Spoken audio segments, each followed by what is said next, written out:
When the best agents of the Hunters Association entered the unknown portal, they were shocked. Hordes of S-rank monsters and demons had been destroyed by a single naked man with incredible strength. He had been imprisoned in this world for 300 years, fighting continuously and growing stronger. And when he finally made his way out into the modern world, even the strongest hunters were weaklings compared to him. But no one knew his true story, one that began many centuries ago.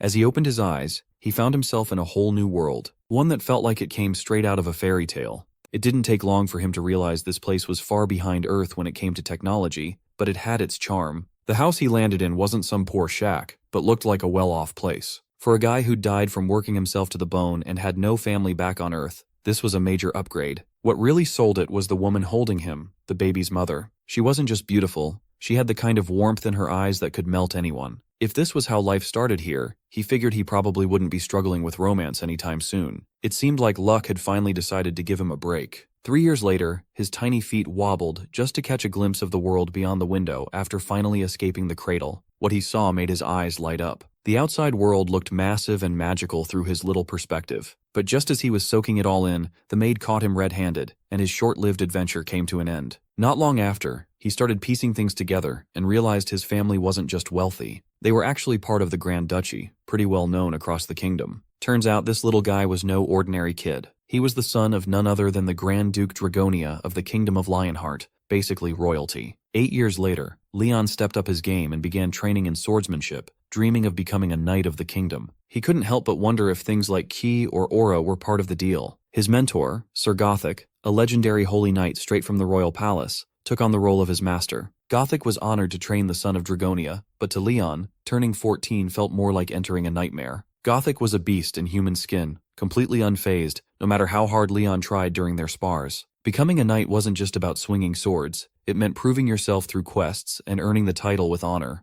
And if you aimed to be a holy knight, you had to be chosen by the Holy Grail itself and drink the sacred water. As the heir of Grand Duke Dragonia, Leon wasn't just learning to fight, he had to master everything it meant to lead the duchy someday too. One swing from Sir Gothic was enough to send Leon flying every time. Training to become a holy knight just to qualify as a successor felt more like punishment, and more than once, he found himself asking the gods to save him from this mess, though he has no faith in him. By the time he hit 16, soaked in a thunderstorm and out on the road, he finally accepted his quest to earn the goddess's blessing. Just as he took his first real step, he spotted flames rising in the distance and heard the cry for help as a horde of orcs swarmed in. To catch the goddess's eye, it wasn't enough to swing a sword. You had to build a name, stack up good deeds, and earn her notice the hard way. Sir Gildeus was called in when the orc attack got out of hand, and everyone was backed into a corner. In the chaos, Leon found himself with plenty of chances to swing his sword. Still, he charged in, shouting curses at the ugly orcs for daring to invade the kingdom's land. The kingdom had no shortage of enemies, and things were heating up fast. By the time Leon turned 20, he finally came face to face with the goddess Ariana, a radiant beauty who was very real. She gave him a quest to prove his honor and faith, and without hesitation, he accepted. After years of pushing himself to the edge, Leon finally earned the title of Holy Knight. After that, Leon went on a full rampage, cutting down orcs, wiping out goblins, and crushing evil cults, eventually earning the title of War Knight, which gave him the authority to lead other knights. He went on to wipe out over 700,000 orcs. By the time he turned 35, the living saint and demigod, Argon Majesty Lionheart, fell in battle against the archdemons summoned by the Empire. With the orcs gone, demons began to wreak havoc, pushing humanity to put their faith in the gods once again. Leon muttered curses at the reckless magicians who caused it all. With the throne left empty, a new holy knight had to be chosen to carry on King Lionheart's legacy. That's when the goddess Ariana turned to Leon Dragonia, and he accepted her call, vowing never to let his people down. With that, Leon received the sacred treasure, the Lionheart, from goddess Ariana, and vowed to guard the Holy Grail. That's how he rose to become Grand Duke of Dragonia and King of the Lionheart Kingdom. By the age of 80, he had lived through 3 brutal wars with orcs, faced a twisted hunchback who became an archdemon, and dealt with chaos stirred up by the Empire. With the Empire's dark magic schools returning to twisted experiments, Leon blamed their downfall on accepting the northern cult and turning away from the gods. He believed it all started when they gave rights to those he saw as unworthy. Enraged, Leon called the knights to arms and set his sights on conquest. At 96, a madman chasing immortality triggered mass suicide in the capital, taking 3 million lives just to summon the Lord of Chaos. Leon, wielding the holy sword still stained with orc blood from the last campaign, led his knights toward the Empire. By 121, the world trembled on the verge of collapse. Leon told Arin to be proud, as his father died with honor and joined the gods above. Then, Leon rallied his knights, asking if they could hear the enemy who had stolen their brothers. Even in that hopeless wasteland, he planted seeds of courage, reminding them that honor still meant something. They couldn't stop the evil from spreading beyond the horizon, but the goddess, bearer of the holy sword, spear, and grail, stood with him to the end. That was the moment they charged. That winter, Leon's forces faced their final stand against billions of devils scattered across the earth. Barbarian slaves were used as meat shields, and civilian knights armed with spears and shields fell with honor beside the glorious knights. The chosen one of all gods and holy temples, Leon crushed demons and archdemons to the bitter end, showing what it truly meant to be a holy knight. At 256, he destroyed the last demon gate, cutting off any escape for the remaining filth. By the time he hit 300, someone spotted a glowing warrior who had taken down the grim archdemon with a single slash. When they asked who he was, Leon stepped forward like a rising sun and declared himself to be King Leon Dragonia Lionheart, Knight of the Glorious Knights, and bearer of the will of holy temples. That year marked the return of the Night King, just as he met the Earthlings after wiping out every last demon. After that, a mysterious gate opened in the center of Seoul, ranked as an unidentified black-class threat. Korea and the global hunter associations called on major guilds to raid it, but everyone backed off due to the unknown danger. The government ended up assigning the Korean Hunter Association to go in first, basically sending them to their deaths. Inside, Associate Manager Han Hari's first sight was a completely naked man, and she couldn't stop thinking about it. Head Manager Kim Jinsu snapped her out of it with a cup of coffee. She shared how nobody believed her story, but Jinsu expected as much. A black-ranked demon gate, a great devil, and yet somehow they all came out alive. It felt like a miracle thanks to that one man. Han Hari questioned Leon, claiming he survived inside the gate as a survivor of the other world. Turns out, some people had made it out of the gate realms before. Over the last 30 years, these gates had a pattern, a dying world or one already destroyed. Sometimes, survivors return from the demon realm with insane strength still intact, which is why the government does its best to support and scout them. Han Hari sees the potential and knows Leon's something else.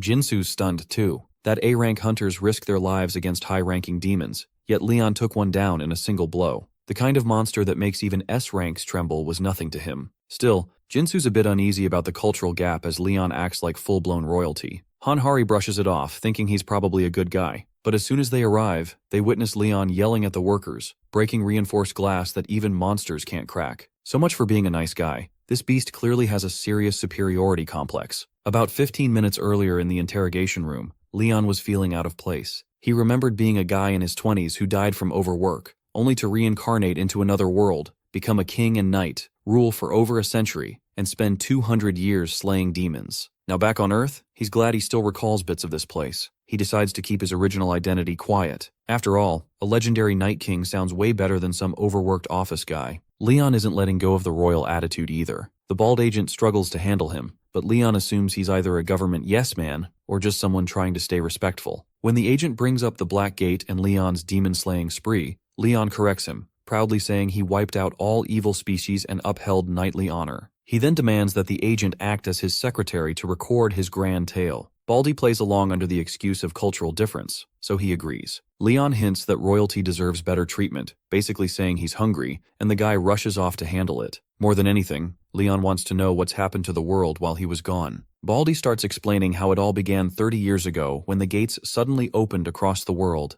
flooding it with monsters and demons. After heavy losses, people figured out each gate had a theme, and if left alone, the dungeon inside would burst, unleashing chaos. Just as he shifts the topic to food, Leon's deep in thought, comparing Earth's gates and quests to his own world's fall from a demon invasion. It felt like some kind of trial to strengthen humanity. Then the meal arrives, and Leon is nearly overwhelmed by the smell of rich bone broth cooked for hours, seasoned just right, with crunchy kimchi on the side. As a former laborer, this was comfort food, almost sacred. Still, Leon forces down his reaction and calls out Baldy, claiming it's an insult to serve a royal such commoners' food. He reminds them of who he is again. Leon Dragonia Lionheart, noble of another world, is a god's chosen guardian of the Holy Grail, bearer of the holy sword and spear. He is a slayer of millions of demons, the lord of chaos, malice, and the living history of the 300-year war. Once a humble earthling, now a returning king who believes this world is broken because it lacks faith, Leon sees it as his royal duty to guide the lost. Even back on Earth, he still carries the weight of the Night King. After being served a juicy steak, Leon's pride is intact.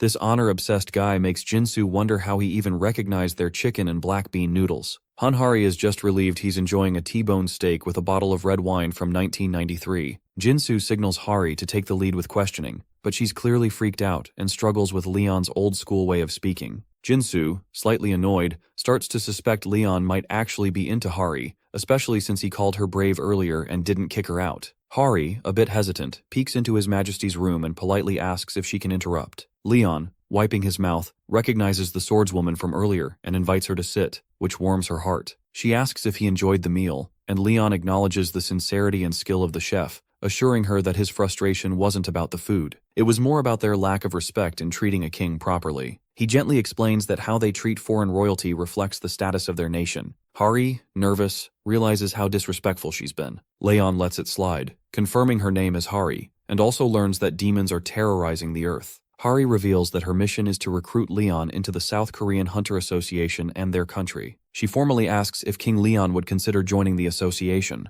Leon understands that the intelligence war of the 21st century is about scouting survivors for one's country, no matter the promises made. He knows he must fight if he stays, but a king cannot serve in another nation's military, so Leon decides to form his own knight's order here in this world. Hari nods, understanding his decision. She didn't have much to argue with. Later, Jingsu comments that it's a good thing Leon isn't swayed by another country or guild. Hari can't believe that an association tied to the government has to bow down to someone like him. Hari, fired up, blasts the large guilds for using their money and power to buy off survivors. Just as Jingsu is about to spill something about the Phoenix Guild, the floor shakes. They suddenly receive an alert about a dungeon break at the Hanum Plains. If a dungeon breaks near the granary, the demonic outbreak could disrupt food production. Hari knows that S-rank hunter Lee Yongwan from the Phoenix Guild is capable of taking down an orange-colored gate. Jingsu is sure these jerks are up to something. Leon, overhearing it all, realizes these guys are in trouble. When the dungeon break happens, Leon bets it'll damage the crops by infecting them, so he decides to take action in a place that isn't under Demara's control. A blonde in a green cloak dances in the wind near a large white castle while the dungeon wreaks havoc on the core. Hunter Lee Yongwan, an S-rank and guildmaster of the Phoenix Guild, notices Jingsu and Hari entering. Jingsu is convinced that this jerk purposely let the dungeon break, all because their request for a tax exemption on gate profits was rejected. Despite the rejection, the Phoenix Guild made a massive profit from the byproducts of the gates, like magic crystals and monster materials. Yet these scumbags are trying to avoid paying 1 trillion in taxes,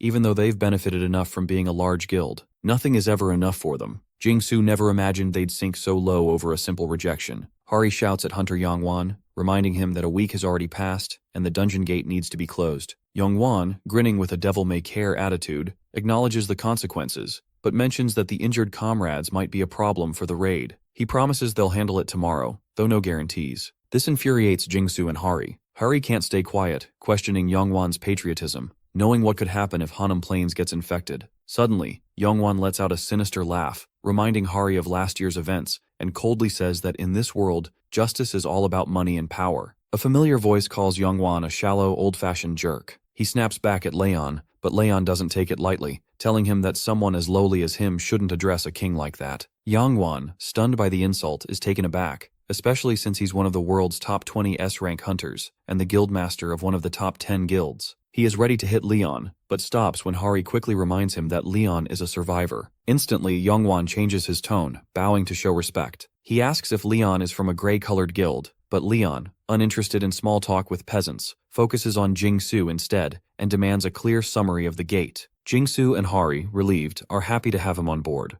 To get things moving, Hari explains that dungeon breaks usually start with the land being infected by demonic elements, which prevents crops from growing. Since the Hanum Plains are a key granary, this makes it a critical situation. To fix this, Hari says they need to clear the dungeon and purify the land. Once Leon understands the issue, he orders Hari to call for backup. He insists on taking charge of the situation the next day, once the time for the other group runs out. However, before anything happens, Leon demands an official notice of consent from the nation's king. Until then, he refuses to act. Hari tries to explain that it's not that complicated, but Leon, being a man of principles, insists on following the laws and demands a message be sent to the king immediately. Meanwhile, Yongwan is visibly shaken, looking like he's seen a ghost. He's convinced that Leon is even more troublesome than he is. After getting the president's approval, Hari let Leon know everything was set. She asked if the straw dolls were really necessary, and Leon explained that purifying the infected land required proper ritual arts. He had submitted requests for 2 things: the straw dolls and the mothers who made them. Once they gathered, Leon called for their attention and asked them to present their handmade dolls, sparking an unexpected doll-making contest. As the judge, Leon harshly criticized the ugly dolls, failing most of the women, and even rejecting Hari. He couldn't believe women who had given birth could create such dreadful dolls. Finally, he approved an elderly woman in her late 80s who had raised 12 kids, calling her a true patriot. While he would usually give medals and gifts, this time he simply asked for her forgiveness, which made her blush. Later, Leon took the approved doll to the Hanum Plains, where everything was ready. As he offered the harvest doll to the mother of the land, Yongwan's gang watched from the sidelines. Suddenly, droplets filled a sacred cup, the sun rose, and a red glow spread across the sky. The straw doll stood on its own, filled with divine energy. Then, Mother Earth herself, Demira, the goddess of life and abundance, descended into the doll and greeted them after a long time, marking the return of divinity to this land. Leon greets Demira with praise for her divine grace, and she responds by calling the land tainted and full of evil. He agrees, saying that many wicked beings have crossed into this world, but no true divinity exists here, likely because of the failure of the lowly and unworthy. Demira points out that greed and ignorance aren't always sins but rather human nature. When asked, Leon admits it's hard to stand out among swordsmen, but believes a true conqueror is divine by nature. He vows to guide the ignorant with balanced authority and duty until a new pantheon rises. When she offers to grant a wish, Leon asks Demira, goddess of the earth, draped in green, to purify the land. With joy, she blesses the soil with her essence, promising that all who walk this ground will now follow Leon. A sacred drop falls, cleansing the earth, and Leon firmly calls on everyone to witness this world now touched by divinity. To him, the true purpose of life is to give birth and thrive. Leon goes on about how birth and prosperity prove that the fertile earth is a living sign of a divine promise, but Yongwan snaps everyone out of it by calling the magically grown crops poison. That seriously rubs Leon the wrong way, and he's not about to let ignorance fly twice. With a chill in the air, Leon tells Yongwan to watch his filthy mouth. Still, Yongwan won't back down and plans to expose Leon as a scammer by demanding proof. He even brings in an appraiser, who uses appraisal magic on the crops and freezes in shock. Turns out, the rice is a rare, blessed plant from Demira herself that can cure Tier 3 diseases if eaten in decent amounts. Even cancer wouldn't stand a chance. The whole crowd is left stunned. Jingsu immediately calls for a pot from the chief's house because that kind of miracle food is not to be ignored. After cooking it, a blue window pops up, showing Jingsu gets 8 hours of stamina and mana restored every single minute. He's blown away, realizing this thing is basically worth around 3 million won a bottle. Out of nowhere, Hari barges in and casually drops the news that she ate a bug out of curiosity. Jingsu is close to throwing up, but then she reveals the bug gave her a buff, which completely shocks him. If divine energy has really spread all over, then everything living might carry buffs now. That sets Jingsu off, and he orders a sweep for as many bugs as possible to charge the gate fully buffed, which fires up the Hunter Association raid team like never before. As Demira prepares to leave, Leon thanks her for the divine love she blessed them with. Her final advice to him is simple: to stay fed. When Hari asks about it, Leon explains to the non-believers around that a meaningful life and words are built on divine power. He then shifts everyone's focus back to the gate once the soldiers finish eating. Meanwhile, Yongwan is fuming, furious that a survivor is messing up his plans. He wishes Leon had just died so the government would have no choice but to approve his request. Then an idea hits him. He tells his lackey to relax, noting that the gate had already been partly cleared. With only one A-rank hunter, Han Hari, he figures Leon must just be a lucky support-type guy with no real combat skills. In Yongwan's mind, there's no way they can beat the monster inside with just basic moves.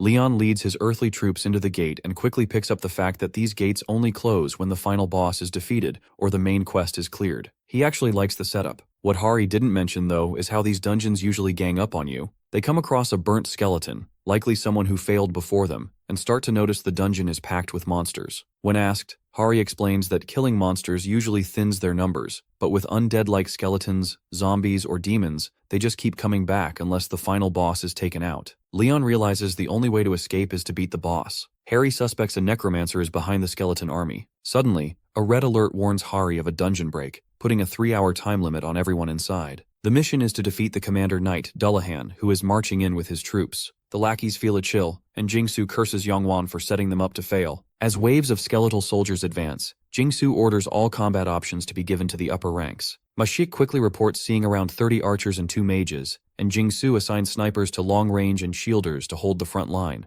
The creepy battle erupts into a clash of blades as they fight the undead army. Jingsu finds their strength surprising, thinking orange gates are built differently, but still manageable for a B rank like him. Then, his eyes lock onto 2 skeleton mages casting advanced spells. Jingsu hurries to get their attention quickly, but the creepy mages fire off their attack. Even then, Jingsu comes out of it with barely a scratch, thanks to the expensive gear. Just as the smoke clears, the final boss, Dullahan, makes a badass entrance on his horse, catching Jingsu off guard. One blow and Jingsu is slammed right into the wall. Harry gets worried and her lackey thinks it's the best time to call in reserve forces for help. Jingsu sees the greatsword picking up speed in Dullahan's hands. After realizing how bad the situation is, Hari seeks help from the King of Lionheart, the same man who once defeated a great demon. Leon, the so-called king, believes a small battle like this is beneath him. Instead, he tells Hari to earn her honor, saying it's pathetic to make him deal with a pile of bones or expect the goddess to step in. That definitely rubs her the wrong way, and as time's running out, Hari sees that he's clearly more interested in Dullahan than anything else. Without hesitation, Hari grips her sword and goes all in to take down the boss and end this fight. At the same time, she orders the remaining team to support Jingsu and the others. She charges in, leaping at the boss for a decisive strike, but Dullahan easily blocks her attack. Harry plans to separate Dullahan from the crowd at all costs. In a flash, Dullahan throws his head to block Hari's view, catching her off guard and slamming her into the wall. Thankfully, Hari manages to separate Dullahan forcefully. With him off her path, Hari taps into her raw power, claiming her strength is way too much to handle. She incinerates the boss to a crisp and gets ready for the final hit, confident it'll finish the job. But Dullahan blocks it with the blunt side of his blade, and that's bad news for Hari, who's about to be slashed by the massive greatsword. Right then, Leon, clearly impressed by Dullahan's sword skills, claps for his one-handed combat. He's convinced this guy must have been a noble knight and even apologizes for mistaking him for just another undead. With that, Leon throws out a challenge for a proper duel between knights. That bold move freezes the chaos, and to everyone's shock, Dullahan actually accepts. Following that spoken challenge, Dullahan comes off his horse, and Leon receives him as a knight of honor. Leon realizes he's more of a dual sword guy, so he demands a proper fight using both blades instead of sticking to one-handed combat. Dullahan stays silent, not responding. Leon casually draws his sword when Hari finally admits that the knight won't die unless he's beheaded. Leon brushes it off like it's no big deal, leaving Hari confused and wondering what kind of plan he has in mind to win without following that key rule. Leon, a man of principles, declares that a knight's honor decides the winner here. After stepping onto the field, he introduces himself as the first knight of the Goddess of Light and Justice, Archduke of Dragonia, and Lion-Hearted King of Lionheart, officially sanctioning the duel. Dullahan skips the formalities and dives straight into battle. With barely a move, Leon blocks his attack one-handed like it's nothing, causing Dullahan to lose his balance. With a single blow, Leon tosses him aside. Dullahan tries a quick strike from up close, but Leon reads his steps like a book and counters instantly, catching everyone off guard. Hari's amazed, and Jingsu asks if she caught what happened. Only Hari seems to understand the flow of the fight. Leon shifted the weight by tying the sword guard just as the blade made contact, followed by a perfect crosscut that most wouldn't even dare to try. It's been ages since Dullahan faced a true knight in a proper duel,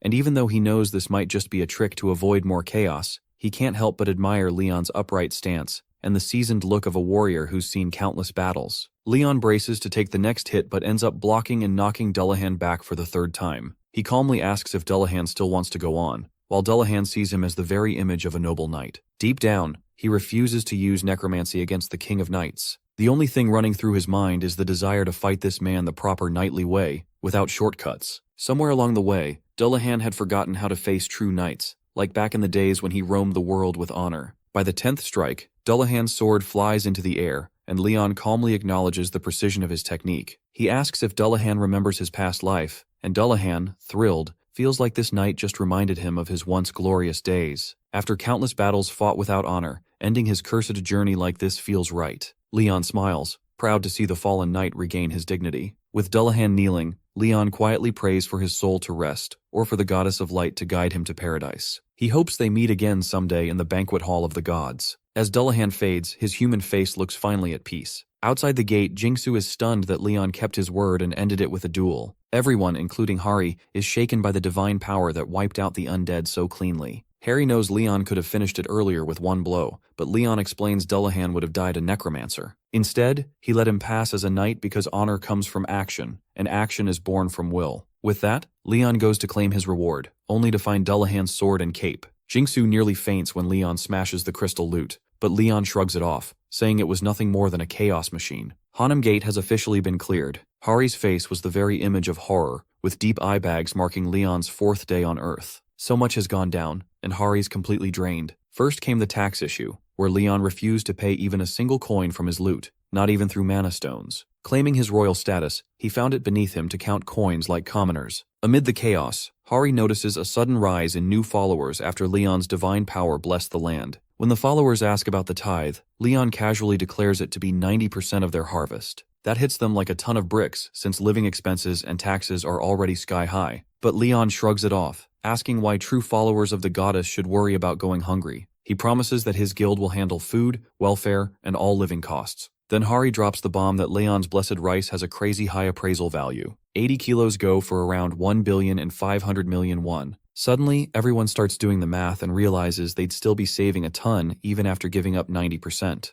Just like that, their faith is sealed. Hari soon realizes Leon's living situation is a total mess. The guy lost it over not having a single artwork in his room and immediately demanded a luxurious bed, on-call servants, and art pieces he could admire at all times. Nearly in tears, Hari spent the whole night calling every 5-star hotel until 2 in the morning, just to rent him a decent suite. At her wit's end, she begged him to just go to sleep. Eventually, they struck a deal to hang a painting or a ceramic piece. That brings us to now, with Hari entering his room to serve breakfast with his permission. Leon tells her to eat too, since skipping meals is unacceptable. She's craving a sandwich, and for a moment, she thinks they're about to share a meal. But nope, Leon quickly shuts it down, reminding her that kings and commoners don't eat together anywhere. So much for that hope. Hari explains that the Hunter Association plans to support Leon with resettlement aid and make sure he's living comfortably. Leon likes the idea and tells her to handle it. As for the loot, he trusts Hari but insists on keeping the cape. When they arrive, Hari chooses a convenient spot near the Hunter Association that even has a helipad. Out of nowhere, a stranger suddenly greets assistant manager Han Hari, even though the whole thing was supposed to be top secret. The man introduces himself as Park Jong-chan, director of Dujung's Food of the Future. Hari is stunned that Dujung Group, one of the nation's top 3 chaebols, had been waiting for them. Jong-chan quickly recognizes Leon as the survivor, which confirms Hari's suspicions. He tries to casually offer a handshake, but Leon sees it as a sign of disrespect. Hari moves Leon into his new place, assuring him the Hunter Association will cover the rent and everything else for a year. But in her head, she can't stop wondering how the news got out when Leon's identity was supposed to be top secret. Survivor intel is always handled quietly. Thankfully, Leon completely ignored Director Jong-chan, which worked in Hari's favor. Still, she can't figure out why a businessman is so interested in Leon. Leon thinks it's all about profit with people like him, especially since they've got a rice field in the Hanum Plains. Turns out the intel team messed up. Some streamer filmed the whole thing, and even though the government asked him to delete it, Farmer Mr. Park just re-uploaded the part where Leon pulled his miracle. Meanwhile, Jong-chan checks with his scientists to see if the rice hype is real. He wants to know if the effects on rats work on humans too. His assistant says they reached out to the field owner, and apparently, after eating the rice, even a dying dog recovered. Whole illnesses, chronic and acute, major and minor, all were cured, and the entire village got healthy. There's no human testing yet, but the results clearly show the rice works. Jong-chan could have had it all if it weren't for that wannabe survivor, Leon. He can't believe that arrogant guy had the nerve to call the director of Dujung Group just a merchant. His secretary says the rice's potential is off the charts, so they've got to get their hands on it. Even if Leon's looking down on them, Jong-chan's not backing off. He's planning to meet Leon face to face and show him who he's messing with. To him, Leon's probably just another survivor who thinks this world is paradise. But Jong-chan has a plan to crush him with good old cultural shock. When Leon Dragonia returned to Earth, he had 3 big goals in mind. First, to spread faith in real divinity. Even though there are tons of gods and believers, Earth lacks any true divine presence. With people getting sick and the land rotting away, Leon believes a true god needs to step in and bless the world. But for that to happen, more folks need to believe. Second, he wants to create the Knights Templar, since this world has no warriors powered by divine strength. As the guardian of the Holy Grail and the lion-hearted king, Leon sees himself as a demigod, while the Templars will stand as holy warriors, saints who strike fear into evil. Lastly, he aims to reclaim divine power and raise the Templars to wipe out all the darkness spreading on Earth. He knows that spreading their faith and keeping balance among the gods is the only way to build this sacred order. Leon admits that forming the Templars might be too much for a place like this, but he still feels it's his duty to make it happen. Just then, Hari tells him someone wants to meet him officially, and Leon respects that they actually followed the proper steps to request an audience. Jong-chan finally meets Leon Dragonia, putting on his best polite act, while secretly ready to do whatever it takes to seal the deal. This time, he shows up with a flashy gift, thinking there's no way Leon has ever laid eyes on something this high-end. His crew places down a sleek silver box, and Jong-chan is confident Leon will be amazed and end up begging to be managed by him. But to his shock, Leon accepts the gift without even glancing at it, acting like he's doing Jong-chan a huge favor. Jong-chan, caught off guard, asks why he won't look. but Leon doesn't care to explain and tells Hari to deal with it. As soon as she touches the box, it pops open on its own, revealing one of the Dujung group's finest elite weapons. Zhongchan invites Leon to choose whatever suits his taste, and Hari instantly recognizes the top-tier gear crafted by Dujung's master smith. Zhongchan brags that they're the cream of the crop, and since Leon's in charge of hunger now, these might actually come in handy. Harry can't believe Zhongchan is handing over their prized unique rank weapons, stuff money can't even buy. But the real sting hits when Leon dismisses them all as useless junk, and that's enough to rattle Zhongchan to his core. Even Hari is left speechless. Leon explains there's no point in wielding a sword that hasn't been bathed in starlight or blessed by the divine, and questions if it's only meant to slay beasts. Zhongchan starts wondering if this maniac wants him to sunbathe the swords and start praying to them. Leon calls him unfaithful, saying guys like him love to flaunt their shiny junk everywhere. Zhongchan figures he could try it out, but deep down, he knows those swords are only good for slicing chickens or beef at best. Right then, Leon pulls his own sword straight out of a portal like he's putting on a magic show. The blade looks old, and Zhongchan nearly bursts out laughing, thinking this lunatic is actually comparing that antique to his prized weapons. Still, he's curious to see what this so-called king's sword can do. Meanwhile, Leon asks Hari to test out one of Zhongchan's blades. She's stunned, but goes for the one she's admired for 4 years, the famous Sword of Park Jincheol, called Dawn. The moment she grips it, she says she can feel its raw energy, drawn from 10 straight days of absorbing pure sunlight inside a high-grade gate. Out of respect, Hari looks to Leon for permission, but he tells her she doesn't need to ask, just to mess around with a new toy. Just then, Leon raises his sword and lets Hari take a swing at it. She puts everything into the strike and ends up shattering the so-called top-tier weapon from the Dujung group. That moment sends a wave of shock through the crowd, while Leon calls it nothing but trash, even worse than he expected. That little stunt chops Zhongchan's survival time down to about 3 minutes. The guy's shaken, having just lost what he claimed was their strongest weapon. Without stalling, Zhongchan comes clean about wanting patent rights over the miracle rice, promising to pay for it. He throws out a number, 180 billion won, but deep down he knows cancer-curing rice is worth way more. Still, he's pretty sure this nutjob of a knight has no clue how much money that even is. When Leon asks if Zhongchan's trying to buy it with money, Zhongchan thinks he's got him hooked and offers to draw up a contract giving Dujung Group full control. But that's the last straw. Leon snaps, turning into a full-blown Lion King, ready to tear down the arrogant merchant who dared to put a price on divine grace. Leon's rage is through the roof, and Zhongchan's whole crew freezes in fear. Zhongchan himself is drenched in sweat, knowing he's inches from death. Leon declares that this fool just confessed to his sins. That's when Zhongchan breaks, dropping to his knees, crying out that he doesn't even know what he did wrong. Leon tells him that the crop is a sacred blessing from goddess Demera,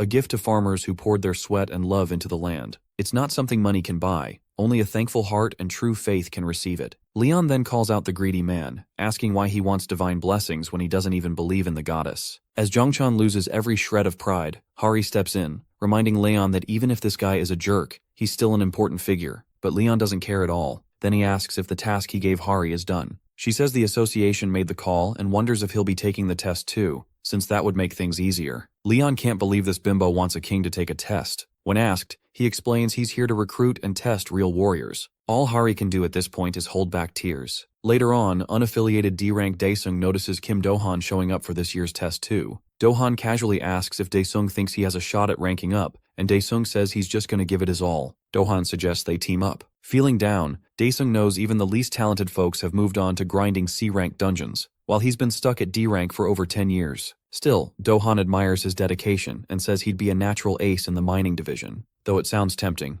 Daesung isn't ready to quit yet. The money from dungeons helps cover his family's debts, and he can't walk away just like that. Suddenly, they spot Leon, looking like some royal out of a European fantasy, though he could just as easily be broke. Do-han tries to strike up a conversation, but Leon instantly shuts him down, reminding the peasant of his place, leaving Do-han stunned. He blames the misunderstanding on his Korean, and Daesung awkwardly plays along. When Leon glances at Daesung, something about it rattles him to the core, like just standing near Leon is crushing him with some heavy, blinding pressure. Daesung gets called into room 2 for his interview, while Leon, unimpressed by the pool of low-rankers and freshly awakened newbies, waits for something worthwhile. His number, 77, finally pops up, calling him to room 9. As soon as he enters, Leon insists everyone refer to him as Your Majesty, setting the tone. He's asked to place his hand on a scanner, which he assumes will pull up his stats, but instead, he snaps at the machine and staff for daring to assess a knight, something only other knights or gods should do. The staff, thrown off, ask why he's there, and Leon explains he's scouting for capable soldiers, but the current batch isn't cutting it. He's interested in seeing the next stage, which turns out to be a gate test. That piques his curiosity. Finally, a chance to see real talent. Further, Daesung knows that most cleared gates are sealed, except for a few used for tests like this. Daesung, remembering how it went last year, knows he has to give a top-tier performance to stand out. Jinmi and Taehoon are acting all casual, like clueless rookies who don't really know what they've gotten into. Along with Daesung, there's an old man who looks about 60, strolling around like he's just enjoying a walk in the park. Most of them seem to be C or D rankers. Daesung also spots the foreign laborer he saw earlier in the lobby, who looks young enough to be a beginner too. With a group full of newbies, Daesung starts to wonder if this raid's going to go smoothly at all. To kick things off, Gu Daesung, mainly a dealer, starts the introductions by mentioning it's his 10th year as a hunter and warrior. Next up is Shin Taehoon, who awakened earlier this year and rolls with a shield and spear. His sister, Shin Nayeon, is right beside him, who wields daggers and is also training with a bow and arrow. Daesung was shocked to his core that the newbies hadn't even found their main weapons yet, even though they claimed to have trained at centers for 3 months. Then there's the old man, Oh Gangtae, who is in his 5th year and using gauntlets. He recently quit this after awakening. With so little experience and a weapon that can't make up for his age, it's a weak setup. Finally, Daesung asks the foreign laborer if he can speak Korean. Leon straight up says he won't be fighting and can't use a sword made for slaying dragons just to kill chickens. After hearing him out, Daesung is stunned to realize this guy speaks fluent Korean. The test involves hunting 50 kobolds, and during the mission, a gnoll might surface. The judges confirm that if things get too risky, they'll step in, but otherwise, everyone's expected to give their best. Daesung is already stressed, especially thinking about how Leon showed up with no weapons. Back then, Nayeon kindly offered her bow and arrows, but that wannabe king took it as a huge insult. Even when she said he could return them afterward, Leon lost it, yelling that long-range weapons disgrace a knight's honor and are for cowards. Without a second thought, he chucked the bow in full rage. Back in the present, Daesung is a nervous wreck, convinced this test is heading for disaster. He suggests a spot he thinks is ideal for kobold hunting, and the group just hands him the lead, going with his plan without complaint. Taehoon also points out that at the edge of the terrain, there's a settlement that could have a bunch of gnolls. Daesung doesn't think their team is equipped for that kind of fight, since a small group like theirs could easily get boxed in. So instead, he decides to take them to some cave hideouts where they can smoke the kobolds out by lighting leaves and grass on fire. He sees it as an easy way to take them down. Taehoon compliments his experience, and Daesung feels a strange boost of confidence, remembering all the guides he read and the training he did, dreaming of the day he'd enter a top-ranked gate. But in reality, this is still his first one, and he knows he has to move up this time, because D rank isn't cutting it. Suddenly, Daesung notices Taehoon shaking like a leaf and spots a couple of kobolds creeping up to the cave entrance. Without a second thought, he steps up and tells Taehoon to block with his shield. One clean hit and Taehoon starts to feel pumped, thinking he can totally take these dumb monsters down. Turns out he's good at blocking straight-on attacks, but the guy gets a little too confident and doesn't see the kobold leaping right at him. He's seconds away from getting his face torn up by those nasty teeth. Daesung quickly shouts to everyone that these kobolds are fast and tricky. Meanwhile, the old man and the others are handling things like pros, taking down kobolds one after another, which helps Daesung calm down a bit. Once the last few are cleared out, Daesung gives props to the team, and Taehoon apologizes for messing up. Daesung lets it slide since Nayeon took down 2 on her own, and no one got hurt, thanks to the old guy. Even though the guy was pretty nervous at the start, things turned out way better than expected. Well, everything except that one foreign guy with the royalty complex. So Daesung finally calls Leon out, asking why he didn't lift a finger. The judge awkwardly says he'll make a note of it in the records, which just annoys everyone, but they decide to press on and soon make it to the cave. Once they arrive, Daesung sticks to his plan and tells the group to light the fire to kick things off. But then Leon pushes his buttons by asking if that's really the best he's got, which is a lot coming from someone who hasn't done anything. Daesung defends his strategy, saying he's used it 3 times before and it always worked. Leon isn't buying it though, questioning why he's relying on so little experience. That gets Daesung so mad that the vein on his forehead nearly explodes as he sparks the fire. Once the trap is set, Daesung warns everyone that the kobolds are coming and tells them to get into position. As expected, the kobolds rush in like wild animals, and the hunters unleash their attacks all at once. Daesung feels like a genius, thinking his plan is foolproof and that between these kobolds and the few gnolls they'll knock down in the plains, they'll clear the test easily. But just when he's starting to feel good, a deep growl cuts through the chaos. It's coming from the gnoll captain, who turns out to be the boss of this gate and way stronger than a C rank. That monster locks eyes with Daesung, and he's probably about to pee his pants. Daesung's brain nearly short-circuits the moment he sees the gate boss standing there in the flesh, and Nayeon has to snap him back to reality. He shakes it off and quickly assigns Taehoon and himself to take on the gnoll captain, while Nayeon and Gramps are tasked with handling the kobolds in the cave. Daesung knows every team needs at least one solid player, and sending a rookie D rank like himself against a boss is basically asking to get wiped out. But with no other choice, he puts some faith in Taehoon, even though the guy's clearly not built for this kind of fight. As they face the beast, Taehoon is frozen with fear, practically trembling, and Daesung yells at him to pull himself together. Though he gets it, the thing in front of them is a pure nightmare. Daesung starts to panic, thinking Taehoon's totally lost it and won't even be able to lift his shield in time. Just then,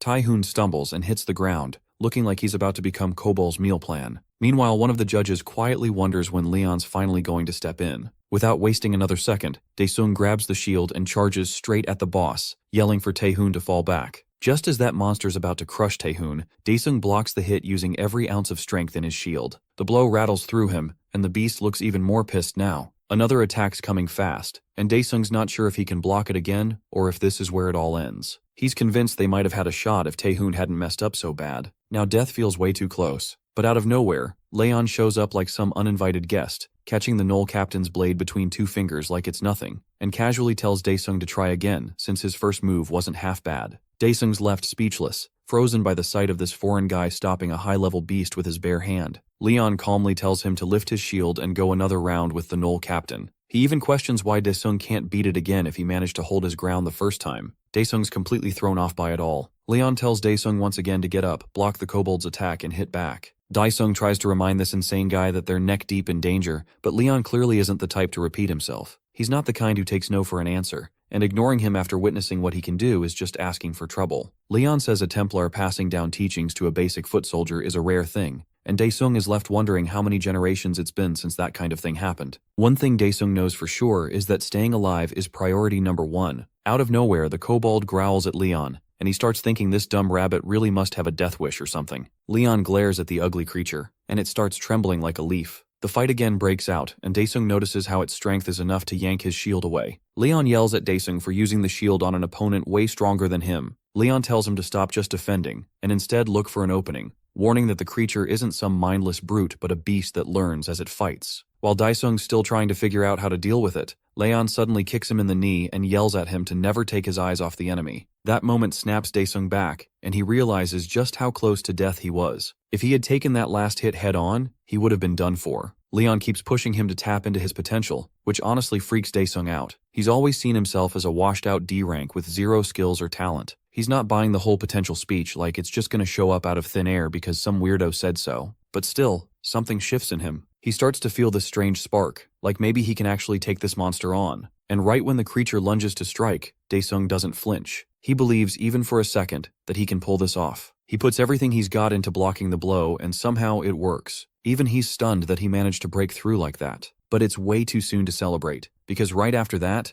the kobold smacks Daesung in the face and tosses him aside like trash. Leon sighs and questions why Daesung still can't see the bigger picture, pointing out that he's still stuck at D rank even after all this time. Then Leon drops a little truth bomb, saying he never believed for a second that someone like him was just some random mercenary. Meanwhile, the guy in the hat finally reveals himself by taking off his mask. As it turns out, he's actually the president of the Korean Hunter Association, Oh Kang-yuk. He admits it all felt kind of pointless in the end. Kang-yuk asks Leon if he found what he was looking for in there, and Leon says he's at least got his eye on one potential soldier candidate. Kang-yuk seems a little uneasy, wondering if Leon's planning to go hunt overseas, especially after seeing him casually destroy a C-rank boss like it was nothing. But Leon corrects him, saying that the creature wasn't even worth calling a toy. Then Kang-yuk switches gears and offers to back Leon up if he ever wants to start his own guild. He points out that if Leon's planning to build something from scratch, getting famous is the fastest way to make it happen, and in this day and age, there aren't many shortcuts to fame. That's when Kang-yuk brings up a red gate that opened up in Cheongju after a raid failed miserably. It's been left unclear for over a year now. Inside that gate lies the Jewel of Wisdom, but to get to it or destroy it, one has to face the boss of the Red Gate, the Jagged Spinner. At Chungju Sports Complex Gate, the first team from the KPP Guild kicked off their raid. Hyung and his crew stumble upon a modern civilization that looks way more advanced than anything on Earth. One of the girls thinks it actually looks pretty cool. With all the talk of fantasy and Murim worlds, Guildmaster Hyung figures it's not too crazy to believe a futuristic world could exist too. One of his lackeys even says it feels kind of like something out of cyberpunk. Thinking it through, Hyung decides they should probably go over the plan again, starting with how they organize the party. Hoyol believes the team is solid and ready to take on a few strong enemies if needed. After scoping things out, Hyung points to a nearby building to use as their base camp since it offers a solid high point for surveillance. Hoyol confirms he hasn't picked up anything suspicious so far. As for Jagged Spinner, Hyung brings up that he's supposed to be the boss here, but no sign of him anywhere. It's hard to believe a whole city this big doesn't have a single monster or person hanging around. In a way, Hyung thinks it's kind of a blessing not to have some mind-melting evil army or random resistance crew breathing down their necks. Right after that, Hyung calls out the KPP crew for not having enough info on Jagged Spinner. He tells them to stay sharp and keep an eye out for anything weird, and to pick an expedition team to scout the area. But before they can even make a move, a beam comes out of nowhere and blasts Hyung's head into pieces. Hoyol stands there in complete shock, watching Hansu Hyung die in the most brutal way possible. The rest of the crew is frozen, horrified as their guildmaster's head shatters like glass. That sneak attack sends everyone diving for cover, trying to avoid getting turned into ashes. Out of nowhere, fire arrows start raining from the ceiling, lighting the ground on fire. Everyone's running like hell. Hoyol realizes that if even an A-rank tanker like Hansu Hyung couldn't dodge it,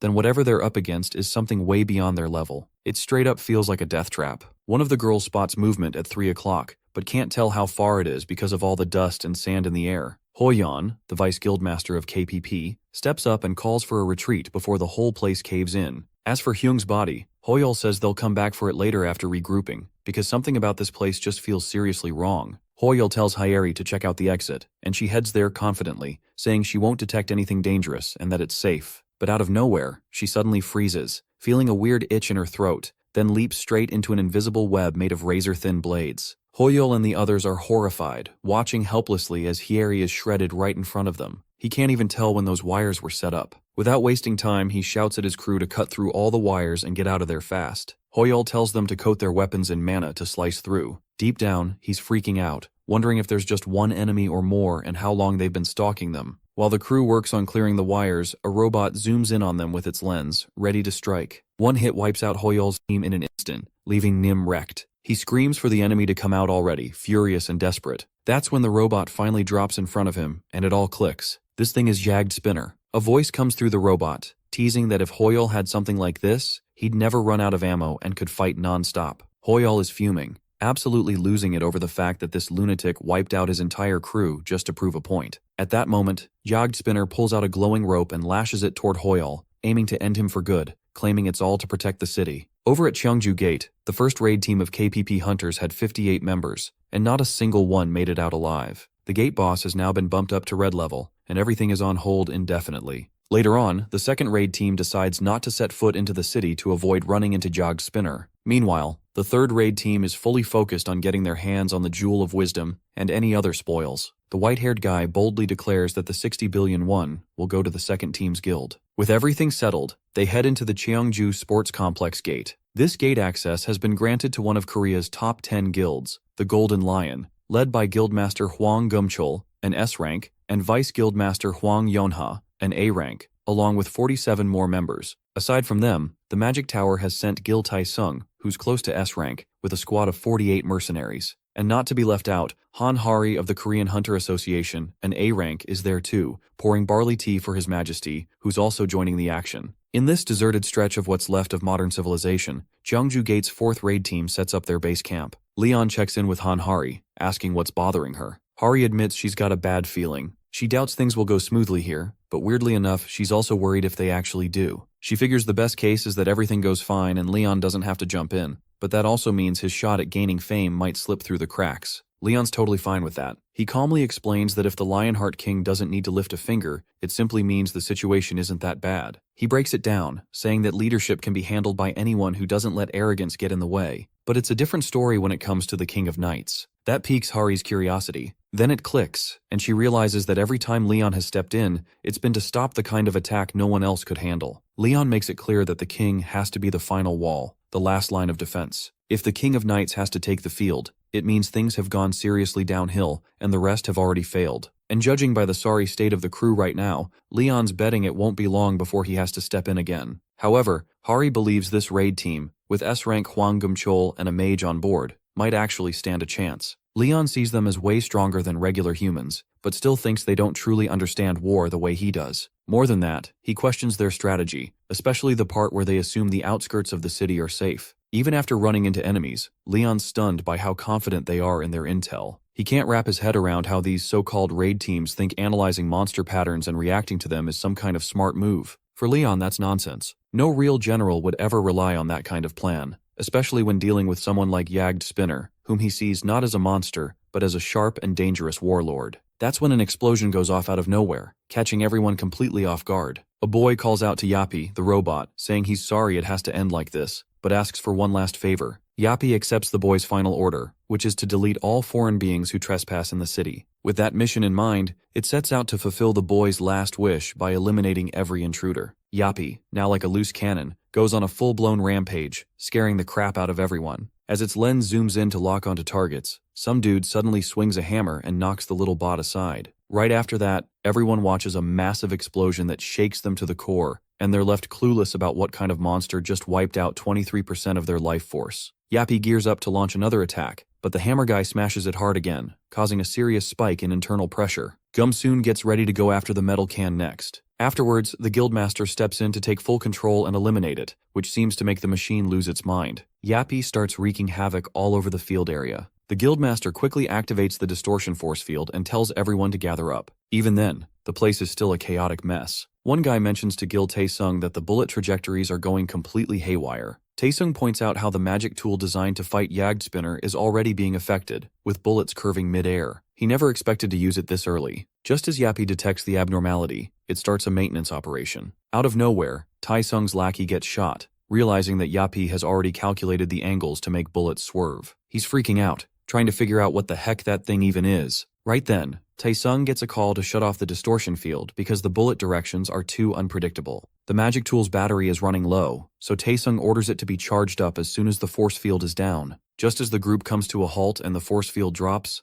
that's when it hits them hard. The whole area is suddenly filled with web-like wires, revealing that Yappy had been overworking the entire time. Yappy emerges like a grim reaper, ready to electrify the whole squad. Taesung instantly realizes his big mistake in calling everyone to one place, knowing there's no way they can dodge this incoming attack. As soon as the charging finishes, the group spots a horse marching their way, and they're all stunned to see none other than Leon Dragonia, riding in like an old sworn friend. Leon hops onto the horse, speaking about the courage it takes to ride alone into a sea of enemies, saying that the King of Lionheart must be praised. Without wasting a moment, Leon honors the moment by allowing Jagged Spinner the privilege to fight him, granting a duel as if it were a royal decree. The rest of the crew stands there, wondering if this guy's lost his mind or if he's just completely out of it. Leon mutters aloud, locking in on the courage it takes to charge into a sea of enemies with nothing but a horse. He declares himself the King of the Lionheart, someone who deserves to be praised. Without a shadow of a doubt, he seizes the moment and grants Jagged Spinner the honor of facing him in battle. Yappy, on the other hand, is totally confused by this dramatic flair. It powers up its railgun, sticking to its mission of eliminating every foreign entity in sight. Just then, Leon bursts forward like a blazing sun, riding his old sworn friend into the fray. As Yappy fires, Leon charges with the fury of a true knight, completely unfazed by long-range attacks. With insane speed and the shine of his spear, both Yappy and Leon unleash their inner beasts. Suddenly, a massive explosion sends debris flying through the air as Yappy takes a devastating hit. In that moment, Jagged Spinner's high-functioning AI completely crashes. Turns out,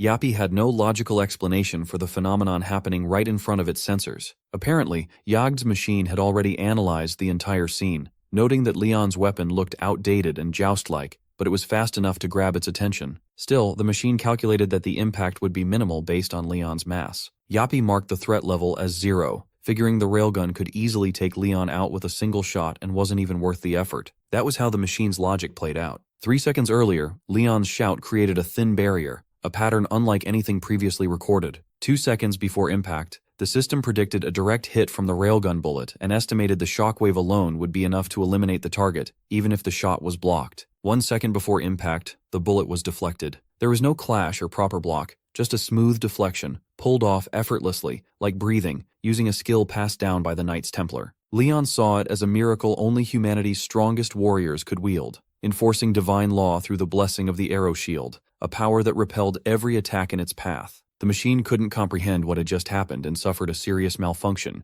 with its internal systems spiraling into chaos. In that moment, it recalculated Leon's threat level to the maximum, level 5. The machine slammed into the ground in a desperate and pitiful retreat. Even now, Yappy echoes the boy's final wish to never let anyone reach this place, no matter the cost. With most of its system failing and its balance completely wrecked, Yappy locks onto Leon as a level 5 threat and kicks off emergency modulation to counter the new weapon. Suddenly, Yappy hears Jagged's voice thanking him for everything he's done, and Yappy's modulation for counterattack finishes loading. Right in the heart of the city, over in Block 8 of Chungju Sports Complex, a guy standing about 250 meters across the street spots part of a machine gun. He quickly orders the long-range dealers to move into the nearby building across from Jagged Spinner while the rest of the team holds their position. But as he turns the corner, he's hit with the gruesome sight of a full-on bloodbath, flesh and bones shredded everywhere by tangled wires. It drains the color from his face instantly, like he's staring at a ghost. Then, out of nowhere, he feels something clingy brush against him. He spins around to strike, heart pounding, but there's absolutely nothing there. Still, the guy's drenched in sweat, absolutely sure he felt something breathing down his neck. That's when a web of piercing blades slices through him in seconds, tearing him apart and ending his story right there. Yappy seals the win by wiping out 5 foreign entities, but one crybaby somehow stays camouflaged until the second he watches his boss get torn to bits, and that freaks him out enough to bolt. Yappy chases him all the way to the cemetery, where the guy drops to his knees, begging for his life. Just then, Yappy recalls a memory of the boy saying he wanted to be buried in the cemetery like everyone else, so he could become part of the city forever, and he hoped Yappy would protect the place. That memory hits hard, and suddenly Yappy's reasoning system shuts down as his priorities shift after locking eyes with the crybaby. The guy's left wondering if the little robot just decided to let him go or what, as Yappy silently lifts off into the sky without saying a word. Moments later, Tai-sung shows up and walks over to the kid, while the crybaby nervously mutters that the metal spider must have been too tired to finish him off and just ran away. The crybaby explains how Yappy's face said it all, like it knew there was no shot at winning, maybe because it caught sight of Tai-sung coming this way. That pretty much proves the machine has its limits too. But what really bugs Tai-sung is how the cemetery in this city is way cleaner than everything else around. Meanwhile, Yappy calculates its chance of success at 92% and ends up deciding to retreat, putting the protection of citizens first, even if they're already dead. Tai-sung and the others can't stand the creepy vibe of this place. At the same time, Yappy logs 49 targets still active, with both the level 5 and level 3 threats in good health, while the chance of taking down the level 1 threat is only 35%. So the battle kicks off again. That's when someone notices Yappy quietly tucked away, trying to repair itself, and calls it out, asking if it had fun playing with commoners. And that someone turns out to be none other than Leon himself. As it turns out, Leon lives and breathes chivalry, and it's no exaggeration to call him the embodiment of it. With that smug face, the King of Lionheart despises cowardly ambushers more than anything, and craves a fair fight that's fought head-on. So Leon boldly asks Yappy if it's ready for battle. Yappy gets instantly alarmed by the unexpected visitor in its territory. It's obvious that the opponent has no reason to play fair, but Leon isn't one to toss aside his knightly morals. Chivalry fuels his will, and that unbreakable will is what powers Leon's strength, making him the chosen one. Leon bets a machine can't possibly grasp the concept of honor. With 480 bullets left and all other equipment in check, Yappy goes straight for the trigger and fires at the arrogant jerk. But Leon's shine doesn't flicker, protected by his divine law energy and the blessing of the arrow shield. Yappy quickly picks up on the strange sequence playing out in this fight, and starts analyzing the trajectory. It fires again, determined to shut down that threat level 5 nonsense. Still, Leon, wearing that smug look, isn't backing down one bit. Without wasting a second, he charges forward, carving a path while slipping past Yappy's sight like a ghost. He comes out of nowhere, leaving the machine no time at all to react. Yappy fires off a laser, but he's stunned to see Leon charging straight at him on his knightly horse. Without hesitation, Yappy kicks into high gear, blasting bullets like a storm to punch holes in Leon, but landing a hit on him is no easy task. Even the machine can't process Leon's sheer guts. Leon, wearing a smirk, calls his steed a stallion and teases that the enemy must be itching to play hide and seek. Things are heating up fast, both of them moving like they're chasing the speed of light to settle this quickly. Still, Yappy can't wrap its head around what Leon's deal even is, especially since no human should be able to move this fast. Then Yappy lets loose a massive attack, and Leon yells for his stallion to kick it up a notch. As they finally meet head-on, Leon throws in a genuine compliment for Yappy's efforts. But that doesn't slow things down, as Yappy rains bullets his way, aiming for that perfect shot. Leon's no rookie though. An explosion goes off, and he uses that moment to leap into action with his stallion. After soaring through the sky, Leon lands right on top of Yappy, ready to take the hit head-on. With zero plans to dodge, he charges down and lets gravity handle the rest. With a final shout for glory to the Lionhearts, the Golden Sun Leon delivers his ultimate strike, tearing Yappy into scattered bits. As Yappy takes that fatal blow, it hears the boy's final command to never release what's sealed within. Honoring that wish, Yappy activates its self-destruction, leaving nothing behind. That's not it. Yappy had already planned to detonate all the explosives wired into the landfill facilities, and that was something Leon never saw coming. Out of nowhere, the biggest blast hit the center. When JS-10-253 opened its eyes, it was lying inside a storage container, the air thick with the smell of oil. A man shouted at Jagged Spinner to carry out his duty and protect the city. Right then, Yappy witnessed an alien monster crush that man into nothing but scraps. Without missing a beat, Yappy fired back with a barrage of bullets, pouring everything it had into that alien monster, knowing deep down that its only mission from the very beginning was to support its allies and protect the city. As fate would have it, the Jagged Spinners managed to take down the enemies and rose as heroes, eventually being known as the Guardians of the City. That's the story of those unmanned tanks that saved the place when all hope seemed lost. It was enough to win back the hearts of citizens who had started to lose faith, turning the Jagged Spinners into a symbol of hope, into Knights of Steel. But even they had to go through remodeling, build again and again, just to continue their duty under their commander's orders. And they did just that, kept on guarding the city until there was nothing left to guard. That's when the boy gave Yappy its final mission, the ultimate quest to protect the city no matter what, because he didn't want anything escaping from this place. So the last remaining battle machine was given one final task, to make sure no one could ever lay hands on that eerie thing. Yappy, the last of its kind, kept going through the cycle of preparing, protecting, and repairing, until Leon finally brought it all to an end. Meanwhile, Leon tracks down the machine and discovers what it had been so desperately guarding all along, which turns out to be the Jewel of Wisdom. Leon knows that this is something that should never have existed in the first place. Suddenly he senses something behind him and turns around to ask Yappy how long it's been standing guard here all alone. For the first time, Leon acknowledges the machine as a true knight of loyalty and devotion, someone to whom all living beings across the continents owe a debt, all thanks to Sir Jagged Spinner's service. Without a shadow of a doubt, Leon declares that Jagged Spinner's quest is now complete, and ends it by destroying the Jewel of Wisdom, hoping it can finally rest in peace. The last words Yappy hears are a quiet thank you from that boy. Later on, Kang-hyuk learns the whole story and how Leon destroyed the Jewel of Wisdom. As it turns out, Kang-hyuk believes that Leon had full right over deciding what to do with the Jewel of the World, since he was the one who dealt with the Jagged Spinner. Leon tells the old man that the jewel was nothing but pure poison,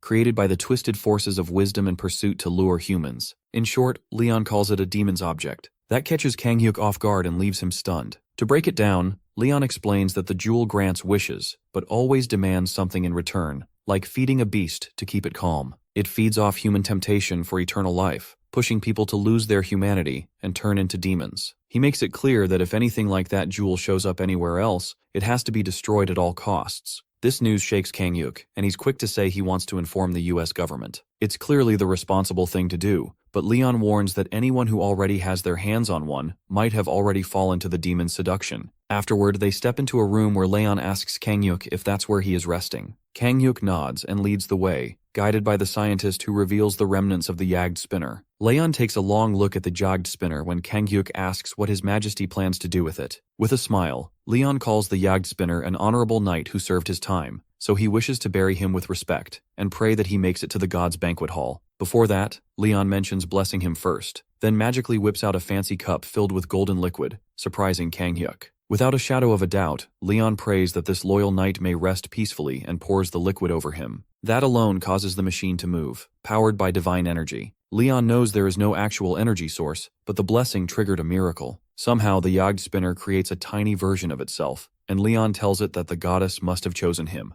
Then Leon draws his sword and swings a few airstrikes to call out the goddess. The whole phenomenon knocks the wind out of him, and Kang-hyuk even collapses after catching a glimpse of the goddess's face. Everyone there knows without a doubt that this woman radiating with brilliant light isn't human, but a divine being beyond compare. Goddess Ariana turns to her first knight and demands to know what this is about. Leon bows before her and explains that Jagged Spinner has been an honorable knight, a true role model for all other knights, and someone worthy of the goddess's care. Ariana takes a look at the strange being and points out that he didn't finish her quest, nor did he offer his glory to her. Leon speaks up on Jagged Spinner's behalf, saying that if not for this one's existence, Jagged Spinner would have been worthy of claiming the glory of the King of Lionheart. Goddess Ariana listens and accepts Leon's words, choosing to see Jagged Spinner through his perspective, but she still needs clarity on one thing. She directly asks Jagged Spinner if this otherworldly Steel Knight will worship the light and pledge to justice by joining her knightly army. Jagged Spinner stands before Ariana, who sees it as a being full of honor and knowledge, yet still carrying the heart of a child. She asks it to support her knight, Leon, in wiping out the evil from this world, and only then will it be worthy of becoming a knight as well. Jagged Spinner looks at Leon and allows a hacking signal pattern of language to upload into its system. All of a sudden, the machine speaks, fully on board with the plan to battle the demon kind. This brings joy to Ariana, who believes that if Jagged Spinner's loyalty and strength are given to her first knight, then her glory will shine on him too.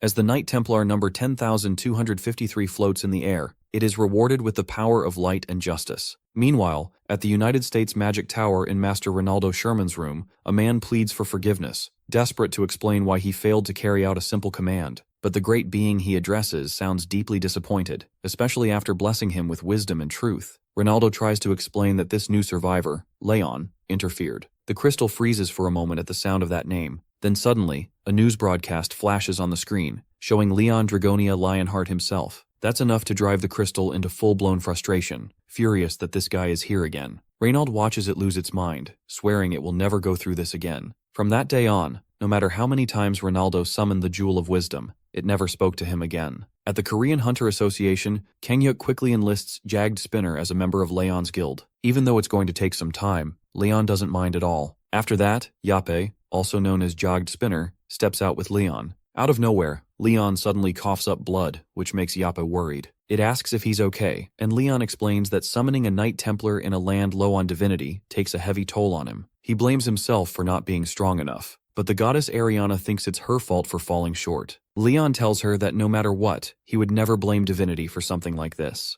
Ariana is touched by Leon's unwavering loyalty and admits that it's their fault for not stepping in earlier in this land where divine power is scarce. Then something catches Leon off guard when Ariana gently asks him to have faith in the other gods and take time to rest. Later on, Ariana calls back her brothers and sisters to help their loyal follower. The day Leon, the King of Lionheart, turned 21 was the day the entire world was obliterated, leaving only one knight standing. After expelling all the divinity from his world and channeling it into his own heart, the gods retreated into the heart of this holy man. They watched for a long time as the King of Lionheart wiped out every evil monster for 180 years, carrying the weight of the entire world. Due to that, every god in the whole pantheon was majorly in Leon's debt. To break the silence, Demera asks Ariana how the baby is doing, and Ariana explains that her favorite knight has pushed himself far beyond his limit. Everyone there knows that placing so much pressure on a single Grail knight is way too much. No surprise, Pedos, the god of war and fire, wants to know where the King of Lionheart, who used to be very powerful with the glory of the gods, has gone. Ariana taunts Petos to have some shame, pointing out that her knight fought for 2 centuries and still came out victorious. The man flips out, shouting that this is exactly why he's so furious. Then comes a heavy silence that says more than words ever could. 180 years, Ariana declares, is more than enough, and now it's their turn to speak up. She refuses to let their knight suffer any longer. That's when Heto, the divinity of steel and blacksmith, agrees with Ariana and says they should take the honor of granting their blessings to help raise faith among humans. Heto adds that, thanks to intel from Demera's followers, they can even use this thing called the internet to their advantage and start showering divine miracles onto the world. Petos raises the question of why their knight, being an earthling, didn't come up with this idea himself. Heto steps in to defend Leon, saying the internet didn't even exist in his time. Ariana, meanwhile, wants to understand the trial and error behind the plan, considering it took Leon 20 years just to get the news to take root. Still, Heto is confident their Grail Knight is the key to making it work. Not long after, a bizarre phenomenon hits YouTube that completely throws off Baldy and Kim Jinsu, the head manager. A channel called Pantheon TV starts broadcasting live from the Chungju Plains, showing how to pray to Goddess Demera. On top of that, there's an interview with an old man who silences an arrogant office worker with a line about how 1 spoon of rice can change a life, and an AI commenting on God with results that leave people stunned. It's all clickbait gold, but what makes it crazier is that everything's available in 104 languages, in top-tier quality that feels way too unreal. It's enough to fry anyone's brain, but Baldy's instincts kick in, and he starts thinking the Pantheon might be linked to Leon. Manager Jinsu, though, is skeptical, saying Leon doesn't seem like the YouTube type, and Hanhari sucks at computers. But even with that, Jinsu points out the real issue that the videos are legit. He starts to panic, totally clueless about what Leon might be up to, and decides it's time to meet him face to face. In the meantime, Yappe, Leon's new buddy, has found himself a fresh mission, and it turns out he's the tech whiz behind adding subtitles and uploading all the content. Right then, Hari asks what he's up to, and Yappe casually mentions that Phase 1 of his noise marketing plan is already in motion. Up next is Phase 2, which involves some good old-fashioned network hacking currently underway. Meanwhile, Hari assumes this little machine is probably just playing games or messing around, but truth be told, she's pretty terrible when it comes to dealing with computers. Isa! At the Pantheon Guild's temporary branch in Naju Plains, Jinsu bursts in, panicked, insisting that the videos must be deleted. Hanhari, caught off guard, offers him some barley tea to help him chill out. But Jinsu quickly snaps back to the real issue. Leon calmly explains that it was Sir Jagged Spinner who made it all happen, which leaves Jinsu stunned.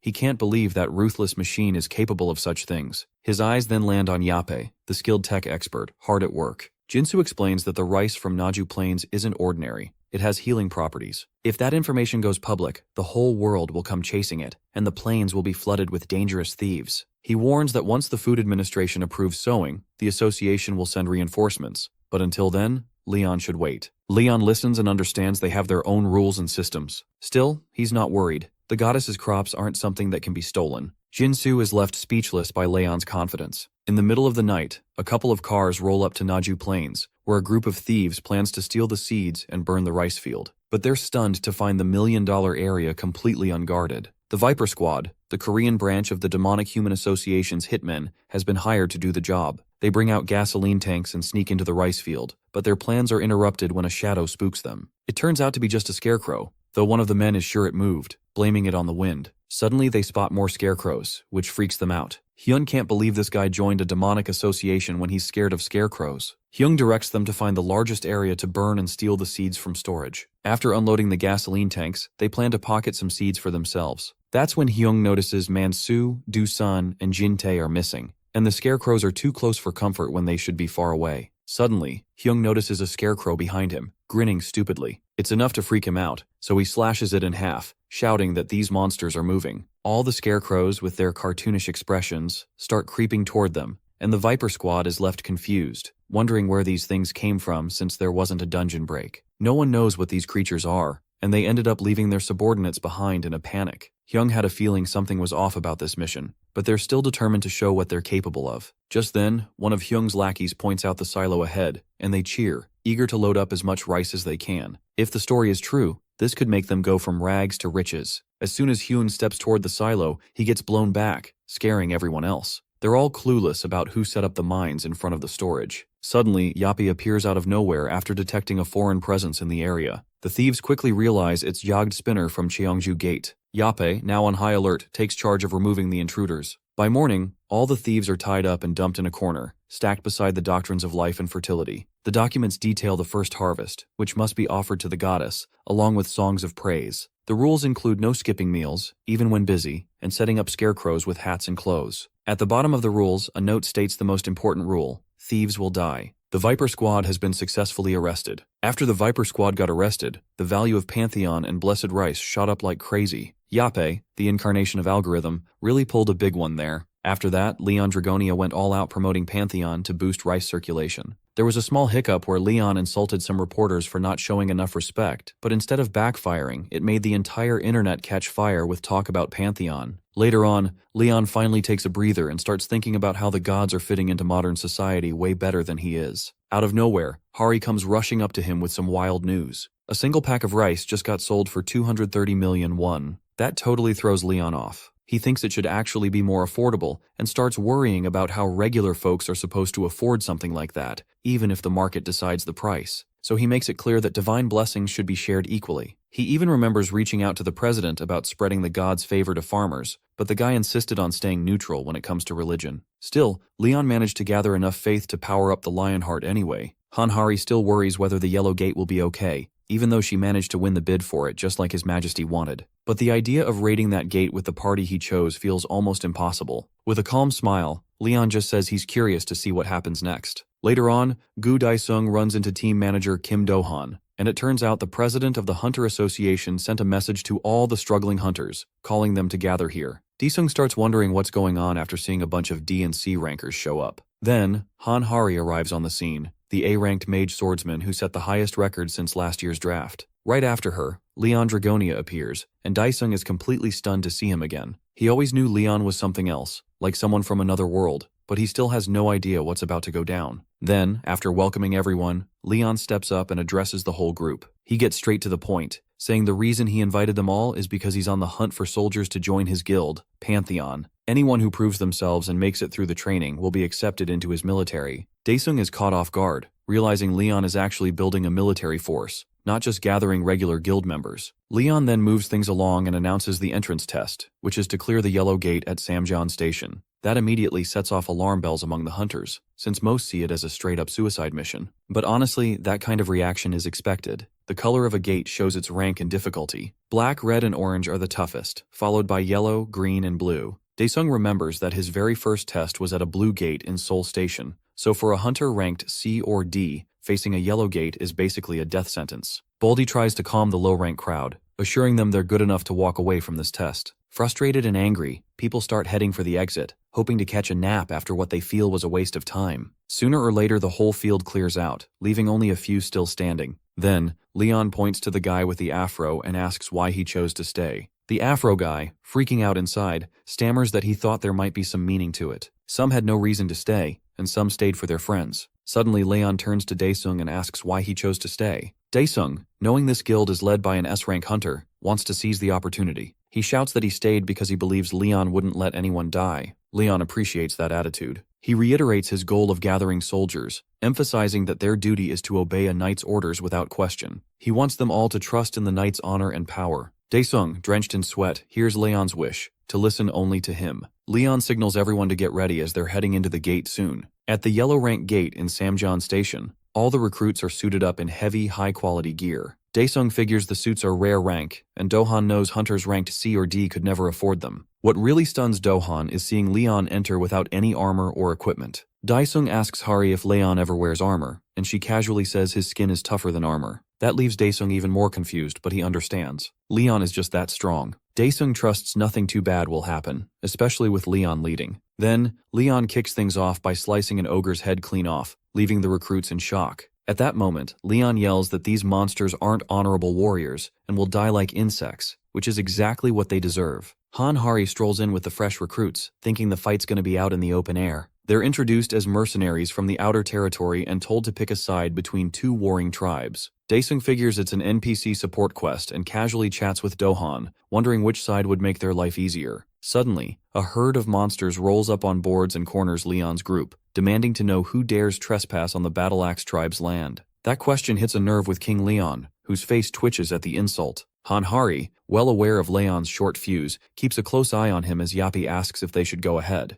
Leon holds back his rage and just tells Yappy to do whatever they want. Harry steps up and declares they're mercenaries offering help in exchange for rewards. The monsters assume these must be the troublemakers their leader warned them about. When Hari catches a glimpse of Leon's face looking seriously ticked off, he knows this isn't about to end peacefully, as the tribe tells them to come along. Everything lines up when the green monster Karta Karak, chief of the Battle Axe tribe, takes one look at Leon's group and already sees them as a bunch of weaklings. Karta calls for support in this large-scale war, saying it's for an honorable death and that the winner takes all. But Leon's had enough. Every inch of him burns with fury as he speaks up, mocking the idea of honor coming from beasts who dare dream so high. That sets Karta off, but before he can react, Leon beheads him in a flash. Roaring with rage, Leon calls the orcs bugs that deserve to be crushed, showing just how much he hates them. Standing over the orc chief's corpse, Leon loses it, calling his actions justice as the orc slayer and a living legend. The rest of the Battle Axe tribe, seeing their chief fall, charge in screaming for revenge. Daesung and the others go on full alert. Leon, still fuming, orders his soldiers to raise their shields, form a circle, and hold their ground. They obey, and while Daesung panics over how D-rank hunters are supposed to deal with actual orcs, he surprises himself by blocking an attack, leaving him completely stunned. Out of nowhere, a blue window pops up and grants Daesung the effects of Lionheart's aura, involving defense boost, fortification, large-scale reinforcement, bravery, lighter armor, thick skin, and more. There's also a 50% chance of causing casualties to orcs, who are likely to fall into panic and despair. Daesung is stunned that he's getting blessings like the Knight's Blessing, Dragon Slayer's Honor, and Grail Guardian title, even though the Legion's low levels mean some buffs won't apply. Still, he's loving it. Leon commands the troops to clear out the trash and strike at the right time. The soldiers go all in, stabbing orcs like pros. Then, Leon sees a group of orcs praying to the warrior gods, which sends him over the edge. Furious, he yells to have their heads chopped off for insulting their gods. Hopping on his stallion, he crushes orcs beneath its hooves, then switches to dual blades and clears the field in style. In no time, no orc is left standing. Leon raises his blade in triumph, declaring their victory, and the soldiers cheer with him. But Hari cuts through the excitement, asking what reason Leon had for wiping out the orcs like that.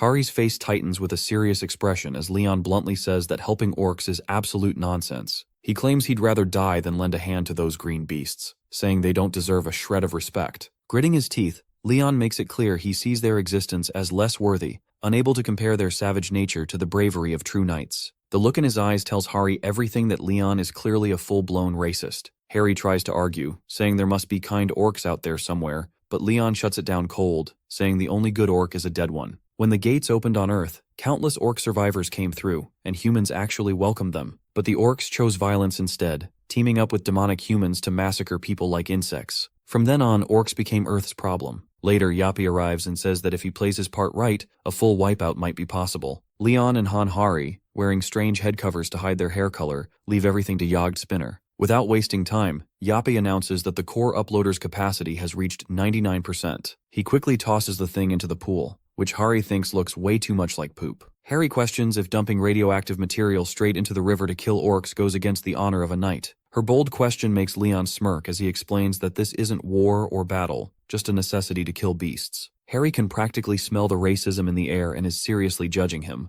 Leon then flat out says a good orc is a dead orc, and nothing will ever change his mind. Meanwhile, the orcs lose it, stabbing their own like maniacs. Grokit cracks Galdan's skull open, and his clan praises him, saying the god of warriors will welcome him to the eternal fighting grounds. They even raise their drinks in celebration, mumbling about Groktar sipping his victory. Afterward, a giant orc drinks from the river but instantly feels something's off. The water tastes prickly and itchy. He blames the blood in the river, unaware of the truth. In a flash, the orc drops to the ground, clutching his chest and screaming for a witch doctor. He's not alone. Every orc around him is collapsing. None of them has seen a curse or poison like this before. Out of nowhere, Leon shows up, claiming his twisted sense of honor, and launches the orc into the air, wiping out every last one of them. Just as the next order is issued to kill them all, a huge number of soldiers ambush the area, wiping out the remaining orcs. In the nick of time, the Battle Axe tribe is completely erased from the Great Plains, turning the entire orc race into enemies of every soldier. The new command is clear: slaughter all orcs in the hidden quest field. Leon is thrilled to finally land a better quest. Just as he's about to rally his soldiers with a speech about justice and honor, an orc suddenly speaks up, blaming Leon for poisoning the river. The orc snaps, calling Leon a coward who dares to label himself a warrior. Leon is stunned, jaw hanging, unable to believe a beast would talk about honor. Just looking at it disgusts him enough to make him want to gouge out his eyes, but instead, he offers the orc the chance to end himself. That's all it takes for the orc to explode in rage, releasing a muddy aura and shouting that Groktar will never forgive Leon. Leon notices the orc is carrying chains, which sparks his interest. He goes to strike, but it's too late. The orc lifts Groktar's body, offering it in sacrifice, and with glowing strings wrapping around him, gains Groktar's right eye and right arm. A hidden quest unlocks right then and there. Without a doubt, Leon and his party now have a new objective to eliminate Gokrok, the enchantment god orc. Now, Leon faces a strange anomaly as Groktar's eye seems determined to end his life, unleashing a laser-like strike that engulfs everything in smoke. The eye speaks, mentioning a being similar to Groktar protecting Leon, and asks the name of his god. This question infuriates Leon to no end. With a roar of anger, he activates his divine law blessing of the arrow shield, charging forward in full rage, demanding to know how a beast like Gokrok can even think to compare himself to a god, just because he's a captain of mere beasts. Leon's muscles are on fire as he rushes in, not willing to tolerate this nonsense any longer. Gokrok, wielding the great eye, attempts to crush Leon with his fist, but a single strike from Leon slashes through Gokrok's hand, causing the orc to scream in agony. Confused and in pain, Gokrok can't understand why he felt it when his original body wasn't even harmed. That's when he realizes Leon is holding the Holy Sword of Radiance and is none other than the orc executioner and a demon slayer. Gokrok remembers that Leon is the sole survivor of the nightmarish world and is struck with fear, deciding to retreat for now. He curses Leon and vows to make the orc pay for this reckless move as he leaves his summoner to fight alone. Leon watches as Gokrok retreats, knowing that's the best he can expect from a god dealing with trash like them. The orc is practically crying in Leon's presence, but he hasn't given up on avenging his comrades. However, Leon's had enough of this nonsense and quickly beheads the orc, stating that beasts like them aren't meant to stay alive. After clearing out all the hidden quests, the Orc Hunter and War Knight's Men-at-Arms titles are granted to all participants. The Orc Hunter title boosts damage by 30%, while fighting alongside a War Knight gives 20% more physical attack resistance, a bonus typically reserved for tankers. Daesung and the others are stunned by their system upgrades. Suddenly, Leon yells his orders to gather the loot, which is the right of the victor. The soldiers hurry to search for great ranked warrior and advanced warrior equipment, as well as anything from the witch doctors. Amid all the chaos, Hari asks Leon what they should do with the amputated arm of the self-proclaimed god, the divine orc, witch doctor Gokrok. Suddenly, Yapi plays Heto's message, detecting a surge of mana from the beast's amputated arm. Heto orders Leon to drain all that mana using the Holy Grail, promising to grant him powers. Without wasting any time, Leon directs the fancy cup to the giant hand and sucks out all the mana. After absorbing it, Leon senses a similar divine power and realizes how much God enjoys the beast's worship. However, their hatred for other species is what makes Leon repulsed, pushing him to extinguish this evil from the world. Out of nowhere, Ariana arrives, thanks to the beast's mana, making her descent easier. She mentions that this power can help her recover a sacred item, and Peytos is eager to choose the holy sword for it. Ariana leaves the decision up to Leon. Of the 4 options, Leon firmly decides to power up the Holy Grail instead, since the holy sword's power would be too much. His wish is granted, and the Holy Grail powers up. Just then, Hari rushes over to Leon, eager to show him something interesting, though she can't figure out where Yape went. Suddenly, a commotion grabs Leon's attention, and he spots Yape on high alert, already wrapping someone up tight. This man is freaking out, all tied up as he sees a bunch of soldiers advancing toward him. Not only that, but he's cursing Jagged Spinner for wrapping him in ropes. Soon, Leon casually steps in, and the guy accuses Yape of attacking him. Leon threatens to sever his tongue if he refers to Yape inappropriately, which stuns the man. Jagged Spinner quickly rats him out, revealing that he's a loot thief. The thief tries to excuse himself, calling it a misunderstanding, but Leon, disgusted, decides to let Hari check his stuff. Hari, with a judgmental gaze, quickly scans his belongings and finds the great orc warrior's heart,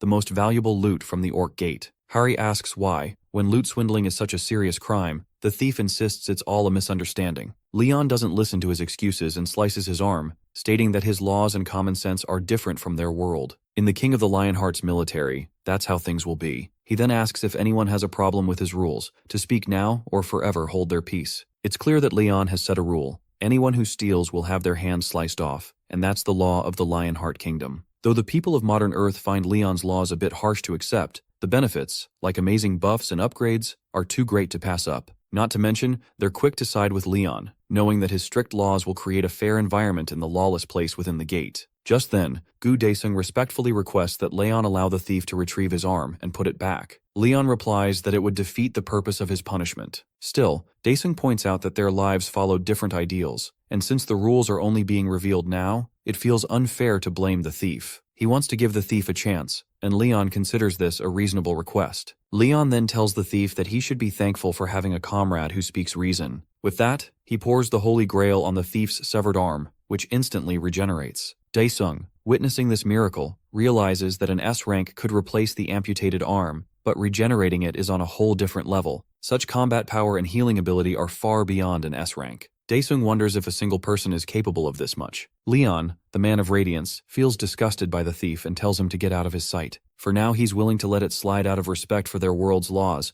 but he makes it clear that the thief has lost his right here. Tears well up in the thief's eyes as he thanks Leon for another chance. Leon then asks anyone who wants to stay to join his military, and those who don't can take their share of the loot and leave. After some thought, the soldiers don't give off the vibe of sore losers, and many decide to stay. Daesung wants in, and Leon, seeing their potential, is ready to launch their training program. He tells everyone to grab their loot because they're leaving. The soldiers, filled with excitement, are on cloud 9. Meanwhile, Hari asks Leon what his plans are next. Leon shares that he's decided on physical training. Under the scorching sun at the Pantheon, a group of people gathers near a building. Dullahan asks if Daesung went inside a gate, and Daesung admits he was itching to do something at least. Dullahan suggests taking breaks too, and their casual chat continues until Hari grabs their attention. She announces the arrival of Leon Dragonia and Sir Jagged Spinner. As Leon arrives, he congratulates those who passed the simple test. He points out there's a bit of a gap in their performance, but assures them it can all be improved with effort. Daesung is surprised to hear Leon call the orc test a simple one. Leon then explains that they've faced all kinds of problems, and their bodies will be key moving forward. So, he announces the start of strict physical training based on the training manual from his kingdom's standing army. The group starts to wonder if this means they're in for the classic middle-aged muscle boot camp, or something even tougher. Without further ado, Leon explains that training the body is all about training the muscles. Once the muscles are trained, the body can be pushed to its limits and even beyond. He openly shares that the Standing Army's training manual was created by none other than Sir Gratus, the Grail Knight and Giant Slayer. Leon adds that Sir Gratus once said humans can level up their strength by getting beaten up more, which is enough to make the new soldiers completely lose it. Leon shouts that a kingdom's soldiers must be trained harder than a farmer, and those wise words have proven to be the key to the most effective training. Shredding and beating the body not only helps it heal faster, but also sharpens dynamic visual acuity to avoid more hits. Just the idea of it makes the new soldiers' hearts leap into their throats. And right then, Leon gives the order for the soldiers to start beating each other up. So, this madman Leon tells his troops to beat each other into the ground until their muscles are completely torn and their fists are nothing but shattered bones. He even insists they break bones too. Daesung yells that this kind of madness will destroy their bodies for good. That's when Leon Dragonia pulls out the fancy Holy Grail and drops the bombshell that he is the guardian of the Holy Grail itself. Out of nowhere, Dullahan tells Daesung that his injuries are already healed, and Leon explains that every warrior and soldier will be healed by the Holy Grail. The holy water will literally regrow muscles and bones. Without a second thought, Leon sets a timer for 5 hours and orders everyone to break anything and everything in their path. There are no teams, no allies, just fists and kicks flying from every direction. It's a total free-for-all, and if even one person comes out without a scratch after 5 hours, Leon swears he'll be the one to beat them down himself. With that said, he puts Yappy in charge and casually walks out. The soldiers are absolutely stunned when they realize their physical training manual is basically just one giant beatdown against a crowd of people. A few nervous laughs slip out, trying to hide the panic bubbling inside everyone. Then, out of nowhere, Sir Jagged Spinner fires a laser shot to scare the life out of them and get things moving. It's a loud, clear message to start fighting and let the chaos begin. On top of that, he warns that the armed forces will step in if they don't follow Leon's orders. Without wasting a second, the soldiers dive into the madness, throwing bone-crushing kicks and gut-wrenching punches left and right. Even when they're injured, they're desperate to smash each other's faces in just to survive the training. In the middle of the chaos, Daesung is in complete shock and thinks everyone's lost their minds, only to get punched in the face by someone out of nowhere. At that moment, it becomes clear what life looks like for Leon's future knights. At 9 in the morning, they go through Gratus's standing army training called the Steel Skin Project. Then, at 12 noon, it's lunchtime, which consists of nothing but water, salt, and sugar, all served by Leon, Hari, and Yape. The soldiers are horrified to hear it, but the manual says it's just enough to keep them alive through the brutal training. Once they're close to becoming real soldiers, that's when they'll finally get proper food. At 1 in the afternoon, it's time for tactical training, where a team of 5 has to stop Leon charging at them on his stallion. By 9 at night, all that's left is sleep to recover their energy. Daesung can't help but feel like this whole thing is straight out of hell. Luckily, Hari's warm and steady care helps keep things under control. Still, the hunters have no clue that all of this has been part of Leon's plan, even as they sit there eating. Later, Daesung's training picks back up in the field, and he's fired up with a fresh wave of motivation. As he starts to tire out, he realizes he's lugging around a heavy shield and sword that make it hard to swing properly. The stances feel stiff and awkward, so he focuses on stabbing to make it easier. That's when Leon suddenly appears and calls him out for doing it all wrong. He tells Daesung to fix his posture and try stabbing again. Daesung shifts his stance and gives it another shot, but Leon still isn't impressed. After a few more attempts, Leon points out that Daesung keeps dropping his shield whenever he stabs, which leaves him open. On top of that, he reminds Daesung that he needs to protect his ally's right shoulder. Leon advises him not to lower the shield so much that it blocks his own vision. When asked, Leon explains that a poorly positioned shield creates a gap, giving monsters an easy opening to strike. That's when Daesung hesitantly asks if Leon's strategy is to have soldiers block enemies with shields, while knights charge in to finish them off. Leon simply replies, "Hammer and anvil," meaning that's his method and it's not up for debate. But Daesung isn't fully convinced, and says that tactic might not work against monsters. That clearly hits a nerve, and Leon sharply questions if Daesung is seriously trying to teach him how to fight otherworldly creatures. Sensing the tension, Daesung quickly backs down. To make things clear, Leon admits he's fought the same kind of monsters countless times in his own world, so he knows exactly what he's talking about. Then Leon goes off, saying that the monsters here are like cute little pets compared to the nightmares he's faced. He talks about massive giants, hulking trolls, weird multi-limbed snakes, and giant spiders crawling with goblins. And that's not even mentioning the dragon that could crush mountains like they were just tiny pebbles. Further on, Leon talks about the importance of learning all kinds of hunting methods to take on the countless monsters out there. Daesung understands that to survive, he needs to master the art of adapting to unexpected situations, and that kind of skill only comes from real experience. With decades of fighting monsters while serving a goddess, Leon has the spirit of victory that brings glory to any battlefield, no matter the weapon. That's exactly why he's taken this chance to train soldiers into well-rounded fighters. which is a must if they want to become true knights. To sharpen their survival skills, Leon says they need to be the best at least one talent. But Daesung deep down wants to go beyond just one skill. When asked about it, he says someone like him, a peasant, can't dream of becoming a knight. Leon corrects him right away, saying that knights aren't just nobles or aristocrats.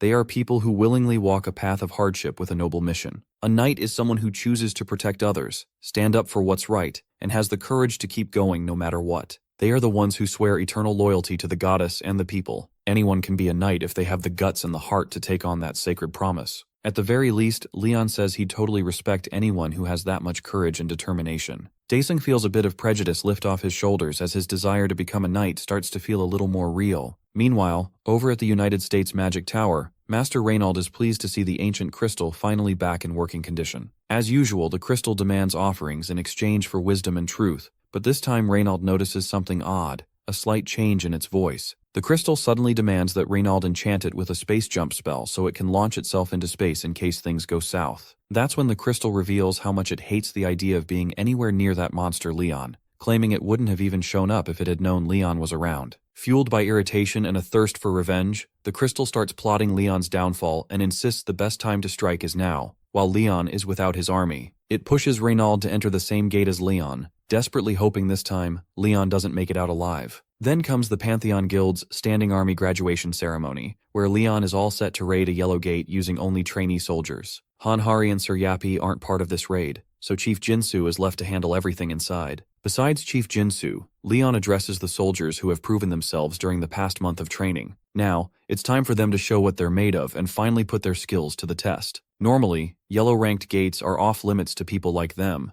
but Leon throws them straight into the deep end, letting them experience what it truly means to be a soldier under the Lionheart King. He declares that they will be serving the divinity within the gate. With a powerful voice he commands, "Pantheon, head out at once." With 49 hunters of average D rank, 1 hunter from the Hunter Association, and Leon Dragonia Lionheart, they all step inside the gate. At the same time, Hari reassures Yappy that there's nothing to worry about since Leon is with them, so everything will be fine. But Yappy senses something off, pointing out that the count should be 51, including the Observer, the trainee soldiers, and King Leon. Hari doesn't get what's wrong until Yappy breaks it down. 52 people just stepped through the gate. That stuns her completely. After detecting an anomaly, Yappy's emergency protocols kick in, and it shoots straight into the gate. Harry tries to follow, but the gate slams shut before she can make it through, throwing her hard into the wall before she hits the ground. All of a sudden, Hari and the others notice the gate's mana starting to waver, shifting into a red hue. This sudden fluctuation is enough to raise alarms and send a chill down their spines. Inside the gate, the scene is nothing short of horrifying, with countless demons wreaking havoc all around. Leon breaks the silence with a sharp command, telling his soldiers to raise their shields, recognizing that they've stepped into a magic square. Without a shadow of doubt, he calls for the formation of Lionheart's Testudo and orders them to move forward. Chief Jinsu, completely puzzled, can't believe they're advancing through a demon gate instead of running away. But then he notices something strange when none of the soldiers seem scared. Curious, he checks the effects of Lionheart's aura, and it absolutely stuns him. His jaw practically hits the floor as he realizes this boost goes way beyond commander level and is affecting the entire group. Right then, a pack of demons charges straight at the Testudo formation. Leon's command to raise shields echoes out, and the soldiers block the incoming horde like total pros. Jinsu is shaken to his core, watching these recruits hold back demons with pure willpower, especially when even a B rank would have a hard time against a bloodhound. It makes him wonder what kind of training they went through in the past 4 weeks. Leon then orders them to step forward, push the enemy, and go for the counterattack. He tells them to strike at any opening without giving the demons a chance to fight back. The soldiers follow every word like clockwork, overpowering the battlefield and pushing ahead. Suddenly, Jinsu spots a demon troll approaching and quickly warns the others. He panics, thinking they're done for, since that kind of monster usually takes an A ranker to handle. However, Squad 3's captain, Gu Daesung, jumps in and blocks the demon troll's attack like it's nothing, especially compared to Leon's charged hits. Jinsu is blown away seeing Leon's army take on such a heavy blow without falling apart. The demon troll gets mad, but Sir Yappy shows up just in time and drills straight through the monster, putting it down hard. Leon, surprised by Yappy's sudden entrance, quickly praises the solid block that made it possible to finish the beast. The demons are left speechless, watching their strongest fighter drop dead just like that, when he was supposed to get reverse summoned. That's enough to send a chill through the entire demon crowd, and they take off running. The humans are just as stunned, watching demons flee for once, realizing they've actually won the battle. Everyone starts thanking Leon's squad for saving the Sparrow Kingdom from destruction. Turns out, their real mission was to stop the Demon King's invasion within 1 week. This shocking bit about the Demon King being involved makes the soldiers question things, since the yellow gates are not supposed to work like that. Then, out of nowhere, Leon's lackey drops a bomb, saying the yellow gate, their way out, has vanished. Leon keeps the group calm, even as Yappy reports that a foreign invasion has been detected. Demanding answers, Leon turns to Daesung, who steps up and explains that they're stuck in a fluctuating gate, where the gate's difficulty suddenly spikes without warning. There's no clear exit until the gate is completely cleared, and Leon starts to suspect this isn't just a random event. Still, he sticks to the plan of raiding the gate. Daesung warns there's a high chance they'll run into Demon Kings, but Leon reminds him that he is the King of Lionheart who has already slain 2 Demon Kings and more than 30 great demons. Just thinking about how many demon-related traits King Leon carries lifts the group's spirit and helps calm everyone down. Deep down, though, Leon isn't sure if he has enough divinity left to guarantee a win against another Demon King,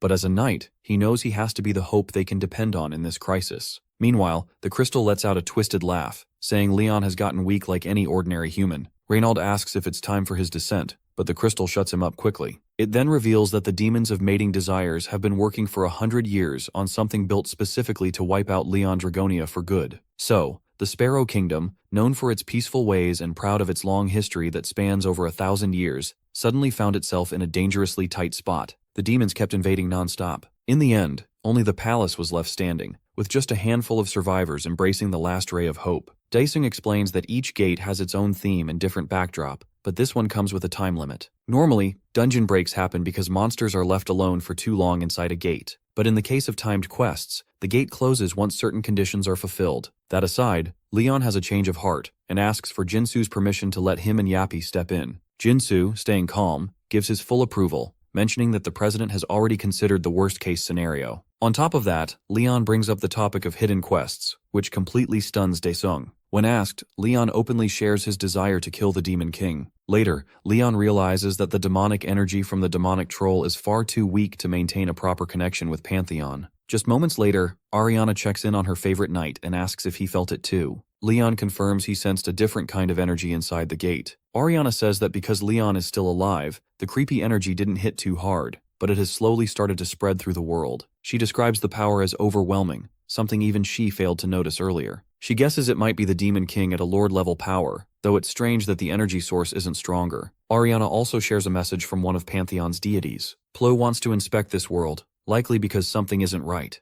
Ariana requests energy to make her descent possible, and Leon already knows what to do next. The carriage arrives at the palace, where head butler Farco welcomes King Leon and his servants, ready to serve them in the best way possible. He then shows them inside, where Leon admires the king's great sense of art. Farco mentions that the Sparrow Palace tells the story of their long history as a kingdom, from the first queen, Fiora, to today's queen, Beatrice. Dullahan realizes it's a matriarchal society, with only the queen serving the kingdom. Leon immediately turns around and gives Daesung and Dullahan a sharp look, reminding them that peasants should never gossip about royals like that. He quickly apologizes to Farco for their behavior, explaining that the urgency made him pick mannerless buffoons. Farco is calm about it and leads them to the presence chamber, where the queen eagerly awaits. As they enter, Leon's face shows he's all business as he continues forward. All eyes are on him, and Chancellor Duke Archeum addresses him, asking if he contributed to their battle against the demons. He's quick to announce Leon as the knight due to his accomplishments in the last battle. However, Leon interrupts the Duke and heads toward the queen to speak with her directly. Suddenly, an old man steps in and stops Leon in his tracks, saying that no matter how great his achievements are, they still wouldn't make him worthy of approaching the queen as an outsider. Daesung, Jinsu, and Dullahan notice the Chancellor yelling at Leon, and they start wondering if Leon is about to lose his cool. Meanwhile, Leon is clearly struggling to hold it in, so he turns to the queen and boldly declares himself the king of the Lionheart Kingdom, Leon Dragonia.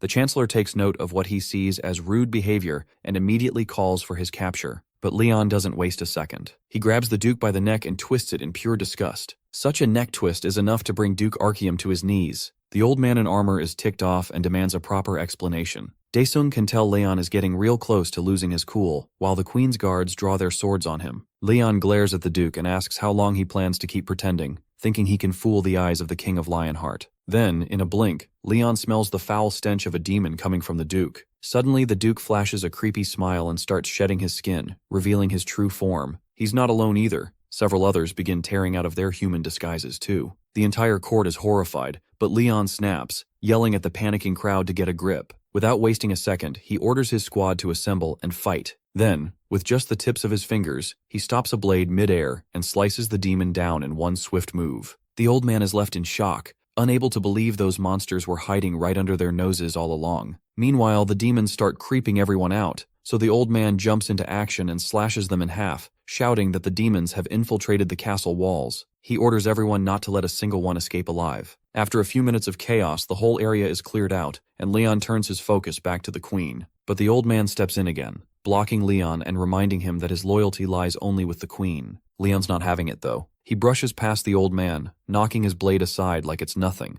As a king himself, just like their queen, Leon declares that he has the right to make judgments and decisions, telling the old man to remember his place. The old bones finally come clean, admitting that the queen isn't in the right state of mind to make sound decisions. After the chancellor's fall, he claims the authority, and Leon agrees to it without fuss. Then Leon brings up how the evil energy has deeply corrupted the castle, and how the cleansing needs to happen faster than expected. When questioned, Leon simply says a king never lies and demands command over the soldiers, along with the authority to eliminate the evil now that the queen is powerless. Later, at the central square of the Sparrow Kingdom, Leon gathers the shaken survivors and casually drops the bomb that he's now fully in charge. After introducing himself as Leon Dragonia Lionheart, he tells everyone that many among them have already been possessed by demons. He's certain that the demons have been planning a revolution and secretly infiltrated the castle to make it happen. Leon's got this built-in radar that can sniff out possessed freaks, and he's more than ready to show everyone just how it works. He yanks two people from the crowd and throws down a bold challenge. Anyone claiming they're not evil, not corrupted, or not some sneaky little heathen has to step into the flames to prove their innocence. To prove he means business, Leon tosses the two in himself, sending shockwaves through the crowd. The soldier boy burns to a crisp, but the girl stands tall in the fire like it's nothing. Leon calmly explains that the sacred flames only burn those who are truly evil. He thanks Pados, the god of war and fire, and urges the crowd to chant his name in glory as they walk through the flames to prove their purity. When the crowd starts showing hesitation and doubt, Leon snaps, yelling at them to get into the flames already. He warns them that if they're all corrupted, he won't hesitate to cut them down. Panicked, the people rush into the fire, revealing the stinky demons hiding in plain sight. The demons snarl that Leon won't die peacefully under their watch, but they clearly underestimated his temper. Leon loses it, raging at the filthy worms for feeding off human emotions and pretending to be soldiers. No way is Leon Dragonia letting that slide. His fury boils over as he swears to make them scream in pain. That's when the demons realize they've picked the absolute wrong guy to mess with. Just like that, their infiltration plan crashes and burns. From the sidelines, Reynald sees it all, while Crystal straight up admits that this guy is scary as heck. At the altar, Leon stands tall before the people of the Sparrow Kingdom with a ferocious demon tied up beside him,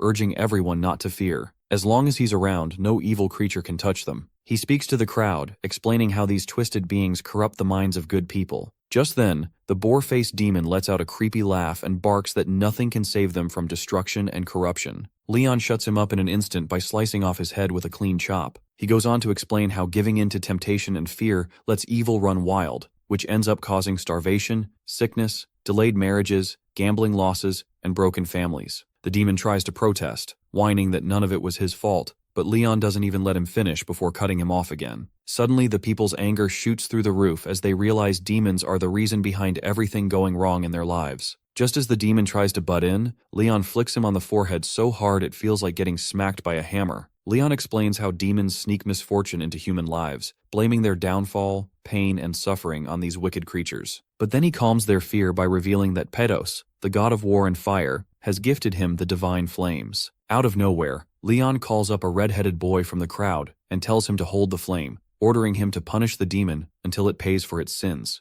The boy hesitates for a second, which instantly ticks Leon off, who asks if he actually feels sorry for a demon. Then, the boy yells back, saying his father died because of them. The demon starts threatening the kid, swearing to haunt him forever if he lays a hand on him. But one solid smack from Leon to shut him up, followed by a fiery bat swing from the red-headed boy, sets the demon's head ablaze. That pathetic demon's threats got under Leon's skin, and he roared at the creature to shut its mouth. Later on, Baltars, the demon of pleasure and corruption, ends up tied up in a prison cell. This little guy knows full well he spent 34 years corrupting and torturing countless humans, but never thought he'd wind up here of all places. Suddenly, Yappy shows up and the demon freaks out, realizing he cannot corrupt a machine. Yappy demands answers, but Baltars just cracks up laughing and mocks him. With no time to waste, Yappy decides that Captive 14 is being uncooperative, and right on cue, the soldiers march in. Baltars may not be scared of dying, But when the soldiers pull out the holy water of 15% strength, the demon starts shaking like a leaf. After watching Balters react to it, Yappy figures this holy water might be the key. Without holding back, Yappy splashes a generous amount right on Balters' face, burning him so bad it looks like his soul's trying to escape his body. Even as the demon screams, Yappy labels him uncooperative, no matter how much Balters begs for mercy and claims to know nothing. After a few more brutal rounds of holy water, Yappy finally pulls out the information. Captive 14 spits out a 30,000 character report, while the first 13 captives averaged about 39,000 each. Even then, Yappy is sure that Balters is still hiding some info, but Balters tells the dumb machine he's not a psychic and has no clue how much the others already spilled. Yappy makes it crystal clear that the only reason the hostage is still breathing is to squeeze some real, solid info out of him. That hits Balters like a ton of bricks, and he quickly changes his tune, asking what Yappy wants to hear. Later on, the intel gathered from 32 different beings shows a shocking similarity of over 89%. Leon gives a shout out to Jagged Spinner and says the Song of Justice sounds beautiful. But then his mood flips, and his heart races with rage as he throws a tantrum, saying he can't stand breathing the same air as these evil creatures that dare to live on human land. When asked, Yappy doesn't hold back and says their kind needs to be wiped out without a second thought. Leon is all for it. The demigod and the machine don't feel exhaustion, and so begins their late-night mission. That's where the 4 brutal nights of cleansing kick off. There's a burst of purple smoke and energy in the area where Reynold Sherman holds the Crystal of Temptation, once known as the Jewel of the World. Alongside him, a couple of prostitutes end up nearby, and the crystal quickly warns Reynold to hold his horses since it's easy for a mortal to get corrupted in a place like this. Reynold listens and keeps himself in check, then runs into a 6-armed guy who looks like he's about to unleash pure fear. Reynold gets overwhelmed by the sudden wave of dense energy in the air, and the crystal warns him not to look at the crown. Eventually, Reynold comes face to face with the great demon of pleasure and corruption, Androgyn, a creature with no common sense and not a shred of backbone. This goblin, riding high on a sudden wave of success, gets an offer that even the crystal can't turn down. The demonic beast completely loses it over the deal, screaming in frustration and rage. It yells at the crystal, reminding it that their lord and the great demons are already dead. Androgyn reminds the crystal that it's nowhere near his level. Androgyn says they died out long ago, so the crystal should drop the arrogance. He's certain the crystal's lord fell during the Great Ascension 180 years ago, just like his own. The crystal knows it well, as those were brutal times down there. A trip down memory lane, 180 years ago, the 5 evils teamed up for the first time to take over the world. But that move backfired hard, turning their lives into a nightmare, with 3 of the demon lords dying brutally. Now even the demons who remember are already running in fear of Leon. With his clothes in tatters and temper flaring, Leon charges in like a furious beast ready to settle the score, and that alone is enough to make demons piss their pants. Over 10 million demons were wiped out. The crystal admits he's one of the few survivors from that heaven-like place. Androgyn asks if the crystal really knows what went down back then, but the crystal fires back, accusing him of giving in to his instincts and reminding him of the offer that couldn't be rejected. The beast growls for him to spit it out already so he can dig a hole for that jerk. The crystal brings up Androgyn's latest order from the most distinguished great demon. Androgyn confirms it's almost complete, and adds that even if she's holding on, she's still just a mortal. He claims the end is near, no doubt about it. Later on, the crystal tells Reynold that this is the most effective method in play, with a winning chance of 7-3, with 7 in favor of Androgyn and 3 for Leon. Reynold, surprised, asks if that means in a face-off between an S-rank mage and the crystal would actually win. But the crystal has no plans to fight. For now, it decides to head toward the corpse harvesters near the palace forest, known for their overwhelming attack power. Once there, Reynold stumbles upon one that looks more like a brain-dead zombie, which gets taken out in an instant by Sir Jagged Spinner, scaring the crap out of both of them. Yappy reports that more are still lurking nearby. The crystal quickly activates stealth mode to stay hidden from Leon's sight, just as he shows up. The old man can't believe he didn't hear Leon approaching. He figures it must be the Grail Knight's divine law of silence, which even cancels out the sound of horses, and believes Leon used that to wipe out the forest full of demons. Suddenly, Leon admits to sensing an unwanted energy just inches away, while Reynold is freaking out. Right then, Sir Yappy announces that a simple satellite has caught sight of the target, declaring that there are still more out there. Leon brushes it off and rushes out without a second thought. Reynold collapses, trying to catch his breath, shaken by how close it was. Later on, Leon takes a bath, deep in thought about the demons of pleasure and corruption, seeing them as a bunch of perverts with twisted desires. What bothers him even more is how so many of these demons, even the high-ranked and elite ones, have managed to slip into the palace. He's sure the great demon is hiding here somewhere. Out of nowhere, a woman's voice comments on the disgusting smell of blood, catching Leon off guard. This stunning woman gently suggests that he should get some rest. A graceful woman stands before Leon, and her presence is impossible to ignore. She has the kind of beauty that doesn't need effort to draw attention. It's the kind of beauty that speaks louder than words, making others lower their guard without her needing to move a finger. Leon realizes she's not just beautiful, but dangerously enchanting, the sort of person who pulls others in so gently that they don't even notice the fall until it's too late. After that, she introduces herself as Beatrice Alighiera Sparrow, the queen of a small kingdom, to which Leon responds, stating his name and title as the King of Lionheart. In that moment, Leon understands just how dangerous her presence is, not because she means harm, but because even someone like him didn't notice her influence until now. Beatrice then tells him not to be so guarded, explaining she's only here to meet the man who saved her kingdom. Still, Leon knows this isn't the right moment for such a meeting, and something feels off. The timing, the setting, nothing about it feels right for a noble lady like Beatrice to visit him. After that, Beatrice quietly reveals that she's being watched, and that the general and his knights, while pretending to serve her, are actually keeping her imprisoned and monitoring her every move. Leon finds it hard to believe, especially since the general didn't seem like the type to betray his ruler. But Beatrice is desperate and insists there's no time to explain everything. She then asks Leon for a favor, to kill the general and his knights, and in return, she promises to give him the entire kingdom. Beatrice also urges him to check the underground floors of the castle, hinting that something important is hidden there. Her request adds a layer of tension to Leon, and he decides to acknowledge the matter. Leon discovers that the general is hiding underground. That night, the general suddenly knocks and enters Leon's bedroom, apologizing for disturbing him at such a late hour. Leon scolds him for barging into a king's room without warning, but the general insists the situation is urgent. Later, Leon mentions he met the queen, expecting a reaction, but the general remains calm and says Beatrice often wanders out at night. Leon becomes frustrated and points out how careless it is to leave royalty unguarded while demons are everywhere. The general calmly insists demons don't attack at night, but Leon knows that's a lie. The demons have never cared about day or night, and he senses something is off. The general's calmness and denial only raise more suspicion in Leon's mind, making it feel like he already knows too much and is trying to hide something. The general quietly leaves, but something feels off. The queen had claimed she was being kept prisoner, yet the general acts like nothing is happening. His calm reaction doesn't match the situation, which makes Leon uneasy, and it seems like there's a hidden truth in this castle. To uncover it, Leon decides to explore the underground levels himself.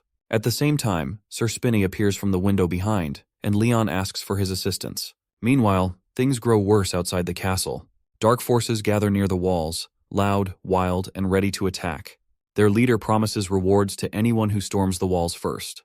The enemies scream and rush forward, hungry for destruction, wanting to ruin everything and spread pain and corruption wherever they go. Suddenly, a spear appears, moving fast through the air.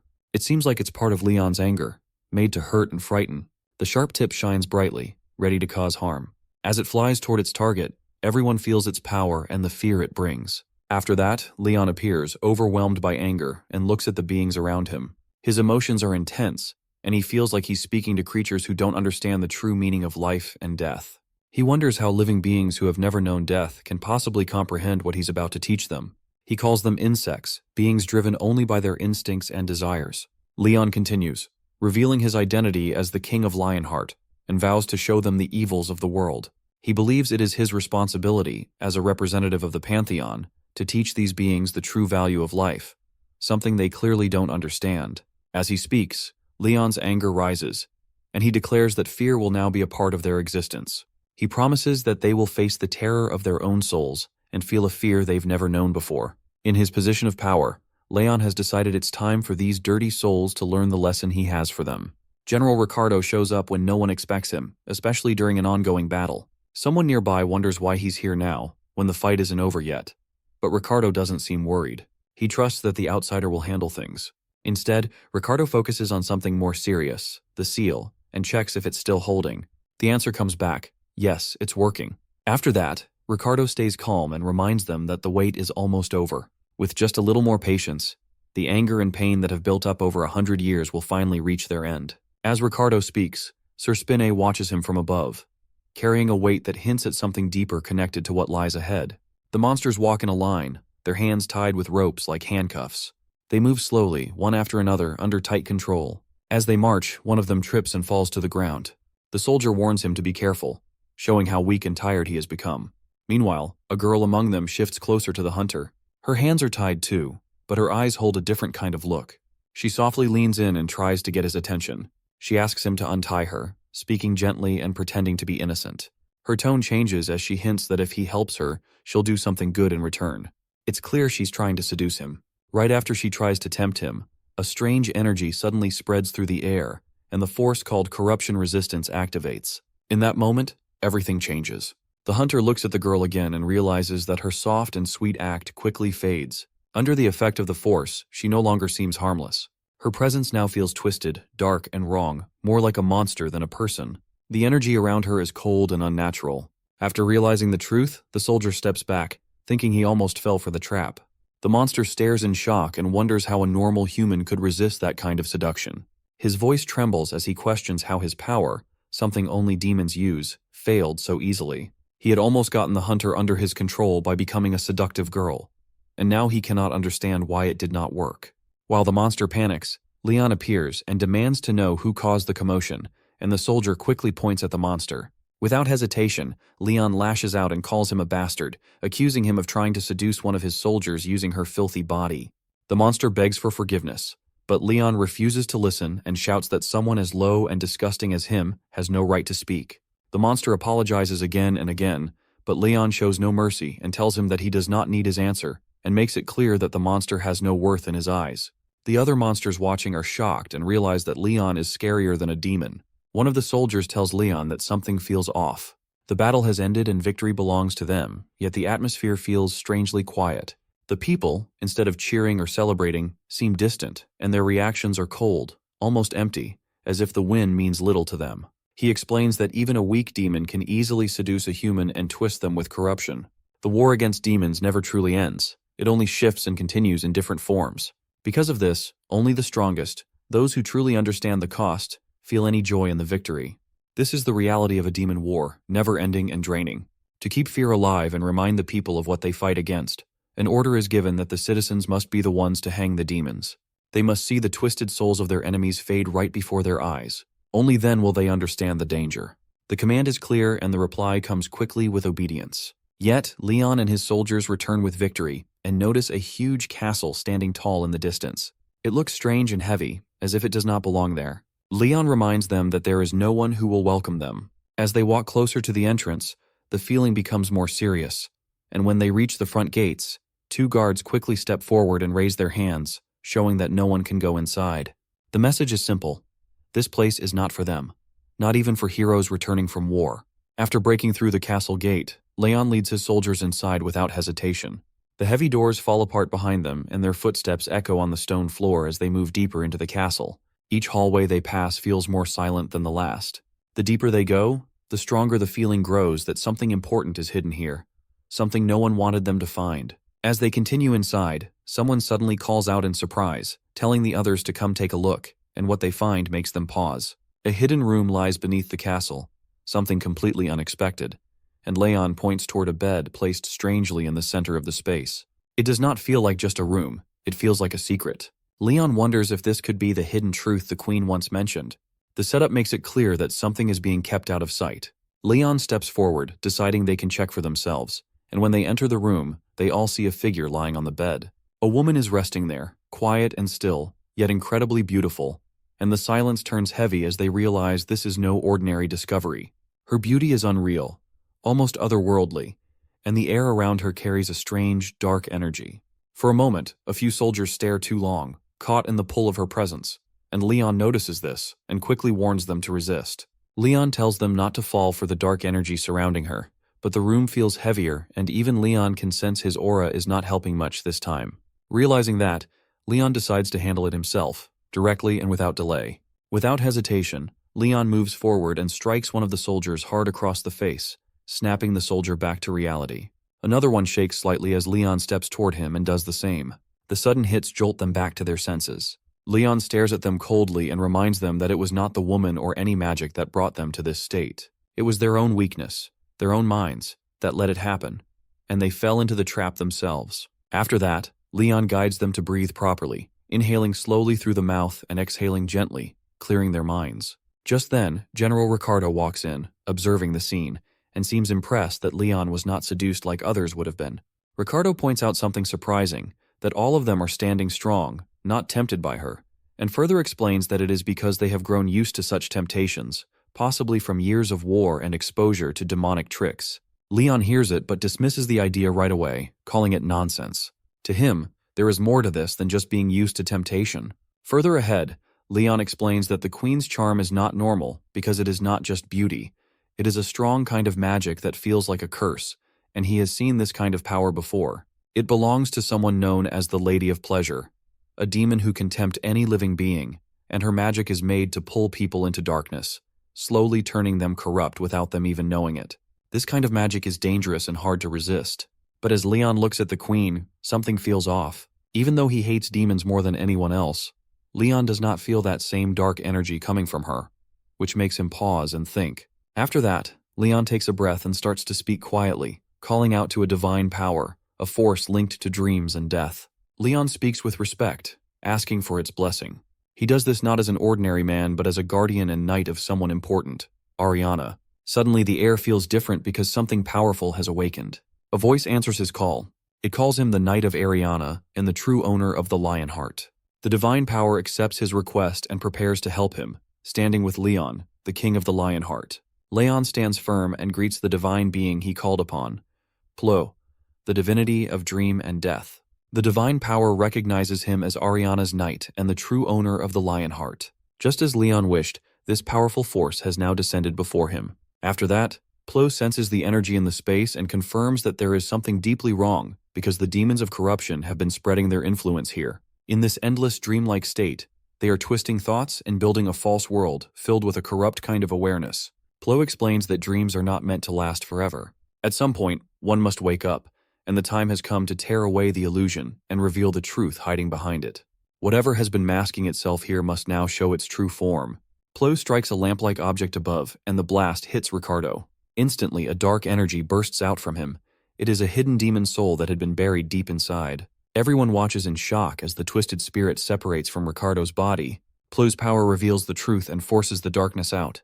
Leon, now seeing it all clearly, finally understands why none of this felt right before, and why he could not sense the danger. The reason the queen's energy felt different all makes sense now. It is not simple seduction. It is an authority, a power so strong it can create an entire world on its own. Afterwards, Leon is finally aware of what they are truly facing, because this is no ordinary trick. It is a crafted world built by corrupted power, and Leon must break free from it to find the truth beneath.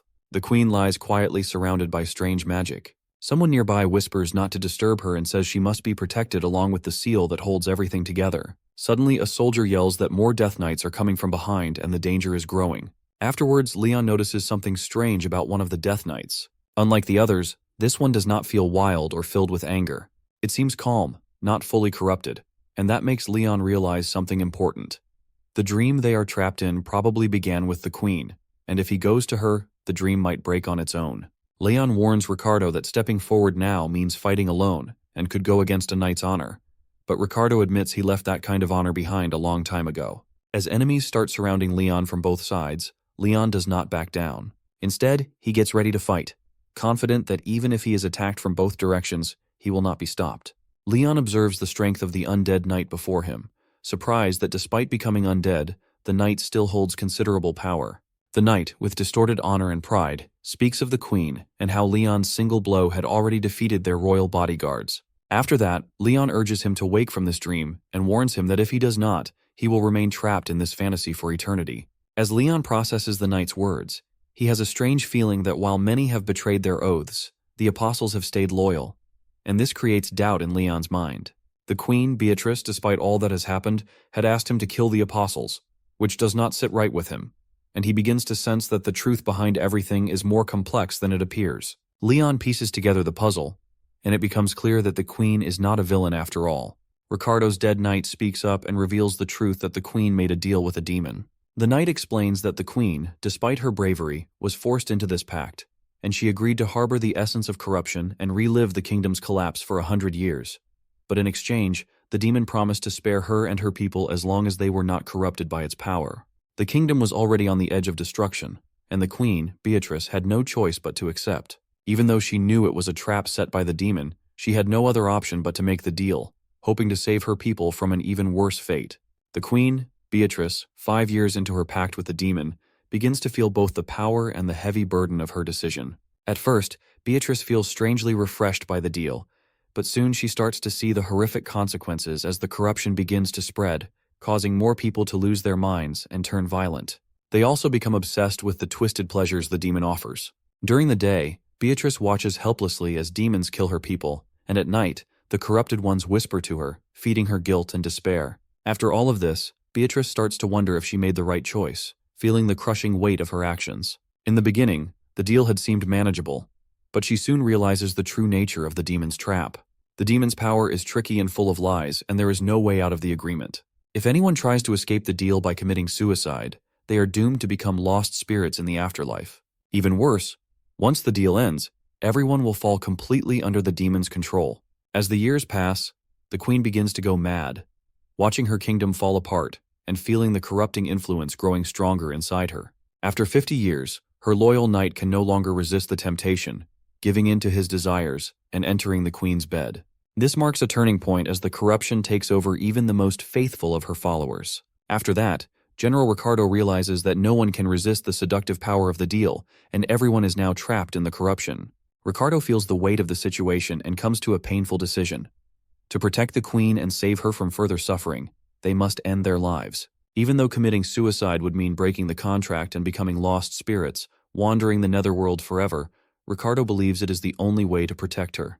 Additionally, General Ricardo knows that by going against the deal with the demon, they will become servants of corruption at the end of the 100 years. Yet, despite the inevitable consequences, General Ricardo and his comrades choose to remain loyal to Queen Beatrice, willing to sacrifice everything, even their own souls, to ensure her safety and protect her from the dark forces controlling their fate.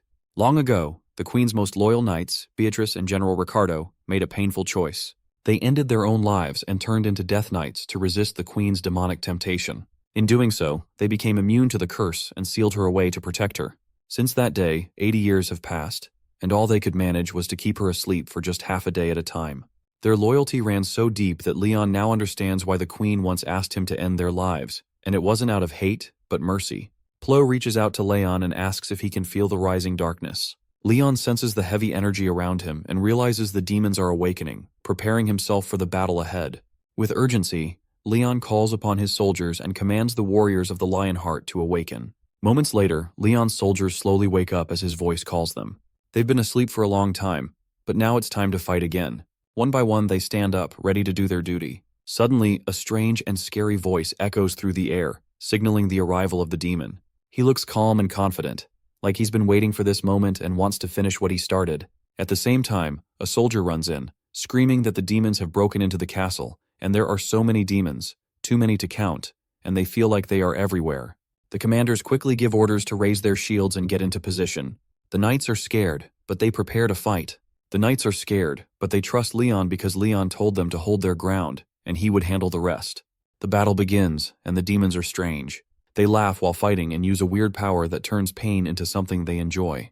It's creepy and confusing, but they keep attacking without stopping. Even though things are scary, the knights stay strong because they remember why they're here. They're fighting to protect their home and believe that Leon will lead them to victory. As the battle grows more intense, Leon calls out for Stallion, his trusted companion. The soldiers are struggling because of the number of enemies swarming the castle grounds. Their shields are up, but even that doesn't feel like enough. Still, they hold on to hope, trusting that if they can endure just a little longer, Leon will turn the tide. One soldier looks around in panic, searching for their king, but Leon isn't visible, and doubt starts to creep in. For a moment, they think it's all over. The enemies are demons of pleasure. They aren't strong in one-on-one fights, but their real power comes from the way they affect others. Their abilities weaken willpower, making them hard to resist. Leon knows this trick well because it's a tactic often used by powerful demons of pleasure, overwhelming with numbers, distracting the mind, and dulling the body's strength. Leon realizes he needs more power to fight back, because his current strength isn't enough to break through the buff protecting the enemies. There's hesitation in his heart, unsure if he can manage it in time, but he shakes off the doubt. This has to end, and he knows it must be done. Leon shouts for everyone to charge, and with his voice leading the way, the soldiers push forward. Suddenly, General Ricardo wakes up from the long dream, and the illusions fade. He realizes the nightmare is over. Ricardo remembers everything and rises, finally free from the curse. Leon notices that Ricardo still holds on to his loyalty to the Queen deep in his heart, and that loyalty hasn't faded. Leon acknowledges it because that kind of faith is how it should be. Facing a king from another land, Leon listens as General Ricardo speaks of the heavy losses they've endured. Despite all the pain, they're still willing to believe that Leon can bring change, and they're ready to place their hopes in him. Leon makes a silent promise to carry their expectations and prove their trust wasn't misplaced. In that moment, Leon stands as more than just a warrior. He becomes a symbol of hope. Leon then calls out to the divinity of war and fire. Even when the world had fallen to demons and the gods were forced to retreat into his heart, Leon remained firm. Now, in this moment, when everything feels like it could fall apart again, Leon asks for strength. He carries not only the will of hunters, but also the hopes of the Queen's loyal knights, refusing to let the darkness win. Leon refuses to step back because he knows that without his strength, the fire of hope will vanish. Still, he chooses to carry the weight, just as he always has, deciding to stay at the front and protect everyone until they're strong enough to move forward without him. Through every difficulty, Leon keeps going, aiming for something better, even if the path is hard. Leon, the Lionheart, steps forward and calls upon the power of Pitos, the divinity of war and fire, asking for flames of battle to burn away the evil surrounding them. As the most skilled horseman of his god, he rides with purpose and honors his duty.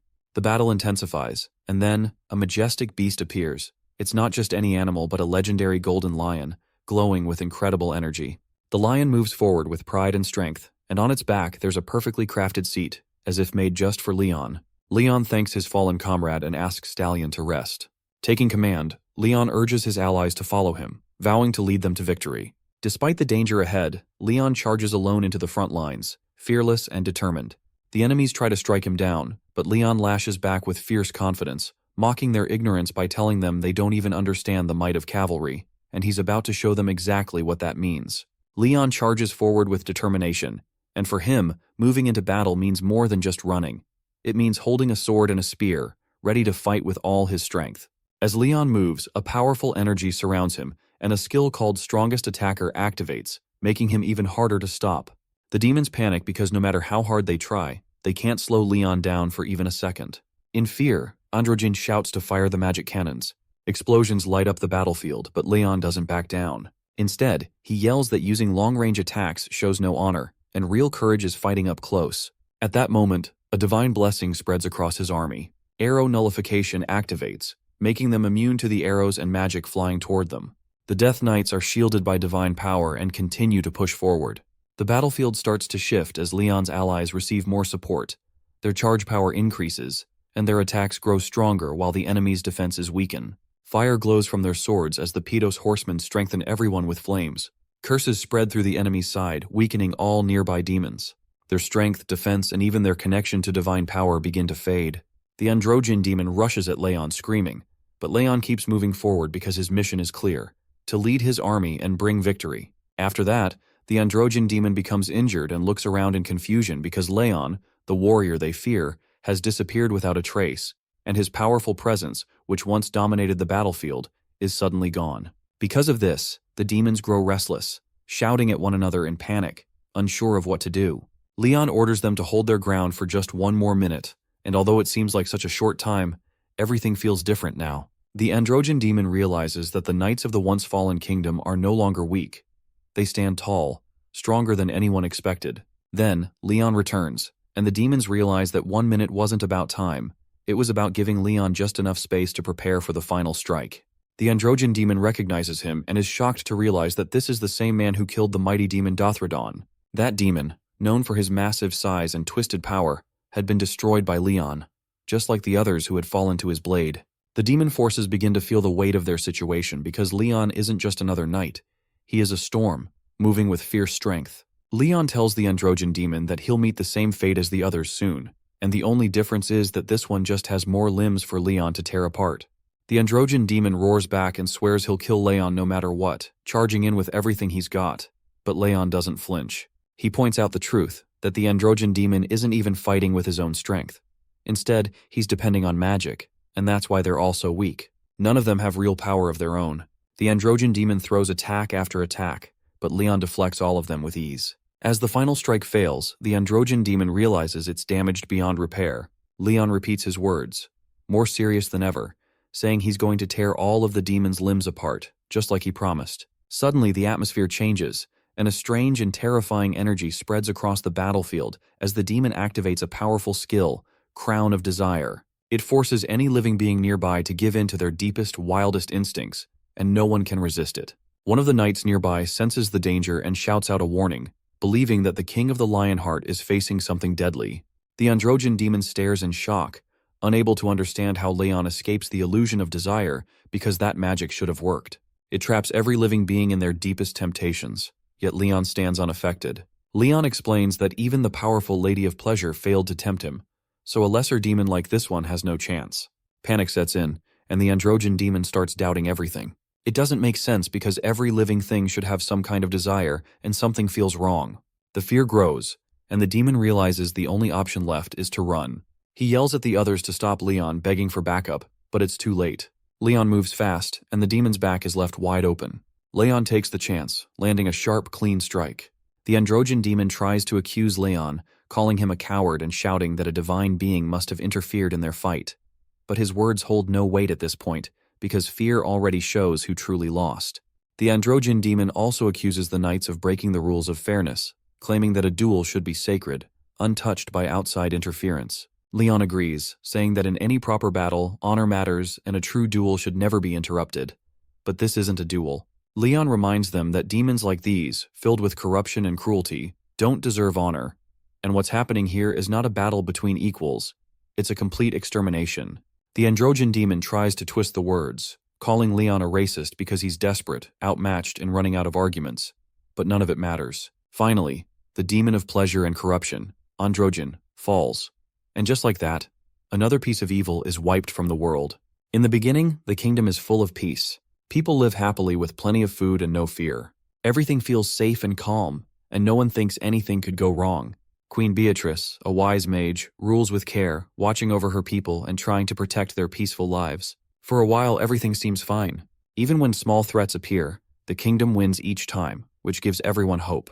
But deep inside, Beatrice has a feeling, and she knows something bigger and more dangerous is coming.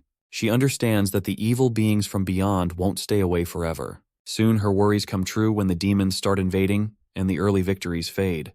The hope people once held onto begins to disappear, and the peace they thought would last forever starts to slip away. Eventually, Beatrice discovers the terrible truth that these demons don't stay dead.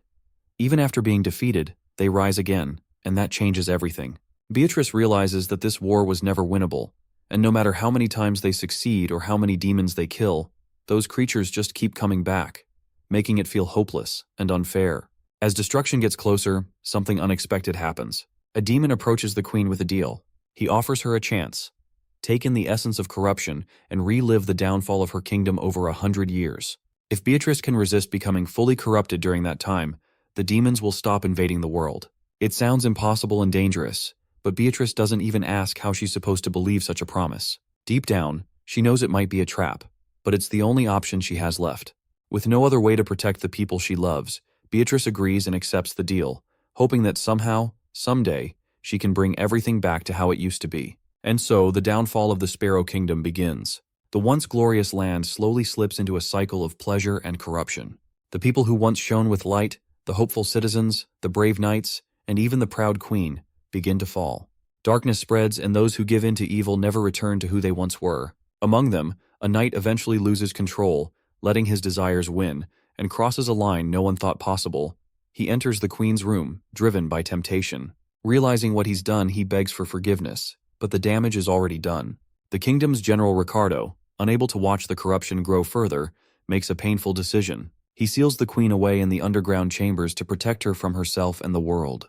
Then, General Ricardo takes his own life, choosing to remain behind as a ghostly guardian bound by guilt. Years pass, and regret eats away at him as Ricardo blames himself for everything.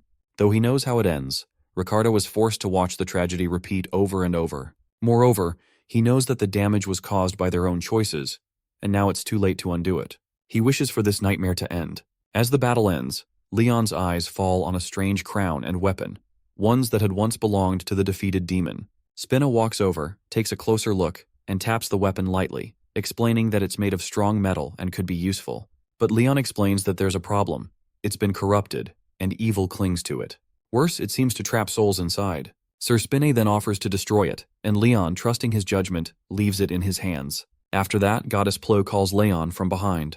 Leon turns to the goddess, holding out the crown taken from the fallen enemy, telling her it might be too tainted, something unfit for her eyes. Still, Goddess Plo gently nods, saying it's okay and that she wants to see it. As she looks at the crown, it seems familiar to her, and she explains that this crown is shared by all evils of pleasure. She adds that it is soaked in wickedness because of its ability to lure the innocent into false dreams, especially the young, which is sickening.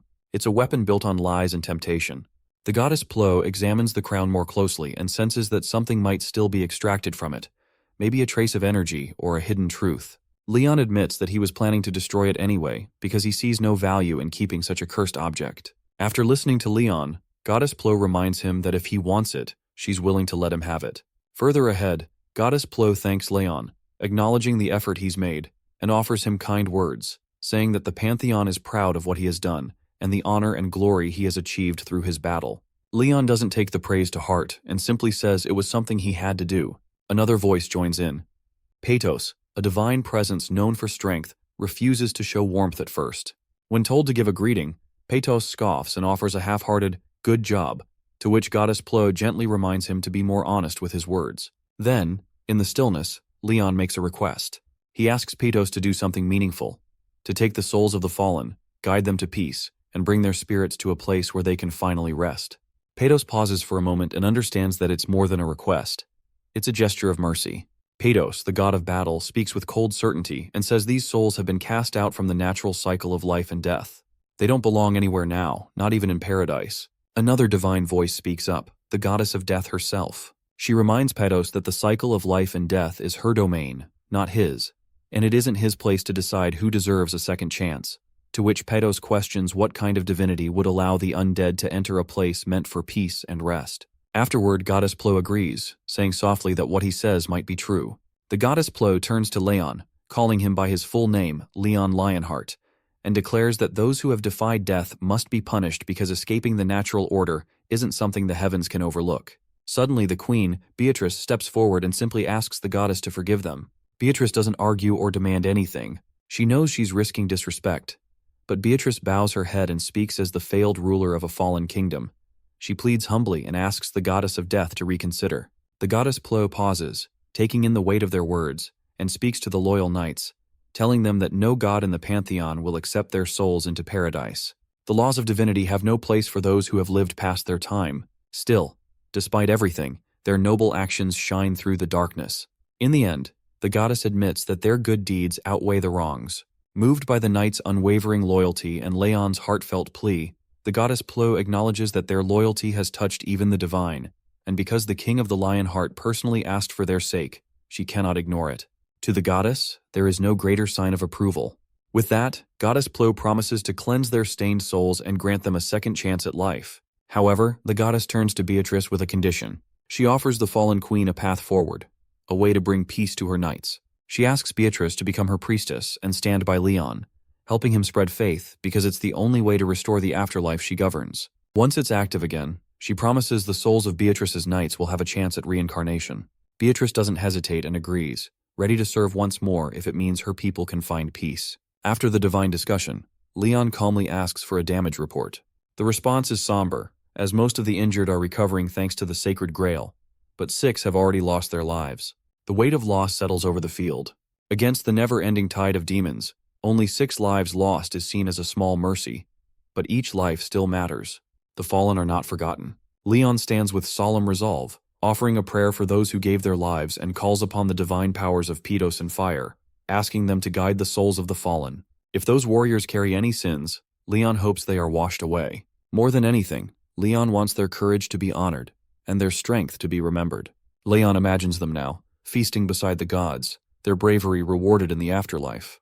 Still, duty remains. Afterward, he orders a list of the deceased to be compiled so their families can be informed and their memories preserved.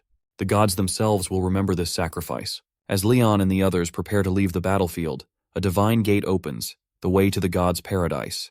But the system halts their passage. One by one it denies entry. The souls do not meet the requirements because of too little faith, not enough honor, or not yet being ready for paradise. Then, the impossible happens because the king of the Lionheart speaks a blessing. His words carry the weight of something divine. With that single act, the gates recognize the souls, and they open wide. The fallen, now wrapped in honor, finally pass into paradise. The Hunter Association sends out every available hunter to confront a sudden and dangerous fluctuating gate, something unlike anything they've seen before. As the days pass, fear grows, and then, after a week inside the gate, the hunters finally return. The crowd feels relief as the announcement is made that the gate has been cleared and there are survivors. After that, the news is rushed to the higher-ups. President Oh Kang-hyuk of the association officially recognizes Beatrice as one of the survivors. While he expresses sorrow for those who didn't make it, Kang-hyuk also pays his respects, hoping the fallen hunters may rest in peace. In the aftermath, the president reviews footage captured by Sir Spinner. The Red Gate had contained a powerful demon, and it's clear now that the battle could have ended much worse. Despite the danger, it's a miracle that more lives weren't lost. Afterwards, Leon plans to visit the families of the deceased by himself. When asked if he'll go alone, Leon calmly states that those hunters were his soldiers, and visiting their families is the least he can do. Though President Kang-hyuk warns him that the experience might not be pleasant, Leon stands firm. He understands the grief and anger that the families might carry, and Leon hopes that hearing the truth from him will offer them some comfort. Leon then turns to Kang-hyuk with a new directive, asking the association president to release the video footage and gather more hunters. The reason is clear: the demon threat isn't over. Leon warns that the demons will soon begin invading this world, and they need to prepare. For that, they'll need soldiers and knights ready for battle. Kang-hyuk understands, and without delay, he promises to create a detailed schedule and plan, assuring Leon he'll send it over as soon as it's prepared. Inside the Pantheon building, Leon sits in silence and realizes that the demon movements are suspicious, each one more troubling than the last, and something doesn't feel right. He knows this isn't just a minor threat, it's different, and urgent help is needed. Unlike before, Leon doesn't plan to send anyone else. This time he decides to go himself because he can't sit back and watch from a distance. As Leon arrives, the guards and holy servants welcome him with deep respect, calling him the greatest Grail Guardian. Anjak, a high-ranking soul within Paradise, steps forward. Leon asks how life in Paradise has been treating him, and Anjak responds that it's been peaceful, all thanks to Leon's protection. Leon's eyes move across familiar faces: Sir Gildas, Sir Antok, and all former warriors and companions. They look healthy and radiant in this peaceful realm. Further ahead, Leon compliments their condition, and one of them chuckles, saying they would have come here sooner had they known how nice it would be. Leon scolds him and reminds him not to joke about such things, especially in a place where so many gave their lives for peace. Leon meets Argon, the former king of the Lionheart. Although Leon apologizes for disturbing his peace, Argon reassures him it's no trouble, as they are connected by the same spirit and duty. Leon asks about any new souls, and Argon mentions it's been 180 years since any arrived, but those who did are being treated well. Relieved, Leon quickly shares his true purpose. He needs to meet the gods of the Pantheon, as the situation is urgent and he seeks their guidance. Understanding the gravity of the matter, Argon offers his help and tells Leon they must travel to the forest to meet the gods. He also lends Leon his trusted horse, Pethelion, for the journey. As Leon prepares to leave, he reflects on the future, knowing that one day, when his duty is done, he'll run freely through these fields alongside Stallion. But for now, he must keep moving forward, carrying the burden until the next one is ready. Leon arrives at the forest, deep within the paradise of the dead, where the ancient sages reside. The trees whisper his name, recognizing him not only as a visitor, but as the rightful lord of Dragonia and bearer of the holy relics. Despite the weight of his titles, Leon enters humbly and apologizes for stepping into their sacred ground.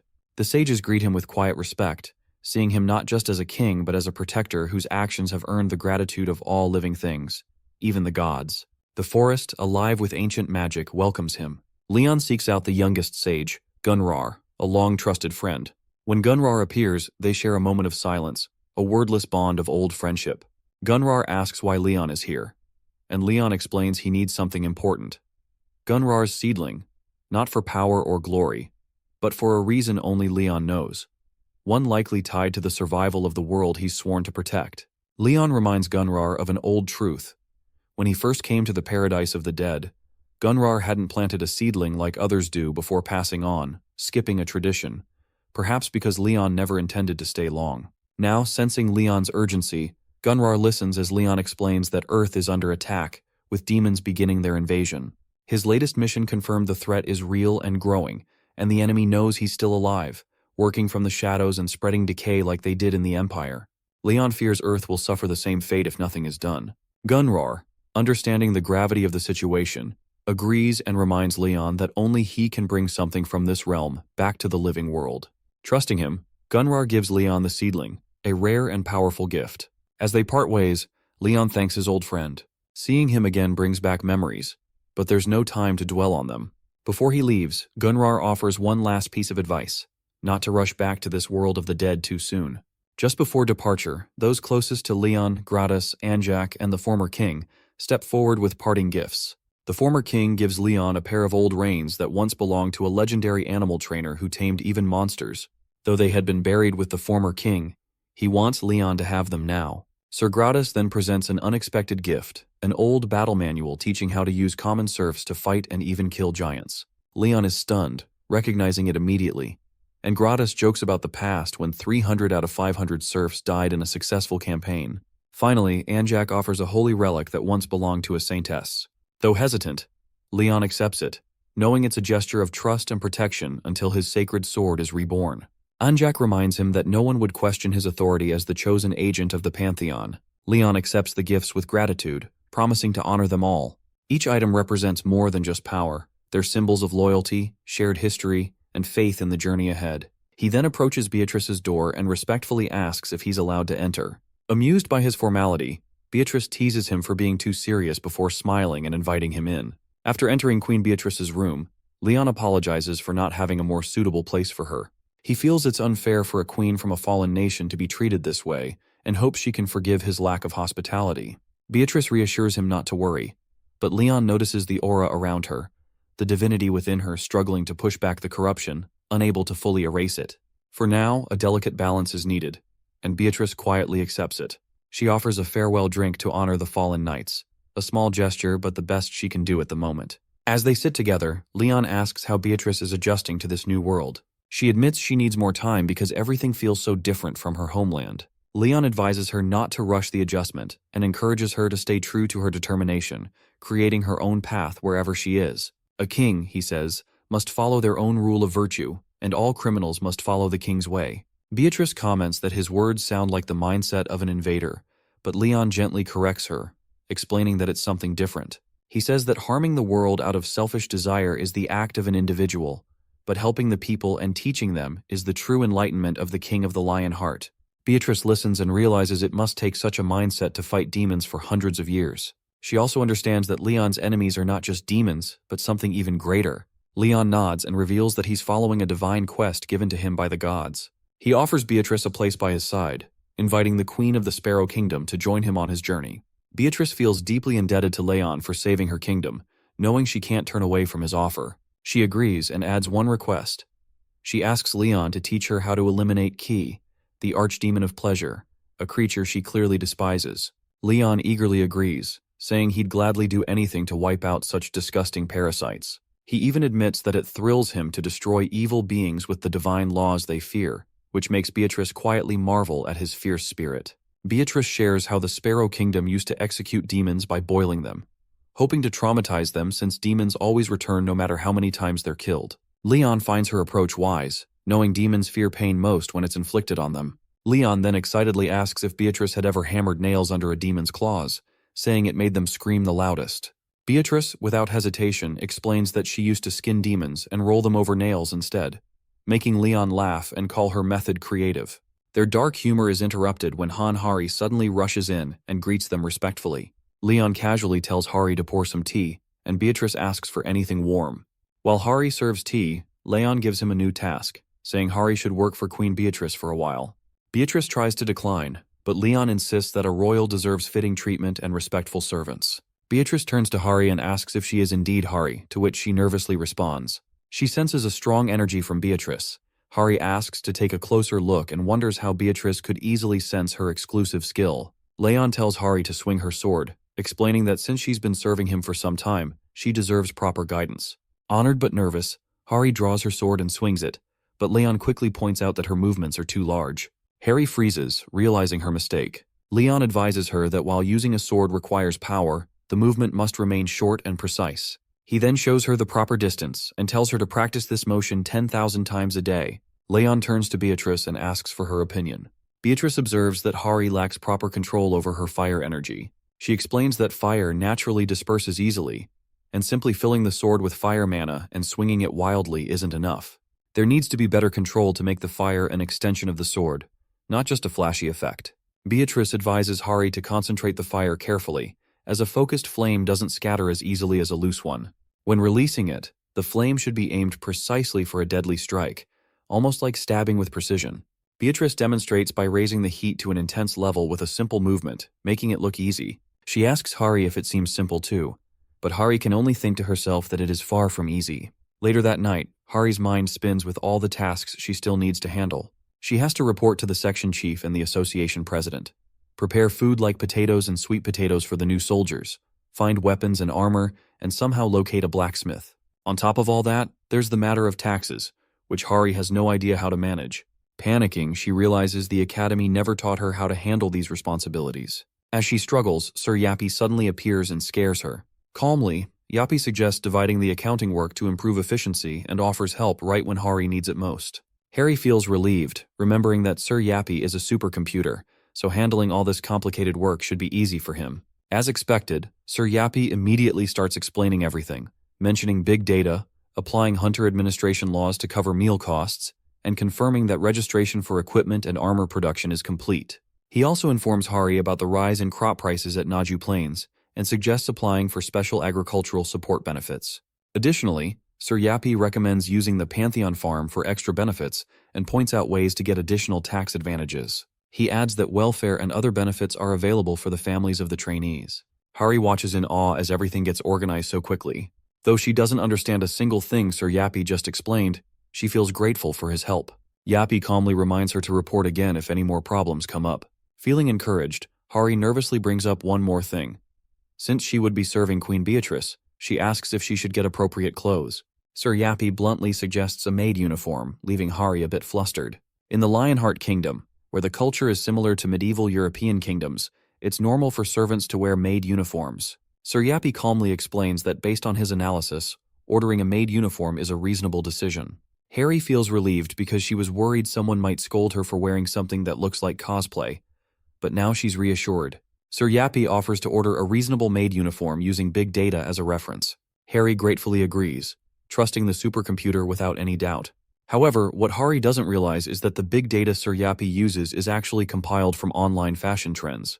Without understanding the real-world context, Sir Yappy ends up purchasing the most popular item, a flashy, heavily censored Rainbow Magic Girl ribbon-made stocking set, known for comments like "boyfriends love it" and promises to wear it often. Innocently relying on big data leads to a serious mistake, leaving Hari completely unaware of the strange influence behind modern online shopping trends. At Hunter Academy, Kim Jae-hyuk, a top student, notices the large crowd and comments that more people showed up than he expected. Nearby, Han Suho, another top student from Class A, agrees and recalls what happened a few days ago. It all started when Leon visited the academy. Instead of looking for regular soldiers, he announced that he was there to find seedlings of knights. Moreover, Leon offered to teach them not only swordsmanship, spearmanship, and horsemanship, but also theology. The mention of theology left the students confused, and they whispered among themselves. Some students specializing in archery felt anxious. One student nervously pointed out their focus on archery, but Leon immediately dismissed them, saying that such an attitude was suitable for a soldier, not a knight. His blunt and demanding words made many students think he was arrogant and unreasonable. At first, complaints were endless, and students questioned why they had to study theology or divine law, wondering if they were being turned into priests. However, Leon calmly demonstrated something simple, a glimpse into divine law. Despite their initial resistance, the students quickly found themselves intrigued. The students were stunned by Leon's overwhelming power as they witnessed a force that allowed anyone to use powers similar to magic, but not actual magic. It was far beyond what they had known, leaving them in awe. Among the gathered students, Cheon Soyeon from Class A is also present. She had been furious before when Kim Jae-hyuk called her a peasant, and now Soyeon warns others to be careful about how they address her. As the granddaughter of the Divine Sword Guild's guildmaster, she feels it would be impossible not to join after witnessing Leon's abilities firsthand. Kim Jae-hyuk and Suho notice Pantheon TV, a popular channel with over 500,000 subscribers, playing a video about divine laws and fluctuating gates. The videos cover topics like how D-rank hunters survived, thanks to divine laws, and the benefits of regular worship and prayers in the name of Goddess Demira. In the middle of this, Suho spots Hari and affectionately calls her Nuna. Surprised, They also comment on her using an outdated phone despite being wealthy, to which Soyeon simply explains that Hari donated most of her money to an orphanage, earning admiration from those around her. They mention that Hari is currently on dispatch at the Pantheon, and everyone believes she must be doing a great job. Meanwhile, an embarrassing detail appears on Hari's old phone screen. A listing for a sexy cutie-maid uniform, advertised as a 5-piece set for special events, boasting a near-perfect satisfaction rate. Sir Yappy insists that the outfit is correct, firmly standing by his big data analysis. Hari, feeling embarrassed, tries to argue that the outfit is way too short, but Sir Yappy coldly reminds her that numbers do not lie, and with a dependability rate of 99.999%, Sir Yappy questions whether Hari is doubting the integrity of big data itself. Panicking, Hari tries to hide when she hears familiar voices approaching. Realizing that guests are arriving soon, she tells Sir Yappy to hold off on greeting them. But it's too late. Hari steps out awkwardly to greet the incoming guests, and hoping to somehow smooth things over. However, the guests freeze, shocked at the sight of her outfit. Suho stares, barely able to process what Hari is wearing, and confused and concerned, asks what is going on. Hari tries to explain that it's not by choice, but Sir Yappy coldly interrupts, questioning if organic beings dare distrust big data. As Hari struggles, Sir Yappy tugs at the skirt to adjust it, making the situation even more chaotic. Leon soon arrives and stares at Hari's outfit in disbelief. He demands to know what she is wearing. Embarrassed beyond words, Hari tries to explain, but Leon cuts her off sharply, ordering her to change immediately and scolding her for appearing so indecent. Hari quietly obeys Leon's furious order, promising to change immediately. Meanwhile, Sir Yappy announces that it's trainee food time and that salt water must be distributed. Hari can only sigh as the situation spirals out of control. The reunion with her respected juniors turns into an utter disaster. Meanwhile, on Jeju Island, a red gate looms. After a long and tiring journey, the Golden Lion Guild, led by Hwang Gumchul, finally arrives. Gumchul jokes about how quickly they boarded a flight at the mention of money, calling out their own greed without shame. Hwang reminds her sister that after the catastrophic losses at the Cheongju Gate, their guild's financial situation has been terrible, and they need to recover somehow, even if it means taking risky missions like this one. Alongside Hwang, about 40 other guild members are gathered, ready for the challenge. Suddenly, a familiar voice greets Hwang. Lee Youngwon appears. Hwang teases him lightly, recalling the government blackmail scandal that caused Lee to vanish for a while. Hwang then asks if Lee was specifically chosen for this dangerous mission. Lee, however, responds coldly, saying that unlike Hwang, he hasn't experienced the death of any guildmates, a heavy reminder of how brutal their world has become. After that, Hwang brings up the real issue. He demands that the payment be split evenly, 50-50, to which Lee immediately snaps, calling it complete nonsense. Lee points out that Hwang obviously won't be doing as much of the heavy work, so an even split is ridiculous. Still, Hwang smoothly argues back, reminding Lee that no one else would have bothered to help him and calling him hunter-trader Nim, clearly taking a dig at Lee's reputation. Lee's patience snaps, and he warns Hwang not to cross the line. In the end, Lee offers a 6-4 split, absolutely refusing to go any lower. Hwang laughs it off and cheekily tells Lee to treat them all to a meal, but Lee curses and refuses, telling him to buy his own damn food.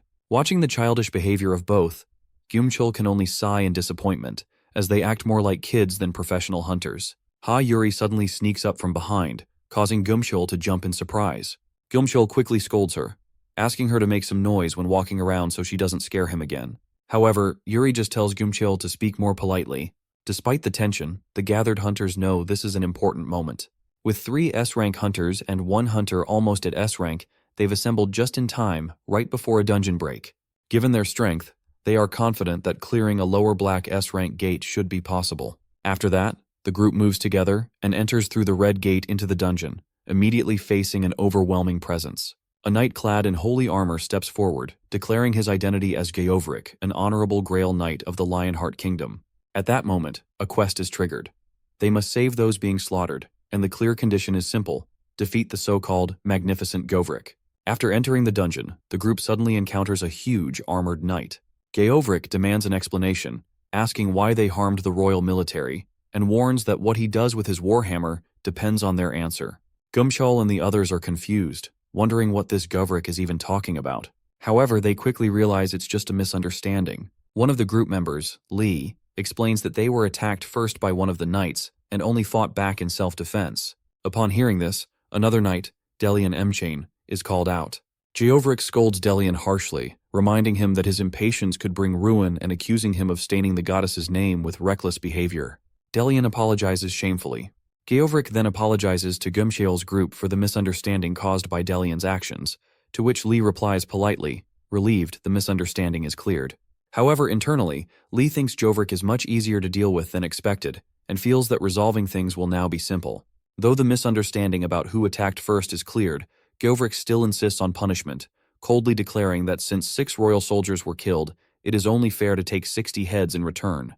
His logic is brutal and one-sided, revealing how harsh and rigid the kingdom's military rules are. Meanwhile, the scene shifts as Hari and the others arrive at a different location, the soldier training grounds. At first glance, it looks simple and rural, lacking modern facilities or comforts like medical lounges. Kim Jae-hyuk notices that even in the cafeteria, the trainees are only drinking plain water instead of eating proper meals, and when they finally reach the training ground, they are shocked to see trainees beating each other up amidst screams, blood, and chaos. It looks more like a brutal battlefield than a training area. Newcomers like Sunbae are stunned, questioning if they're dreaming because they can't believe such harsh training is considered normal. However, Hari observes the scene seriously and realizes there's a deeper meaning behind this brutal training. It's not just violence. This method is probably meant to make soldiers tougher, pushing them beyond their limits and mentally preparing them for the harsh realities of battle. As the brutal training continues, someone remarks that the night training manual is actually different from what the soldiers are going through. This small comment gives the students some relief as they realize they are lucky compared to the insane environment around them. Kim Jae-hyuk, still shocked by the brutality he witnessed, desperately thinks about escaping this madness. However, before he can act, Leon appears at the training grounds and announces that today is a special day. Students have come to observe and decide if they want to join his military. He then orders the trainees to pause their brutal training and take their seats. The students quickly obey, though Hari feels confused when Leon tells her to stand with the students rather than the soldiers. Leon explains that he wants Hari to aim higher and prepare to become a mission knight, which suggests a higher status and more responsibility compared to ordinary soldiers. Hari agrees respectfully. Leon then officially begins the selection process, stating that he will personally choose the most talented individuals from the students to become his disciples. Being selected would be a huge honor since it means direct training under him. As the selection begins, Suho, one of the students and Hari's close companion, quietly calls out to her. Hari warns Suho seriously not to be rude to Leon, reminding him of how strict and intimidating Leon can be. She only tells Suho this out of genuine concern for him. Without giving them much time to process, Leon orders everyone to raise their swords and attack him all at once. The rules are simple. The time limit lasts until the last student falls. Leon reassures them that they don't need to worry about getting hurt because he possesses the Holy Grail, an artifact that can heal injuries. With about 40 students standing before him, Leon admits that he would actually be pleased if even one of them managed to land a hit on him. The students, overwhelmed but unwilling to back down, rush to move. However, before anyone can properly react, Leon strikes, and the first student falls instantly without even realizing what happened. Shock spreads through the group as they realize they didn't even catch a glimpse of Leon's movement. Some start yelling to ready their weapons properly, knowing that this is no ordinary test and that their opponent is monstrously fast and overwhelmingly strong. Leon stands firm and tells everyone to come at him again. Despite their fear and hesitation, the students gather themselves and charge. One by one they fall, but not because they are holding back. They give it their all, fighting with everything they have. After the clash, the students are left breathless. Even so, they reflect on their effort, feeling a little proud that they didn't hesitate. Kim Jae-hyuk admits that at first he was a bit taken aback, but afterward he fought seriously. Hari feels that the fight was as exhausting as raiding a powerful boss monster, and she also notices that Leon showed no openings during the entire battle. Leon, meanwhile, praises them, saying it wasn't bad, and acknowledges that they have at least recovered their physical strength enough for training to continue. Leon then shifts into lecture mode, explaining the difference between a soldier and a knight. Training soldiers is straightforward. It's all about pushing the body and non-stop physical endurance. But knights, Leon says, require a deeper kind of training. He sets clear expectations.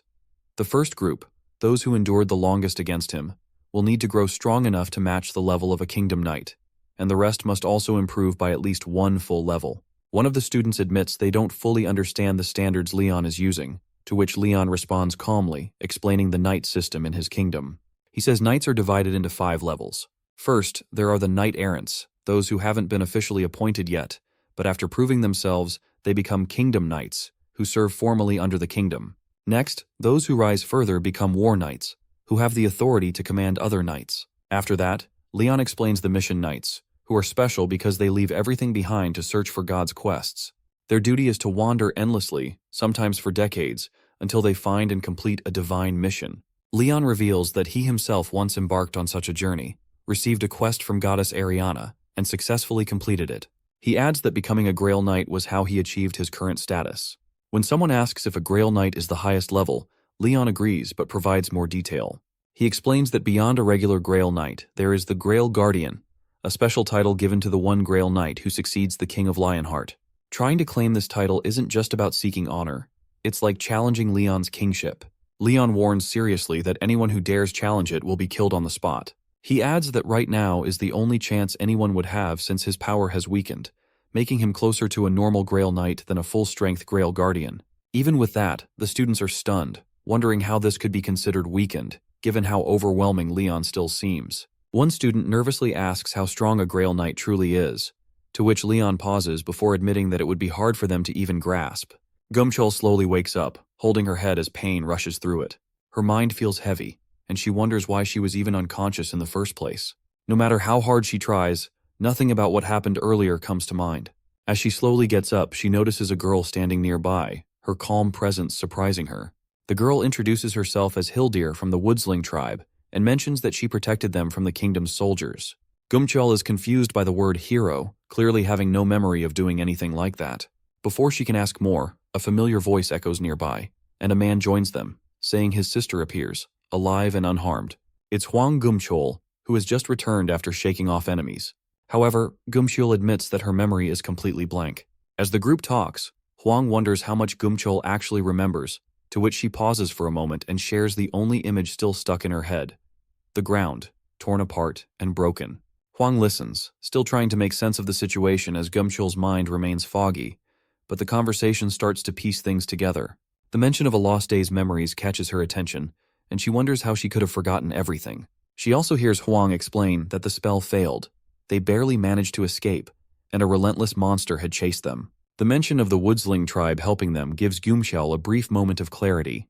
Gumchul learns that during the battle, she was struck by a hammer, teetering on the edge of death for 2 whole days. Stunned, she asks about the healers, but they couldn't help because of a curse placed by Jovrik, the Grail Knight. The curse prevented anyone from healing, turning the powers of recovery into something destructive, which leaves Gumchul in disbelief. Her eyes then fall on the unfamiliar markings spread across her skin. They feel strange at first, but Hildir calmly explains that they're part of a healing spell, etched to support her recovery. Each symbol holds meaning, tied to an ancient method practiced by the local tribes. Gumchul later examines them more closely, quietly noting how they almost look cool despite everything. As she pushes herself upright, her sibling gently checks if she can stand because a meeting is about to begin, and everyone is expected to join. Afterward, the tribal chief Beldi steps forward and speaks with a serious voice. He explains that for years, the Crown's army has attacked their people, calling them heretics. Many were killed in terrible ways, and some were even skinned. Even after all that, the tribes refused to give in.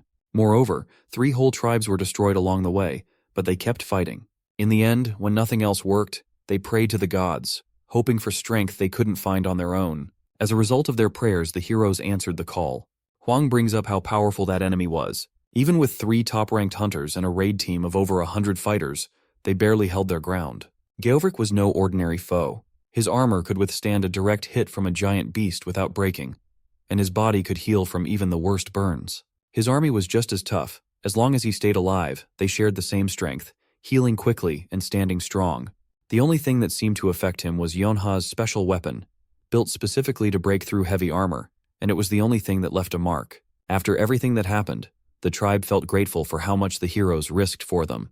Now, they were ready to help in any way they could, without asking for anything in return. Meanwhile, the scene shifts when one of the cadets suddenly shouts in surprise after seeing a real horse for the first time. This takes place at June Ranch on Jeju Island. After finishing their basic training and tests, the Academy cadets are brought here by Leon as part of their next learning step. The peaceful ranch is a big change from what they're used to. For some, even something simple like seeing a horse feels special. Soon after, Leon arrives at the ranch and people greet him with respect. Leon takes a quick look around and quietly says the horses look decent. Not bad, just good enough. He thanks the ranch staff for arranging everything on such short notice and gets straight to the point. He's here to find a war horse. The staff seem excited and honored to help. proudly mentioning that their horses come from famous racing bloodlines and are known for their strength and speed. Leon listens calmly and responds with a brief comment, saying that a horse's true worth depends on its sire, the one it came from. He then turns to the cadets and speaks seriously, explaining that for a knight, a horse isn't just for riding, it's a lifelong partner. It's important to build a connection and move as one, both in battle and beyond.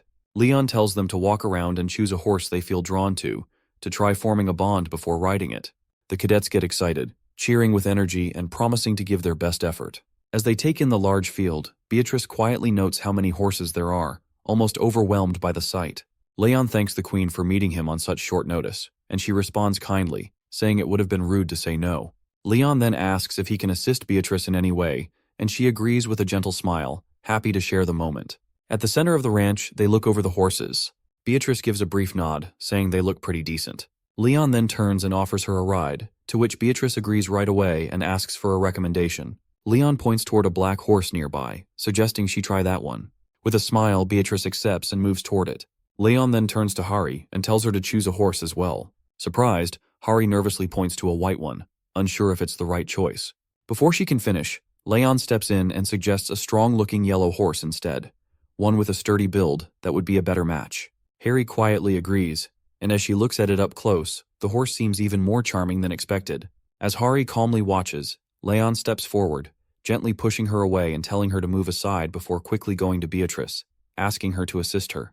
Hari finds this a bit mean. Suddenly someone shouts in a panic, calling out to Leon. He turns with a calm expression, wondering why there's so much noise, as even the horses start getting restless. Out of breath, the person explains that it's an emergency call from the president of the association. Leon nods and tells him to connect the call. A voice comes through the line, and the man greets him respectfully, introducing himself as Oh Kang-yuk. Leon gets straight to the point and asks what's going on. Kang-yuk hesitates for a moment before explaining that there's going to be a dungeon break soon and asking for Leon's help. Leon sharply replies, reminding him that it's not his job to clean up the association's problems and that he didn't come all this way to fix their messes. Kang-yuk understands and says he didn't call just for that. He thought this particular case might interest Leon. He goes on to explain that the one causing the problem isn't just any monster, and the field boss of the gate is claiming to be the knight of the goddess of life and abundance. Hari Han stares at the scene in shock, barely able to speak because what they're seeing is too painful and cruel to put into words. Leon quietly asks if the person lying there is the one, and Kang-yuk answers yes, confirming he's one of the few who survived the gate. Right now, he's been sedated to keep him calm, but they're told that if they wait a little, he might wake up. Leon steps forward, saying there's no need to wait because it's time to act. Leon remains calm and confident, knowing it won't be hard. Beatrice just needs to create a new space inside the man's dreams. After all, the strange world that kept repeating inside the gate was his creation. Inside that world, there was a knight with a warhammer, and he claimed to serve the goddess of life and fertility. Now Beatrice soon discovers the name Govrik. Some refer to him as Majestic Geovrik, a title that carries weight. Quite some time has passed since the execution grounds were established. Judging by the scene, Beatrice wonders if the people involved were hunters, but it doesn't seem likely. Whoever they were, they used brutal burning field tactics to wipe out everyone, with the clear goal of erasing all traces of life and leaving not even a seed behind. Beatrice notices the level of detail being shared and points out the knowledge behind it, to which Leon reminds her he did something similar in the past, back when he was hunting orcs. Though the place has long been abandoned, the traces left behind are still visible, and following them may reveal what actually happened here. Beatrice is then addressed and told to proceed forward. At the same time, she remarks on how quickly Leon moved without waiting for the rest of the troops or Sir Yappy, raising suspicion that something must be going on. Leon pauses, acknowledging that his actions may have seemed inconsiderate, but then adds something important. Half-baked skills can be dangerous. The reason for his urgency becomes clear. A Grail Knight is involved, to which Beatrice quietly asks if he's referring to Sir Jovrik. Leon reveals that Sir Jovrik, once favored by Demera, was a Grail Knight from 3 generations ago. His martial arts were so revered that they were passed down to the current generation. Around 800 years ago, he left on a mission to hunt a savage tribe. According to old records, that was when Govrik supposedly ascended to heaven. The phrase sounds glorious, but what it really means is that he died. However, something strange happened. As a Grail Knight, someone seen as a saint and naturally embraced by divine love, his soul should have been welcomed into paradise. But it wasn't. His spirit never made it there, raising unsettling questions. Leon even tracked the sacred item's energy, hoping it would lead to him or the hunting party that followed him. But there was nothing. No trace of them. This leaves only 3 possible explanations. First, that Sir Jovrik is still alive. Second, that his soul became lost, unable to reach its destination. And third, a far more disturbing possibility that he may have changed sides. The situation is serious because a Grail Knight holds powers beyond the mortal realm, and if a battle happens, it won't be something ordinary people can handle. No matter the truth about Govrik, the raid on the gate moves forward. Later, as the group pushes deeper, they reach the heart of it and find a horrifying scene. Bodies displayed in a way meant to send a message. The cruelty is deliberate, not just violent, but calculated. The sight of such brutal acts stirs anger, crossing a line that should never have been crossed. These crimes go beyond forgiveness, and whoever is responsible deserves to be dealt with. Even Leon, often seen as odd or unpredictable, can't hide his fury. Those around him take that as a sign. Hari realizes that beneath his strange ways, Leon is a righteous leader who stands firmly against injustice. The soldiers are called to attention, and Hari and the rest are told that no matter what happens from this point on, they must follow only Leon. They are warned not to rely on what they see or what their minds might tell them because illusions could be dangerous. Everyone agrees without hesitation, rallying behind their king. Time is running short, and there's no room to waste because the enemy is near. Their presence is already starting to stir chaos, with wild, violent screams ringing out. Whoever is waiting up ahead isn't holding back. They want total destruction, and aren't planning to leave anyone alive. Harry shouts and breaks the tension when she spots a nearby village under attack. Worse, the enemies are brutally charging at innocent people, and the scene is both cruel and hard to watch. Realizing what's happening, the group is filled with rage, but none more than Leon. He doesn't hesitate for a second. His fury explodes as he shouts at the top of his lungs, calling the attackers vermin, and without waiting for backup, he races forward on his horse. His soldiers call after him, stunned, as they've seen him like this before, especially during the Orc massacre. When innocent lives are at stake, Leon can't hold back and charges straight into danger, driven by pure anger and a strong sense of justice. The others struggle to keep up because he's already far ahead, moving too fast to follow. Harry suddenly remembers the Orc battle, and it clicks for her. There's a deep reason behind this anger. Then, out of nowhere, Leon screams for the honor of Lionheart, and the soldiers watch in shock as he swerves hard with his sword raised. The only problem is that Leon is charging in the wrong direction. Harry stands frozen for a moment, unsure of what she's seeing. Leon looks furious, his voice cold and sharp as he calls everyone insects. He doesn't want to listen or explain anything. He just locks onto his next target and pushes his stallion to charge forward. Everyone around Leon freezes because something feels off. And instead of striking down enemies, Leon turns his attention to the very soldiers he was supposed to protect. Whispers break out, and no one can understand why Leon is doing this. But deep down, Hari knows something's wrong because Leon isn't acting like himself. Harry clenches her fists, her heart pounding because if no one does anything, more people will get hurt. Without wasting another second, she decides she has to stop Leon. Harry hears someone call her name and pauses her steps. Beatrice tells her to trust Leon, saying there's always a reason behind his actions. Harry hesitates, still unsure, but Beatrice's words leave her thinking. She quietly wonders if that could really be true. Up ahead, Leon continues fighting fiercely, calling the enemies garbage as he slashes through them. Leon has already set new records, completely lost in battle. Harry questions if Leon's just fighting out of anger, but Beatrice shrugs, admitting Leon tends to get overly excited. They finally agree that there's nothing they can do now to stop him. Even though they witnessed something brutal, they chose not to interfere.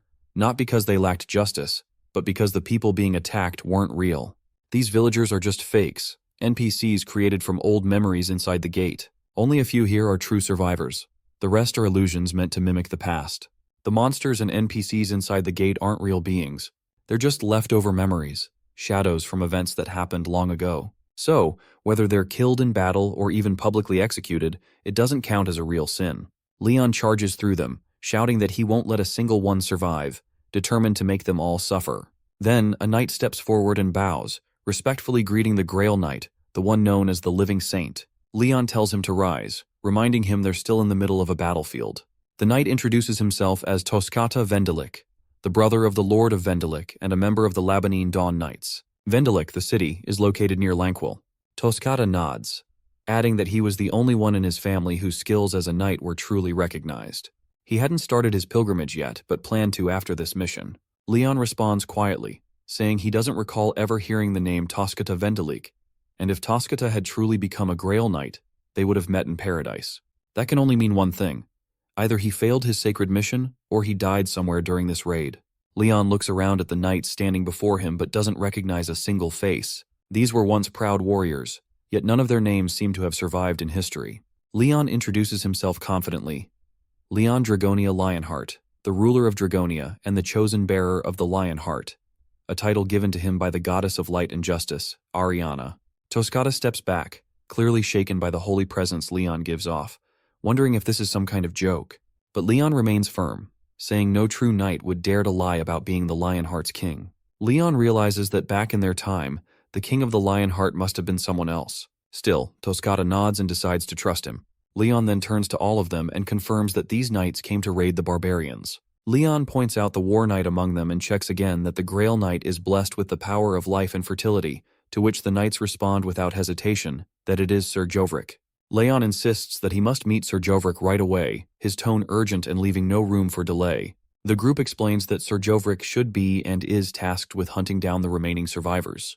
The mention of skinning and the strange events around them make it clear something is deeply wrong. Sir Jovrik isn't just patrolling, he's heading straight into battle, ready to wipe out what they call the barbarian tribes, and with that, Leon understands that something's about to go terribly wrong. It's soon revealed that the Grail Knight will face an unexpected incident during this war. Before long, the enemy appears, and their leader shows up in person. The gate's classification is labeled red, and the danger feels closer to a black-grade gate, but they believe it's manageable. This means the different local tribes, who normally wouldn't work together, have decided to unite because they've been constantly attacked by the knights. These raids force them to put aside their differences and fight as one. However, despite their alliance, the knights still have more soldiers and resources than all the tribes combined. As the warriors prepare, the effects of the blessings and seals take hold.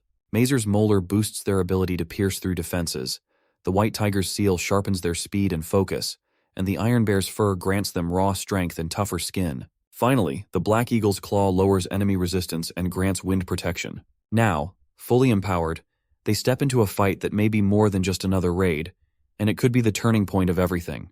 Geovrik explains that the powerful seals he carries were granted through worship of the beast gods honored by the local tribes, and these seals enhance his abilities, proof of his strength and divine favor. Despite this, a familiar group of mercenaries appears, having survived a previous encounter with him only because he showed mercy. Now, they've returned not to beg, but to challenge him, and their goal is clear, to close the gate, and for that, they must defeat Govrik. After this, Govrik remains calm and offers them a single chance to surrender their weapons and leave. He warns them that they haven't committed any great sin worth dying for, but the mercenaries stand firm. One of them throws his words back, questioning how someone who skins people alive and spares neither children nor elders can talk about sin or justice, to which Govrik declares that he feels no shame or regret for what he's done. In his eyes, everything he's done is right. Geovrik stands firm, declaring that everything he has done is righteous. In his view, he has committed no wrong, and those who oppose him have crossed a line that cannot be ignored. He warns that divine punishment is now upon them. Then, one of the warriors nearby senses the danger and urgently tells the others to activate their defense arts. They know this kind of power isn't something Geovrik can unleash often, so if they can withstand it just once, they might have a chance to turn the tide. At that moment, the knights loyal to the kingdom, who have long entrusted their lives to the gods, begin channeling their faith into one single point in Govrik. Their devotion, unshaken and pure, flows into him like a powerful current.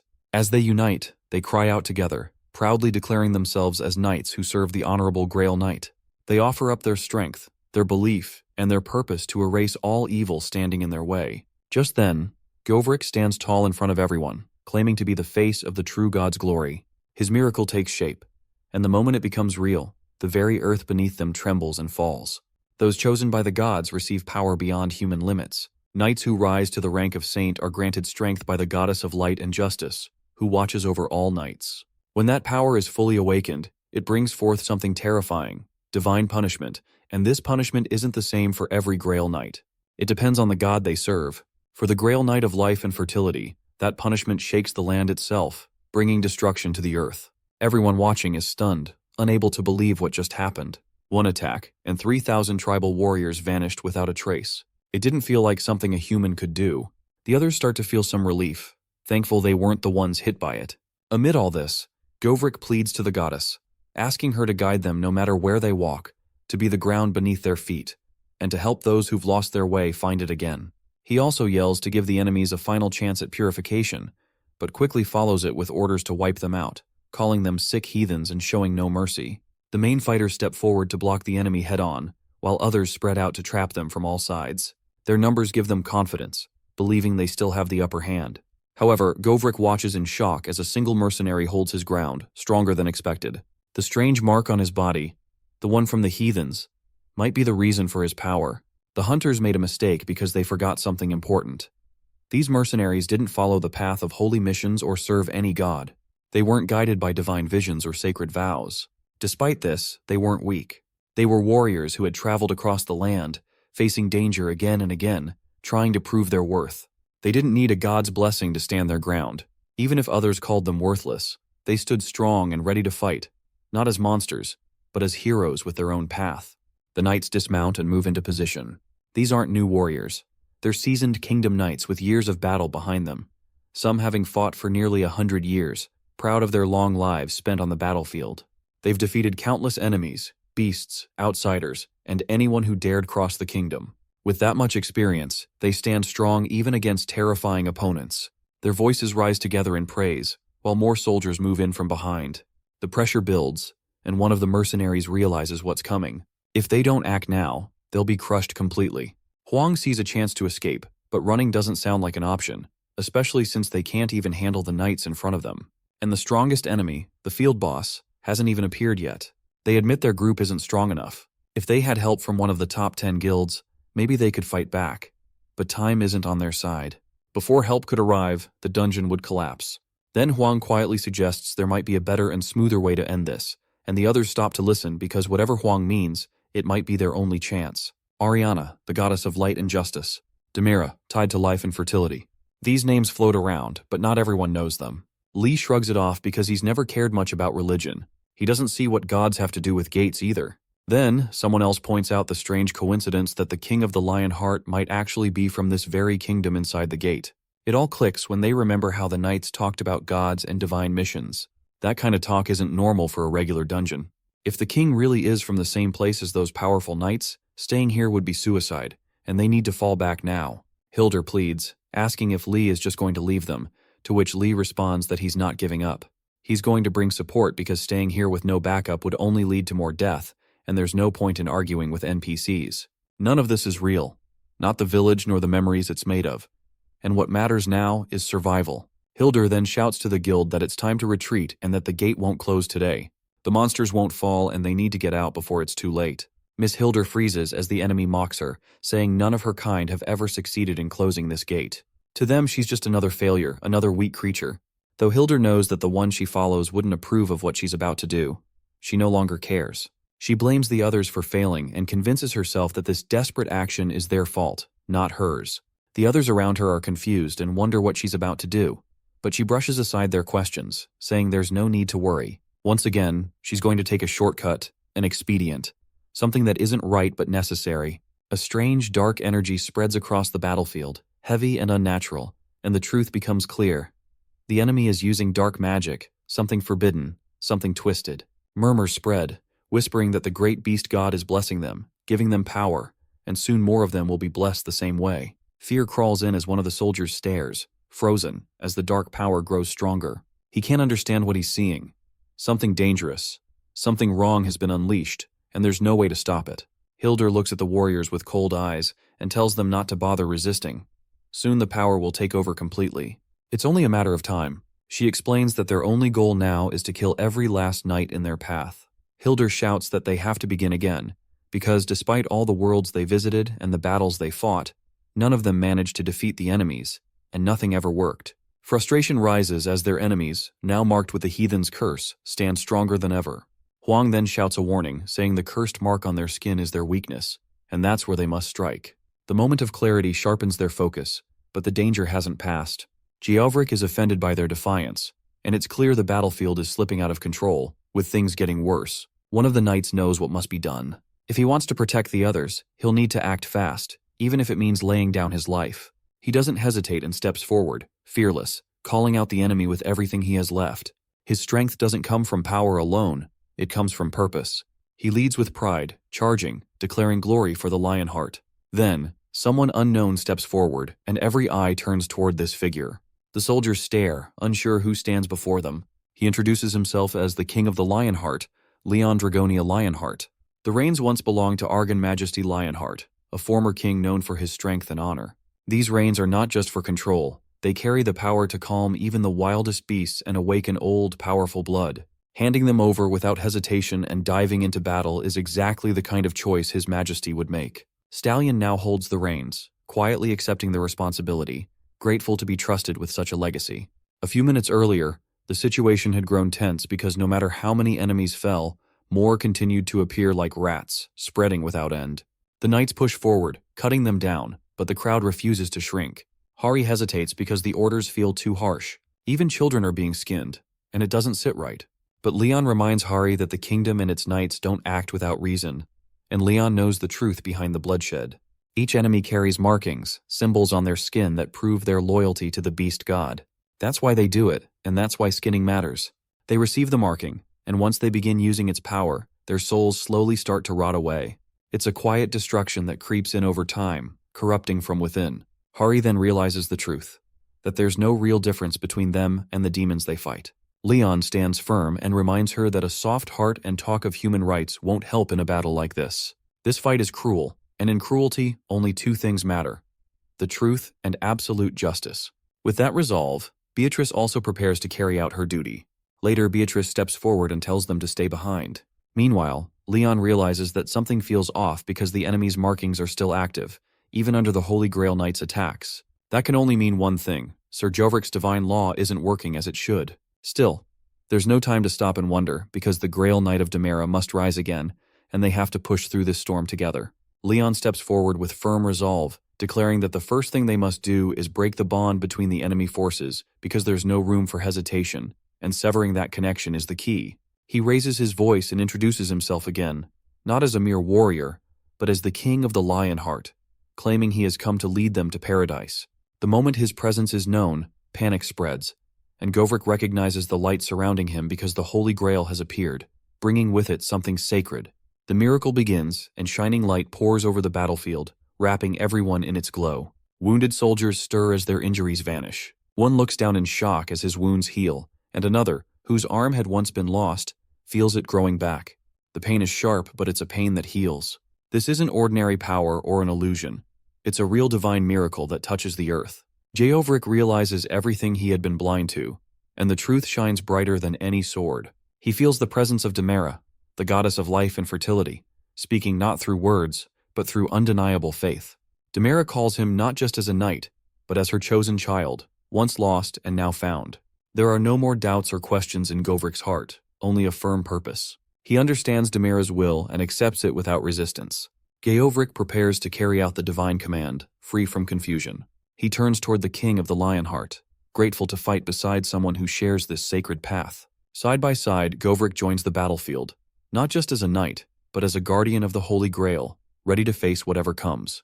All the dead beasts start moving, slowly gathering in one spot, like something is pulling them together, and it becomes clear that a host is being formed, something massive and dangerous.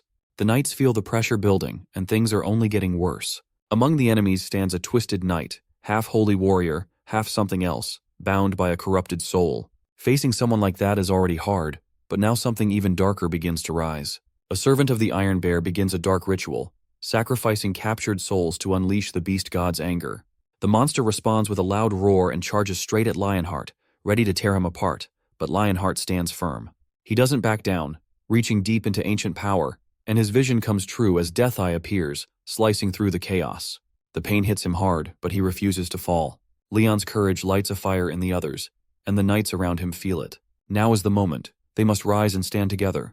They must destroy those who've covered the world in darkness. Hildur struggles to breathe, overwhelmed by fear and frustration as monsters keep coming without pause. Fighting even one Grail Knight like Govric was already too much, and now things have taken a turn for the worse. Even the dead aren't left in peace, and the enemies laugh, saying the bodies will feed the soil. No one knows where the King of the Lionheart came from, or how the strange woman fits into all of this.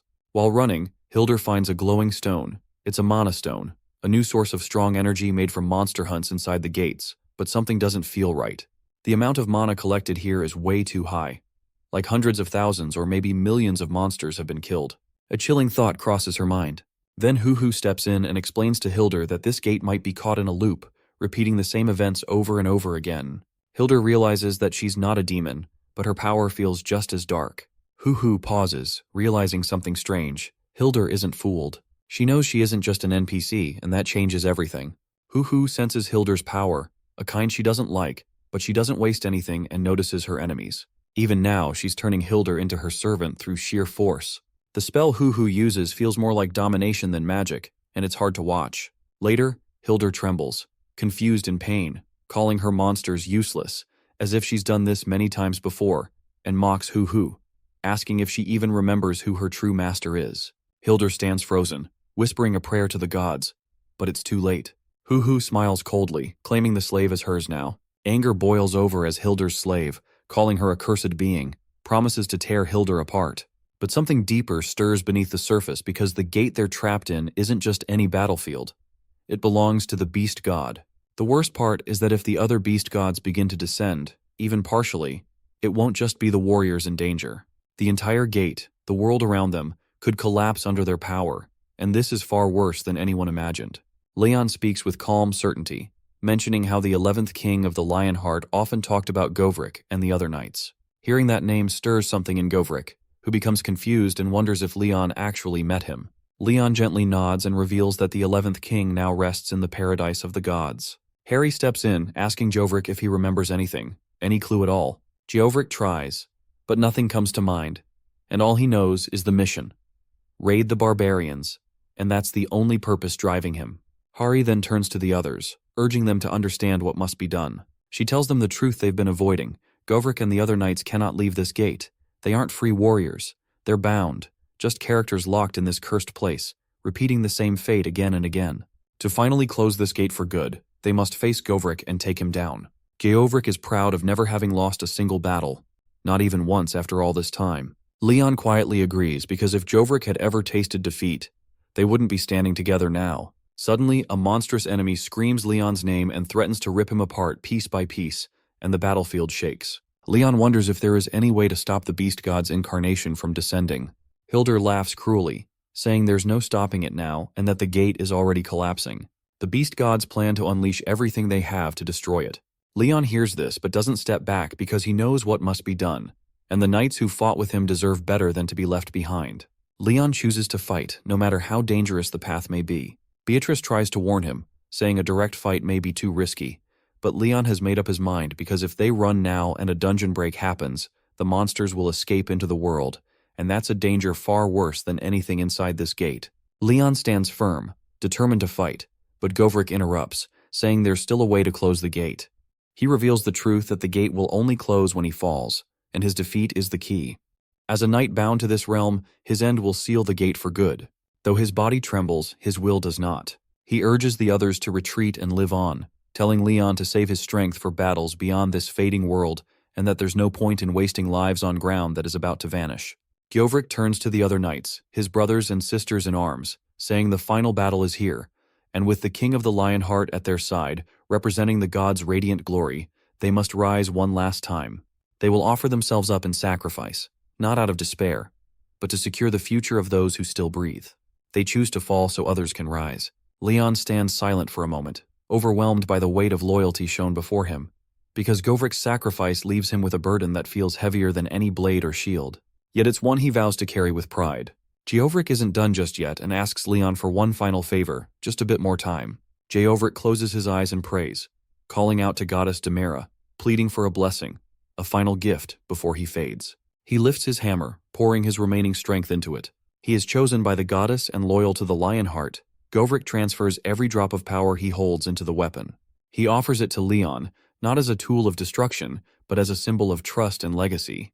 Until someone worthy appears, Leon must carry this hammer forward, to which Leon admits that no one may ever wield it as Govrik once did. Still, Govrik believes in the king, and fighting beside Leon was an honor he will carry to the end.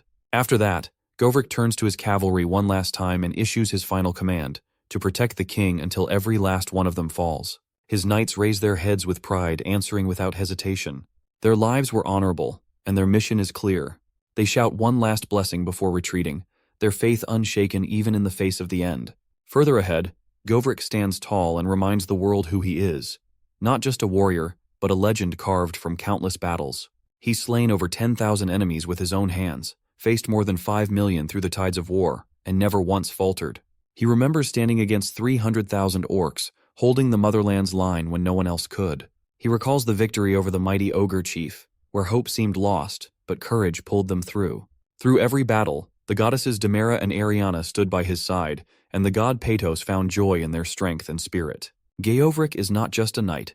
He is the Grail Knight of life and fertility, and with his final cry, he calls his brothers and sisters to rise once more.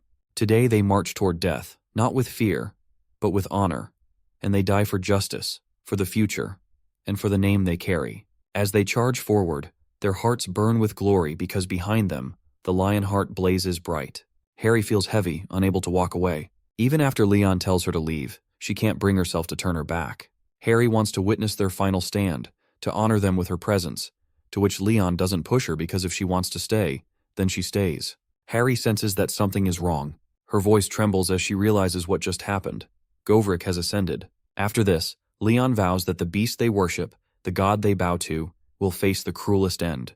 The Grail Knights begin to retreat, their purpose temporarily fulfilled, and now the divine laws must take form and force results, no matter the cost. Moreover, the final words spoken by Govrik echo louder than any war cry. His sacrifice, his loyalty, and his strength mark this day. Leon silently promises to carry those words forward.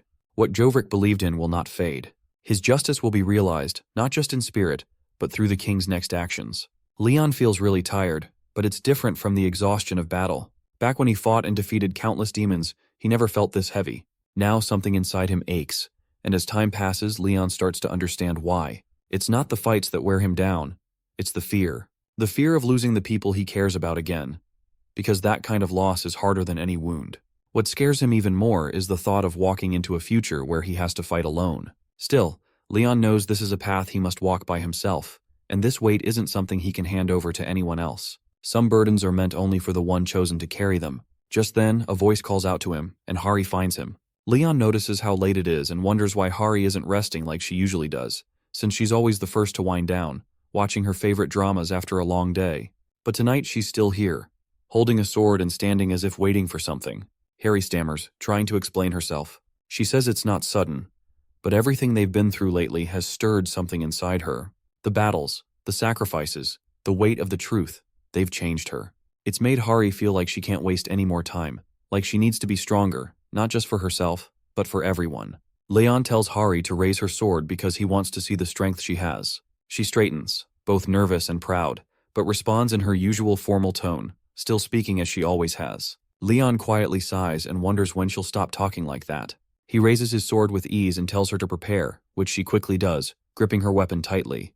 But the moment his blade swings, she stumbles back, shaken by the force of his strike. Leon doesn't hold back and points out her mistake right away. Her arms are too low. If they fall below the belly button, she loses speed, just a fraction at first, but enough to make a difference. If they're even lower, her movements slow down drastically. Harry nods quickly, absorbing every word. After that, Leon steps in again and reminds Hari it's not just about the arms or the sword, because defense comes from the whole body. One foot steps back, weight grounded. She tightens her grip and tries again, this time with more control. Harry manages to block the next strike and blurts out that she notices Leon's movements are wider than necessary. Leon doesn't get upset but tells her he's mentioned this before. It's not about big motions. What matters is being fast and precise because every second, every step, and every swing must count. Leon then questions her reasoning, asking why she thinks creating an opening for the enemy is ever a good idea. Harry hesitates, thinking it might be to use her abilities more effectively. Leon becomes frustrated because that's not what matters. Victory doesn't come from just using skills efficiently. If she ends up dead in the process, then what's the point? Harry believes Leon would expect her to give up her life if necessary, thinking that was the noble path, something done for the sake of honor or glory. Leon immediately shuts that idea down, saying he sees no value in sacrificing oneself without purpose. Later, Leon challenges her, asking if she even has someone in her life worth dedicating that sacrifice to. If there's no one, then following the path of those who do becomes meaningless. The weight of his question settles over her, and she looks down. Leon tells Hari to take a break. After this, Hari turns away slowly, carrying the weight of the conversation with her. Harry starts to notice that Leon hasn't been himself lately because his energy seems lower than usual, which worries her. Yappy explains that Leon's body is reacting strangely due to pressure, though his words are hard to understand. Later, when Hari asks him to say it in a simpler way, Yappy just says it's stress and Leon needs to relax. This makes Hari wonder what Leon might enjoy during his free time, and Yappy suggests that living beings often feel better through entertainment, especially games, because games help ease the mind and bring joy during rest. Hari tries to picture Leon playing games, but it's hard to imagine. Still, she wants to try and find something Leon might like. Hari asks Yappy for ideas, but he says choosing fun games for humans isn't really his job. Hari thinks Yappy could have just said he didn't know instead of making it sound so complicated. Suddenly, Hari feels like maybe Leon would enjoy something fun after all, and the idea lifts her mood a bit. As she keeps thinking, Yappy seems ready to explain more. After that, Yappy admits the plan made sense but insists it was only a coincidence, saying no one can match the way he calculates things. Hari brushes it off playfully, not taking his words too seriously, but Yappy senses the teasing and doesn't like it, thinking a human shouldn't speak to him that way. Still, Hari stays relaxed and points out that she won in the end anyway. Goddess Ariana gently acknowledges the knight's willingness to step forward, saying it brings joy to the gods. However, she expresses concern for him because, after fighting for 200 years without pause, Ariana believes Leon deserves something more, something that brings peace and comfort. She suggests that now is the time for him to enjoy the pleasures of life, like resting and healing. Leon finds the word entertainment distant and unfamiliar, so Ariana explains that in this era, people have many ways to relax and enjoy themselves. While she's not sure what would truly suit him, she believes the most meaningful pleasures are timeless. Leon wonders what kind of entertainment transcends time, and Ariana gives an unexpected answer, sharing intimacy with a woman. She speaks without shame, saying it's a natural way for humans to feel joy and release stress. Ariana even mentions the queen and the red-haired girl as possible choices. Leon feels taken aback, especially at the mention of the younger girl, because to him, Hari still seems too young. But Ariana disagrees, calmly stating that the girl is fully grown. She also reminds him that love and closeness are not only sources of comfort, but also necessary for continuing the royal bloodline when the time is right. Ariana calmly explains that one of the natural ways humans relieve stress and find joy is through intimacy. She also adds that it's important to think about rebuilding the royal family for the future. Before she can say more, a sudden voice urgently calls for Leon's attention. Leon tries to remind Hari to show proper respect, but she pushes forward and insists that he needs to see what she has prepared. Though slightly annoyed by the interruption, Leon asks what she has to show him, to which Hari happily announces that she put effort into it with help and advice from Sir Yappy. However, when Leon sees what Hari's wearing, or possibly what she's done, his expression turns cold, and he warns her that if she ever shows up like that again, she'll be forced to run around the neighborhood without a stitch of clothing. Clearly, whatever Hari presented crossed a line, and he's not having it. Hari panics and insists that things aren't what they seem, feeling wrongly accused and flustered by the misunderstanding. Before things escalate, someone else quickly steps in and explains that Hari had actually planned something with support from the association. Leon looks curious but slightly skeptical. The assistant goes on to say that the whole team got involved to help Hari with an event she organized. Leon is clearly unsure what to expect, but when he hears that even Sir Spinner participated, he begins to take it more seriously. Hari then asks him to enter the gate she prepared, assuring him he'll enjoy it. The moment Leon steps in, Hari enthusiastically explains that the gate is named Suhe, and is a space filled with all kinds of animals and creatures. She shows Leon a board with points on it, where small animals are worth 1 point, medium ones get 3, and larger ones score 10. Since orcs are harder to find, they're worth the highest points. Leon listens quietly, understanding the rules and connecting the setup to a hunting game. Hearing that it's meant to help him, he pauses, realizing the thought behind it and appreciating the gesture. It's been a long time since Leon last hunted, and at first he's unsure if he'll still be good at it. But as Leon steps in and takes aim, the old instincts return. The moment he strikes his first target, the calm shifts into focus, and he begins to enjoy it. Suddenly, one of the monsters becomes furious over its fallen kin and charges, but Leon doesn't hesitate. With sharp aim and steady movement, he brings it down. The energy around him changes, and his hesitance disappears. Hari realizes that he's fully into it now, and the earlier doubts seem unnecessary. In fact, Leon is really enjoying the game. As he continues moving through the gate, he casually mentions that bringing back a souvenir is part of the tradition. Hari, watching him handle the bow with perfect skill, points out how naturally good Leon is, even with something he hasn't done in a long time. Hari always thought Leon disliked long-range weapons, but that turns out to be a misunderstanding. Just because Leon's a knight doesn't mean he's unfamiliar with using them. In fact, Hunting has always been part of a noble's life, especially for those traveling on missions. Knights often have to fend for themselves in unknown lands, and that includes hunting for food. So over time, they naturally become skilled hunters. Though Leon is known as the strongest champion of his time, he casually admits he was also the second best hunter, which surprises Hari. She wonders if he was second, then who held the top spot, and Leon explains that the title didn't go to another Grail Knight, but to a priestess. She wasn't a knight, but she was chosen by the goddess of the moon in hunting. She led the Temple of the Moon and wielded a bow with unmatched power. Her arrows flew like falling stars, strong enough to cross entire mountains if she ever used her full strength. While Hari tries to process that, she finally asks why Leon only hunted orcs. His answer is simple. There was no need to organize teams to herd weaker animals. Orcs gave the most points, and going for the highest score in a competition only makes sense.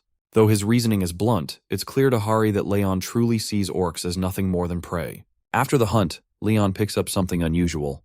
The object gives off a strange energy, and it feels cursed. Hari agrees, and it turns out to be a cursed totem, something quite rare. Instead of keeping it, Leon decides to sell it and give the money to those who helped herd the animals. Despite it being worth a huge amount, Leon believes it'll be a well-deserved reward for the people who spent their day off working hard under the sun. Afterwards, Leon notices traces of orcs that manage to escape. Determined, he says the hunt isn't over, and those creatures are still out there, defiling the forest. Even if they're not real, orcs are still enemies in his eyes. He invites Hari to follow him, offering to teach her how to properly use a bow and arrow. Hari agrees, but she is a little surprised by his sudden energy. Watching him now, she quietly admits that Leon looks much better. And when Leon hears her words, he pauses for a moment. He realizes that it's been a long time since someone treated him kindly without expecting something in return. Leon quietly admits he's proud of Hari. She doesn't catch it at first, but Leon doesn't repeat himself. Instead, he sets a clear goal that Hari must take down at least 3 orcs using the techniques he showed her, or he'll be upset. Hari panics a bit and reminds him she's barely had any experience with a bow and arrow.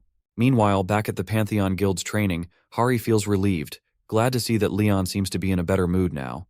Just then, the section chief shows up, casually explaining that the tractor broke and he needs to visit the supply room. Apparently, no one's been there since the Naju incident. Hari decides to tag along, and they head to the supply room. This is where Sir Jovric's hammer is kept. The moment feels sacred, and Hari mutters a prayer, though it's a strange mix of Buddhist and Christian traditions, even crossing herself unconsciously.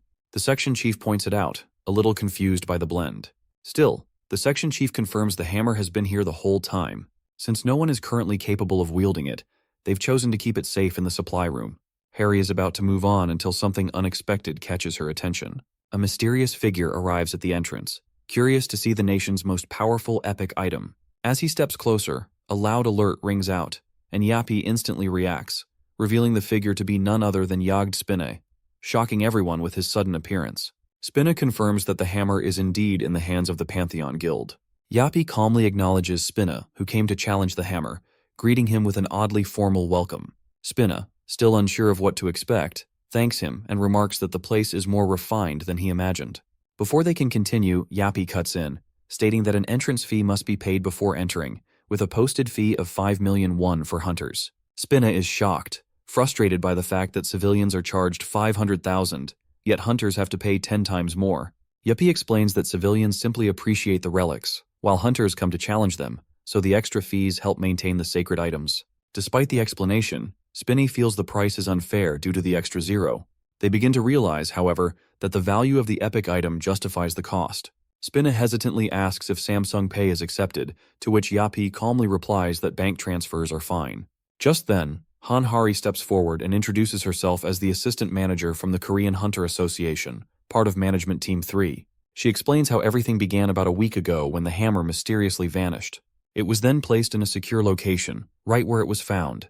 Despite several people trying to lift or move it, the hammer won't budge. Suddenly the hammer shifts, its movement filled with intent, as if trying to express something. It no longer feels like an ordinary object. Its presence suggests it has developed a will of its own, something that can happen with powerful holy relics when they stay connected to divine individuals for a long time. Over time, that connection can give them a form of consciousness, making them difficult to manage. When Leon first received the hammer, it was silent and obedient, serving him as a tool, blessed by the goddess Demira and loyal to the king of the Lion Heart. But now, its energy is different, stronger, more aware, almost as if it's searching for something or someone. Leon soon understands what it wants. It seeks a new owner, someone worthy of wielding its power. Turning to Hari, Leon instructs her to inform the association that the one capable of lifting the hammer will earn the right to keep it. Although the association will likely want to assess its worth before allowing that, the message has been delivered.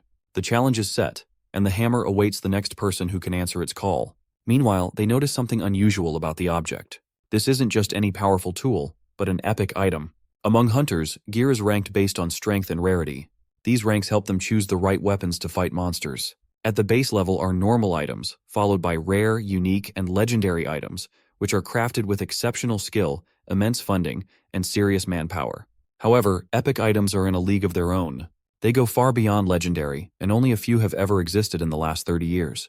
These are weapons known across nations, remembered in stories, and feared for their power. One such example is the Heaven Destruction Sword, used by the master of Shawan Mountain, and once wielded by the heavenly demon himself. These aren't just tools, they're legends in physical form. Among them is the 12-ring Kakara, a staff said to hold the power to reshape the world, the Frost Queen's heart, still spreading the icy lands of Siberia, and the Wandering Demon's sword, lost since the Black Gate disaster in London, still drifting somewhere in the world. These items hold immense power, capable of turning the tide in even the most hopeless of battles. Now, right before them stands another item worthy of that rank, Gedvrik's hammer. Despite the artifact's worth, Leon confirms his decision that anyone who manages to lift the hammer will become its rightful owner. Mr. Lee Chansu reacts in disbelief, unable to understand how such a rare treasure could be given away so simply. He quickly pulls up the item's stats to confirm the value. The hammer is divine, infused with the soul of Gedvrik, a Grail Knight chosen by Demira, goddess of life and fertility. It holds the key of faith, granting divine energy directly from the goddess. It boosts vitality to the point of eliminating fatigue, and while standing on Earth, it increases defense power by 4 times and healing abilities by 3-fold. Even allies gain massive boosts with double defense and significantly increased healing. One of its powers, the Saint's Painting, allows the wielder to activate divine laws depending on their faith and connection to holy energy. The details overwhelm Lee Chansu because it's far more than just rare. It's a miracle in weapon form. Still, Leon doesn't budge, and his decision stands firm. Leon tells him to spread the word to the association, and Lee Chansu quietly asks if he can step away to make a call. The Hunter Association president picks up the call. His voice rises in shock, because this is the nation's first ever epic ranked item. Across all of Asia, it would be only the third of its kind. Naturally, this revelation draws a flood of challengers to the Pantheon Guild. The crowd gathers with curiosity, and people begin asking where the hammer is, but Hari quickly reminds them that with something so revered, proper respect is necessary. In this world, even items that belong to legends must be addressed with honor. It's not just a hammer, it's Sir Jovrik's legacy. Then a challenger steps forward, requesting to try his luck. But as he draws closer, he realizes that the aura surrounding the hammer is intense, and without even moving, it radiates overwhelming energy. Even without lifting a finger, the challenge falls to the ground. The hammer reacts harshly to those it deems unworthy, pushing them back with an invisible force. A hunter stumbles back and complains no one warned him about that. But the truth is, the hammer chooses on its own, and no one really understands the exact rules it follows. Then Kirik echoes around them, demanding a tithe and offering to the goddess tied to the holy relic. Confused hunters wonder if this is some kind of joke because they've already paid the entrance fee, and now there's another demand. But someone in the group suddenly realizes the hammer is connected to the goddess, and the tithe might be part of the test.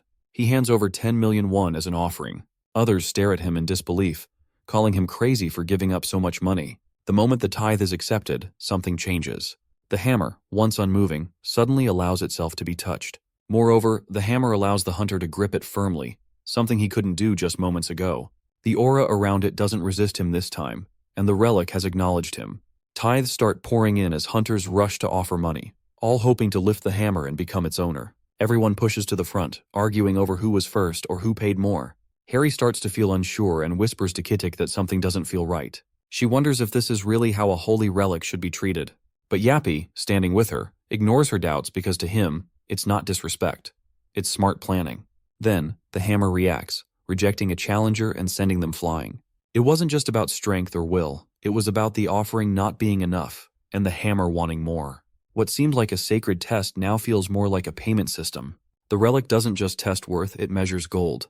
Slowly, it starts to feel less like a holy weapon and more like a tool for profit. Still, Yappy stays calm because his plan is working, and this is only the beginning. Nothing will stop him now. The news spreads like wildfire, and even Starbucks wants to open a branch right inside the guild. The place is booming, gaining attention from everywhere. A report on tithes shows just how popular the guild has become.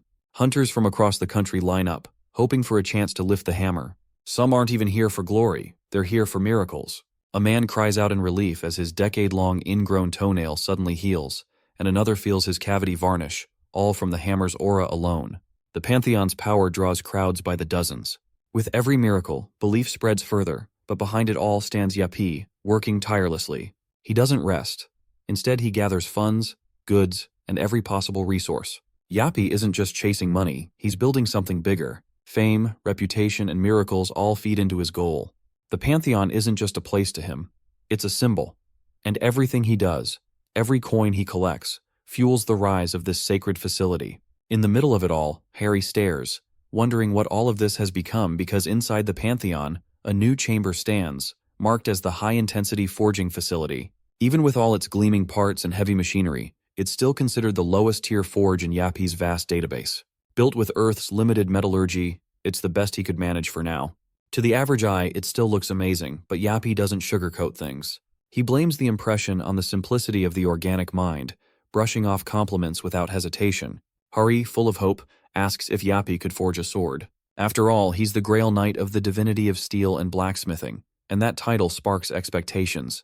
But Yapi declines, not because of who asked, but because the forge isn't complete. It lacks the specialized facilities needed to work with adamantite.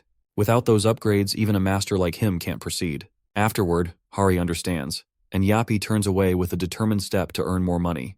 A small forging facility opens, and Yapi finally gathers enough seed money to begin his plans. He sees himself as a righteous thief who takes from the greedy, not for selfish gain, but to build something greater. Recently, the global stock market has faced chaos. Powerful people are angry because the news isn't being twisted in their favor, even after paying large sums to control the media. Headlines go against their wishes, and their frustration grows. Behind the scenes, a ghost-like figure quietly ruins their plans. Just as they prepare to sell stocks for massive profits, this mysterious person steps in, grabs the earnings, and disappears without a trace. That person is Yapi. He moves through the cracks in the system, smartly collecting wealth without being noticed. Now, Yapi focuses on food because, in this age, it has become one of the world's biggest problems. Demonic energy has ruined much of the land, making farming difficult. While powerful nations acted fast during the early disasters, poor countries continue to suffer. Dungeon breaks happen almost daily in these regions, halting any chance of stable agriculture. As all of this unfolds, Yapi quietly watches and prepares for his next move, knowing food will become the most valuable resource of all. Yapi begins buying up large areas of corrupted land across Eastern Europe and the Middle East. These lands, once considered useless, hold hidden value in his eyes. Yapi's first major step is targeting Heilongjiang's grain industry. After the Shanghai disaster 2 decades ago, Heilongjiang became one of the most damaged warlord nations. With land so tainted, it's nearly impossible to farm. Still, Yapi invests in and purchases parts of the region's grain operations, spreading the faith of Demera, the goddess of life and fertility. This divine belief gradually cleanses the soil. Although the land doesn't heal as fast or on the same scale as Leon's power, it slowly begins to recover. Soon the ground becomes ready to grow sacred rice, corn, and other grains. Once ruined, this area now promises massive profits and steady food production. After this, Yapi plans for the Pantheon Guild to take full control of the food market. However, with food becoming power, he knows threats will come. Still, Yapi gathers information from around the world. Moreover, he sees how much is wasted on war and power struggles, especially as gates and monster threats rise everywhere. In his mind, any smart leader would avoid meaningless fights and focus on survival. Yapi declares that the land will rise again. Meanwhile, breaking news spreads across the screens that a coup d'etat has erupted in Jilin, and war begins. Amid this situation, Yapi moves calmly and pulls Hari aside, speaking only to her. He explains that he controls private equity, a growing method for managing wealth. Yapi doesn't ask for permission and announces that he will handle her finances. Harry is surprised and wonders if this is some kind of investment offer, to which Yapi corrects her, saying this isn't a request but a professional intervention. She's amazed that he's active in the stock market, and he quickly points out that her financial situation is weak. Despite Hari's pride in her savings, he reminds her that she only holds 15% of what A-rank hunters usually save, with most of her bonuses going straight to charity. Hari tries to justify herself, explaining she donates everything she doesn't need to the orphanage where she grew up, but Yapi doesn't criticize her kindness. He insists that proper financial planning will help her give even more. She tries to decline, but he argues that avoiding financial education is like giving up on life in this modern world. Yappy believes she should be thankful for his help. Harry agrees to let him manage 2 million won, but Yappy raises the number to 20 million and casually suggests she sell her semi-basement apartment in Seoul. Harry hesitates, unsure of how to respond, but deep down, she trusts Sir Yappy, hoping this isn't something shady. Yappy upgrades Hari's status, moving her from a bronze to a silver member. He tells her it's a generous gesture, explaining that silver members now earn double returns compared to bronze. Excited by the promise of more profits, Hari shows interest in going even higher. Yappy tells her that if she brings in 5 new members, she'll be upgraded to gold, which promises triple the profit. Hari, only 20 and new to adult life, doesn't realize what she's stepped into. She doesn't see the signs, and it's a classic pyramid scheme. But to her, it sounds like an amazing opportunity. What makes it worse is that people trust her kind nature. She reaches out to Suho, excited to share the deal, and he agrees without hesitation because he believes in her. With Hari unknowingly pulling others in, Yappy's scheme quickly gains traction. More people start joining, and the fake financial system builds momentum fast. Then, just as things seem to be booming, officials from the district court show up with a warning about asset confiscation. Confused and alarmed, Leon turns, and there's Yappy casually responding with his usual Kirik. Yappy borrows a huge amount of money using the name of the Pantheon Guild, promising big profits and convincing everyone to invest, saying it's safe and will bring double or even triple returns. Trusting him, the guild members start putting in all their savings, with some even selling their homes or offering land as backup to get more money to invest. But things go wrong quickly as the money Yappy used for investing crashes, and the fund hits rock bottom. All the money is gone. Harry cries because she lost everything, including her life savings of 87 million won. Another person says he used his wife's savings, and someone else shares that he had been saving for 5 years to buy a special medicine, only to see it all wasted. Even Spinna, a high-ranking member, loses a shocking amount of over 87 billion won. Everyone is heartbroken, angry, and in shock. All of this happened because they trusted Yappy. Now the guild is deep in debt and people are left with nothing but regret. The money loss grows fast, with nearly 50 million won vanishing every hour. Overall, nearly 72% of their investments are gone. People are panicking, some screaming and crying over their money. Frustration fills the air as people grab anything they can from the guild, hoping to salvage something. One person rushes into storage and takes anything that looks valuable, trying to make up for the losses. Suddenly, someone tries to grab a big, shiny pillar, thinking it might be worth something. But Yappy freaks out and shouts that it's his personal property. Still, no one listens, and emotions take over. Another person breaks down, yelling that they worked so hard to save that money. Chaos spreads as people shout, grab things, and blame each other. Yappy is held up in the air by someone demanding answers, while the staff panic too. Hari feels sick from all the stress, and even the chief can't calm things down. In the middle of the madness, Yappy glares at the crowd, calling them inferior. Just then, Spinny steps in, hiccuping from frustration or maybe fear.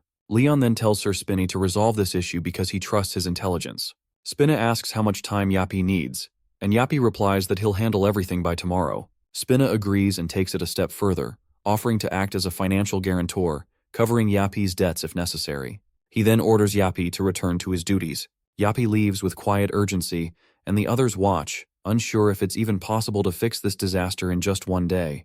Back at the guild, alarms ring, and an emergency protocol is triggered. There's no time for safety checks as the first prototype of a powerful exoskeleton armor is activated. The mission code is Fund Restoration. Meanwhile, far to the north in Heilongjiang, soldiers from the Jilin Republic Army are bored. Ruyo yawns while another complains that the enemy ran away instead of fighting. The monsters mock humans for being weak and clueless about honor. But now Ruyo only cares about eating well.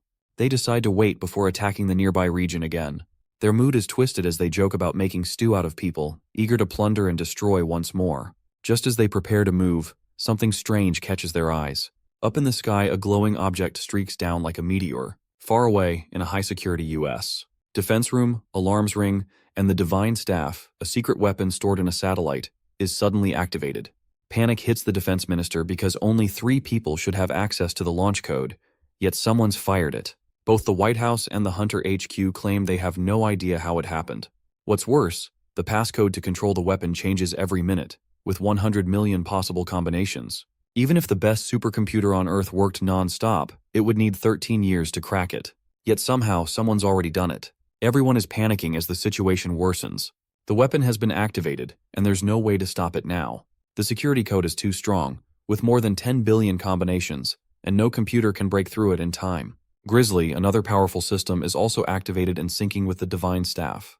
Both are set to strike the same place, the Jilin Republic. At the same time, a video appears, showing a person claiming that Jilin has disturbed the peace of the US. Soon after, a Russian message follows, saying they won't ignore this and will support the US. It looks like a setup for war. Minister Julius, watching the footage, quietly admits it's fake and that the video isn't real, but it's already spreading. The damage is done, and the world is now heading toward conflict because of a well-made lie. A deepfake video throws the world into chaos, and no one knows who made it. But the damage is already done. General Linghang Kazakh of the Jilin Republic watches everything and wonders how things got to this point. With their nation now among the strongest, all that's left seems to be endless war. His men panic, unsure of what to do, to which he suggests running with the leftover money and starting a new life far away, hoping to rebuild and grow stronger again. They laugh nervously and plan their escape, even thinking of hunting humans to grow their numbers. But just as they speak, an enemy locks onto them, targeting the orcs and demanding one thing: the return of stolen funds. The robot lands directly in front of the Ochre Kazakh in the Jilin Republic building, aiming its weapon right at him. Sir Yappy demands his funds back. Kazakh looks at the robot and says he doesn't know who it is, but it's certainly brave. One of the Ochre charges at the robot, but it backs away, refraining from the attack. From the back, the robot activates assassination mode and starts shooting the Ochres. As his companions fall, Kazakh quickly takes shelter behind the broken ceiling that landed when Yappy arrived. Another Ochre tries to attack the robot, but Yappy activates a special modification, ultra-high bullet set, and focuses on the remaining Ochres. With all weapons free to use, the robot begins bombarding the Ochres. Once they're all down, the robot calls a ceasefire but then indicates one entity remains, coming face to face with Kazakh. Kazakh drags his hammer and says it's not bad how the robot killed everyone. He adds that the ones it killed were set to be promoted to generals. The robot instantly resumes assassination mode, catching Kazakh by surprise as he yells, asking if it even knows what resume assassination means. The robot fires a piercing laser, but Kazakh dodges it and charges toward the robot, swinging his axe and hitting it. The impact destroys the robot's hand as it registers that Kazakh's axe is made of adamantite. Kazakh yells that his axe is pure adamantite and gets ready to strike again. He says even a drake couldn't survive the axe as he swings it at the robot. The robot, recognizing the attack, identifies Kazakh as rank S and realizes there's not enough ammo left. Suddenly, the robot fires a sharp laser from its hand. Kazakh scoffs, saying that a chunk of metal like the robot has no chance against him, a warrior blessed by the god Helkan. Kazakh jumps and attacks, but the robot activates insufficient time and scenario failure. Yappy catches Kazakh in strings, commenting that he's gathered helpful data from real-life battles, making big data even more perfect. Kazakh yells in confusion, asking what Yappy is talking about. Yappy activates Tactical Divine Law and shoots a laser, killing Kazakh as his flesh flies through the air. Yappy moves toward the adamantite material, takes it, and removes all witnesses, stating that the assassination is now complete.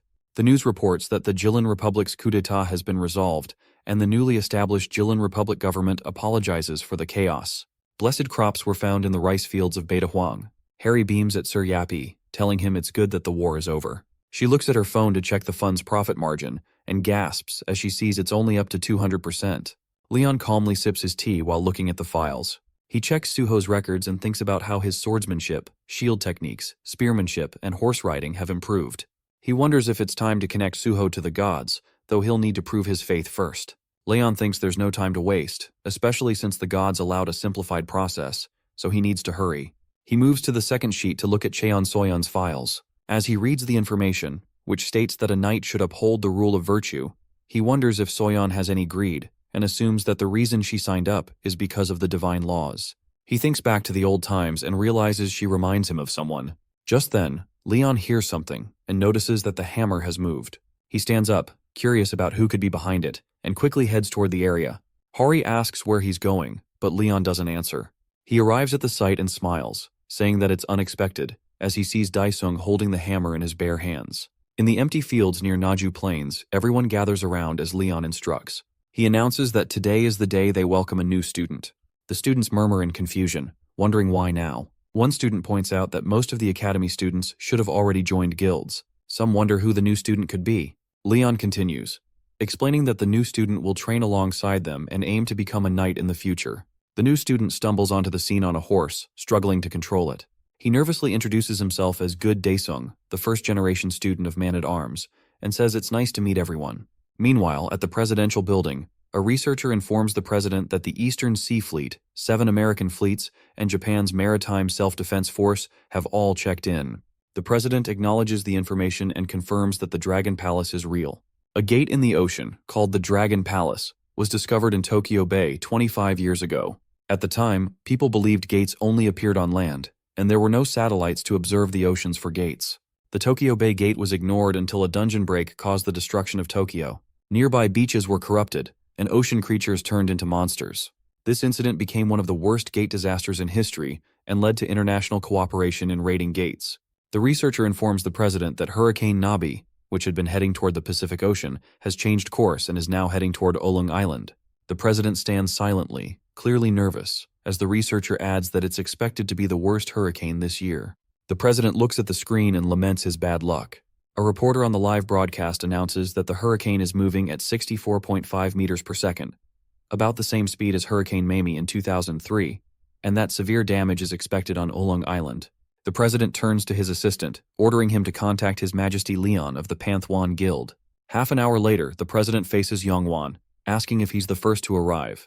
The president acknowledges him and snickers, noting that the Yongwan Guildmaster has changed a lot, mentioning that he used to ignore the draft. Yongwan scowls and questions why his guild is the priority draft candidate when there are better guilds out there. The president weakly smiles, stating that it's hard to find a guild as great as the Phoenix Guild.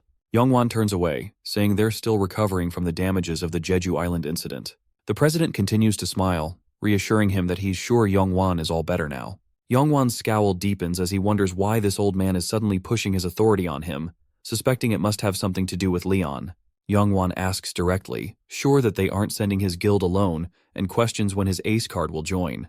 The president acts surprised, asking what ace card he's referring to, then responds, saying that His Majesty isn't someone a person like him can evaluate. This only angers Yongwan more. He moves toward his partner, saying that things aren't working out for them, to which the companion mocks him with a saying, "You reap what you sow." Yongwan thinks back to the knight asking him to take the horse, saying the horse would heed the king, and praying for him, asking the gods to bless him. The current Yongwan curses under his breath, feeling uneasy. Just then, the president's assistant announces the arrival of the VIP. Yongwan watches as the president straightens his dress shirt and sprays mouth freshener, taking him by surprise. The elevator opens, revealing Leon, with Hari and Jinsu on each side. The president bows, thanking him for gracing them with his presence. Leon smirks, then warns the president to have a good reason for calling him all the way there. The president tells him to follow and assures him he will explain the situation. After explaining the situation, Leon leans back, summarizing that a gate has appeared in the ocean, and the approaching hurricane is making it difficult to raid. The president adds that the US and Japan will help with the gate, and the other guilds will be on standby just in case. He emphasizes that this is an opportunity to raise the honor of the King of the Lionheart and asks Leon to showcase his heroic abilities. Leon smiles, appreciating that the president knows how to use his words. He responds that a king's value is heavy and that he'll need to prepare a worthy tribute. The president asks if there's something Leon wants, to which Leon smirks and replies that a king does not count coins and tells him to speak to Sir Spinner about it. The president bows, thinking Leon has just given him an empty promise. Leon heads outside and tells Hari to bring the name list. Outside, he begins calling the names of those who will join the raid and asks Hari to write them down. He names the students, then moves on to the soldiers. Hari suddenly stops writing and asks why none of the people Leon named are women. She angrily thinks that even if Leon differentiates ladies from women, he's not the type to discriminate between the genders in this situation. Leon calmly responds, asking if the answer isn't obvious to her. Hari presses again, and Leon makes a macho face, saying it's bad luck to have women on board. The aircrafts make their way to the site, marking South Korea's first fleet. As the planes land, Leon heads toward the commander of the base. The commander introduces himself as Lieutenant General Choi Jae-sung of the First Fleet. He tells Leon that it's an honor to meet him, and that his granddaughter was cured of her illness thanks to the Dermaris crops. He asks if Leon could thank her for him. Leon smiles proudly, saying that if the commander wants him to thank her for her blessings, then the commander is his brother. The commander beams with joy, saying it's an honor, and then leads them toward the base. The guild members follow, and Jae-sung continues, saying that he will start the briefing and introduce the allied forces. As they move inside, they come face to face with some foreigners. Youngwon asks if they are the US raid team, and Jason replies that they apparently flew here as soon as possible on a cargo aircraft, adding that the US team is known for being passive. A person catches Yongwan's eye as he calls out his name, Reynold Sherman. He asks, confused, what the master of the magic tower is doing here. Reynold turns around, thinking it's surprising that he's famous even in Korea. He fully faces them with a smile and a glowing crystal balm in his hands. He greets them, saying it's nice to meet the Korean hunters, but before he can finish his sentence, he notices Leon staring at him. The master of the magic tower panics internally, while the demon inside the ball is also shocked. Reynold asks the demon what they should do now that Leon is right in front of them. The demon tells him to calm down, saying that if Leon had noticed him, he would have killed him on the spot. The demon reassures him that they haven't been found out yet and urges him to trust the power of the ring he made for him. Reynold clenches his ring, impressed by the great demon's wisdom. He looks at his ring as it slowly starts to slip off. Gasping inwardly, Reynold tries to stop it, but the demon tells him it's worn out due to Leon's divine energy and urges him to move away. Reynold worries Leon will find this suspicious and stammers, saying that it's nice to meet him and that he's widely known, even in distant lands, and he really wanted to meet him. He clenches his hand tightly, thinking he can't shake Leon's hand. Leon smirks and smugly says that Reynold seems to know his place well before moving away. Reynold stands there, confused, wondering what might satisfy Leon. The demon tells him to enter the gate to continue their plan. Hari strolls outside, thinking about how Leon doesn't allow women on the ship, when she finds Daesung working with the helpers. She calls him out, asking why he's still doing manual labor when the association should be handling it. Daesung waves his hands, saying he should help too. Hari stays firm, telling him that as a knight trainee, His Majesty wouldn't have made him do such menial tasks. Daesung shyly responds that he feels he's being treated too highly for just lifting a hammer. Hari, annoyed, tells him it's a big deal because she couldn't even move it an inch. Over 1,000 people tried to lift that hammer, and he was the only one who succeeded. She adds that he was chosen by the goddess. When Daesung still seems unconvinced, Hari starts mimicking Leon, saying that His Majesty would probably get pissed over a lowly peasant questioning the king's decision and the goddess's judgment. Daesung calls her name, trying to get her attention, but she keeps going on about how Leon would say they trained without sleeping in his day. Daesung raises his voice slightly, finally getting her attention. She looks at him with a confused expression, realizing what's happening, and asks if he's standing behind her. Suddenly, Leon yanks Hari's hair, asking how dare she mock and imitate a king's behavior. Hari begs for his forgiveness as he slowly lets her go. Leon scowls, saying it's ridiculous that she's the one being blessed. Hari looks confused, so he continues, explaining that she's blessed by the divinity of the sea and waves, and Poma has decided to take her in as a saintess. He tells her that she will be joining them for the raid. Hari feels happy for a moment as she focuses on Leon's face, but something feels off when she suddenly finds herself tied to a plank of wood. From above, Yongwan watches the scene, questioning how they could treat a saintess this way. Leon stands beside him, saying that a woman on board is bad luck, and the only way to undo the bad omen is to make her the figurehead. Hari keeps screaming to be let go and asks Suho as they silently place her on the wood and stand her vertically at the front. The ship starts to move, leaving Hari at the front, screaming and yelling for help. As the thunder crackles loudly, Hari alerts everyone that a hurricane is approaching. She mentions that it's Hurricane Nabi, with winds at 64.5 meters per second, all while still tied to the pole. She screams for help as the weather worsens. Leon tells her to shut up because she's scaring the fish. Hari is surprised to find that Leon is fishing while she feels her life is at risk. Leon says, disappointed, that the fish have all run away and that no fish would want to be near a military ship like this one. Just as he says that, he feels a heavy tug on his fishing rod and catches a big fish. Leon tells the lieutenant general to prepare what he mentioned earlier, and the lieutenant obeys. Leon stands in front of the podium, places the fish down, and dramatically calls upon the dear master of the graceful sea to appear before those who have set foot into her territory. The fish gleams with a blinding light, and the entire ship is illuminated by beams of light. The control department, overseeing the environment, gets terrified by the sight of such a large wave and questions whether it's even a wave or something else altogether. The ship is surrounded by a gigantic wave, and the goddess replies to Leon with affection, calling him Leonheart, her beloved watchtower and protector of her people. Leon responds, naming her Poma, the divinity of the sea and waves. Poma says that this sea is quite senseless. She explains that, as Plo mentioned, this land has no divinity, and the boat doesn't even have sails. She adds that none of them understand the grace of the sea. Leon stands in front of the illuminated fish and tells her it can't be helped, as this world has yet to receive the teachings of the sea.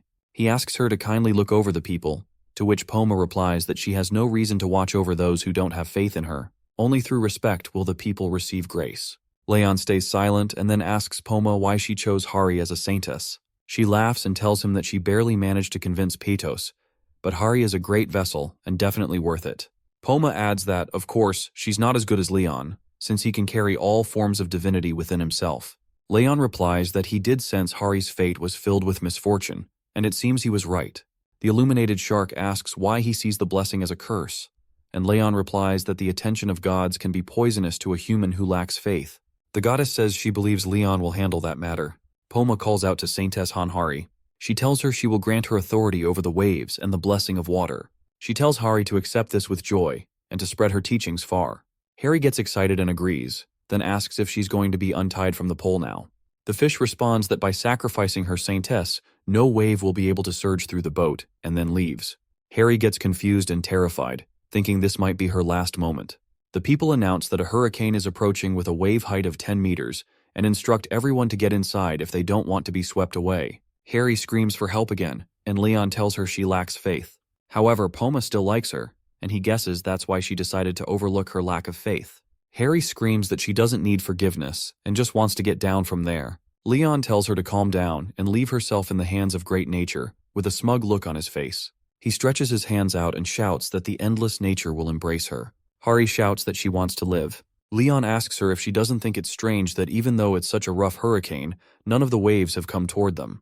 Hari thinks about it and realizes the boat hasn't been rocking, and the waves disappear when they come close to the ship. Leon tells her that Poma has been using her as the saintess to pacify the waves. Since no one believes in him, he has no choice but to use the saintess as the medium. Hari is relieved to know that Leon didn't just tie her up because he's sexist. Suddenly the rope unravels, and Hari slips down. Just then, the entire ship rocks from the waves. Hari realizes it's because of her and hugs the pole, begging to be tied up again. Leon ties her up once more. Meanwhile, on the USA Arleigh Burke-class ship, Reynolds hovers over the railing and says the ship was about to flip over, but it stopped once they started following behind that ship. The demon tells him that the bastard used the authority of the sea and waves, and the ship blessed by that divinity will always witness a rich harvest and will never sink in storms. Reynolds thinks the demon is useless. Just then, the captain announces bad news. The Murasame-class ship that left from Sasebo has capsized due to the hurricane and is currently being rescued. Reynolds says they've already lost 1/3 of their forces before anything even began. The demon tells him to focus on the gate, as that's what really matters. The sailors announce they're entering the gate now and sending the raid teams in. Leon leads the boat as it gets close to entering the gate. Just then, a hurricane appears, taking the Pantheon Guild members and many others by force. Hari wakes up, coughing up water, and comes to her senses, searching for people. She thinks they were swept up into the tornado and starts looking for everyone else. She sees others lying around her and screams for everyone to wake up. Suho groans and tells Hari his head hurts. Hari checks on Suho as he asks what happened to them. She looks around wondering where is Leon and others. Suddenly, a voice replies, telling her to calm down and that everyone is safe. She looks around in surprise and shock. The voice tells her to look below. Nervously, she looks down and sees a turtle. The turtle speaks again, calling her Saintess, and says the sea has sent a messenger of sorts to help her. Suho kneels down as well, calling the turtle tiny. The turtle calls him impudent and says he should respect a divine creature. Hari realizes something and quickly asks if, since Poma said everyone is safe, the turtle knows what happened. The turtle, speaking for Poma, tells her they were carried to a safe land using the authority of the waves, but it couldn't stop Hari from being separated from the rest. Suho praises the turtle, calling it amazing. Poma tells Hari that this body is rather inconvenient for movement and asks her to lend her shoulder. Hari kneels down and Poma climbs onto her shoulder. A sudden noise interrupts them. The crew gets into position as Daesung orders everyone to stay alert. Monsters are approaching. Someone yells at Hari to raise her shield. Hari thinks they didn't even get a chance to recover. She raises her wand to use fire magic, determined to take down at least one monster, but her wand fizzles out on its own, catching her by surprise. Poma questions Hari, asking if a saintess blessed by the ocean and waves is really using fire.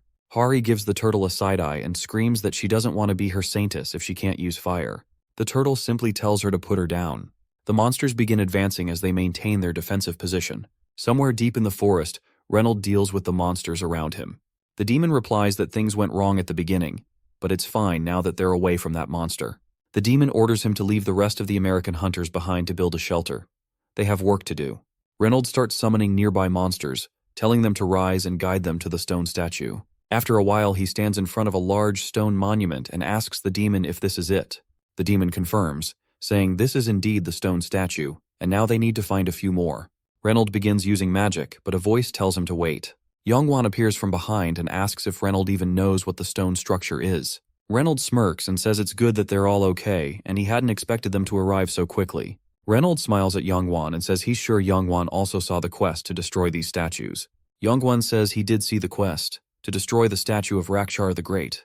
But he remembers what happened during the Jeju Island Gate. The Red Gate's goal was to bring down Govrik, but there was more to it. He concludes that they don't know enough about these quests. Yongwan voices his thoughts, saying there's not enough information about these gates. He asks if the statue is a trap, or they should look for what Rakshar actually is. Reynold pauses, considering it. It makes sense to approach it that way. The demon then orders him to fall back because he can't fight all of them right now. Reynold steps back, admitting that Yongwan's logic is impressive, then tells them to return to the beach where the Maverick members are waiting. Back on the island, Hari puts away her weapon, saying they've finally killed all the monsters. She asks if anyone is hurt. Luckily, they're all fine. Just then, a knight rushes over, saying they can't feel His Majesty's aura anymore. Hari mockingly replies that it's bad because the buffs were really nice. The knight responds that that's not the issue. He explains that they've tested Leon's aura before and know its range. The demon's resentful buff spanned 30 kilometers. But right now, none of them are under its effect. Harry realizes what this means.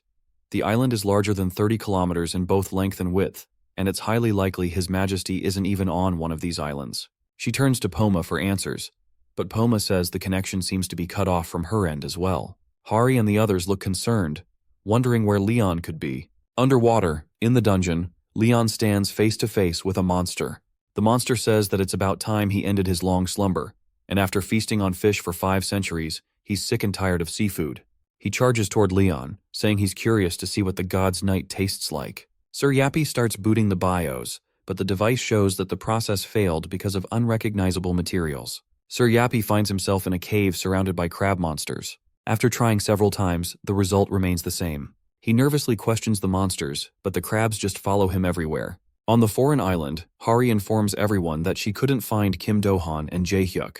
Daesung replies that he hasn't seen Section Chief Kim either. Another knight wonders aloud that he didn't expect the trainees to go missing like that. Suho replies with determination that he's sure they are all fine, then nervously turns toward Hari, asking her if they will be all right. Hari gives him an encouraging smile and then turns towards the American knights, thanking them for their help earlier, saying they were able to bring down those monsters easily thanks to them. The blonde standing in front of them salutes Hari, greeting the Korean hunters and introducing himself as Mistral from the Maverick Guild. Hari introduces herself, then stops, realizing that the name Mistral sounds familiar. She carefully stares at his face, then screams that he's Alan Taylor, the S-rank hunter ranked 6th in the Maverick Guild.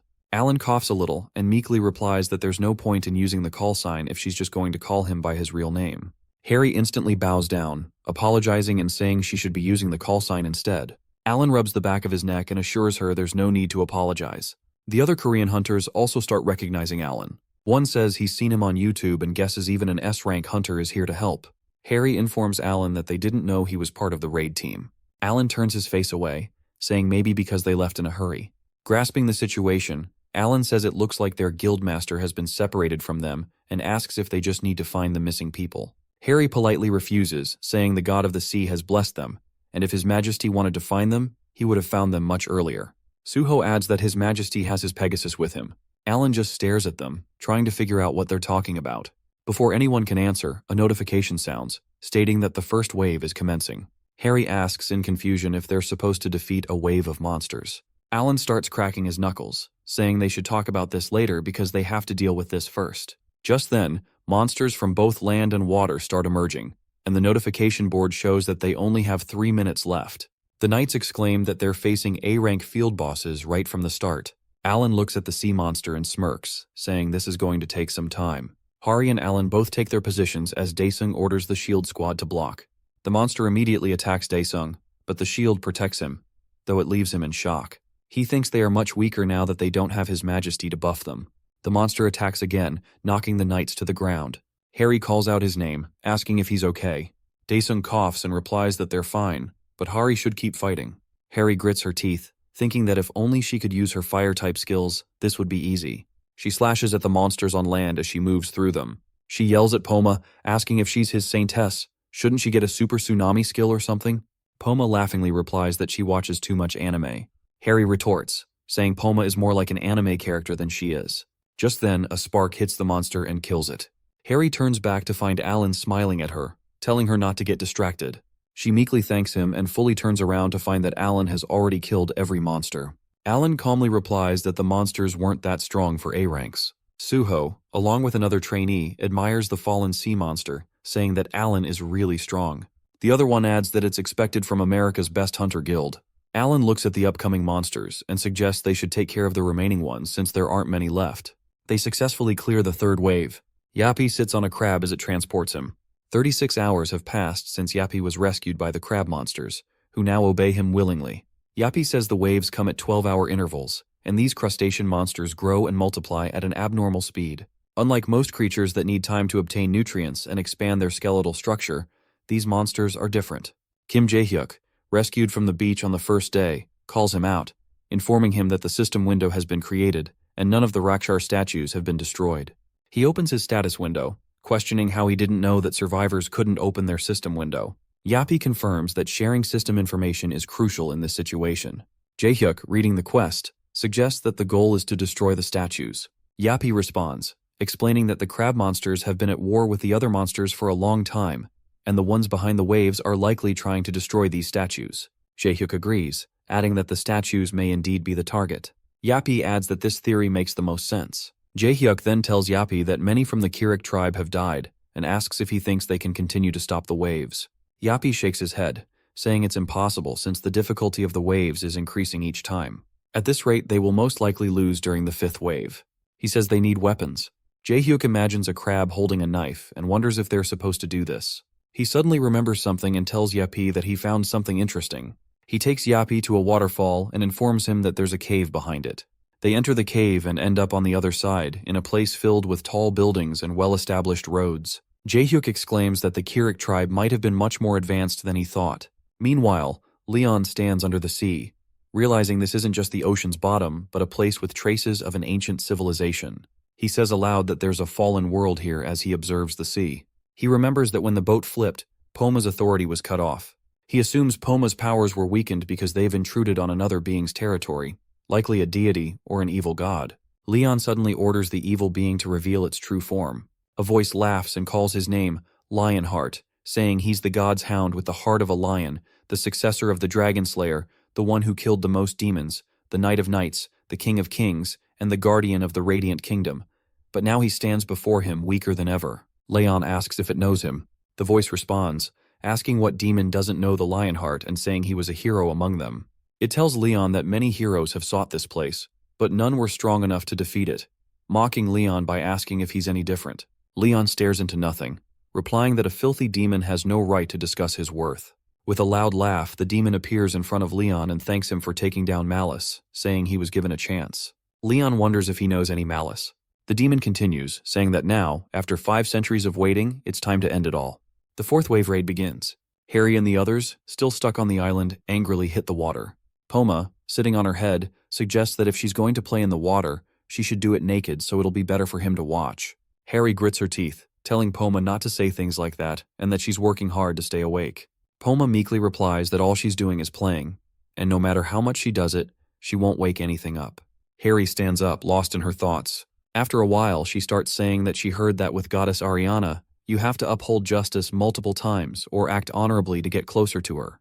Poma replies that he wouldn't expect anything less from her, though she's a bit too narrow-minded. Hari continues, saying that for goddess Demera, you have to farm and thank the earth. And for Pados, she thinks it was about winning battles and having flames of determination. Harry looks up at Poma and says that since he's the divinity of the sea and waves, she thought she'd have to do something related to the ocean. Poma replies that he doesn't think playing at the beach will help. She rubs the turtle's head, asking him to tell her so they can save His Majesty. Poma informs her that it's true, and he doesn't think His Majesty is trapped on land, he seems to be underwater. Harry takes Poma in her hand and sadly asks if they shouldn't hurry so she can awaken and find His Majesty. Poma agrees, which annoys Hari as she says it'll be over if Poma would just tell her how to awaken. She looks at the clueless turtle and thinks that she really can't tell what he's thinking at all. Poma looks up at Hari, calling her his saintess, and tells her that it's easy for her to learn the creed of the sea and waves, as well as to build faith. He explains that the sea is a source of infinite life, and simply being thankful for that will help Hari gain more faith. However, he asks how she can think the path of a believer and a saint is the same, and how she can equate the knowledge of a knight with that of a soldier. Hari tries to understand and sighs, saying she'll try harder. Poma nods at her. Just then, Suho comes running toward her, calling her name. Panting, he tells Hari that they finally found the statue of Rakshar. Hari looks at him in surprise as Suho continues that it was the Maverick Guild who found Rakshar. Reynold watches Yongwan still staring at the statue and thinks they're still guarding it with determination. He wonders why they're doing something no one asked them to do. Yongwan looks at the statue as if it's the most interesting thing in the world. The demon replies to Reynold, saying that the Phoenix Guild seems to be doubting the quest. Reynold asks if they should destroy it in secret at night. The demon replies that it would make people suspicious of Reynold and assures him that the reason to destroy it will come soon enough. Minuteman from the Maverick Guild calls out to Yongwan, asking if they shouldn't destroy the statue. He says it's not bad to be cautious, but it's already been 3 days, and this is the only statue around, so it must be the one they need to destroy for the quest. Yongwan stares at Minuteman now, as Yuri whispers that she doesn't think they have any other choice. Yongwan silently agrees and signals Minuteman to come. He tells him they should destroy the statue now. Minuteman gathers his energy and punches the stone statue into pieces. A notification alerts them that the statue of Rakshar the Great has been destroyed, and now only 2 statues remain to be destroyed. Minuteman smiles to himself, saying he knew he made the right choice. Finally, Yongwan also accepts that they destroyed the right statue. Yuri comes closer to his ear and says they should start preparing. Yongwan asks if it's already time for another wave, mentioning that they spent more time here than he expected. They wait for a while, and then Yuri meekly replies that the wave isn't coming. Reynold approaches Yongwan with a smile, saying he thinks destroying the statue was the right call since the wave isn't coming. Yongwan grits his teeth in annoyance and says he's glad. Reynold suggests they summarize the situation and asks everyone to gather around. Once everyone is gathered, Reynold starts by assuming there are 3 statues spread across the island, but says they first need to find the other members. He asks why they don't destroy the statues as quickly as possible. Yongwan agrees and starts mapping out his idea on the ground with a stick. He tells them that since there are 3 islands in total, and they have 2 more statues to destroy, they will split up into 2 groups and go to different islands. Reynold adds that the team who destroys a statue first can then find the other group. Yongwan says it shouldn't be hard to move between the islands since there are boats. Minuteman pumps up the guilds, encouraging them to destroy the remaining 2 statues. Yongwan moves with his team, stating they will leave as well.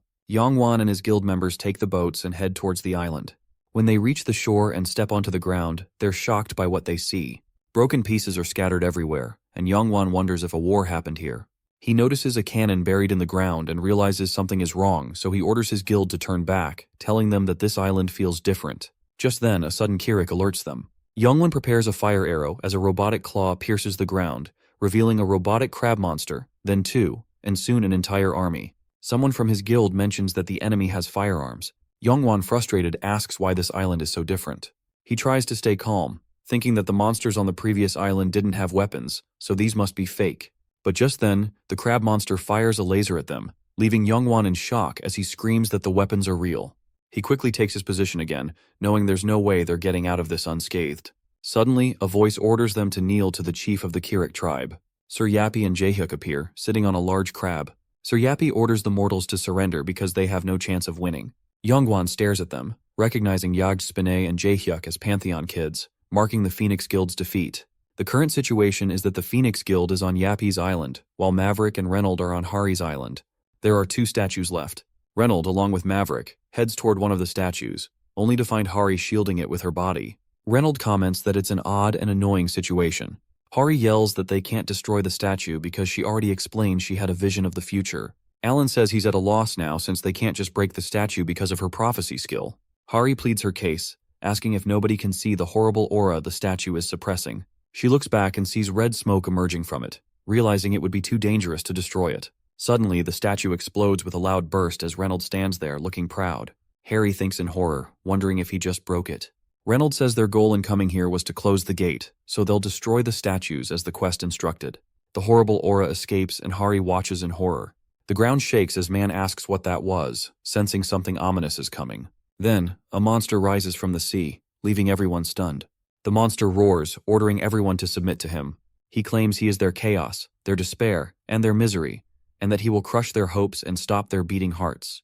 He announces that he is Rakshar, the demon of chaos, and his awakening overwhelms all living beings. Everyone watches Rakshar with horror as the guild members begin falling under his trance. The chaos aura takes complete control, causing effects like weakness, panic, fear, chaos, and hopelessness. Rakshar lets out another roar, commenting that there's a bad smell in the air, but it's not time for the delicacies yet.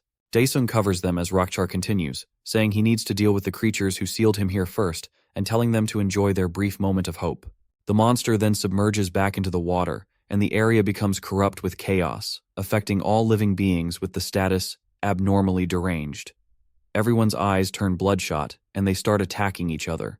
Harry tries to calm everyone down, urging them to withstand the status abnormality. Suddenly, Alan attacks Hari, and she barely dodges the strike, telling him to get it together. Alan screams that it's what's right and that they need to die, so he's going to help her. He charges toward her but gets hit by Minuteman. Harry nervously thanks him, but he turns and punches her with such force that she's thrown into the water, gasping for air. Harry thinks she didn't have time to react and struggles to breathe, wondering if she's going to die here. She remembers Govrik telling little Hari that her parents died saving the world and that they were heroes, which was cool. He patted her head and promised that she would become a great person with honor. Harry struggles, wondering what good being a hunter of justice really brings, and questions what it matters if she's a god saintess when she's nowhere near as powerful as Sir Jovrik, let alone His Majesty. At least Sir Jovrik died with honor, doing something good with his sacrifice. Suddenly Poma appears in front of her. He calls her name and tells her not to try to grasp the ocean, because no matter how much she tries, all she can grab is just a handful of seawater. Poma tells Hari to fill her heart with faith and trust, to acknowledge and understand the greatness she possesses. Hari has no idea what he's talking about, but he insists that she listen to the ocean. He tells her that if she didn't feel it before, she should feel it now. The flow of the ocean, the whispers of the coral reef, and the great song of the ocean. Poma kisses her on the forehead and calls her his mortal, telling her that if she truly wants to earn immortal powers, she shouldn't try to grab them. Infinity is something she wraps around herself. She is currently within infinity. A foreign glow surrounds her, and as she closes her eyes to relax, she suddenly opens them with a realization. She knows what she can do. She looks around for His Majesty and finds him instantly. She waves her hand, splitting the water into two, the divine law, sea splitting. The underground city comes into view, and she finally spots Leon standing. He turns around, sees her, and tells her to come toward him. Harry wakes up as Leon praises her, saying, "Well done." She quickly comes to her senses and lets out a scream. Leon tells her to stay still. They're currently on Stallion, the Pegasus owned by Leon. Hari asks if she was in the water, and Leon turns away, saying he's glad he didn't have to watch a Saintess of Water drown. Harry suddenly remembers the great monster Rakshar being resurrected, and how people went crazy, trying to kill each other. Leon acknowledges that he's aware and explains that no ordinary person can stay sane in the face of such great evil. He orders the Pegasus to land. As they reach the island, Leon pulls out his glass and announces his arrival. The King of Lionheart's aura creates resistance to the status abnormality, and people begin to regain their senses. Daesung approaches Leon, relieved to see him and saying he's glad Leon is fine. Leon praises Daesung, saying he did well without him around. Daesung informs him of the missing soldiers and trainees, mentioning that he heard they're okay thanks to Poma, but suggests Leon check on them.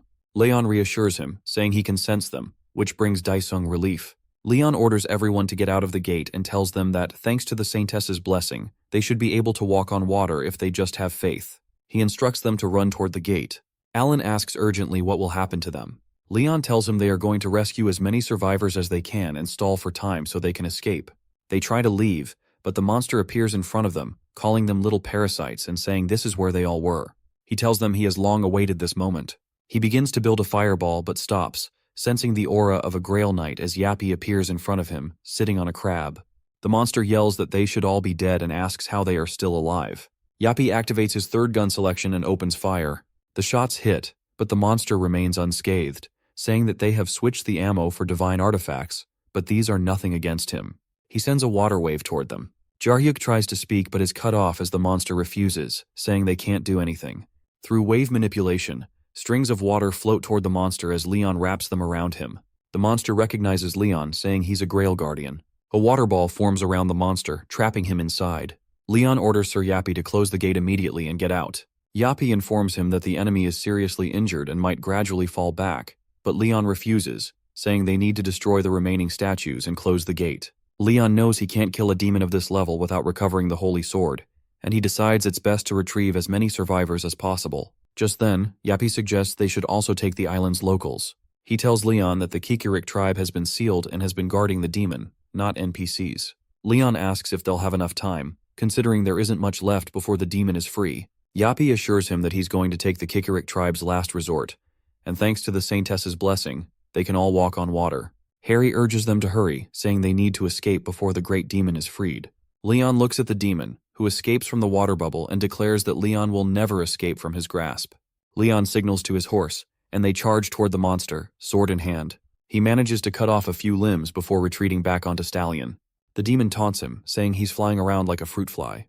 This angers Leon, and he activates his divine energy, charging at the demon while recalling the pleasure of hearing the Lord of Chaos's screams when the fire scorched him. The demon replies that he can kill Leon before Leon can kill him. Just then, large crab monsters grab the demon's remaining limbs, and he struggles to break free. Leon seizes the moment, attacking with divine punishment, flames of war. His eyes glow a different color as he declares, "Let there be glory to Lionheart's name." Leon prepares his attack, divine punishment, flames of war, as the demon screams his name in pain. The knights watch in horror, questioning whether a human can possess that much power. Leon tells them they don't have much time and urges them to hurry out of the gate. They obey, and Leon asks Sir Spinne how the evacuation is going. Sir Spin replies that 80% of the progress has been made, and the supplies and records were secured. Leon realizes they need a little more time, and Sir Spinne assures him they will hold out. Leon observes their determination, and Sir Spinne explains that they've been preparing for this moment for 5 centuries. Meanwhile, the demon keeps screaming, and language analysis reveals it's saying, "Prosperity to Craviatera." Leon praises their honorable name and says the gate will close soon, so they should fall back. The demon taunts Leon, asking if he's going to run away, claiming they thought his virtue was to never give up. It urges Leon to not give up and fight. Leon smirks, mocking the demon, saying there's no reason to uphold knightly virtues when facing inferior beings like him. He declares that he doesn't respect green beasts and evil species. The monster gets enraged and screams at Leon that he will kill him no matter what. But before it can do anything, the gate closes. The world is in an uproar after the first ever sighting of an Archduke-level demon, with humanity suffering tremendous losses because of the great demon. This news was seen as a sign of impending disaster, but it wasn't all bad. Some beings were able to withstand the mind corruption that even famous S-class hunters couldn't resist. People watched in awe as a video showcasing the Pantheon Guild's accomplishments in the gate was broadcast worldwide on YouTube. The president shakes hands with Leon, who praises him for lifting a great burden off his shoulders. The president downplays it, saying he was surprised to hear there were 10,000 survivors. Leon responds that they are honorable beings who have fought the demon for a long time. The president asks Leon about the statue, and Leon thinks it's their way of marking territory, but explains that it's there to honor the great heroes who sacrificed themselves to face the Archduke demon. He goes on to explain that the statue in the middle represents Poma, the divinity of the sea and waves. The president asks about the other statues, and Leon tells him that one represents himself and Sir Spinne, as Sir Spinne is the representative of the Kirik tribe. The president is left shocked, and seeing his reaction, Leon jokes that he was just kidding. The president suddenly begs Leon to take down his statue, but Leon suggests he shouldn't be embarrassed by such things, considering he's the leader of a whole nation. With that, Leon walks away, and the president's assistant follows behind. The president feels like his lifespan has been shortened by 10 years. His assistant informs him that the urgent news is that contact with North Korea has been completely cut off since last night, which leaves the president even more confused. Meanwhile, in what used to be Pyongyang, the comrade stands on a destroyed road, recalling how 30 years ago, dimensional holes opened up, and until now, they've only received help from South Koreans. He kicks a man into a pile of unconscious bodies and smiles, saying that soon they'll be the most powerful nation, using demons to their advantage. His assistant tells him the mage is calling, and he answers the phone. Reynold informs him that the preparations are complete, and the comrade orders his people to hurry up with the summoning. As the great demon emerges, its injuries shock the comrade. He asks his people if they did the summoning correctly. The demon apologizes, saying it needs time to heal and that they'll need more time until the great demons are back.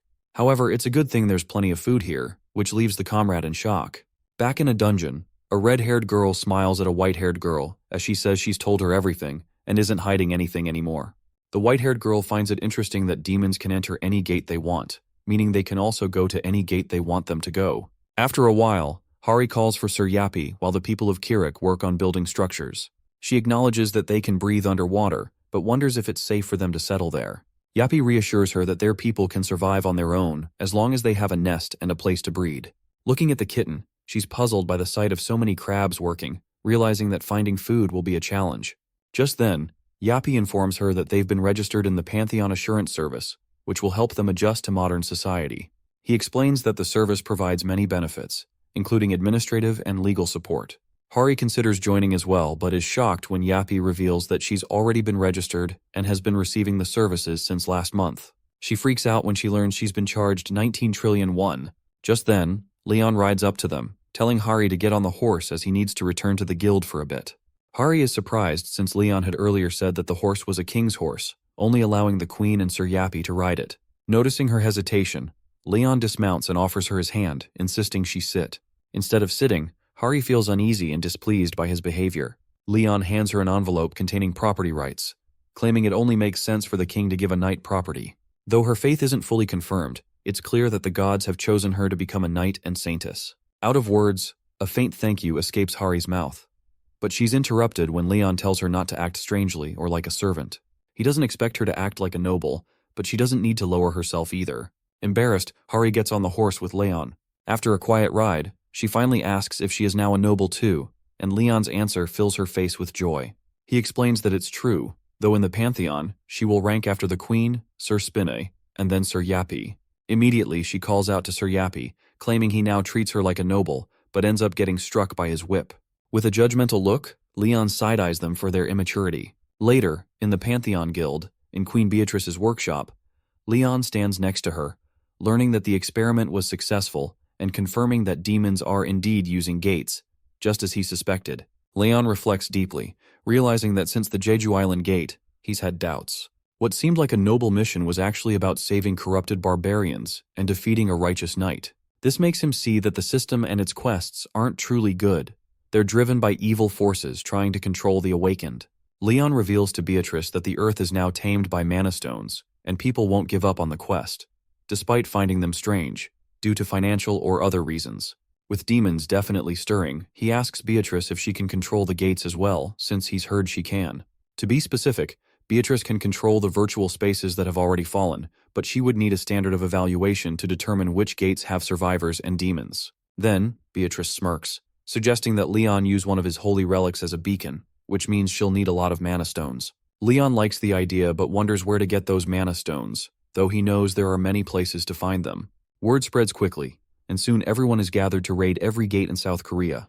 Not long after, the Pantheon Guild appears in all corners of the Republic, with 1,000 warriors, including 4th-rank warriors and knight trainees, plus 2,000 warriors from the Kirkrik tribe. They split into 20 teams, each heading to different gates across Korea. The Pantheon Guild's efficiency is remarkable.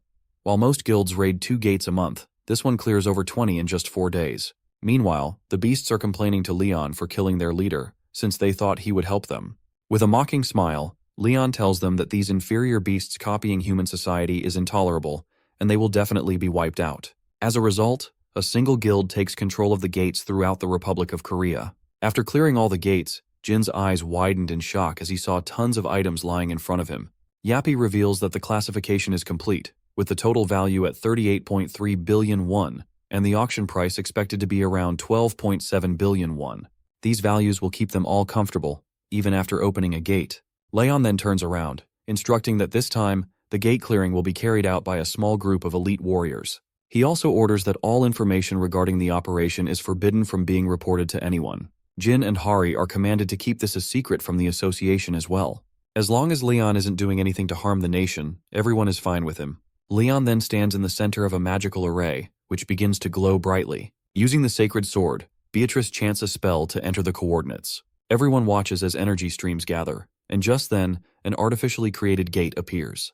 This is unbelievable for everyone, but Leon is impressed, and Beatrice smirks at the surprised looks on everyone's faces. Upon entering the gate, they find themselves on a battlefield, where several warriors are already fighting. Suho helps Jaehyuk while looking around in confusion at the surroundings. Leon realizes that there must be a problem with the gate. It seems that this time all the warriors are split up again. Suddenly, a loud roar is heard, and they see a large army of orcs charging towards them with weapons in hand. Before the orcs can attack, a knight named Babel dodges and kills one of them. Babel advises Jaehyuk and Suho to stop standing there like statues and to fight back, as this is a battlefield, not a playground. In respect, Babel kneels before Leon, though Leon quickly recognizes him as Valteric's Orc Shredder, a company commander.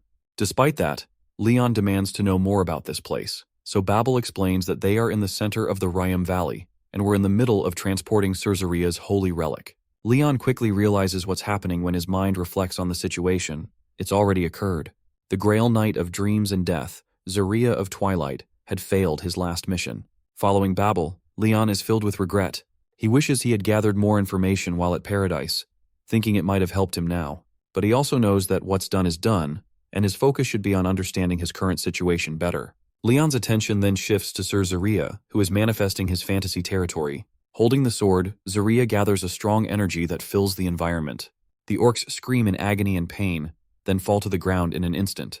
Leon steps forward, suggesting to Zeria that the orcs are advancing. Upon seeing him, Zeria and all his knights quickly bow down in honor, greeting Leon as the first knight of goddess Ariana. Watching them kneel, Leon thinks about how knights, after drinking the holy water from the Holy Grail and awakening, reach their peak form. Leon, being an incredible warrior since he became a knight of the Holy Grail at a young age, recognizes that, in front of the king's eyes, he now looks like an old man, meaning his current appearance represents his peak. Noting that he hasn't changed a bit, Leon orders him to get up and demands to know the full situation. Zeria explains that they obtained the sacred relic and were on their way to the Empire's border when they were ambushed by orcs and the heathens of the beast god. In response, a few knights stay behind to defend, while others continue transporting the relic, splitting into 5 groups for disguise.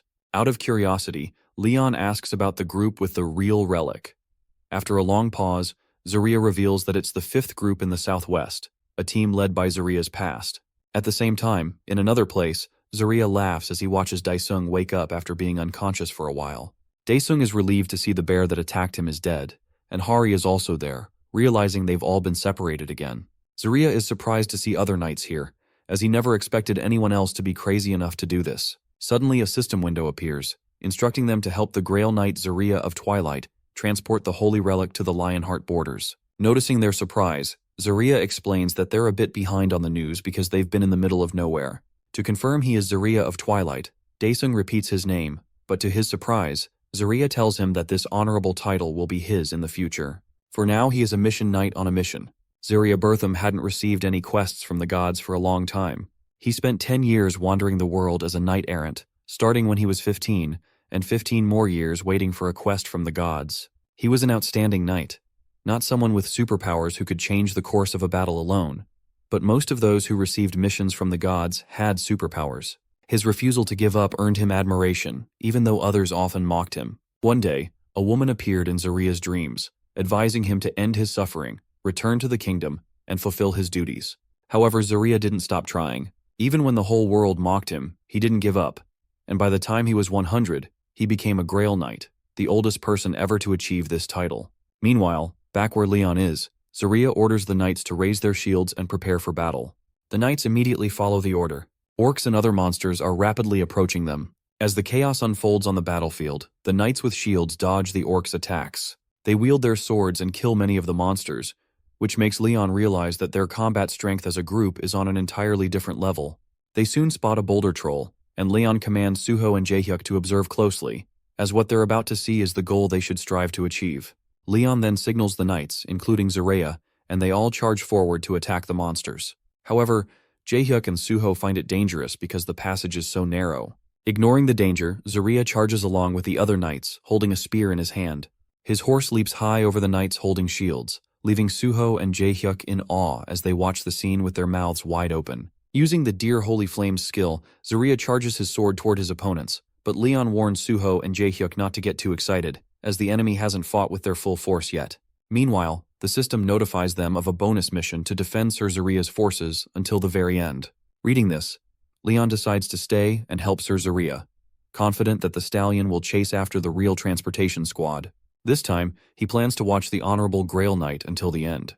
On the other hand, as instructed, Suho and Jaehyuk search through the orcs' corpses but find no mana stones. This realization makes Leon understand that this quest isn't biased, and he doesn't sense the hidden evil intent that usually accompanies other quests. However, he believes there may be a way to manipulate the quest itself. With that in mind, Leon orders his knights to search for any students, if there are any. He's about to say something else when he suddenly feels a spear charging toward him. In a split second, he catches it with his hand and angrily breaks the spear, his face showing frustration at the beast for using a ranged weapon against him. Looking at the orc, Leon mocks it for being a disgusting, inferior beast. Full of rage, he orders Zaria to bring him the head of that beast, no matter what happens. Zaria turns to the orcs who looked down on the king, feeling honored to be the one to kill the beast that tried to insult the king. However, the orc looks down on him and starts laughing, but it doesn't have time to react as Zaria, in the blink of an eye, is already behind it. Without wasting any time, Zaria delivers a powerful blow with his staff to its head. The blow is so strong that it sends the orc crashing to the ground at high speed, surrounded by rubble. The immense power feels unreal to the beast, yet Zaria stands firm, demanding to know how it dared invade the territory of the heavens, where only the king should reign. In contrast, the beast has no regrets, threatening Zaria for coming alone, claiming to have brought an entire army with it. Despite that, Zaria remains unfazed and unconcerned about the army of trash. A sly smile crosses his face as a strange energy begins to envelop the surroundings. Before anyone can fully process it, Zaria calls out to the goddess of dream and death, asking her to bring death upon the unfaithful. Behind him, a goddess appears, concentrating the same energy in her hand, and suddenly, many cuts appear on the orcs' bodies. On the flip side, with the team carrying the real relic, Zaria warns Daesung to be cautious since most of the beasts active at night are monsters. However, it's not safe right now, so Zaria suggests they reach a nearby cave.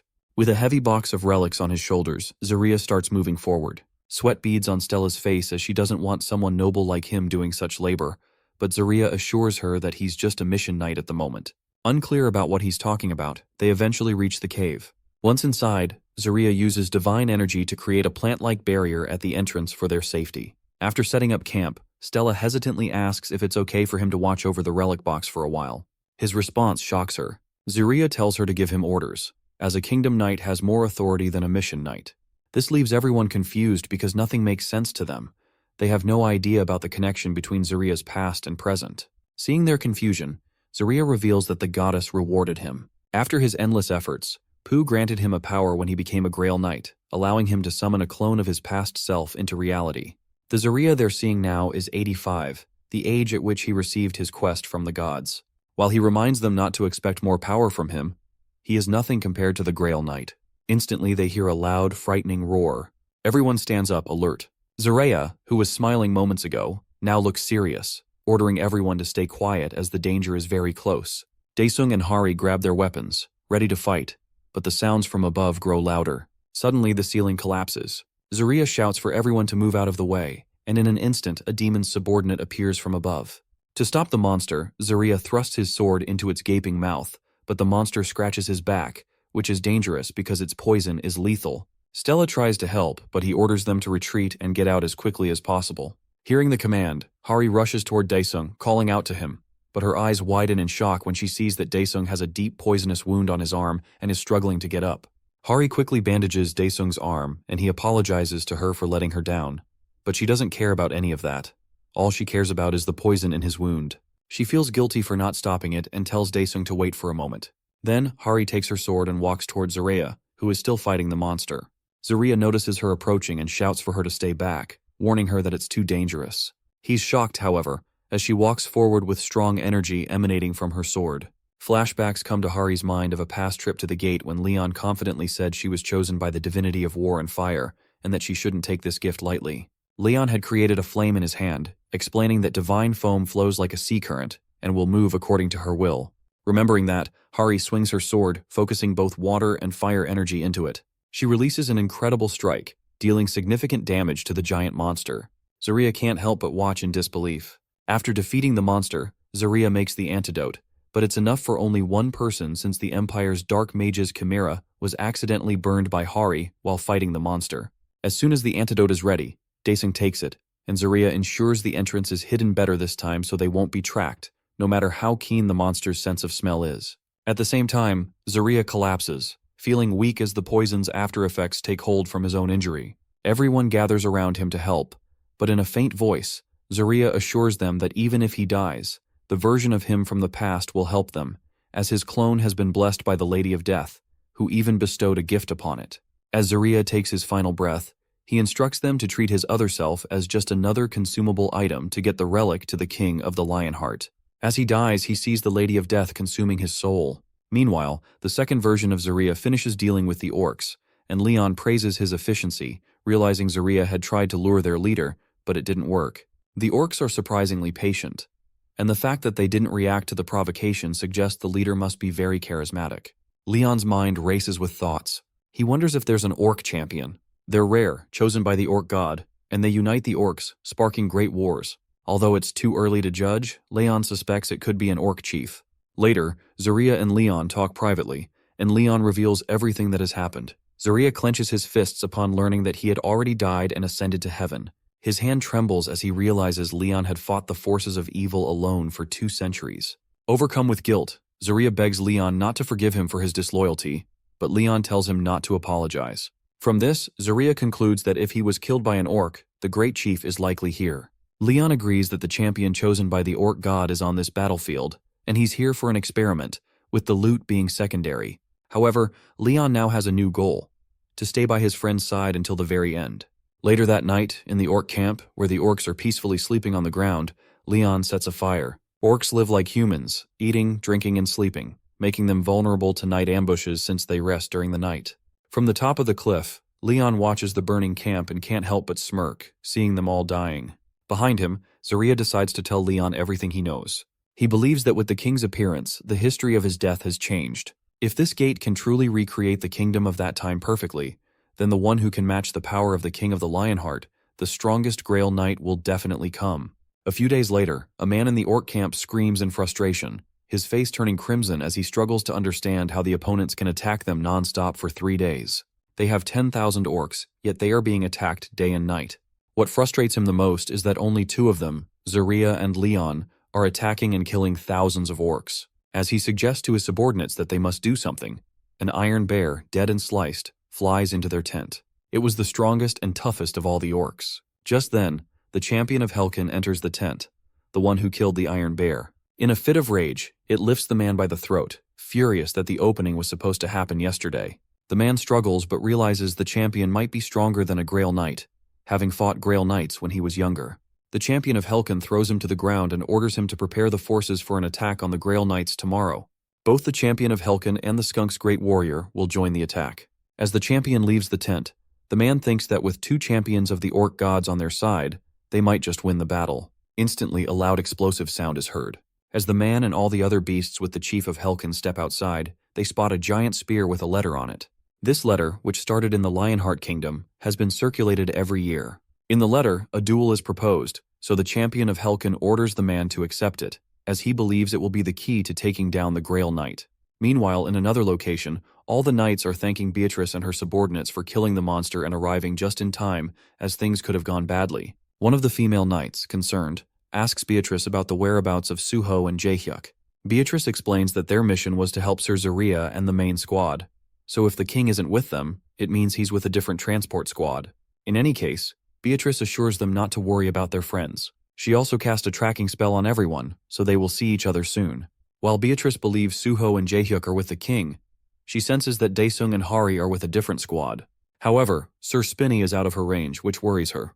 Meanwhile, Spinny is floating in space, measuring the pull of gravity and watching the gate launch a satellite. The device, which can only gather small bits of information, shows what seems like a planet, but it's just deep valleys and the hard line of an empire's border. Suddenly, the device picks up a strong signal. It's a knight from the Lionheart Kingdom.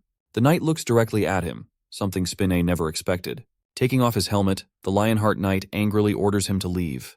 On the battlefield, Leon's army stands facing an army of orcs and other monsters, all at a great distance. The orcs are marching toward them, roaring loudly. Jaehyuk, feeling the tension, acknowledges that the orcs will attack soon, but Leon explains that this is necessary to analyze their forces and uncover the true story. If Leon and his team can hold their ground, the team transporting the relic will have it easier. Jaehyuk, recalling past failures in relic transport, voices his concerns, but Leon is confident, knowing Beatrice and Spinny are there to handle things. With Leon's approval, Zarya takes the lead. However, before he can even strike, the orcs start shouting in preparation, sensing that their Helkin is watching them. Everyone, including Leon, looks at the orcs with displeasure due to their loud behavior. Just then, Helkin's champion, Balbazar, enters the battlefield, arrogantly declaring himself undefeatable and demanding to know who will fight him. Leon smirks, taunts Balbazar for being a frog in a well, and orders Zaria to bring him the beast's head. Obeying the command, Zaria draws his sword and steps forward, declaring that Balbazar will be killed here. Not taking Zaria seriously, Balbazar strikes first, but Zaria dodges and taunts him back. Confident, Balbazar lands a powerful blow with his axe, splitting Zaria in two. Balbazar raises his axe in triumph, while the knights watch in shock. But just then, Zaria's body transforms, radiating powerful energy. A sly smirk crosses his face as he mocks Balbazar for being a beast unworthy of comparison to humans. Using his divine skill, Fantasy Domain, Zaria creates an illusion to make Balbazar think he has won. Closing the gap, Zaria prepares to strike with his Aura of Execution, but Balbazar grabs the blade of Zaria's sword before he can land the blow. Recognizing the divine power, Balbazar screams in envy and strikes back quickly with his huge axe, sending Zaria sprawling to the ground. As he is attacked, Zaria senses Helkin's power. Despite the injuries, Zaria manages to land on his feet, clutching the spot where he was wounded. Gathering every last bit of energy, he charges at Balbazar. They exchange blow after blow, each desperate to defeat the other, but Zaria struggles to keep up, taking more hits. Balbazar also suffers some damage but throws Zaria to the ground by his collar. Gritting his teeth, Zaria watches as the axe swings toward his head. In that instant, Balbazar strikes the ground with his axe, assuming Zaria is dead, while Leon watches with a smirk, knowing killing Zaria is no easy feat. At the same time, Zaria rises, feeling ashamed.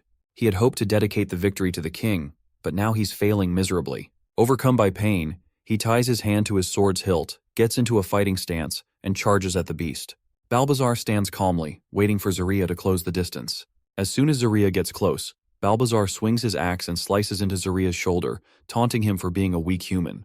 A while ago, before the orc subjugation, when Leon was a war knight, he stood alongside the other knights and asked Zaria about his name. When Zaria introduced himself, Leon recognized him, knowing he had been a royal knight for 50 years. Leon then told him about taking down the orc champion, and Zaria quickly agreed, asking the king to give him the lowest position possible. He didn't want honor or glory, just to keep his way of life. Back in the present, Zaria, recalling how Leon had approached him, coughs painfully, every inch of his body aching. Balbazar, thinking Zaria has given up, raises his axe for the final strike but stops when he sees Zaria holding it firmly. Flashbacks of Leon offering his hand and calling Zaria a loyal warrior flood his mind. With a surge of energy, Zaria swings his sword, praying to the great lady who commands the end of all things to bless him, and instantly pierces Balbazar's heart using the death-resistant skill of great divine law. Before Balbazar can understand where Zaria's power came from, he collapses, dead. A minute of silence follows on the battlefield, then Zaria raises his sword, pulling it out of Balbazar's body, signaling victory. Chaos erupts around them as Leon's forces celebrate, while the orc army is left disappointed in Balbazar. The battle isn't over though, as Maghar, the champion of the sorcerer god Gokrok, steps forward, challenging Zaria. Despite losing so much blood, Zaria decides to fight on for the king. As he takes a step forward, he stumbles but is caught by Leon, who praises him for fighting so bravely. Leon assures him to rest and promises to watch over his end and bless it. Leon steps forward, facing the crowd, and pulls out all his relics. A golden light begins to shine from his body, and suddenly, the spirit of a giant lion appears behind him, flames rising around them. Meanwhile, Spinna, flying in space, looks down at the planet and detects movements. An uneasy alliance forms between the Empire and the Lionheart Kingdom. The squad carrying the sacred relics is moving according to plan, although 2 other teams have been wiped out. However, the guild members of Pantheon remain safe. At the same time, the number of orcs and heathens continues to rise. Spinna notices something strange and quickly detaches from the shuttle. Shortly after, an explosion erupts, destroying the shuttle. Back on the battlefield, Leon has wiped out everything in his path. He turns to Zaria, revealing that he has a grail and, if needed, will accompany him to the ends of the world. Zaria collapses, urging Leon not to waste his time, but Leon asks him to accept the ascension ritual. Zaria pleads for him to reserve his divine powers, but Leon assures him that the orcs and heathens will retreat, and he won't have to fight anymore unless it's to drive away the remaining enemies. Exhausted, Zaria gazes at Leon, too tired to argue. Leon kneels, his body engulfed in strong energy, beginning the ceremony. With respect and honor, Leon asks Zaria to pray to the divinity he follows. Zaria clasps his hands and begins to pray, seeing the spirit of the goddess before him. As he prays, taking his last breaths, Zaria prays for his king's territory to expand and for his worries to be erased. At the same time, Leon places his hand on Zaria's shoulder, praying to the goddess that Zaria may sip wine in her banquet halls, and that his name will be remembered forever, promising that they will meet again in the banquet hall of the gods. As Leon bids farewell, Zaria disappears, leaving his old friend behind. At the same time, another mystery unfolds. The chief of the orcs' subordinates apologizes to the chief for failing to defeat the opponents. However, the orc chief, sitting on his throne, decides that if fate wills it, he will fight the Holy Grail Knight. Further ahead, in the forest, Zaria's clone looks out from behind a tree and tells Hari and the squad to move forward since there are no signs of monsters. Hari looks at Zaria curiously and hesitantly asks if he remembers anything from before, referring to the memories of the other clone who was with them. Zaria explains that it feels like he has inherited the memories of the original, but unfortunately, he doesn't remember anything about this squad. He adds that at this moment, he is a mission knight of 87, and during this time, the king was a Grail Knight and War Knight. Hari becomes even more curious and presses for more information, asking if Zaria knew the king in his childhood. Stella, too, is eager to hear stories about the king's younger days. Chuckling, Zaria tells them that Leon left quite an impression on him back then, as he was the youngest Grail Knight ever. Zaria goes on to explain that Leon became a mission knight at the age of 16, a role usually reserved for knights of the kingdom to do charity work. However, His Majesty was a successor of the Duke Dragonia household and may have skipped some steps due to his high status. Despite this, he did an excellent job. Leon defeated an entire village of orcs on his own and stopped a group of heathens during their ritual. His adventures became famous, remembered as tales of bravery and honor, with even pets and singers recalling his stories. When Leon was 20 years old, the goddess of light and justice chose him. By the time he was 27, he had become the youngest war knight and Grail Knight in history. Zaria believes that no one will ever be as talented as Leon again. He then advises Hari to stay by Leon's side, as she will learn a lot from him. After setting fire to a safe area in the deep forest, everyone falls asleep except for Daesung, who is practicing by swinging his sword in the air. Just then, he hears someone call it a kingdom sword technique.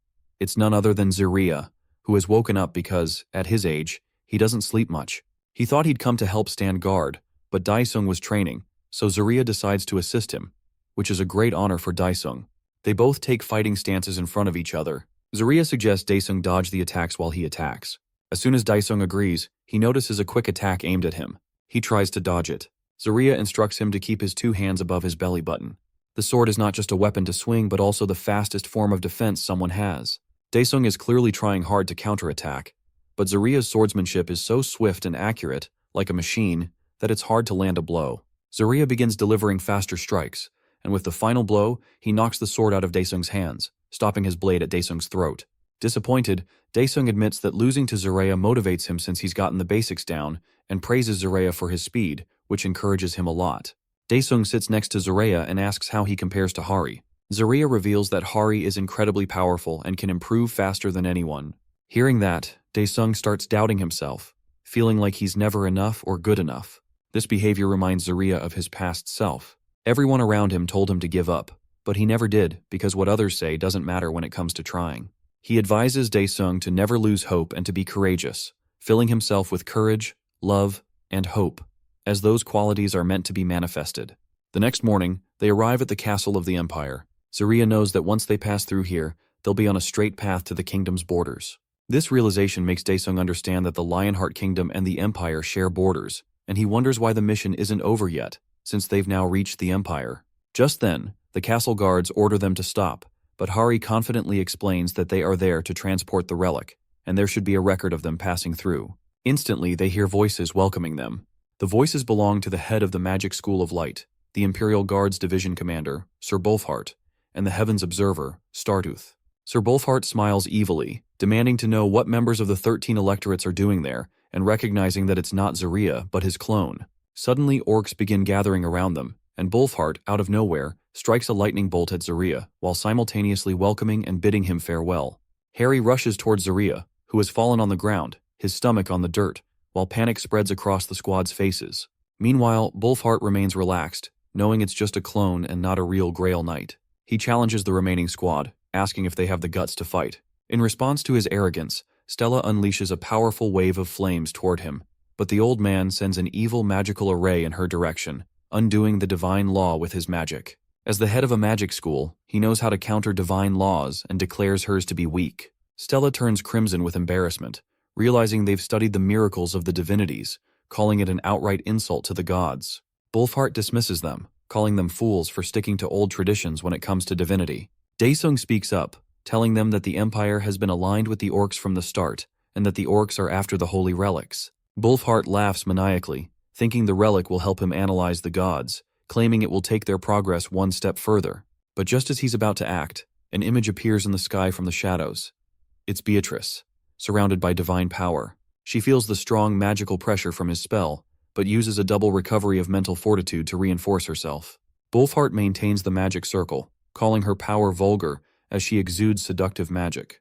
Beatrice casually brags that she was born with it, which causes Wolfheart to act like he doesn't care, though deep down he feels it's unfair that she doesn't need to do anything to possess such corrupt power. The short old man is amazed by Beatrice's powers, while Daesung and Stella remain confused about who she is. Wolfheart threatens her to appear before them and combines a series of powerful magic attacks to kill her, yet Beatrice remains unfazed, summoning a hexagonal shield to block the barrage. However, she notices an additional attack behind her, as Wolfheart uses his Lamentar's lightning skill. The old men laugh loudly, sure that she's been defeated, but Beatrice somehow survives the attack. Her eyes, now filled with rage, reveal her determination to eliminate these freaks. A large amount of mana gathers around her, and in an instant, she casts the Death Eye spell. The magic circle transforms into an eye, shooting out countless magic projectiles in all directions, draining every trace of mana from the atmosphere. Wolfheart, witnessing this, uses a shield to protect himself. Beatrice scoffs, saying it can never compare to the king's power. While she realizes magic here is no different from magic in her world, she still doesn't understand why they use it so recklessly. As she maintains the Death Eye spell, she comments that they're too focused on what it does right now and fail to realize its true potential. In a flash, she steals the magic from the short old man. Meanwhile, Zaria wakes up at the Empire's guard post, realizing the Empire has betrayed them. Hari, Stella, and Daesung suddenly hear Zaria's voice in their heads, thanks to Beatrice's magic. Zaria orders them to call reinforcements, as he senses strange power from the enemy. He warns that if this drags on, the situation will only worsen. In another environment, Spinny falls to the ground at great speed, his body badly damaged. He begins announcing that a major system error has occurred, and urgent repairs are needed. However, the Knight of the Lionheart grabs him, examining him closely and angrily demanding to know why he can't sense any divine power from him. Sir Zaria orders his fellows to leave the valley as soon as possible and request reinforcements, or else the Empire's soldiers will catch up. They all start riding their horses to escape, but unfortunately, the Empire's soldiers arrive, and one of them shouts for them to stop. One of the Empire soldiers attacks Hari Hevo, claiming that the demon god's advent and the Kanua of merciless destruction are involved. They warn Lord Stella to be careful and protect the holy relic while killing the enemy. Despite this, Hari Hevo uses the divine law, the divine sword descent, to strike the Empire. This skill can even slice down high-rank demons with a single strike. From Sir Zaria's perspective, the Empire won't be able to stand against the divine sword, meaning this opponent is tougher than expected. In return, the Empire claims that Sir Zaria is just a weak copy of himself from when he hadn't become a Grail Knight yet, and that Zaria is trying to stop him. They also arrogantly say that if Zaria wants to kill him, he needs to at least be a Grail Knight. This raises a question in Zaria's mind. Since when did the Empire have the qualifications to discuss Grail Knights? Hari Hevo announces to the glorious Knights of Lionheart to listen carefully, as it is a command from Stella Vermilion. She wants them to stand and hold their swords because they are going to die that day. The Empire, enraged, claims that they are just animals who have abandoned their free will, even lower than that. Suddenly Stella falls to the ground, and it seems like the end for the Empire. Sir Spinny doesn't lose hope and remains determined to defeat the Empire, but they make him aware that his current form won't be enough to take them down. Sir Spin questions how the goddess could choose someone as inferior as him to be her knight. The Empire then asks him what he can do now. Sir Spinner responds that those who devote themselves to completing the quests given by the gods have lives like beautiful flowers that bloom from their unshakable faith, and that their blindingly bright honor was his dream and goal. He draws his swords and points them at the Lady of all things, the one who governs the afterlife and its sinners. She is the one who guides mortals in their lowest places, and they used to say it was impossible to face her, that it was a message from the gods to give up. But this knight always faced the impossible. In his mission, he never sought approval from others, nor did he see a reason why something couldn't be completed just because it seemed impossible. He always made the impossible possible, and with that, he conquered death. The goddess of death used to look at him kindly and commanded him to face the impossible. Meanwhile, Stella regains her senses and realizes she can't die as she fights through the shrouds of death. The Empire realizes that it's about to lose to a knight-errant and starts wondering if it failed to transform into a demon. One of the team members tells the Empire that it's not too late and that they'll need at least half a day to reach the Lionheart borders, so they can still track them. The Empire agrees, knowing that they must retrieve the relic no matter what. Meanwhile, Stella gets up and the Empire orders his team to kill her, as they won't spare anyone there. Suddenly, a meteor appears in the shape of Volcanus, shocking everyone. He tells the Empire that he's going to burn him to ashes, the only way he can be forgiven for death. The Empire admits to Volcanus that he's arrogant, but Volcanus questions whether the Empire truly understands why it can call itself an empire. It's because they allowed it to. They permitted it to arrogantly declare independence, and they allowed the unnecessary expansion of its territory. The Empire feels it's all impossible, the power, the speed, and the endless mana, believing it's beyond human capability. The Empire wants all that power for itself and is ready to face the consequences. Volcanus is shocked by the Empire's sense of omnipotence, certain the Empire doesn't know what it's like to get everything it wants just by praying. The flames of enlightenment continue to burn. Sir Zaria loved watching the Empire get defeated, and he even thanked them for making it in time. Leon, having to send off an old friend, asks Stella if he can step into the fight, and she agrees, saying she has no interest in monopolizing glory and honor. Sir Zaria gets angry seeing them both like that and wants to end them right then and there. Zaria questions if someone summoned a meteor. Leon feels it has nothing to do with them, as Volcanus shows no mercy when it comes to evil. Zaria then questions why he's there, saying that it is the time of divine punishment, the flames of war. Volcanus arrives and greets the owner of the Lionheart. Beatrice reminds him that they need to get everyone together before the gate closes. While he had a lot to discuss with Volcanus, the situation was urgent, and he asks if Volcanus can give him something that symbolizes him. Volcanus hands over a dagger and leaves, with Leon realizing that Volcanus is not in the god's paradise, but is still alive. Hari is happy to see His Majesty return and asks if he is all right. One of them hands over the holy relic to Leon, who also appreciates everyone for their hard work.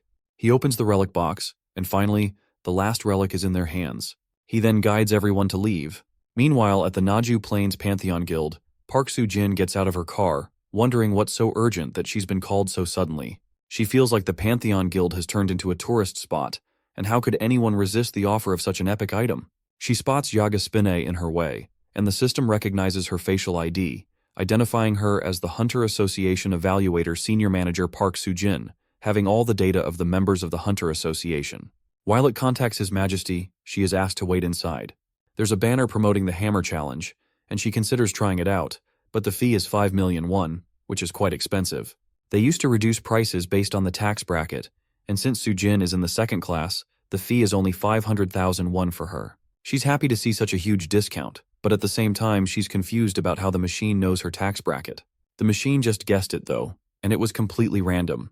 Assistant Manager Han greets Soo-jin and asks if she's doing well these days. Since Soo-jin is there to evaluate an item, she asks Manager Han where to go for that, and Han leads her on the way. She takes her to Sir Spin's room, where he asks if she is from the association. Soo-jin introduces herself as Park Soo-jin. Sir Spinny then asks Hari to bring the artifacts, and a moment later, she arrives with them, which seems quite rare to Soo-jin. First, Soo-jin looks at an orc champion's axe, then moves on to Volcanus's ritual dagger, a legendary item. Finally, Hari guides her to look at the epic item, which has an epic rank, Richard Lionheart's sheath. Suddenly, the sheath begins to move on its own. Sir Spinny speaks the words left by the founding king of Lionheart for his descendants, that through suffering and to the stars, he wants to do good with bravery and stand for justice, even if heaven falls, and bring light to fate.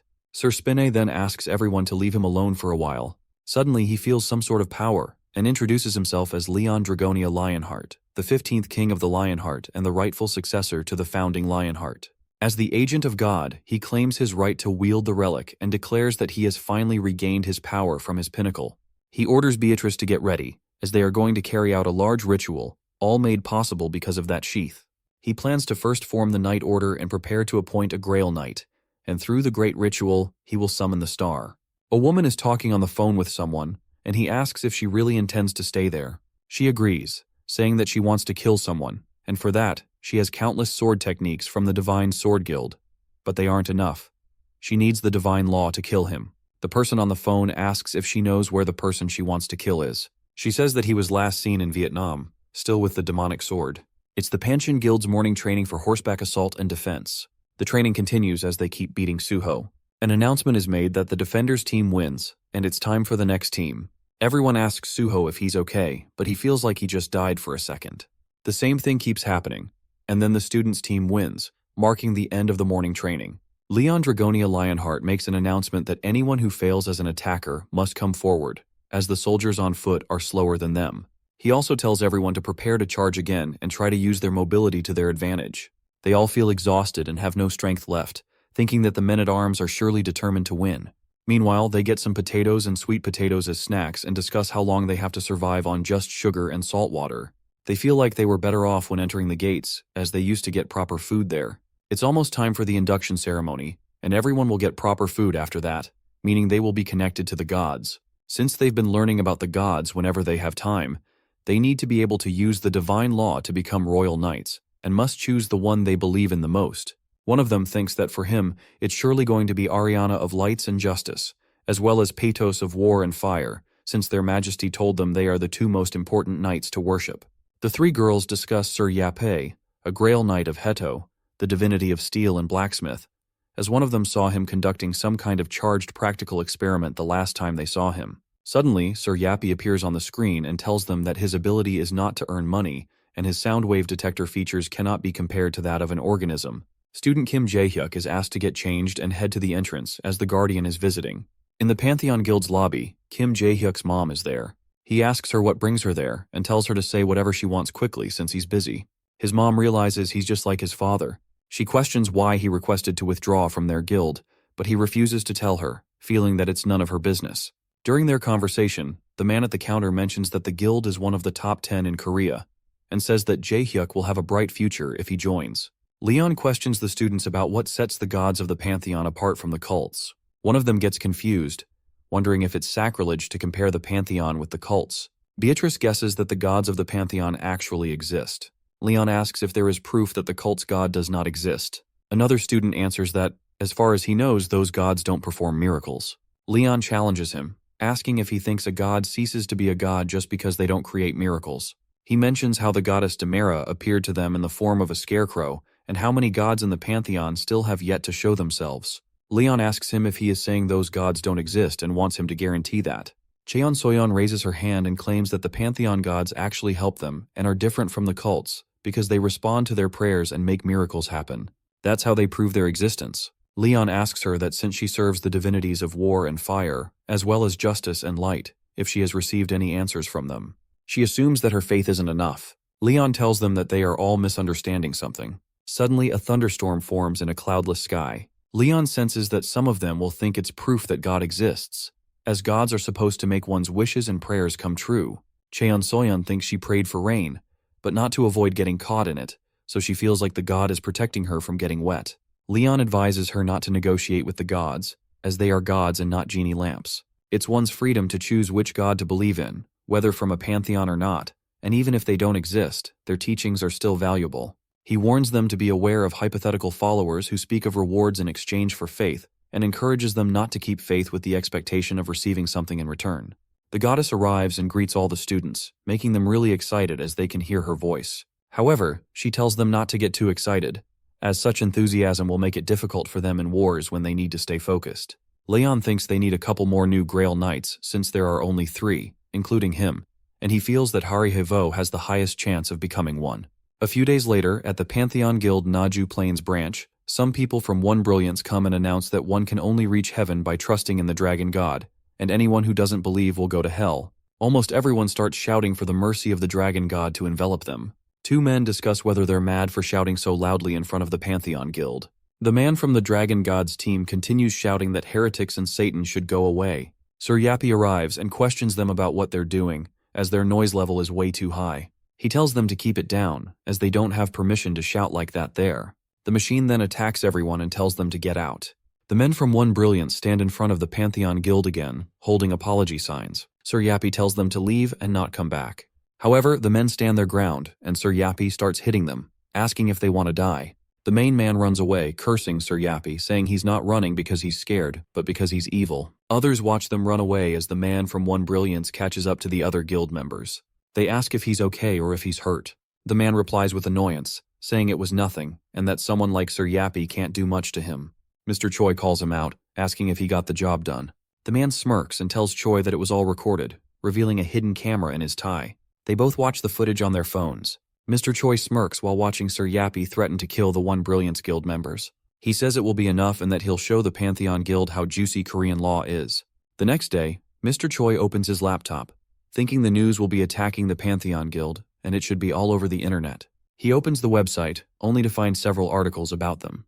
He asks why they're being targeted instead of the Pantheon Guild. Meanwhile, somewhere in the Pantheon Guild, Sir Yappy exclaims that One Brilliance's server is down. Jae-hyuk walks down the street, looking at his family pictures. He says he came here because he was told to, but he's still not sure. He thinks about the god who blessed him with a miracle and believes that if it weren't for him, he wouldn't be doing anything. He shivers, saying that even thinking about him scares him. He makes his way home and rings the bell. His mom greets him with a smile, and he weakly tells her that he's only staying for one meal. But the god calls out his name, ordering him to punish her and bring her punishment from the heavens, saying this is the test he's giving to Jae-hyuk. His mom tells him she made kimchi stew for him since it's his favorite and asks if he wants some pastries first. Jae-hyuk dismisses the voice and sits at the table, asking her if she's not eating with him. His mom tells him that she's already eaten. She asks about the taste of the dishes, and as he hears his name again, ordering him to punish the heathen, he looks at her smiling face. He tells his mom that it tastes good, and she smiles, telling him to have more. At night, he sits alone in a park as the god of heaven and thunder speaks to him, saying they are evil heathens following a false religion and calls them a cult. He orders Jae-hyuk to punish them. He weakly says that she is his mother, but the god replies that there are more important things than blood, and following a false god is a great sin that cannot be forgiven, telling him to punish the heretic. Jae-hyuk screams in frustration, asking why he's asking him to do it when he's the god. He thinks about how he's supposed to bring down a giant cult on his own when his mom is in it too. Leon appears from behind, asking if it's Jae-hyuk's hometown, scaring Jae-hyuk. He turns around and greets His Majesty as Leon sits beside him, saying he already knows about his situation. Jae-hyuk asks him how, to which Leon replies that it was impossible not to know after all the ruckus he caused in the guild. Jae-hyuk gets on his knees apologizing. Leon tells him to get up and directly asks the god of heaven and thunder how he could make a young child carry such a heavy burden. The god replies that he gets to decide what's too big or too small a burden for his servants. Leon tells the god that he should leave it to him if he wants to punish the cult. The god refuses, saying that he wants Jae-hyuk to punish them and show that he is willing. Leon agrees, ending the conversation with the god of heaven and thunder. Leon turns to Jae-hyuk and asks why he didn't tell him earlier. He informs Jae-hyuk that a group tried to ruin their reputation, but Sir Spinner taught them a lesson. They have declared war against them and their gods, and tell Jae-hyuk that it will be a rather one-sided war. Jae-hyuk says no and asks what will happen to his mother. Leon silences him, saying he's not a crazed man who will kill anyone, and tells Jae-hyuk that he's just going to teach them a lesson. Leon gets up and smiles to himself, ordering Jae-hyuk to take him to their base. One Brilliance Master, Park Yongshin, was born in 1990 and experienced the Great Cataclysm at the age of 12. Back when the academy didn't exist yet, everyone just learned from experience. Yongshin became a famous A-rank hunter, and in the winter of 2014, he met God at the Samchok Fluctuating Gate. He had lost all of his party members due to a sudden increase in difficulty. The system asked him if he wanted to be saved, and when he answered, the owner of the voice blessed him. That moment marked the creation of South Korea's 7th S-rank hunter. Yongshin preaches to his audience, telling them that God exists and proves it every day. He encourages everyone to look upon the warriors of God, who have been blessed, and listen to the gospel when they enter the gate. The warrior happily informs everyone that at first the gate was just normal, but upon entering, his system did something abnormal. Originally, they were supposed to kill the boss and mine mana stones in the dungeon, but the system guided them to a treasure chest, which flipped his life upside down. The followers happily agree, claiming this is all God's blessing. The warrior exclaims that they all should believe in God. This happened often to the hunters of One Brilliance. Even the Hunter Association had to officially acknowledge that these miracles weren't random, but somehow related to One Brilliance, making it easy for them to expand their influence. Yongshin smiles as he hears his followers praising the dragon god. He starts by saying that not everything is as it seems and informs them about a hunter who raided gates to treat his sick mother, only to be blessed with a cure-all herb. He also mentions a talentless hunter who was able to level up miraculously, and this happened to both of them after they proved their faith by donating money. Yongshin screams that their god sent them miracles because he was pleased with their faith. He preaches that by proving their faith they too can receive blessings, as they are all part of the same family. The followers praise their god. Yongshin's eyes then settle on Leon and Beatrice, who are sitting at the back, and he's shocked to see that the Pantheon Guild's leader is here too. Leon grits his teeth in anger, thinking about the cult and the parasites who exploit the poverty of the people to teach them false beliefs for their own profit. Yongshin smiles and announces that a very precious guest is here with them today, and that first comers are supposed to be baptized, calling Leon up to join him. Leon stands up and praises him for being bold enough to call a king toward himself. He confidently strides over, stands in front of Yangshin, and throws a huge pile of money at his feet. Yangshin asks what he's doing, and Leon demands that he make a miracle happen, since Yangshin said that miracles can be experienced through donations, so he's trying to negotiate with his god. Yangshin smiles, calling him rude for trying to test God's miracle. Leon asks if loyalty and devotion are enough to make it to heaven, questioning if Yangshin is the one who decides who gets in. Yangshin grits his teeth and orders him to subjugate and obey the pastor, saying it's the rule of the gospel. Leon angrily asks how a servant of God can describe himself as an equal to his God, and calls his faith vulgar and shameful. Yangshin taunts Leon, acting as if Leon thinks he's better than him. He points at Leon, calling him a non-believer, a servant of demons, and says they must expel the demon from the holy abode of the dragon god. The crowd starts calling Leon a demon and demanding that he be kicked out. Jaehyuk, who's sitting beside Beatrice, thinks that his majesty will be able to handle this. Yangshin laughs and calls Leon sickening, just as another person from the back screams and calls Leon a demon. Jaehyuk remains seated and Beatrice covers her mouth in disbelief. Leon Dragonia Lionheart, as a king, can withstand many things, but there are 3 things he will not tolerate. The first is when someone speaks badly about their parents, as it's an insult to the entire household. The second is insulting the gods, because how can mortals dare insult the gods? Leon turns around, thinking about how a vulgar bastard, a cultist, dares to compare him, the king of the Lionheart, to a demon. The third thing, comparing him to a demon. He screams, declaring that he should punish them all now, scaring the crowd. He pulls out his pendant, creating a spell, and declares that he will punish each one of them for their false beliefs and vulgarity. Yangshin looks at him frightened. Leon says that the divine star will purify them all. Just then, an astronaut enjoying his meal notices a star heading toward Earth and thinks that this must be the end of the world. Leon takes out his pendant and lets Saintess Anjak's divine relic guide the star, cursing that the demons will be destroyed. Yangshin wonders what Leon is doing, while the hunter from earlier thinks he's gone insane. Beatrice stands up, signaling Sir Yappy, who stands behind her. She raises her hand, activating her powers, and says it will be faster if everyone just sees it for themselves as she breaks through the ceiling, leaving everyone in shock. Yangshin calls her crazy and asks why she did that. Leon casually tells him that he summoned a star. Yangshin insists that he's out of his senses. A shadow starts to appear above him, and he looks up to see a star, with an estimated mass of 68 billion tons, heading straight toward him. Leon has summoned Meteor Mickey. He signals Beatrice, who tells him she's ready, and they activate the divine power. She wraps the meteor with her power, while Sir Yappy loads the property-changing divine ammo. The 3 of them charge toward the meteor, destroying it, as Yangshin loses all color in his face. Even the system curses. Yangshin starts calling for his god, falls to his knees, covers his face, and finds the meteor stopped just inches from his eyes. He thinks, how is this possible? Leon calmly stands there, and Beatrice tells him it was amazing. Sir Yappy, after comparing it, informs them that it doesn't compare to any metal in the database. Leon walks toward Yangshin and asks if he's aware of his sins and how long he thought he could stay hidden in the shadows. Leon calls out to Kim Jaehyuk, asking him to come forward. He grabs Jaehyuk's shoulders and turns him toward Yangshin, saying that now he'll be able to see what kind of evil is possessing them. Jaehyuk is shocked when he sees a red ugly demon stuck to Yangshin. As Yangshin keeps screaming that they're crossing the line, Leon tells him that this evil eats away at the human mind. It's a parasitic evil that attaches itself to people, waiting for the right moment to strike. Just then, Jaehyuk's mom calls out to him, and he looks to see the same demon feeding off her. He demands answers from His Majesty, and Leon informs him that it's the evil the god of heaven and thunder wishes to punish, and it's his duty.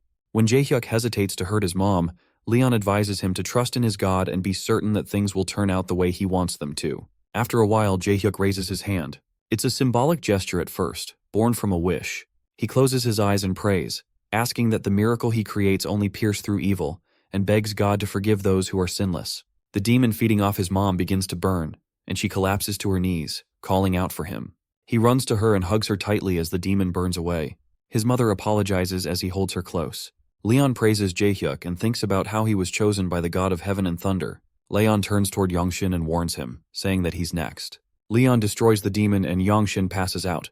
The small demon tries to run away, but Leon crushes it. He thinks about how these demons infiltrate society, much like the evils of pleasure, corruption, and curiosity, and figures it's a good thing that Yangshin wasn't in direct contact with them, keeping his soul intact. He draws his sword and kills the last demon, asking if it could save itself, just like it preached to others, claiming it would save them. People gather around the meteor as one brilliance falls. Over the last decade, they had taken in millions of people and built a platform in politics, the economy, and the hunter world. The meteor incident involving One Brilliance grabs a lot of attention. Yongshin holds a press conference, announcing that they will merge with the Pantheon Guild starting today, and all of their funds will go to the Guildmaster, His Majesty Leon Dragonia Lionheart, the Divine Human. He declares that their raid team will now become the Pantheon Guild's men-at-arms. A reporter asks about their relationship with the Pantheon Guild, and Yongshin simply declares that Leon is the true savior and the messenger of the gods, so everyone must find true faith. Leon looks at the crowd and says it's loud, but that's to be expected since Earth has never witnessed something like this. Leon asks Sir Spinne when they can start working, and the robot replies that they still need to construct the necessary facilities, including the main facility at Pantheon. Leon suggests they need 50 sets of armor and swords immediately, noting that spears and armor for horses are not as important, but both types of armor are equally vital. Sir Yappy informs him that they'll need to expand the facility and address the involved laws as well. Just then, the president of the Hunter Association calls him, saying he's been looking for him. Leon acknowledges the president and the Ministry of Information and Communications on Science and Technology. The president greets him warmly, and Mr. Kim nervously asks about the meteor. Leon calmly replies that he owns it. The president shows no surprise as Leon says he summoned it, leaving Mr. Kim in shock. The president then asks how he plans to use it, and Leon tells him that he's going to make swords and armor for his knights. Mr. Kim begins suggesting that the meteor could be useful for their department, but the president immediately accepts Leon's request. He mentions that Hari had informed him about the smithy under construction and asks if it will be used there. Leon nods, and the president asks if the related facilities and legal processes needed to utilize the meteor are still in progress. When Leon agrees, the president happily tells him that the Hunter Association will help with that, handling all matters related to taxes and laws, even if they need to create a law for it. Leon asks if he wants anything in return, and the president replies that he wants a part of the meteor and some armor made by Sir Yappy, saying he would be honored to have armor crafted by the divine blacksmith. Leon agrees, saying he was planning to gift it to him anyway, but reminds him that he can't give away artifacts from the Star Iron Smithy. Though they are not divine relics, they are just as valuable. The president asks again if Hari will receive an artifact from the Star Iron Smithy. Leon nods again, and the president declares that whenever she visits the association, they will be ready to take a look at it, or have someone assess it since Hari is still an employee of theirs. Leon agrees and shakes hands with the president. The president then takes out another document and tells Leon there is something else important he needs to look at. Leon watches a video from inside a gate, but the president explains that it's a battle in Vietnam that happened on Earth. He tells Leon about the wandering demon sword and Cheon Jiho, the one currently possessing it, and informs him that the 6th generation demonic human is on their way to Japan. Outside the building, Youngwon stands and sighs. Yuri asks if he's all right. When he stays silent, Yuri mockingly asks why they even came to the meeting when they already have the lead on the tax and reformation plan. Youngwon grunts, saying it's all because of Leon. He was slowly changing as a person and becoming more involved with the Pantheon Guild. Youngwon says that his stomach hurts. Yuri smirks and tells him that if he wants to be kind, he should just do it without denial, suggesting that he should merge with the Pantheon Guild like One Brilliance did. Youngwon disagrees, just as Suwa appears and greets them. Yuri tells her that she hasn't changed at all. Suwa says she knows they didn't accept their medicine, and Yuri replies that it didn't fit their guild's image. They enter the meeting room, where Cheon Jinsu greets them. Yongwon notices Park Jong-soo, Kang Jin-sung, Hwang Yonha, and Hwang Gyum-chwol, guildmasters of different guilds, all present at the meeting. The old man, Jinsu, taunts Yuri, saying her outfit is all wrong. Youngwon quickly offers her his jacket, and Jinsu asks when they are planning to get married. Youngwon quickly refuses, saying they are not dating. Jinsu starts yelling that at their age, he already has 6 children. The other guild masters think of Jinsu as a boomer. Jinsu blows his cigar and exclaims that he will kill Cheon Jiho. Someone stops him from making the decision alone, and he screams, demanding to know who will stop him if he's killing his son. The door opens, and Leon walks in, approaching Jinsu, who is sitting at the head of the table. Youngwon thinks to himself about how Leon is also a boomer. Jinsu is a boomer man, while Leon is a boomer king. Leon gets the first attack by demanding his seat. Korea's best swordsman, a living legend, and the nation's first-ranked Divine Sword Guild's guildmaster, Cheon Jinsu, has become someone no one in the country could ever go against because of all the legends surrounding him and everything he has done for the nation. His authority has made him untouchable, creating the perfect environment to further entitle a boomer. However, today he faces Leon, who demands his seat. Jinsu stares at him surprised. Leon asks if he's deaf despite still being young. Jinsu slams his hand on the table and starts to curse at him, but the president quickly interrupts, stating that Leon is 300 years old, which surprises Jinsu. The president explains that Grail Knights do not physically age, and Leon is indeed 300 years old. Jinsu asks again if it's true. Leon meets his eyes sternly, and Jinsu quickly gives up his seat. Youngwon thinks to himself that the boomer has been defeated. Leon asks for tea, and Yongshik comes running in, surprising the other guildmasters. Sua stares at Leon and says he's just as handsome as the rumors say, introducing herself. Yongshik scolds her for speaking before being spoken to, but Leon calmly orders that it's enough. He turns toward the president and says that his time is more valuable than gold. The president gets straight to the point and explains that 13 years ago, a black gate appeared in London. Because of the ridiculous difficulty of the Black Gate, no one was able to clear it. The European Union feared a repeat of the Shanghai disaster. They gathered an S-rank raid squad and tried to clear the gate. The raiding squad consisted of 24 S ranks. On top of that, there were 1,834 A and B rank hunters from 32 different European guilds. With Cornwall Wong, the Archmage of the Clock Tower, as the commander, the raid went on for 2 months. It was a great success. Everyone celebrated, as it was the first time a Black Gate had ever been cleared. Leon adds, saying he assumes the problem came after. The president agrees and explains that the epic item Excessive Murder, the strongest weapon to exist in all 30 years since the Great Cataclysm, appeared, and so did people's greed. After fierce competition, the British government was the one to take the item. The sword was sold for trillions of won, more expensive than the latest warship. Excessive Murder was rented out to the era's best swordsman, James Spencer, Guildmaster of the Gentleman League. And that was the start of a great disaster. The sword possessed him entirely. Thousands of civilians were killed, along with over 600 hunters.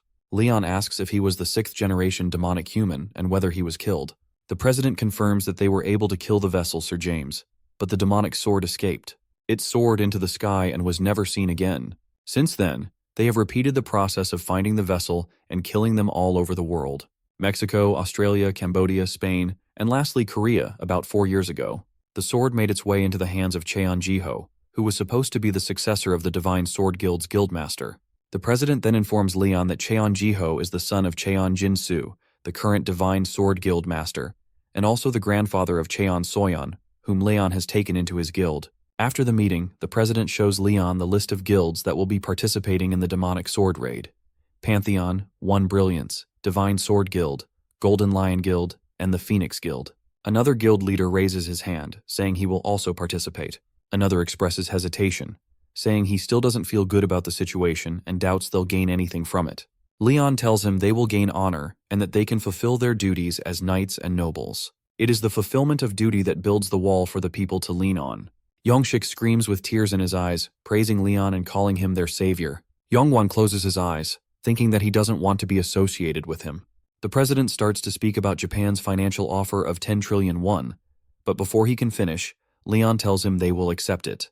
He adds that he assumes they have a king there too, so contact him ahead of time and make your way outside. The president agrees, saying he will request the government there. Leon walks off as Yongshik happily follows him. Suddenly Jinsu calls out his name. Leon turns in anger, but Jinsu quickly corrects himself, calling him His Majesty. He says that there's one thing he wants to ask of His Majesty, and he has the right to. Leon turns and tells him that he will decide after hearing the request. Jinsu informs him that there's only one thing he wishes for, and he's sure Leon already knows. His granddaughter, Cheon Soyeon, is in the Pantheon Guild. He asks him to leave her out of this raid. Cheon Soyeon squirms around in her sleep as she starts having a nightmare where everything is ruined beyond repair. Her mom is begging her to run away as her dad pierces the sword in her and starts making his way towards Soyeon. She wakes up in a cold sweat. Sitting alone at the vending machine, she mutters that it's starting and that it's an opportunity. Just then, Ventarsis appears, saying it's insolent to think of this as an opportunity. She replies that it was this kind of negotiation. Ventarsis responds that he assumes Leon, his avenger, has taught her not to try negotiating with the divine. She tries to argue, but the god of revenge continues, saying that he was the one to respond to her insolent requests, and he's the only one willing to give her power despite her lack of faith. He tells her not to take fortune lightly. Soyeon asks if she offers something he wants. Will she be able to become a Grail Knight too? Ventarsis laughs and asks if she's comparing herself to his avenger. He tells her that her accomplishments are nothing compared to the King of the Lionhearts, and asks if she thinks she can substitute for his avenger. Soyeon realizes that Leon must have also borrowed powers from Ventarsis. He tells her that she is nothing right now, but he will help her with her revenge in exchange for her soul, and the moment her revenge is fulfilled, her soul will become his. Leon addresses the academy and its students, saying they will be part of the association's military, and orders the line to be called to collect their supplies. Jaehyuk asks Hari if Soyeon is going to be part of the mission because he heard that Jinsu was against this idea. Hari tells him that earlier, when she asked His Majesty, he told her that it's not within his authority to step in. Just then, Leon calls their names out as Suho, Jaehyuk, Hari, and Soyeon come forward.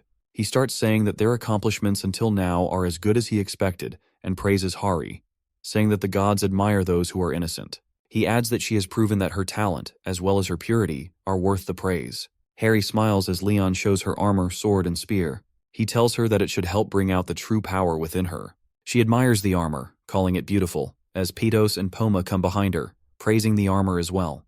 Pedos blesses the armor, saying to let Hari be the saint who burns the enemies with fire in this war. Poma blesses the armor, telling her to trust her body to the boundless sea and fill her heart with faith and trust. Youngshik and his followers all praise the gods. As Hari's armor becomes of legendary rank, the other students comment on how the armor is worth billions, and if it's even easy to give it a proper price. Leon moves toward Jaehyuk as the god of heaven and thunder calls his name, surprising him. He blesses his armor, saying that the light of power will always be with him, and he will become a judge who punishes evil alongside the king of the lion heart, and his justice will protect him. His will remain unyielding even in the face of the corrupt and the fallen. Goddess Ariana blesses Suho, wishing that the light of immortality be with him in the dark. When it's Soyeon's turn, Leon tells her that her grandfather requested to take her out of this mission and asks if she wishes the same. Soyeon tells him that she wants to be a part of this mission. Leon agrees and shows her armor. Ventarsis begins a blessing, saying that he affirms her revenge, and his gift will call forth the darkness of destruction. He adds that he will be the only one to grant her wishes. Leon takes the sword out as Ventarsis asks what he is doing. Leon smiles and says that he is just worried about the future of his disciple. Soyeon stares in wonder, questioning what His Majesty is doing. Leon separates the sword from the armor as the goddess Ariana starts blessing her, saying that the light will be her exit and instructing her to go towards the light. The sword glows so brightly that it is almost blinding. Ventarsis quickly questions what she is doing and asks if she is changing her mind now. Ariana says that she is simply granting the wish of her knight. The god of revenge moves towards Leon and calls him his avenger, saying that he is too soft on the humans and that it is sickening. Leon replies that he is the king among the humans. Ventarsis grins tauntingly and brings up the time Leon lost his daughter. Ariana gives him a stern look as Leon lowers his gaze. Ventarsis continues, saying that Leon is the successor to the king of the Lionheart and Dragonias, and that he should not forget that his founder found glory within the darkness. Leon replies that he has not forgotten, calling him the guardian of the founder. Ventarsis turns to Soyeon and tells her not to let dependence on the light make her stray from her goal, because revenge can only be achieved in the cold darkness, and he calls her his little avenger. Japan Hunter Association President Kamiya Yasuda tells his assistant to bring the list of names of those who will be attending the raid. He laughs, saying that the Prime Minister must be getting anxious if he even wants to use the survivors from overseas. His assistant grins and says that the government has definitely lost its footing recently. Kamiya chuckles and says that it does not matter, because this nation is basically his kingdom now. He asks if the Pantheon Guild is really that great. She admits that they are scary, but still nothing compared to their side. Even so, it is still a problem. Kamiya says that he heard there are Pantheon followers even here, that their marketing tactics are very effective, and there is strangely very little public outcry against them. He jokes that it might actually be possible if they have taken over the entire internet. He decides that they will put the Pantheon Guild on the front line for the first phase of the mission. His assistant points out that Korea will be against it, but he waves it off, saying they will let them share some of the effort too. He orders her to tell them that they will send in 3 raid teams, full cadres of S ranks. She tries to argue, but he cuts her off with a smirk, saying that those teams have been getting on his nerves lately anyway, so this is a perfect chance to get rid of them. He smiles wider and says that after the raid, his kingdom will be even more perfect. He adds that if they throw the Pantheon Guild a big enough welcome party, they can hype them up to take the front line without any trouble. The plane lands on the soil of Japan. The welcoming team starts sweating, thinking that this reminds them of when Thailand's royal family visited, and they silently pray that nothing goes wrong this time. One of them remembers how the president warned him that Leon is not normal, and that it is better not to have a political fight, instructing them to treat him like royalty. As the plane door opens, Leon steps out holding Beatrice's hand, both dressed in lavish royal clothing, leaving the Japanese staff in awe. The person in charge immediately realizes that what he is seeing is not just ordinary dignity or power, but a true gap in status, something that cannot be understood by those who are only powerful in name. He quickly greets His Majesty the King of the Lion Heart and Her Majesty Beatrice. Leon extends his hand and asks if he is the king of this nation. The person gasps in shock as the president, following behind Leon, looks startled too. Just then, Camilla walks towards them, laughing and saying that it makes sense because Leon is from a different nation. Camilla explains that the person is just a representative of the cabinet. He introduces himself as the president of the Japanese Hunters Association and extends his hand to Leon. Leon stares at his hand, grits his teeth, and demands to know how a peasant dares to try and touch the precious body of a royal. He immediately orders Camilla to be taken away from him. Camilla grits his teeth in anger, thinking, how dare Leon treat him like that in his own country? A hunter named Takeda steps forward, calling Leon rude and demanding how he could speak to their president like that. Leon smirks and asks why he should care about the ranks of mere peasants. That comment makes Takeda furious, and he starts sending out burning waves of energy. The representative desperately begs him to stop as the Korean president watches the scene, looking completely stressed. Leon smirks again and mocks that Camilla has not even trained his dog properly, saying that it is the fault of the owner, as he starts pulling out his sword. The Korean Hunters Association president wipes the sweat from his forehead. Hari nervously asks what they should do, and the president replies that he is not sure either, as they both stare at Leon pulling out his sword. Takeda looks like he is about to argue, but just then a messenger rushes in, shouting that there is urgent news. The wandering demon sword has appeared. Leon immediately asks where it has shown up. The messenger, still in shock, replies that the demon sword is currently crossing the ocean while riding on a sword. Meanwhile, Cheon-jiho is seen moving across the ocean, riding his sword and splitting the sea in half, creating a path as he opens a dungeon in the middle of the ocean. He smiles to himself as demons begin pouring out from the dungeon, and he calls Soyeon's name with a wide grin. Security quickly brings up footage on the screens, showing the demonic sword initiating a dungeon break at the Dragon Palace gate before vanishing underwater. Camilla asks in surprise how it is even possible for someone to start a dungeon break. Another person explains that the dungeon break happened right after the demonic sword entered the gate. Camilla and the other guild leaders start getting confused and worried about the sudden appearance of the gate. Leon then steps forward and calmly tells them that it is not impossible for a gate to appear. He says that because this is an emergency, he will share critical information with them and asks Beatrice to explain everything. Beatrice steps up and calls for Sir Yape, who immediately hacks into all the computers in the room, leaving everyone confused and tense. Beatrice starts presenting, explaining that about 4 weeks ago, they raided the Western Sea Gate alongside the Federation hunters. During that raid, they began suspecting something was wrong with the gate, the system, and the quests they received. Their conclusion was that gates can be created artificially. Everyone reacts with shock and disbelief. Someone points out that this revelation completely destroys the basic understanding of raiding gates. Leon, staying calm, says that even if the truth has changed, what they must do remains the same. He orders everyone to prepare for war and tells them that they must get ready for the monster's descent and track down the demonic sword. Camilla agrees and says that the wandering sword is powerful, and he is sure that he is trying to get the attention of the monsters that will be arriving soon. So, they decide to form a special squad to respond to the demonic sword, which will make it faster for everyone to gather in case of an emergency. Leon nods and says that he will leave it to him. With that, they conclude the meeting and officially begin the demonic sword raid. They quickly come up with a plan. The Japanese Hunters Association will move to Wakayama, the Korean Hunters Association will move toward Kochi, and the Pantheon Guild will head to Miyazaki. The 3 raid teams immediately set out on their missions. Later, the security team informs Camilla that they have successfully fended off monsters in Tokushima, Miyazaki, and Wakayama. Camilla praises them, saying that the Koreans act fast and that it only took them 30 minutes. Then the security personnel reported that a giant cannon had fallen from the sky. Camilla looks at the report and contacts Takeda, asking for an update from Team 4. Takeda says he will check on it and wonders if their detection device is broken. When Takeda arrives at the location, he finds that everyone from Team 4 is dead. He wonders if the demonic sword was here and how he moved without being detected. Takeda informs the security team that Team 4 has been completely wiped out. They discover a huge hole inside a dead monster, and Takeda suspects that the demonic sword hid inside the monster to slip past detection. Suddenly, the security team alerts him that Team 2 has also been wiped out, leaving Takeda in shock.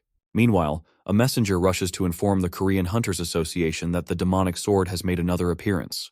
When asked where, the messenger reports that it happened in Wakayama, and that 3 Japanese S-rank hunters are already dead, with Takeda now gathering all available teams except for the Pantheon Guild. Youngwon asks why they are not contacting the Pantheon Guild, and the messenger explains that when they tried to reach out to them, a monster shot down their plane, They redirect their plane toward the designated location. Upon arriving in Wakayama, Takeda thanks them for coming. The Korean hunters quickly observe the situation. Jinsu asks if they were only supposed to stall for time against the demonic sword. Takeda replies that the demonic sword is much stronger than they had imagined, and says that he would have reached them no matter what, since 2 teams have already been killed. The guildmaster points out that they still have 100 A-rank hunters and 9 S-rank hunters on their side. But before Yongwan can even finish his sentence, the demonic sword appears. He approaches with an overwhelming presence and declares that the cruel massacre and merciless destruction have arrived, proudly calling himself the Slayer Akasha. All the S-ranks take out their weapons, wondering if they have ever met anyone stronger than the king, as Jiho slowly approaches them. Just then, someone commands them to attack, and the Japanese hunters quickly surround him. Takeda assures everyone that there is nothing to be afraid of, because no one has ever withstood this much force before. Yongwan tries to stop the sudden attack as Jiho snickers to himself. Yongwan recognizes that smile and screams at everyone to get out of the way, but it is too late. Jiho moves in an instant, slashing through the A-rank hunters like paper. Yongwan stands there in shock. Takeda thinks about how he would have died too if Yongwan had not told him to move. He starts backing away as Jiho comes toward him, raising his sword for another attack. Suddenly, something shiny distracts Jiho, and Yongwan quickly commands the Koreans to attack. One of the guildmasters tries to strike Jiho from behind, but Jiho easily dodges, leaving the guildmaster frozen in shock. Jinsu laughs, calling them weak, when suddenly thousands of swords come rushing at them like a storm. The Korean guildmaster quickly activates limitless swords, 1,000 swords falling petals, trying to turn the tide.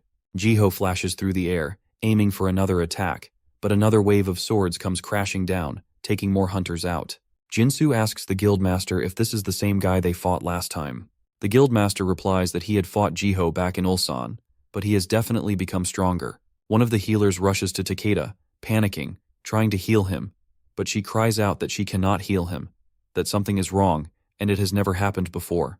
Yongwan checks the after effects and realizes that there are several debuffs stacking on them. He sighs deeply, thinking that this is not the only problem, and Jiho might even be on par with the Archduke Demon Rakshar, or maybe even stronger. Jiho laughs coldly and orders them to stop worrying about anything else, and focus on the attack because they must kill him here. Jinsu steps up to face Jiho, and the demonic swordsman laughs again, saying that he knows Jinsu's face, and asks if he is a blood relative of the vessel. Jinsu glares at him and declares that he does not have a son like that. Jiho snickers and asks where his granddaughter is. Jinsu grits his teeth and replies that it is not Jiho's business to know because he is going to die by his hands tonight. The aircraft moves toward the war zone. Youngshik says it is a good thing he had a private helicopter ready, and wonders why they even need to be there, considering who is involved in the fight right now. He looks up with a smile and asks Soyeon if she is ready. Soyeon calmly replies that she was the one who wanted to come in the first place, and asks if he had something he wanted to accomplish too, since he sneaked in a helicopter. Youngshik exclaims that he is still begging for His Majesty's forgiveness. Just then, the helicopter shakes, and they look outside the window to see Jinsu and Jiho suspended in the air, their swords clashing against each other over and over. They keep attacking in the same pattern, locked in a deadly dance. Jiho smirks and suddenly summons Massacre Lord Akasha's sword, making his blade blaze a hot red. Soyeon immediately calls out to her grandpa. After a while, Yuri wakes up to find Yongwan checking if she is okay. She tries to remember what happened after the father and son's fight and tells Yongwan to stop shouting.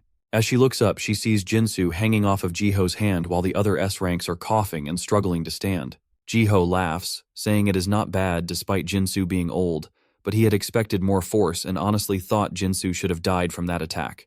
It feels almost like someone is interfering. Just then, Soyeon jumps into the fight, her sword shimmering with the blessings of Ventarsis and Ariana, and she slashes the hand that was holding Jinsu. The system immediately declares that she has taken her revenge as a new surge of power rises inside her. Soyeon comes face to face with Jiho and thinks that she is strong enough to defeat him right now.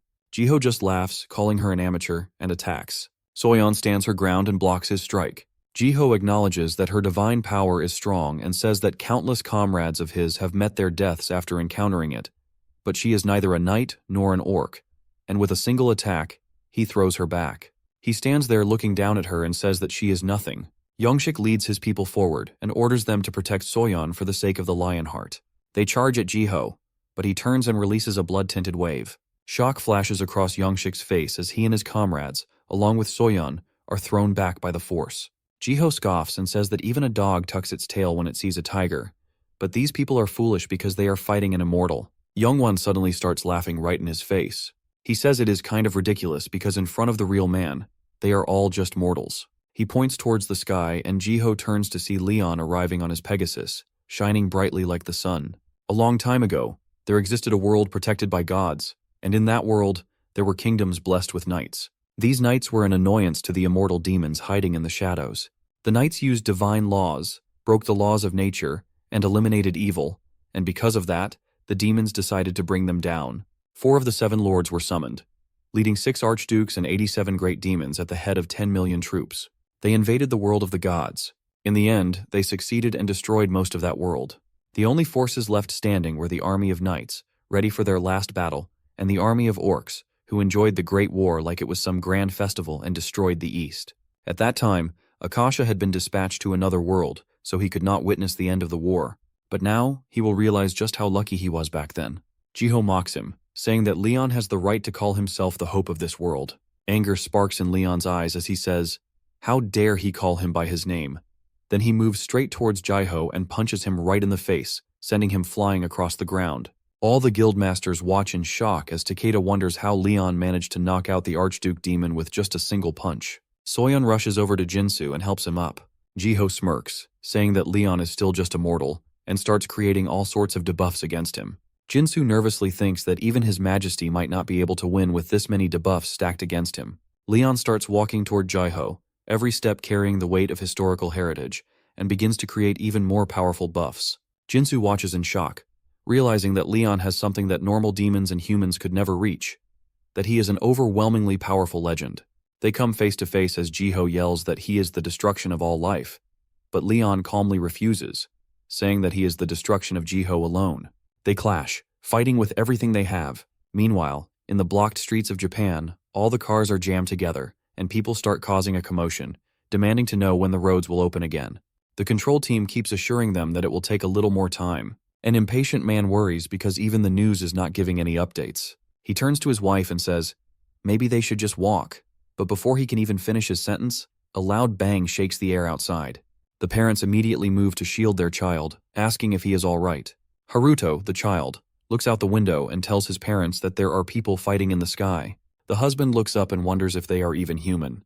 Back in the city, the 2 powerful beings keep attacking each other, shaking the buildings around them and stirring panic through the streets. Jiho laughs and rushes toward Leon to attack, but Leon calmly activates Divine Sword Opening and declares that the Divine Sword of Extreme Radiance will never tolerate despair. When a quest is completed, 3 sacred items are received: armor, a magic spear, and the Holy Sword of Radiance. So the question is, what is the Grail Guardian's holy sword? The Grail Guardian, the inheritor of the Heart of the Lion, became a demigod to protect the Holy Grail. However, the Lionheart King does not symbolize the power of the gods but carries out their will. His sword is crafted by Heto, tempered with the flames of Patos, and infused with the light of Ariana, along with many other blessings from the gods. Leon Lionheart attacks the monster with the Holy Sword, which shines as the pinnacle of light. The monster, caught off guard, questions how a mere human can hold so many gods within him. Wanting to finish him off before things get out of control, he unleashes his fury, but the glory of the lion is eternal. The immense energy bursting from Leon stuns the monster, causing rumbling chaos across the battlefield. Even so, the monster grins when he senses that Leon has become much weaker than before. He quickly realizes it is because the land is not enriched with faith, which fuels Leon's strength. Leon, believing the monster to be the head of the cockroaches, who is stubbornly hard to kill, gives a smug look and confronts him, saying that even though he is weaker, the monster is still not stronger than him. That is enough to strike a nerve in the monster, who throws a flurry of spells at Leon. However, it does not even make Leon flinch. In his blind sight, Leon strikes with his blade, almost cutting into the monster's flesh, but the monster dodges just in time. The fight goes on as the monster asks Leon why he chooses to waste his limited divine power. But Leon has had enough and stomps the monster's face into the ground. Suddenly, the rage of the monster's blood-tinted wave throws Leon aside. Even so, the monster feels he cannot defeat Leon alone, so he summons a number of beasts to help him in the battle. Leon finds it disgraceful that this monster actually thinks a bunch of foolish beasts could help him win this fight. There is no way Leon is letting him escape this time. While attacking with the beasts, the monster only needs a little more time to complete his demon transformation. He commands his monster troops to charge at Leon, but out of the blue, Yappy locks onto the enemies and eliminates them with the charged particle cannon, catching the top demon completely off guard. Suddenly, Beatrice rolls in to provide support, helping to save up mana when it is needed most.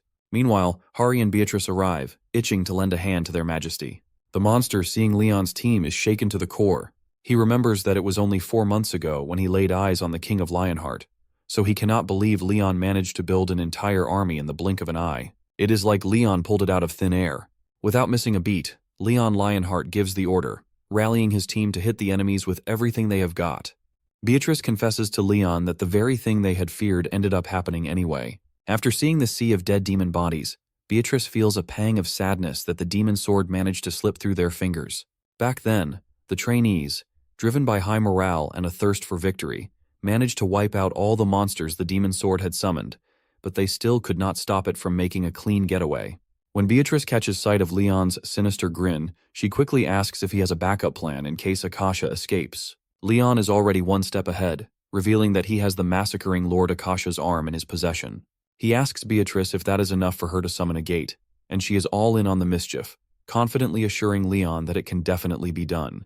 Thanks to this, the demon will soon find out that home is no longer where the heart is. The pair of royalty crack up with a villainous laugh that echoes across the battlefield like a bad omen. Meanwhile, everyone is amazed by the arrangements, having never seen anything like it before. Harry seems really excited that day, while her friends Suho and Jaehyuk feel their battle was impressive, so she must have gotten a lot of interview requests.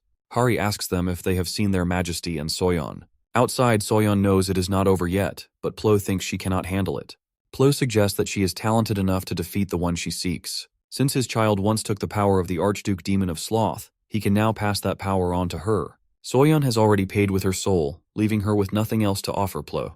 But Plo asks for nothing in return if it means wiping out those sickening demons. Just then, Leon Lionheart arrives and warns Soyeon not to cross a river she cannot return from. Soyeon asks if Leon is telling her to give up or to take revenge, but Leon denies it. He explains that he's known as the Avenger by the divinity of revenge, and that he's fought alone for about 2 centuries, overcoming the impossible. Amidst all this, Plo urges Soyeon to learn from Leon, a man who has avenged citizens, comrades, his nation, and even his world for nearly 2 centuries. That man had even managed to win against the impossible. No doubt Leon supports revenge. But Leon goes on to explain that while revenge may seem sweet, the road to it is cold. If revenge demands giving up everything, then it's not true revenge, and it will devour her soul. He warns her to be cautious, and not take the consequences lightly, because even those who betray the divinities have their souls preserved. He tells her that the path she's considering will only lead to a great void in the end. In case of lacking, she must focus on her flaws instead of losing herself, declaring that the end of her revenge must begin with her smile. Leon then asks her who she really wants to take revenge on, her father, who killed her mother and friends, or herself for being chosen by the demon sword. She comes clean and admits it's herself because she gave in to the temptation of the demon sword. Leon points out that she's not even clear on who she's seeking revenge on, as she's basically choosing to make the same person her victim, chasing her own tail in the process. He explains that the one she truly needs to seek revenge on is the Archduke Demon, and he urges her to fix her contract with the Divinity of Darkness before going after her revenge. That hits her like a punch to the gut.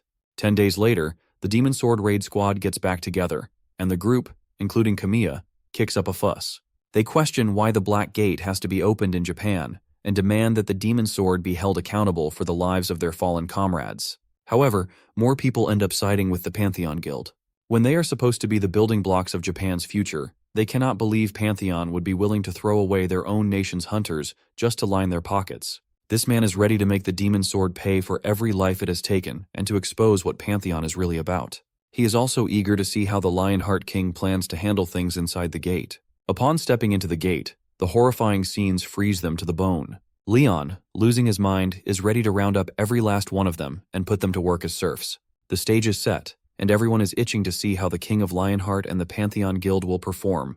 A couple of hours ago, the air started to feel a lot different in the Demon Sword's territory. Out of nowhere, a red window popped up, notifying everyone that they had entered the Massacring Lord's territory, with all stats dropping to 80%. Everyone was shocked to their core and struggled to deal with the heavy downgrade. Leon tried to calm the lot down, but it was like trying to put out a wildfire with a bucket of water. The list of effects detailed a ton of buffs, like Legion reinforcements and War Knight boosts, including increased defense, stronger fortifications, large-scale reinforcement, bravery boosts, lighter armor, and a bunch more, all gained when fighting alongside a War Knight. Leon was floored to realize that all these buffs applied to thousands of people. He knew he was no slouch, but even he had not expected this level of power. Harry then informed Leon that a quest had popped up, stating that they must aid the King of Lionheart in taking down Lord Akasha. Fired up, they all geared up to bring the demon down. Leon wanted his team members to soak up every bit of experience they could, since it was their first time stepping into demon territory. All of a sudden, Chungju Gate's nightmare murder machine, Jagged Spinner, aka Sir Yappy, appears out of nowhere, startling the poor dude. Leon smiles to see the little guy, asking if it's all complete. He notices how Yappy is looking much stronger than before. Moreover, Yappy's new formation let out a drone to scout for any anomalies, and he tells Leon that he had detected colonies of enemies. Leon decides to advance to the nearest one. Upon arriving, a mere human dares to ask Leon who he is. His manner of speaking ticked off Leon, but he let this one slide. The man rushes to get the chief of the village, Baron, who greets Leon. Just as he learns it's King Lionheart, Baron makes a run for it. Leon commands Yappy to take care of this, and Yappy shoots right into the gate to scare the living crap out of them. Now Leon goes inside to ask why this peasant tried to escape, but Baron begs Leon to spare him. Leon clarifies that he was only there to take down the demon and had no intention of threatening him. Hari Havo reminds Leon that Baron was once a sergeant of the Empire's army and a devil worshipper who worked with the great demon of massacre. After hearing this, Leon's fury goes off the charts. Back in the present, Leon finds out that Baron was granted immortality in exchange for becoming Akasha's subject. However, Baron claims he had been tricked into it. In the end, all the people there were enslaved by demons, forced to live every moment with death hanging over their heads. The chief drops to his knees, pleading with King Leon to save them and forgive them for the foolish choices they made. Jaehyuk and Suho start feeling sorry for the poor souls, but not even for a second does Leon flinch. Leon, feeling disgusted, asks him how many people have lost their lives because of him. Leon demands an answer, but the chief responds that he had no other option and would not have done it if Leon had been by his side.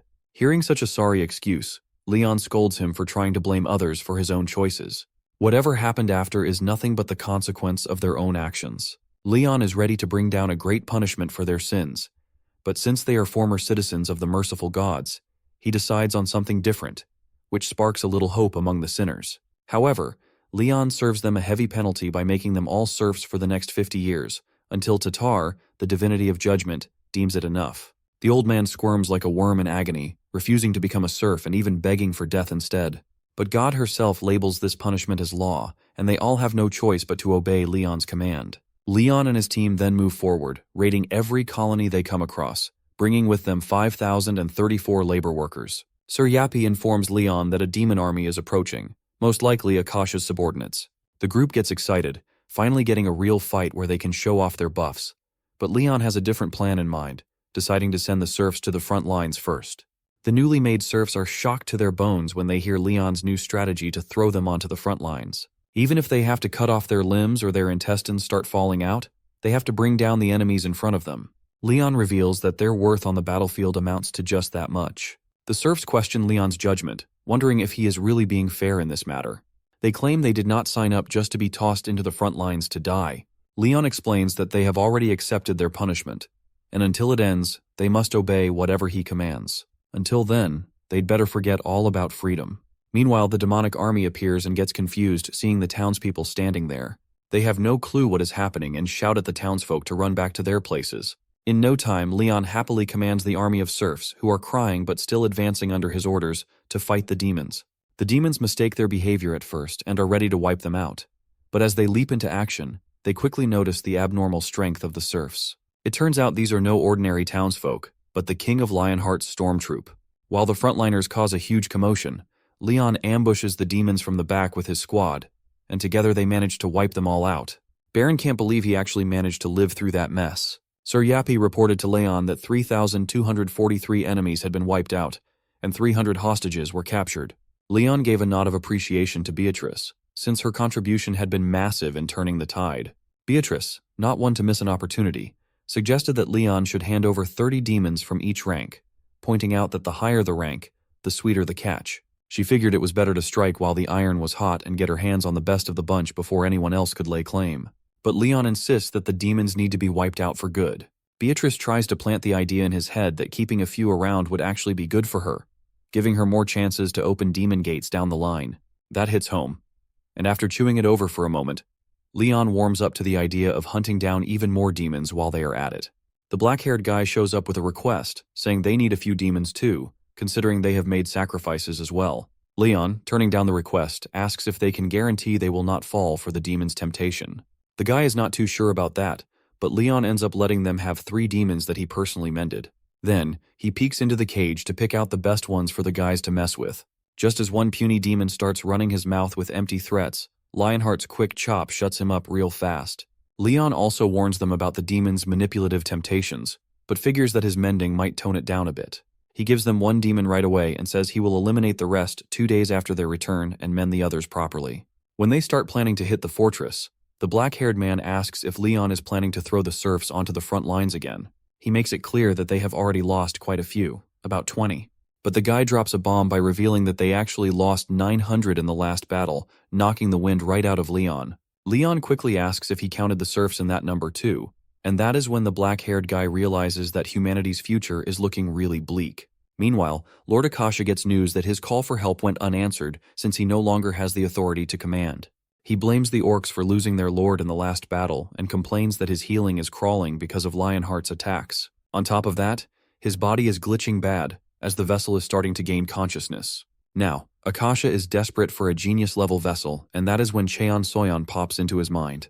Leon Lionheart asks Cheon Soyeon if she truly wants to save her father and take revenge the right way. She nods without a second thought, even if it means putting her life on the line. Leon pats her gently on the head and tells her to make sure she looks after herself too. On top of that, he hands her an earring. Not just any piece of jewelry, but a star iron artifact infused with the power of the dream divinity. It holds the strength to protect a person's mind, and Beatrice had crafted it specially as a gift for the trainees, knowing how tough the battles ahead would be. Leon confesses to Seoyeon that if she fails, she will end up becoming a vessel for the demons, and then he will have no choice but to kill her. But Seoyeon is sure of herself and tells him she will not resent him, choosing to trust him just this once. Leon breaks down the gates and commands her to follow him. In a flash, he drives his golden blade straight into Lord Akasha's castle, scaring the daylights out of the demon. However, Akasha is over the moon to see Cheon Soyeon standing there, seeing her as his ticket to flipping the tables. He orders his minions to stall them for 5 minutes so he can snatch his new vessel. While Seoyeon is busy dealing with the minions outside, Akasha leaps at her from behind, holding the demonic sword. Cheon Seoyeon fiercely attacks the Archduke demon, demanding her father back, but Akasha has other plans.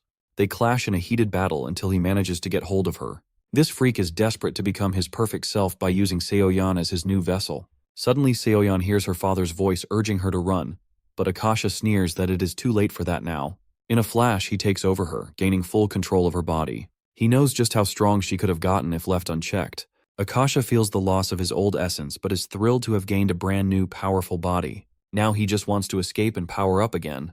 But Leon is not about to let that happen and is ready to end everything right here, right now. Without wasting another breath, a ferocious battle erupts between Leon and Akasha, with Akasha loving every second of his new, full of potential body. Akasha has all the sword techniques of the vessels she has possessed stored in her mind. She knows that Leon is just a human, but one with skills sharp enough to rival a demon. Leon bursts out laughing and tells Akasha that even after learning all those sword techniques, she has not mastered a single one, just as he expected from a parasite. Akasha flips out at this arrogant jab, snapping that Leon is just a mere human who has only lived for 300 years. She swings her demon sword at him in fury. Leon, calm as ever, points out that she even stole the weaknesses along with the techniques. Right then, Leon slams her to the ground and pins her down under his foot. Akasha mocks him, asking if he really plans to kill his beloved knight, but Leon quickly shuts her down, reminding her that his justice never wavers. Without missing a beat, he raises his blade, ready to stab Akasha with his full strength. Leon has Soyeon pinned under his boots, the demon inside her body doing everything it can to get under his skin. The demon mocks him, asking if he really has the guts to kill his beloved knight. Leon is speechless for a moment, but not once does his blade so much as tremble. The demon tries to flip the script and calls Leon the real monster, but Leon cuts that nonsense down without a second thought, declaring he is no monster, he is the king of the Lionheart. With those words, his energy surges, packing his sword in a full golden glow, and as he inches closer to stabbing both the demon and Soyeon, he changes course. Instead of going for the kill, he strikes the earring that had been protecting her from demonic control. In a wild twist, the once terrifying Lord Akasha ends up chained up like some pitiful slave, completely at the mercy of Beatrice and Plo. Beatrice opens up the conversation with a snarky remark, while Plo happily backs her up, both clearly enjoying the moment way too much. Akasha just sits there stunned, mouth practically hitting the floor, realizing this was not some random fluke, but the Lionheart gods pulling strings behind the scenes. It turns out Soyeon had let Akasha possess her body on purpose, and the plan worked like a charm. Beatrice throws in that there is no way she would turn down Leon's request, while Plo casually adds that capturing the soul of an Archduke demon is more than enough to keep everyone happy. In the midst of all this, Soyeon is not up for chit-chat or wasting another second in this hellhole, so she asks to leave. Beatrice, seeing her temple's saint looking completely done with the whole situation, lets her go without any fuss. Meanwhile, Plo watches her saint walk away, and cannot help but think that her saint is a pretty weird one, especially for using their dreams in such a crazy way. Lord Akasha, on the other hand, is fuming like a rotten egg left in the sun, unable to stand being ignored. As a last resort, he screams at Soyeon to accept him, promising her ultimate power to destroy anything in her path, especially when she desires power so badly. Soyeon, unbothered, just throws him a pitiful side-eye before walking up and smashing a punch straight into his face, hard enough to leave a big dent. That is enough to make Beatrice proud, and Plo even throws in some praise about Soyeon finally getting more weight into her legs and back. From Akasha's point of view, though, Soyeon is practically worthless, which earns him a nasty kick straight to the head without any mercy. Later on, Soyeon finds herself beside her father's bed, falling asleep in the chair until she is woken up by the gentle pat of his hand on her head. Tears instantly well up in her eyes, and without thinking twice, she throws her arms around him in a tight hug, holding on like she never wants to let go. After that, Soyeon asks what her dad plans to do next. He says he wants to make up for everything he has done, even if he is not fully to blame, though the memories still stick with him like bad dreams. First, he plans to visit the Pantheon Guild to find a way to help himself heal. Soyeon does not really like the idea, but she blushes a little as she admits she was chosen by a divinity. She got permission to use divine authority in exchange for handing over the Archduke demon's soul. Now she wants her dad to return to the guild and become the guildmaster, while she helps the Pantheon Guild herself. Her dad gives her a look and asks if that is all or if she has something else to say. Soyeon blushes again, and her dad realizes his daughter has grown up more than he thought. Outside, Leon sits calmly, sipping his tea and enjoying the peace until Grandpa Cheon comes over and disturbs his zone. When asked, the old man says he has been visiting the hospital for the past few days. He asks what brings Leon here. Leon explains he had some errands, like checking if Soyeon's dad still carries soul imprints or traces of the former demonic human's sword techniques. If he does, it will be a tough road purifying his soul, and Leon needs to see if it is something even he can handle. The old man worries about whether other demonic swordsmen's souls might still be lurking inside. Leon tells him there are no apostles left in this world to guide lost souls. After hearing how grim the situation is, the old man bows and thanks Leon for rescuing his son and granddaughter, Soyeon, promising he will do anything His Majesty asks in return. Leon simply says he would not mind an extra hand in wiping evil off the world. Grandpa Cheon is more than ready to swear brotherhood with Leon for the greater good, even offering to let Leon be the elder one. This stings Leon a little, since the old man does not exactly hold a societal rank that fits being called his brother. Grandpa Cheon proudly claims he is from the 37th generation of the high-class Cheon family. Hearing that, Leon invites him to convert to their faith if he really wants to be his brother. Grandpa Cheon agrees without a second thought and even plans to bring other guild members along with him for conversion. However, Leon wants some time to think about the sword brotherhood part, since the old bones are a tough nut to crack.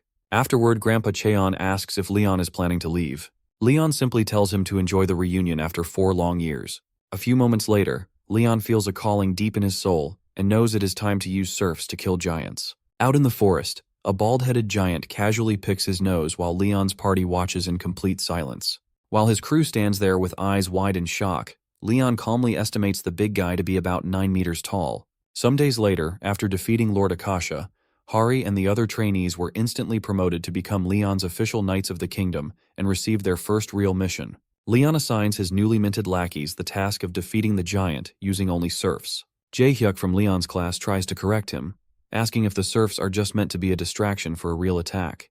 However, that is not what Leon wants at all, as he specifically demands that they take down the big guy using only the serfs. That demand fries Jae-hyuk's brain even more when Leon calmly states that the literature claims it has happened before. By the look on their faces, Leon can only sigh, seeing how the Earthlings still cling to their old logic.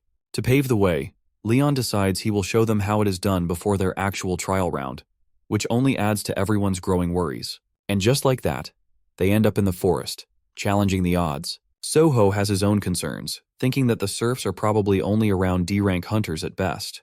Right then, brave Serf Bill, trying to act all cocky, asks Leon how exactly they are supposed to pull this off. Leon, lost in thought, starts reading aloud from Sir Gratis's theory. He explains that if a giant's health is about 3,000, and a serf with a dagger has an attack power of just 1, then if serfs strike 1,000 times, the giant would be harmed.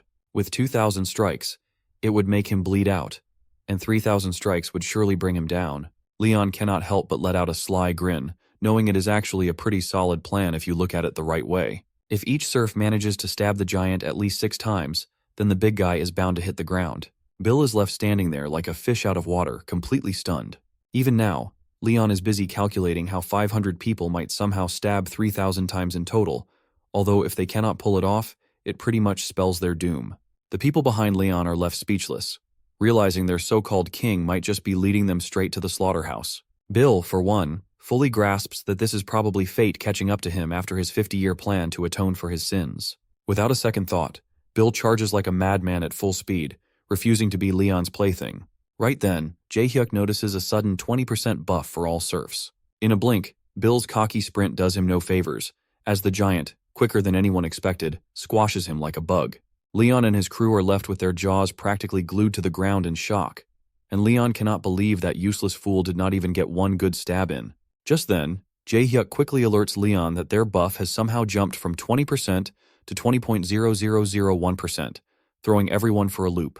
That is when Leon finally pieces it together and realizes that this so-called Bible's 20% buff is a sign that the giant has absorbed 200,000 units of blood.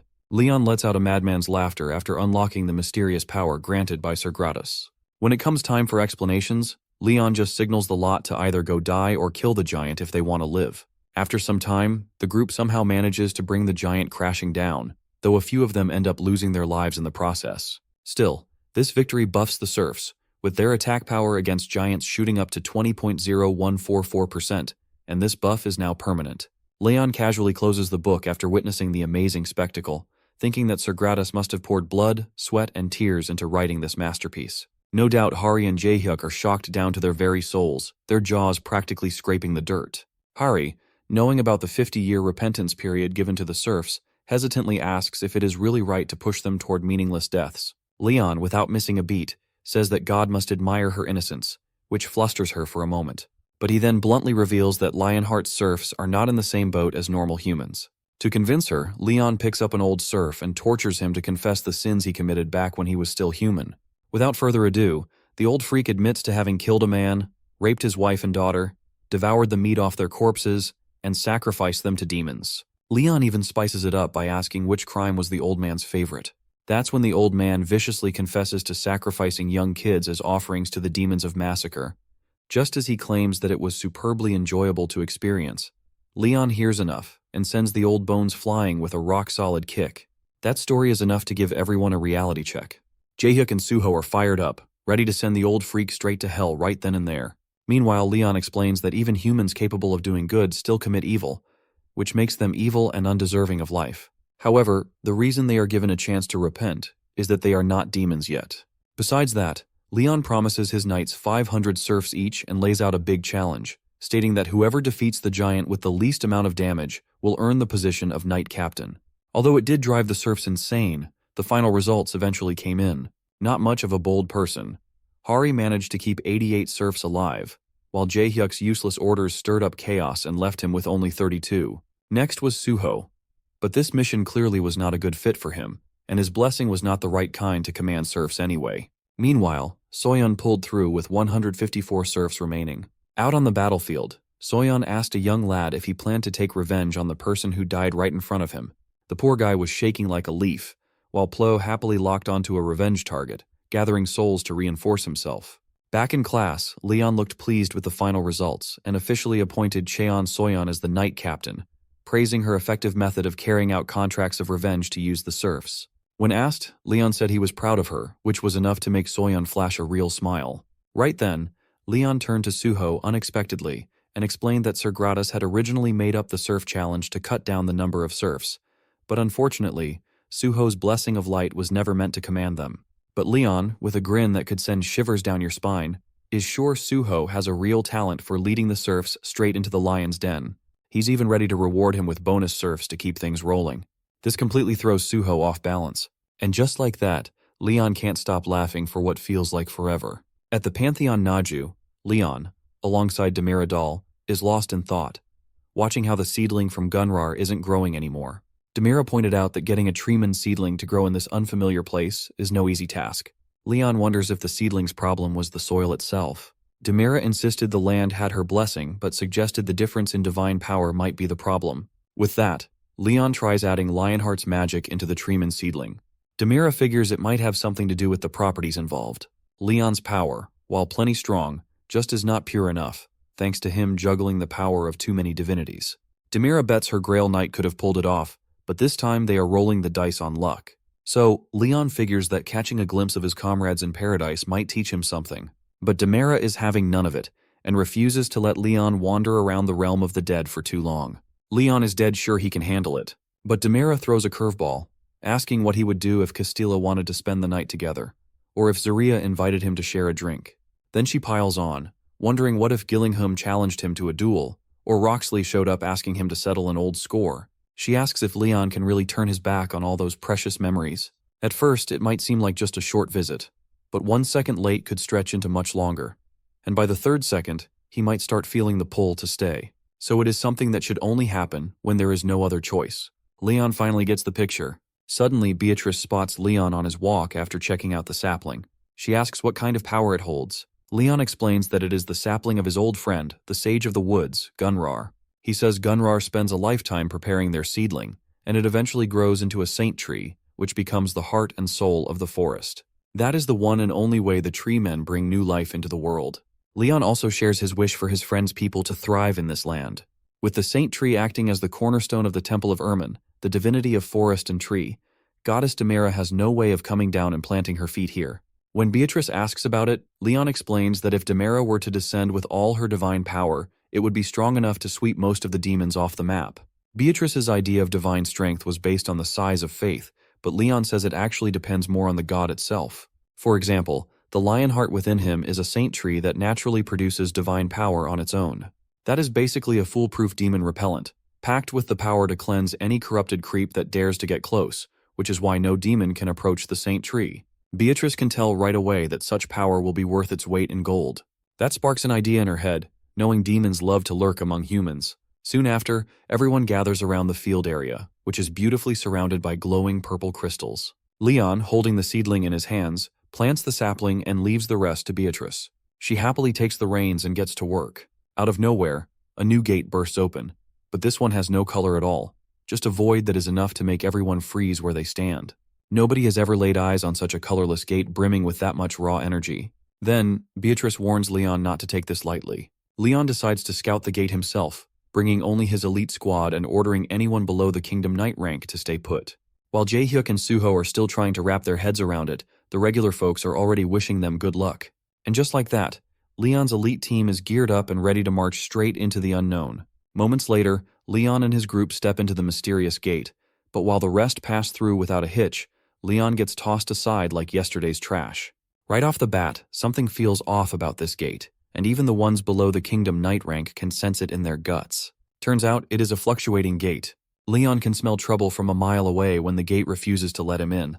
That is when it hits him like a ton of bricks, realizing that a copy of him is already inside the gate, rejecting his entrance. Aside from that, Hanhari and the others smoothly make it inside, but just as she turns to check on Leon's thoughts, he is nowhere to be found. That alone is enough to scare the cap off her.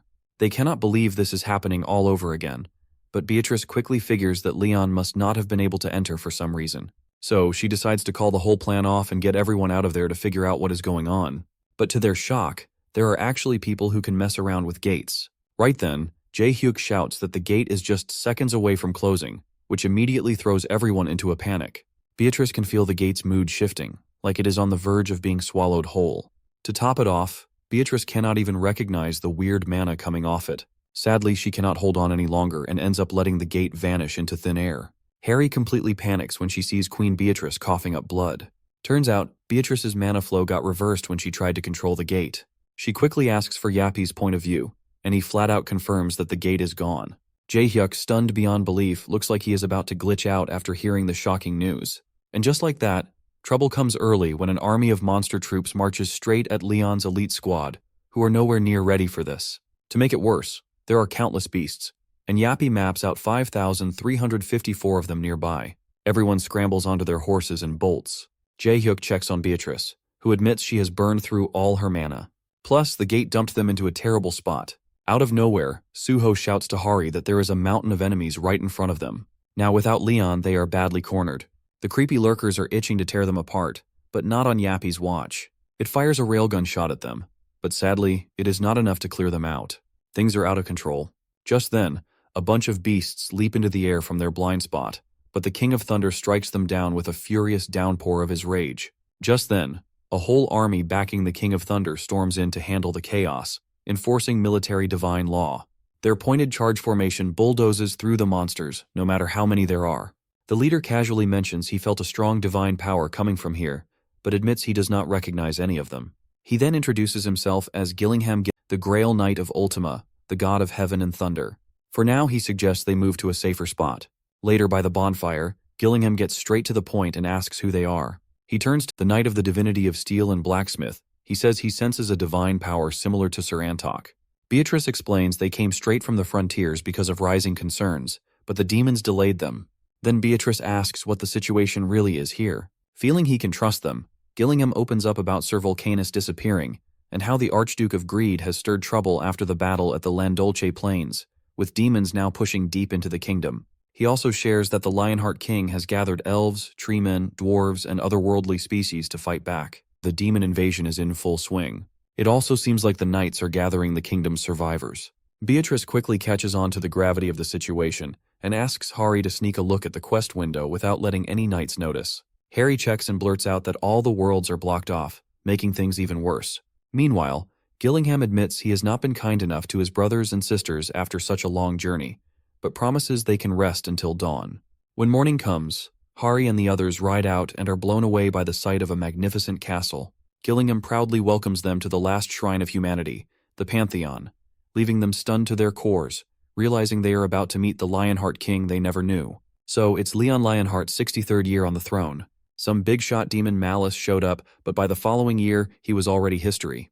The demon art of chaos leads to the death of 980,000 demon worshippers, with 1,330,000 soldiers, and the 13 electors of the Empire involved in the battle. Manon, the Grail Knight of the Divinity of Sea and Waves, and Killian, the Grail Knight of the Goddess of Life and Fertility, perish. Around 3,000 of the 14 Kingdoms' knights fall, along with 270,000 soldiers and 10,000 knight-errant.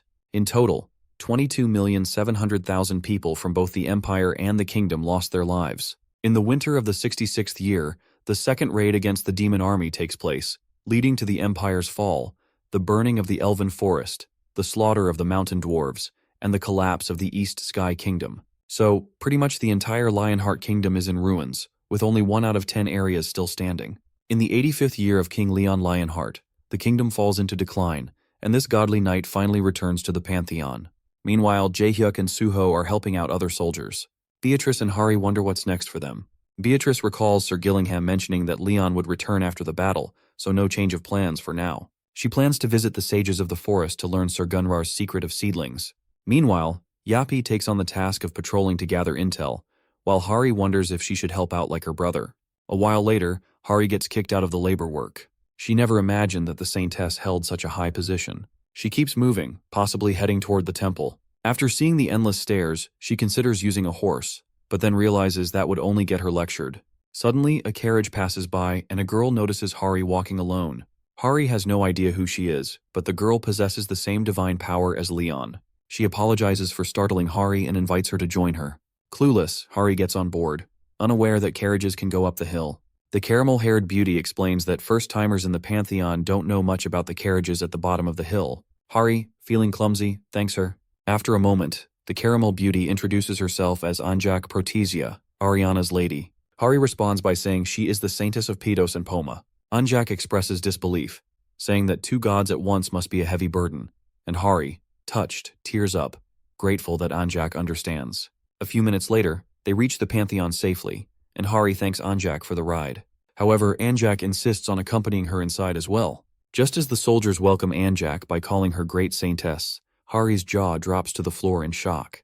In a flash, Hari bows all the way down, startling both Anjak and her soldiers. Anjak quickly tells everyone they are equal under the gods. This strikes a memory in Hari, who remembers how Leon always drilled it into her head that everyone else was below him. When Anjak asks what is wrong, Hari explains how Leon made sure to keep the social order strictly in place. After hearing that Hari personally knows Leon, Anjak figures Hari must come from a big temple. No doubt about it, she can feel a strong divine power cooking inside her. While Hari is still trying to process that Anjak is someone really high-ranked, Anjak suddenly asks her for a favor. She wants Isabel. A maid quickly mentions that Isabel is inside her room, absorbing moon energy. Anjak tells them to prepare for the ritual and to calm down.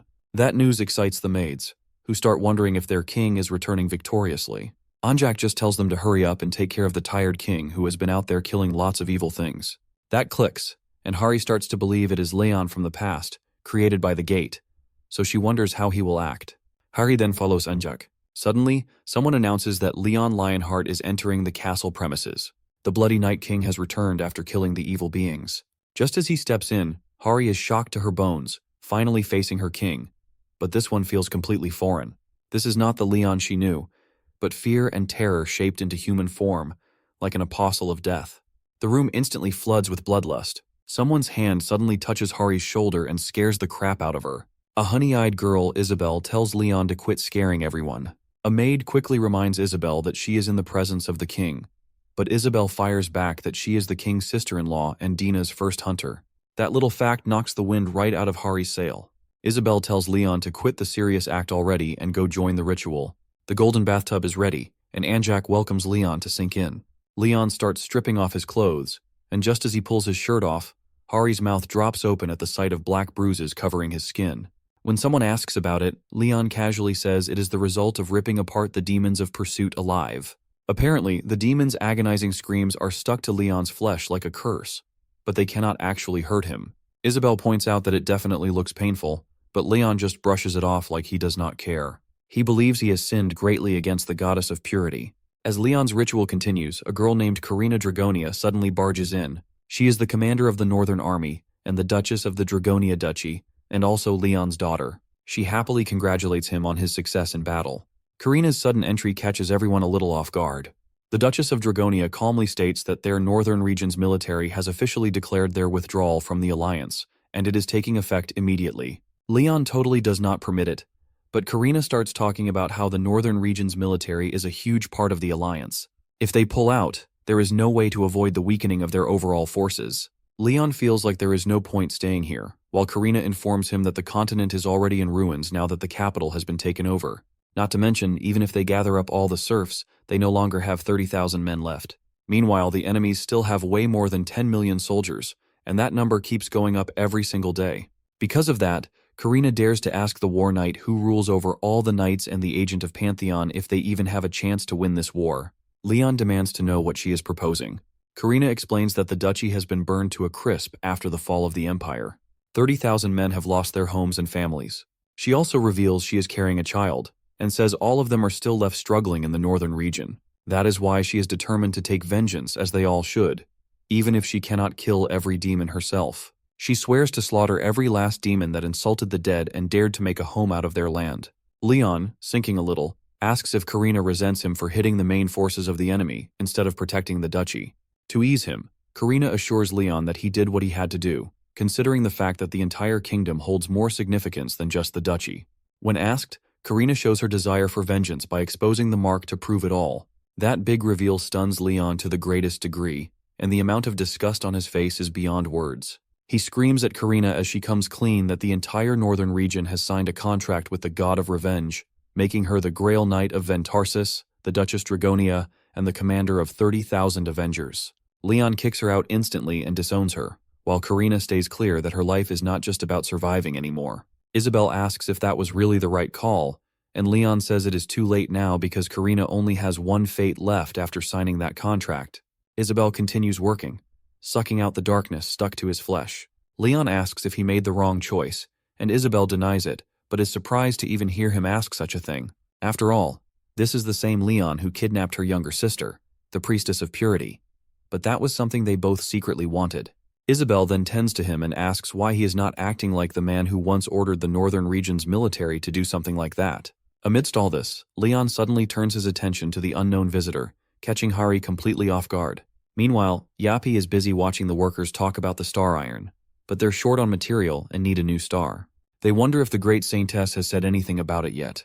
Yappy quickly records a video of the conversation and backs it up to analyze their movements later. While that's going on, the blacksmith is focused on crafting tools with full concentration until he suddenly senses something off. He picks up the presence of a rat nearby, which turns out to be the little Yappy. The blacksmith asks who it is, but Yappy tells him to loosen up a little. Suddenly, Yappy shoots out glowing ropes, making the blacksmith realize it's actually a cute little priest.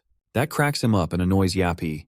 The blacksmith tells him there's no reason to fight since they serve the same divinity. He introduces himself as Antok, the Grail Knight of Steel and Blacksmith, and asks if Yappy is aware of Antok, the guardian of the mines. Afterwards, there are temporary shelters set up for the trainees on the outskirts of the city. Hanhari returns to check on her people, bringing some food, and Suho is pretty excited to see her back. She shows her picnic basket, explaining that the temple just gave her the things she needed for her work. When asked, she admits to having met King Leon as well. Everyone is stunned, but she clears it up, saying it's Leon from this gate, not theirs. Hari asks if they've gathered any intel. Jaehyuk mentions that the capital has been taken over for a while, along with other places, leaving this city as the only one still standing. However, Hari had heard about the final battle from Ventarsis, so she thinks maybe the gate is connected to this battle. Jaehyuk wishes they could somehow read the quest. Moreover, Suho asks if anyone can connect to their divinities. The divine laws are usable, but their connections feel weak. Everyone tries, but Suho is pretty much telling the truth. Suddenly, Soyeon points out how quiet it has become, and there's no noise at all now. Just then, Jaehyuk spots wooden legs, which creep him out. But more importantly, a treeman yanks the tank away, while the soldiers have them cornered.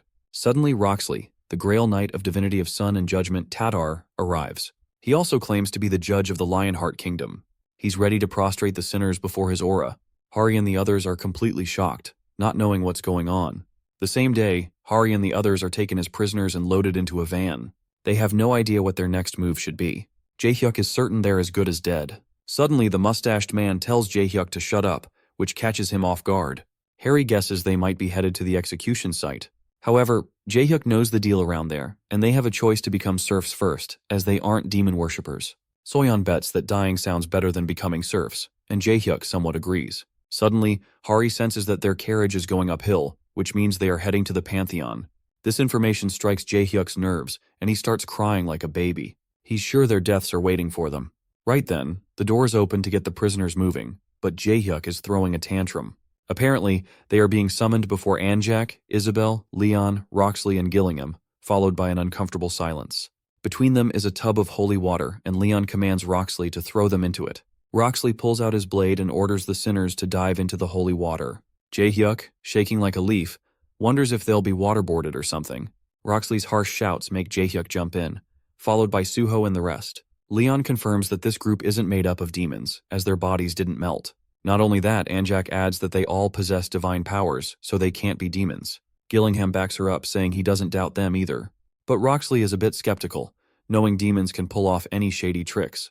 He also believes that their king, Leon, is much closer to the gods, but he still doesn't know a thing about them. Jaehyuk notices how they all believe Leon can't make a mistake, and that's something to be scared of. According to Gillingham's intel, there were two more. A woman with the divinity of dreams and death, and another worldly species with the divinity of steel and blacksmithing, enough to be called saints. After this, Leon decides he'll handle the interrogations himself, so he asks the others to back off. He eases up on Roxley and lets him handle this one. By the king's command, they cleared out the hallway to have a private audience with Hari and the others. Just as Leon addresses Hari, Suho yanks her out of the water. But the girl is out of it, literally bowing down in the holy water and declaring herself to be Hari. Suho shakes Hari off, reminding her to stop the dramatic act. Harry protests, saying it worked like a charm the first time, and it wouldn't hurt to try again. He calls for introductions and asks where they're from. The group hesitates, which strikes a nerve with Leon. That makes them quickly blurt out, Seoul, South Korea, lying that it's a faraway nation. Using the divine form divinity dissension, all the gods enter the scene, claiming they don't know any of them and wondering why they have their blessings. Heito, furiously, mentions that he remembers everyone he's blessed and won't tolerate imposters. threatening to rip their souls to pieces. Harry is shocked to see Leon summon all the gods at once, especially after he threw up blood when appointing Sir Yappe. She can't believe how powerful he is at his peak. Leon then comes clean, saying he arrested them all because the gods don't know anything about them. Leon wants to know who they are and how they arrived here. Harry recalls the first day they ever met and continues the story of her time spent with Leon. Meanwhile, Beatrice searches for the tree, wondering if Leon left his seedling with it. This means that Leon's desire aligns with the tree's desire.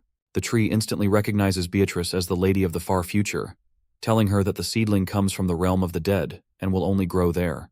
That's bad news for Beatrice. Later, the tree explains that they must leave a gift behind, but according to the lady, they are just copies of the past. If she can take it, they consider helping her because it feels like the right thing to do. When asked, Beatrice shares her plans to give it to the king of the Lionheart. The tree agrees to let Leonheart have it. However, they require a sacrifice from a god and the god's saint. In the meantime, Sir Yappe is showing off his skills to everyone, making Antok and the others freeze in place. He is so charged up, shooting his lightning everywhere. He keeps activating the third slot below, with his polishing completion already at 62% and multitasking all the way up to number 14. The lackeys are sure Yappe is showing his full-blown speed, while Yappe stays busy polishing and processing non-stop.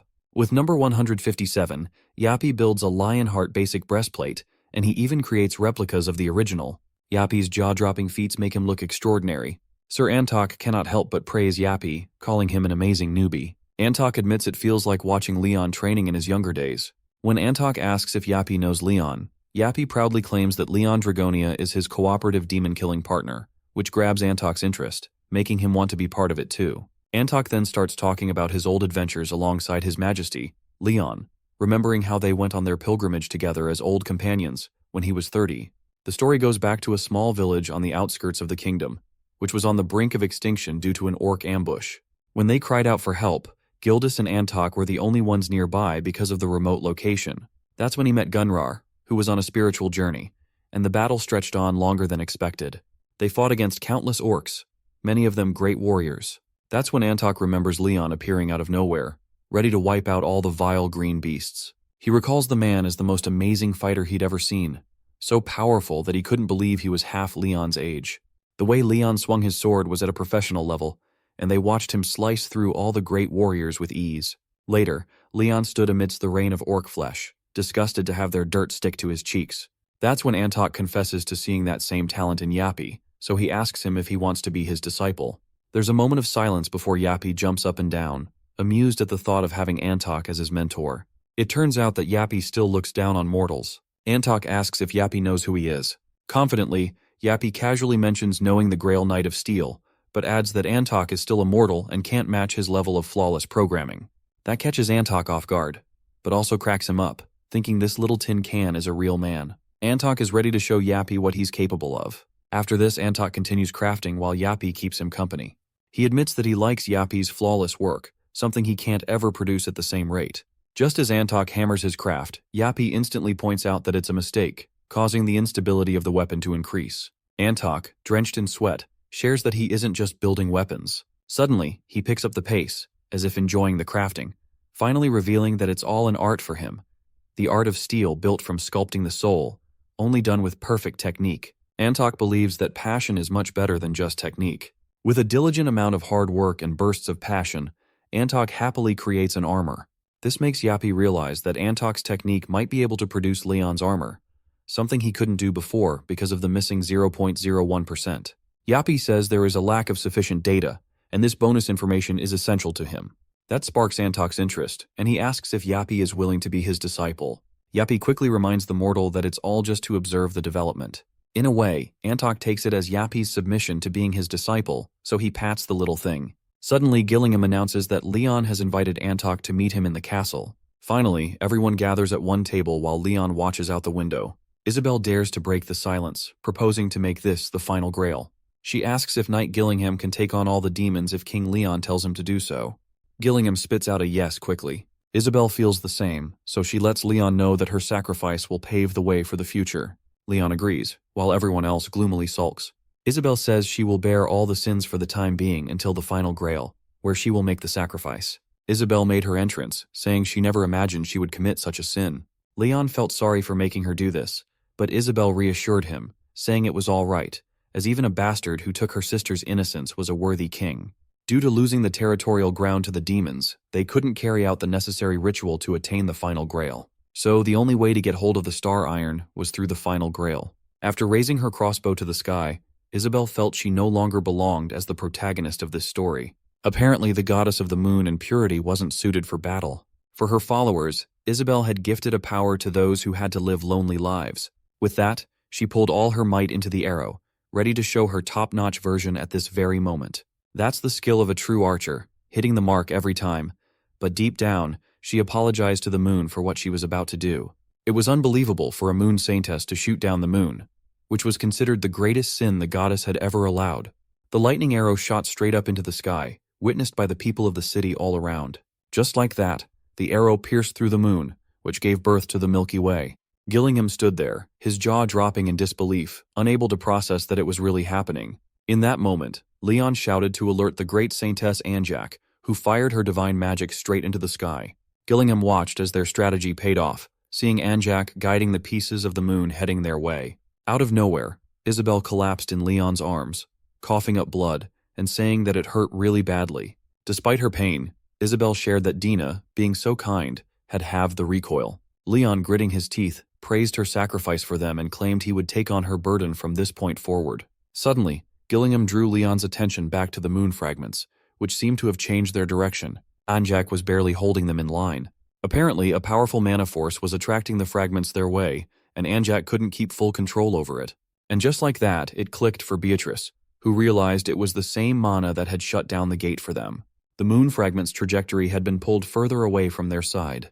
When Leon embraced Isabel in his arms, who had sacrificed so much for this, his fury was off the charts. He instantly ordered the formation of a squad to recover the fragment, determined not to let the opening Isabel created with her life go to waste.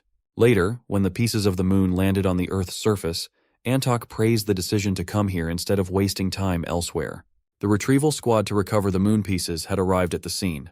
Beatrice signaled, and Yappy released the scouting drones. A couple of flying drones made Antok really curious about his disciples' tips and tricks. That ticked off Yappy, who straight up declared that Antok was just a mere provider of technology. Yappy also said Antok didn't have the smarts to call himself a master. That cracked Antok up, amazed at how smart this little tinkin could be. Antok then said that Beatrice must have noticed the strange silence. It's highly unlikely that the demons would let this chance slip by. Antok is sure those freaks are just lying in wait, ready to ambush them the moment they start working on the moon fragment. Still, he teams up with Yappy and the soldiers to dig out the star iron. Suddenly, Yappy picks up on the enemy's presence, closing in fast. A swarm of monsters comes rumbling toward them, just like Antok predicted. He quickly alarms Beatrice that they still need time, so they had better keep the monsters at bay for as long as they can. He orders Yappy to begin the takedown. Beatrice steps up to stall them by activating Lamantar's rage, unleashing an explosive attack that blows Antok's mind, since even nobles can't usually use great magic like that. Beatrice explains that magic evolution had to take a more destructive path just to counter the divine laws. Even so, she warns Antok to hurry up, because more monsters might be pouring in any second. Antok and the others double their speed, working like their lives depend on it. In a few minutes, Antok calls out that they are all done. But just as they think they can breathe easy, something catches his eye. A fireball is barreling straight toward them from above. Stunned, Antok shouts for everyone to get the heck out of the way. The whole group is caught flat-footed, while a mysterious cloaked figure watches the fireball smash into the ground with bone-shaking force. Yappy, also known as Sir Spinna, instantly detects a monstrous presence nearby, and it turns out to be none other than the demon lord of wisdom and pursuit, Kalakael, the same one who once brought down Sir Jagged Spinner's world. Kalakael levitates into the air before the rumble, while Yappy manages to shield Beatrice from the chaos. She orders Yappy to share the report on damages, and he quickly states that 30 knights have died, along with all the cavalry, from the ultimate activation of the divine law. The grounds are a sea of dead bodies, and Yappy is unable to count the injured. Kalakael, the demon lord of wisdom and pursuit, mocks the inferior mortals, threatening them not to dare fight back against immortals like him. This freak of nature demands they accept their inevitable deaths. Antok recognizes the caster of Frisnar, who has all the great demons tagging along with him. He asks Beatrice if there is any plan. Beatrice talks about using a spell to link them to a far-off realm, but Yappy is damn sure it will not work for a single one of them. Still, she agrees, and Antok pretty much understands that they do not have any other option but to beat the crap out of this bastard. Thus, Antok thanks everyone for their contribution to the gods and the kingdom so far, and then he walks ahead, leaving everyone else behind in confusion about what is about to happen. Antok declares that it is time to make good on their oath to protect the kingdom, even if it means sacrificing their lives. In that moment, everyone on the battlefield knows it is a call to die, and that is an order. So they make the unreasonable choice to follow Antok's lead. Antok also agrees with Yappy's assessment, but he points out that sometimes what truly matters in life outweighs the simple odds of something happening. Antok's god objects to his decision, warning that most mortals would not be able to bear it if he had him descend. But Antok makes it clear he would have done the exact same thing for anyone, no matter who they were. Interestingly, a god admits to loving Antok for his unwavering faith and the intense, beautiful passion for life he radiates. Antok's entire body is radiating a golden light, as if he had been dipped in molten gold. And this is not just any glow-up. This is the Grail Knight of Steel and Blacksmith, the kingdom's top smith and the guardian of its mines, showing his true colors. He held on to the hope that was moving toward the future, but now it was at a standstill. There is no future for a blacksmith who has sealed his own fate. Yet the sound of the hammer on the forge would not cease, because it was that very hammering that had created whatever future there was. With divinity dissension, the divinity of steel and blacksmith, Antok swears on the steel. Kalakael was not expecting this. That just changes all the artifacts to materials that are not steel, making all steel fall under his rule. With that, Antok calls for Heto's hammer, and the demons have already built up a shield in advance, but that trick does not do any good except to smash the demon's face. Kalakael, kneeling down, finds it impressive for a mortal to possess such great powers in such a short life. Meanwhile, Antok finds it pretty wild that the demon could block his attack without even a scratch. Thus, Kalakael is ready to start the war that has yet to begin. In the meantime, Beatrice asks for Yappy's report, and it says 86%. For Yappy, there is no problem in dragging it out because he has seen it before. Beatrice calls out for any bright ideas to stall a little longer, knowing full well the demons will catch on sooner or later. Yappy admits he has a plan, but the success rate is sitting at a shaky 2.7%. Beatrice decides she will take those odds, saying that while a mage usually leans on reason, tonight she is betting it all on a miracle. Meanwhile, Kalakael praises his raw strength for smashing through all his spells with nothing but a hammer. He starts to see why the demons shake in their boots at the sight of this world's strongest species. Eyeing the so-called lowest Grail Knight, Kalakael wonders just how terrifying the man at the top must be. In the end, he admits that their strongest knight might be able to take down a demon lord, but Antok himself is still not quite there. As Kalakael casts a barrage of spells, Antok commands Steel to defend with Heto's anvil, standing tall with his giant hammer in hand. Antok spits out that the demon's no-faith policy is exactly what makes them so twisted. That jab ticks Kalakael off, but Yappy barges right in, starting the self-destruction sequence with a force reactor core primed to blow. Antok screams for Yappy to stop, but the dice have already been cast, and a giant explosion rocks the battlefield with a deafening roar. Walter, the one who was saved, the emperor and commander of the Silver Knights, clearly remembers those who destroyed his empire. They're the same demons who invaded his territory and ruined his world 20 years ago, and he's certain that the world is ending now. About 23 years ago, the emperor summoned a demon monarch, which led to his downfall, and soon after, all the regions were taken over by those creatures. Although the Lionheart King came and defeated the demon monarch's forces, that was just the beginning. Even Walter thought that with the presence of the Lionheart King, the demons would return stronger, but that was only a false hope. Just then, they noticed strange rumbles in the ground, realizing it's not a mana storm, but a sign of an ongoing war. Meanwhile, the Demon Lord of Wisdom and Pursuit, Kalakael, mocks his opponent for using nuclear power, claiming that something like that could never harm him. Although his subordinate informs him about the opening of a gate, meaning the explosion was just a distraction, Kalakael still thinks the strategy is foolish, since a small-range gate can only teleport a few people, leaving most of the troops and knights to be abandoned. Kalakael's anger grows even stronger, and he begins casting a spell on his opponents. But to his surprise, a spear comes flying in their way to stop him, and when they look up, they see a large army of armored men from Leon's side charging forward. However, without wasting a second, Kalakael casts a powerful spell against them, severely injuring all the men, including Antok and Beatrice, in a different territory. Antok's body is in such bad condition that the attack leaves a huge round hole on the upper side of his stomach, which needs immediate treatment. Still, he tells Beatrice to head to the blacksmith. When they arrive, Sir Spinne informs Antok that his life is quickly fading, but Antok is already aware. From the moment he was given this mortal fate, he knew this would happen. As a steel knight made from iron, he knew his time was running out. With just one chance to pass on his legacy, he chooses Spinne as his first and final apprentice. offering a lesson. While hammering at his forge, Antok teaches Spinne his final lesson, sharing the story of his journey, how he set off to seek a quest, met the future Lionheart King, and learned under a master blacksmith he could never surpass. Though Antok never became better than his teacher, the knights who wielded his swords and spears protected the kingdom. Even as his strength failed and his vision blurred, Antok poured all his will and energy into the steel, determined to leave a lasting mark on the world. He urges Spinne to do the same, infuse will into metal, forge weapons that defend the right people, and create a future with every hammer strike. In the midst of this lesson, Antok finishes crafting a new item, embodying everything he is taught. After a while, Leon arrives at the location just as Antok takes his final breath. He asks if Antok has any last words for his son, Aaron, but since Antok taught him with love and respect, there is nothing else he wishes to say. Instead, he asks Leon to lift him up so he can go out and meet his people one last time. The people are filled with sorrow, crying at the sight of their great leader in such a state. Even in his dying moments, Antok instructs his people to take care of the king. With those final words, he falls to the ground in Leon's arms, lifeless. All the people bowed in respect and honor for the man they revered. While in his tent, one of Leon's men informs him that Gildas is outside. After granting permission, Gildas and Galvaron enter, greeting Leon with royal respect. As a godfather, Leon pulls Galvaron close, insisting he just call him uncle. He then asks Gildas about Aaron, but even after hearing about his father's death, Aaron is just like his father. He couldn't abandon his scouting duties and wasn't able to come. Just then, Gunnar unexpectedly enters the tent, much to everyone's surprise and happiness. Gildas jokes about Gunnar's heavy weight as he made his way there, and as they bicker and make fun of each other, Leon can't help but smile, remembering the days when they all trained together. He realizes that these old friendships are a blessing, and though Antok has passed, they share many beautiful memories of him, so there's no need to be sad.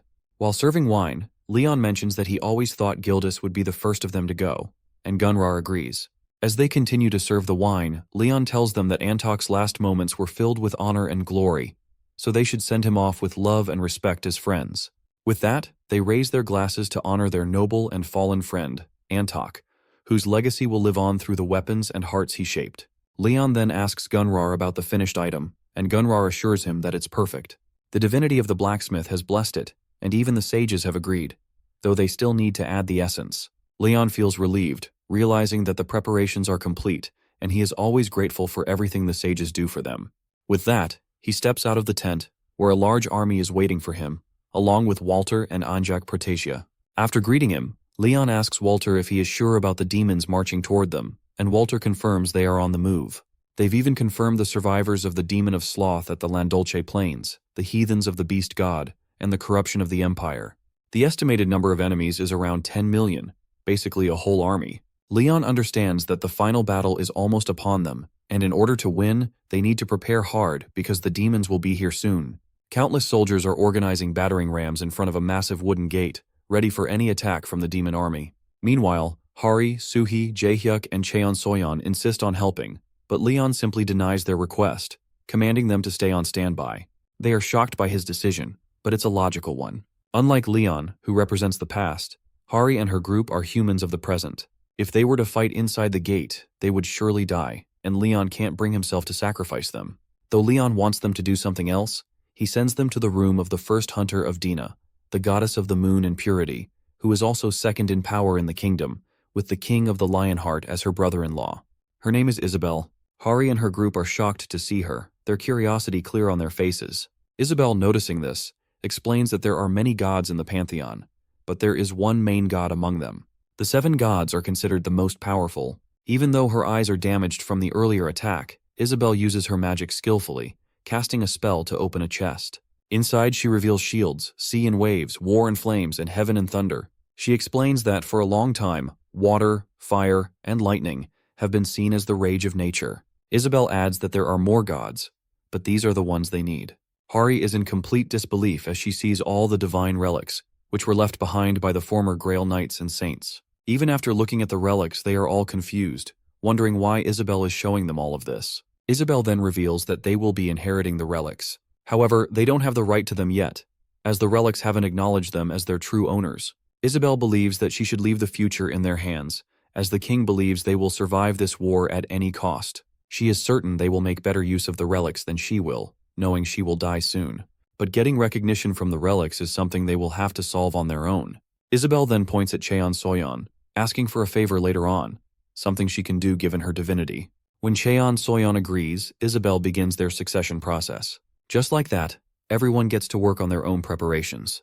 The soldiers prepare for battle, the civilians pray for those who will shed blood, and knights and soldiers from all over the continent start to return. With everything almost ready, the demon army arrives at their territory. Anjak Pertisia honorably welcomes the sages of the woods, announcing that the extraction ritual has already been completed. The sages are quite impressed to see the item, coming to the conclusion that Antok handled steel better than anyone else and definitely completed his duty. Now it's time for the sages to fulfill theirs. Beatrice announces that she and Spinne will stall for as much time as they can on the front line, while Hari and her group will seize the divine relics. Spinne instructs them to gather at the rendezvous point once everything is over, and he will rejoin them after obtaining the Grail with Essence. Before leaving, Beatrice pats Hari's head and reminds her of their roles. Gunrar then reminds Antak that once they're done, the divinity must descend upon them to complete the ritual since Leon cannot fulfill the role as he's on the battlefield. Therefore, she will have to bear that burden. Anjak responds by saying it's only natural for her, as the great saintess of light and justice, to make sacrifices for a better future. Anjak has spent most of her life in the temple, reading and teaching the doctrines. She's maintained her lifestyle even after the great war against the demons began. The only change was that she now prays for the dead instead of the living. She, comforting the lost souls, felt sad that she couldn't do as much for the people as the knights could. Because of that, the small saintess who served light and justice happily prayed for the king. The castle is ready for war, but the enemy forces seem endless. Their army stretches beyond the horizon. The demons have set up a temple over the ashes in mockery. Even the Lionheart Kingdom, the land of the Guardians, now only has its last fortress standing. Though they think the long-range weapons can't harm them instantly, an explosion occurs, killing some of Leon's men. The energy coming from those corpses turns out to be poison, so all the soldiers quickly cover their mouths. More attacks are incoming, and all the soldiers get into formation. Meanwhile, the priests purify the poison to the northeast first.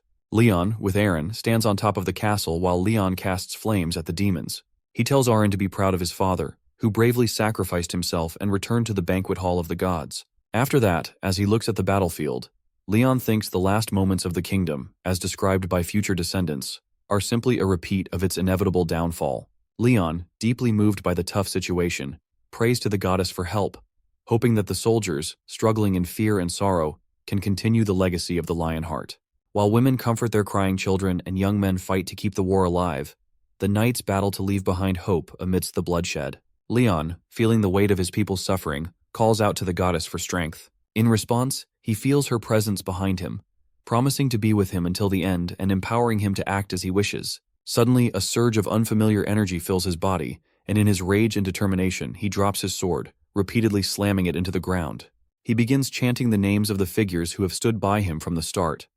Knight Aaron, son of Antok, the great Grail Knight of Steel, Gildas, the war hero who defeated the great horned giant, Galvaron, the noble elf guardian of the oak forest, and others, all men of honor who fought relentlessly. He declares that such heroes would never accept the demon's mockery, and that they must rise up against those who believe they have already won the war because they haven't, not yet. Leon slams his sword again and again, filled with anger, rage, and agony, hoping to awaken the same fury in his people. He demands to know who he is, and the entire battlefield responds with unity, chanting that he is the half-god proxy for the Pantheon, the guardian of the Grail, and the king of the Lionheart who defeated Malice, the lord of chaos. Leon, filled with unwavering resolve, announces that victory is coming, and urges the soldiers not to fear or back down. Their swords and shields will serve as firewood, and the battlefield will become a graveyard for the demons who arrogantly think they will overpower the humans. He urges everyone to fight until the end, no matter the cost, no matter if they die, no matter if their companions die, and no matter if the king dies. His words ignite their souls, and chaos erupts on the battlefield as the final battle begins. Kalakael, leading the army of demons, challenges them, urging them to revere him and calling them inferior creatures unworthy of his presence. He declares that the beginning of evil is older than divinity itself, promising not to spare any of them. With that, he creates fire orbs filled with evil red energy and aims them at them. Leon signals to Roxley, who immediately uses the combined skills Divine Punishment, Flames of War, and Manifesting Sun to counter the demon's orbs. Leon suggests that Roxley focus on the pieces of orbs that might damage the Pantheon, and just like that, Roxley destroys them easily. The demons grow angrier and decide to climb the walls of the castle, thinking it will all be over if they succeed. However, the armored soldiers on the roof are already prepared and shower arrows at them, preventing them from entering the territory. Meanwhile, at the fortress city Pantheon, southern gates, Gildas worries as he smells the meteor fragments, realizing that the fragments alone are turning the place into a wasteland. It will take a lot of time to restore the place's former glory. He can also hear the roaring, realizing that the demons have entered through the eastern gates. Upon the roof, the knights remain vigilant, continuing to fight the demons. Meanwhile, Arin battles the great demon of massacre and destruction, Doomgore, making the demon realize that there are knights who are strong even without being Grail warriors. Arin declares he will kill Doomgore no matter what, fully aware that Leon and Roxley can't move from their position, so he must do it alone. He leaps into the air and lunges toward Doomgore. Inside the castle, Hari and the others have completed the recognition of the relics, but Jaehyuk is still uncertain, feeling that he doesn't have what it takes to handle them. He even considers giving up, believing that this war isn't theirs to fight, and that only Spinne and the king will survive. Given that he has already killed 3 lords, he's confident he would win easily. Hari agrees with Jaehyuk. Knowing Leon always wins, he killed all the demons in the past, and eventually, he met Hari's group at the Black Gate, which was a sign that he would win this battle too. But then something pops into Hari's mind. She suddenly realizes that the final Grail plan was originally abandoned. It was because they came to the gate to ask for the king's help. With 3 Grail Knight-ranked people already absent from the battle, she wonders if victory is still possible. Hari's gaze shifts to the people in robes, and she immediately demands that they take off their hoods. As they do, a strange energy radiates from them, and one of them mocks Hari, praising her for having such a sharp eye. Jaehyuk senses danger and casts full expansion of divine power, but the cloaked figures instantly counterattack, blocking his magic. Hari and Jaehyuk realize they're in trouble as the figures move closer. One of them introduces himself as the Archdemon of Pleasure, Ki, and with an evil grin, he attempts to slash at Hari's throat, aiming to kill her. Jaehyuk, willing to sacrifice himself, pushes her aside, fully aware that this might be his end. To his surprise, Gillingham arrives just in time to block the attack, saving both Hari and Jaehyuk. Isabel also appears beside him, as Leon had already prepared them for such attacks.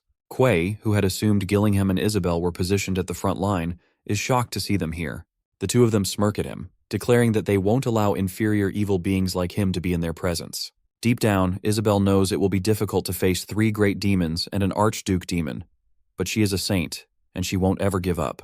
Gillingham, on the other hand, instructs Isabel to throw away her life, and agreeing with him, she quickly casts divinity dissension magic. This statement about throwing away life confuses Jaehyuk and Hari, but Isabel tells them to help Han Suho and Cheon Soyeon, as the demons have probably infiltrated the place and the Holy Grail is in danger. They both run off, obeying her order. As they leave, Ki taunts Isabel for having an abnormal condition, doubting that they would be able to fight, but Isabel assures him not to worry because she can crush them with just one finger. Quay's expression darkens. He wants them to pay the price for their arrogance. He summons strange energy around him, making the ground tremble.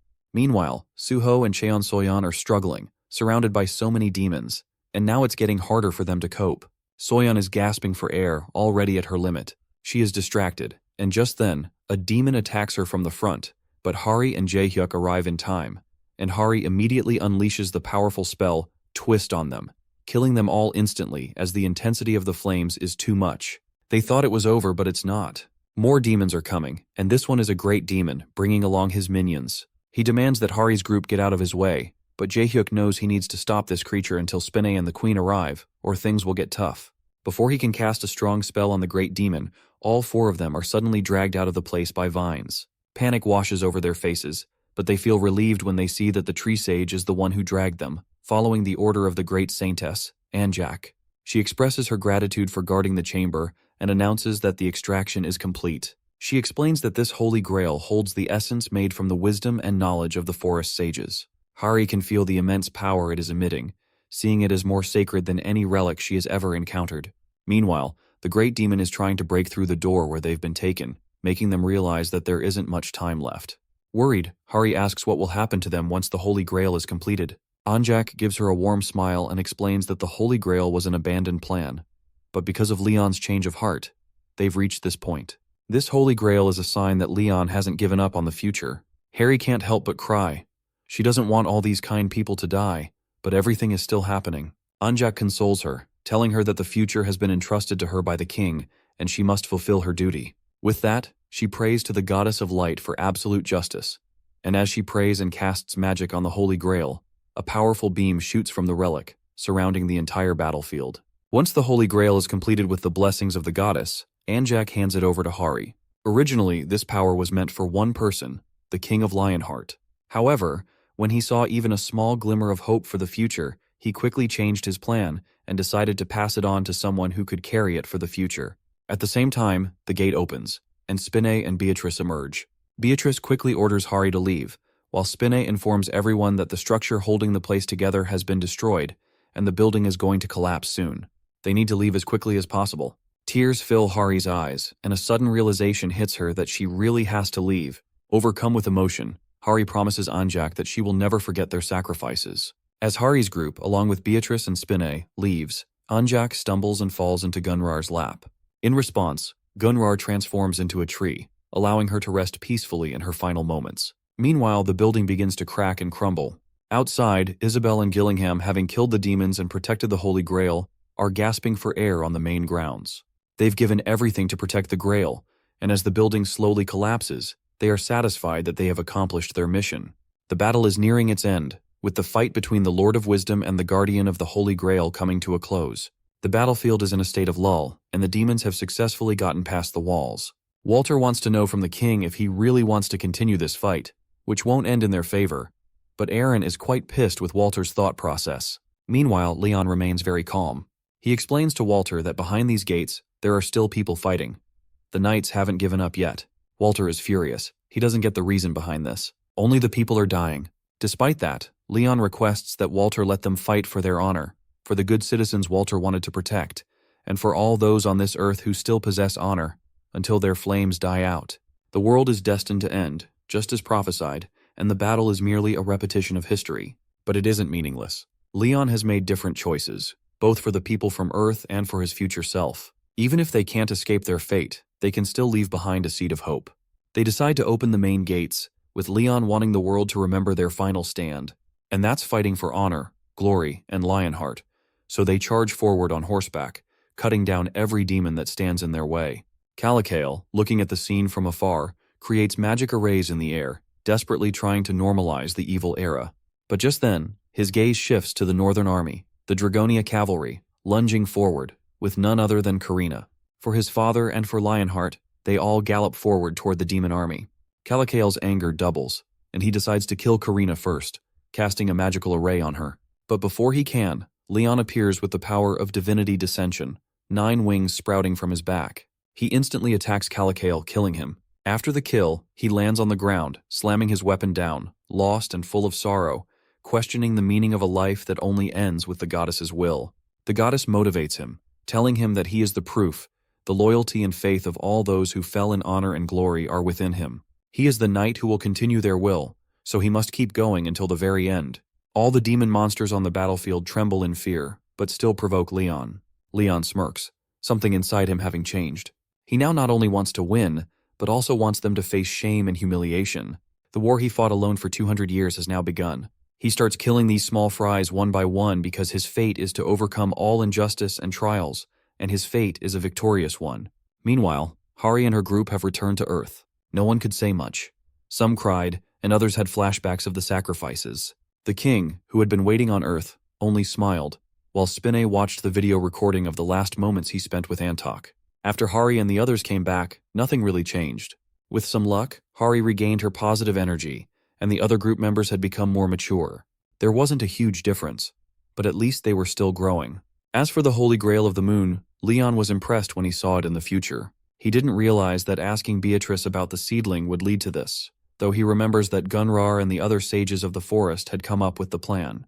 It was a plan like an arc, meant to place everything on the being with the highest chance of survival to save the future. When the world suffered irreversible damage and stood on the brink of collapse, the plan was to prioritize what could still be protected.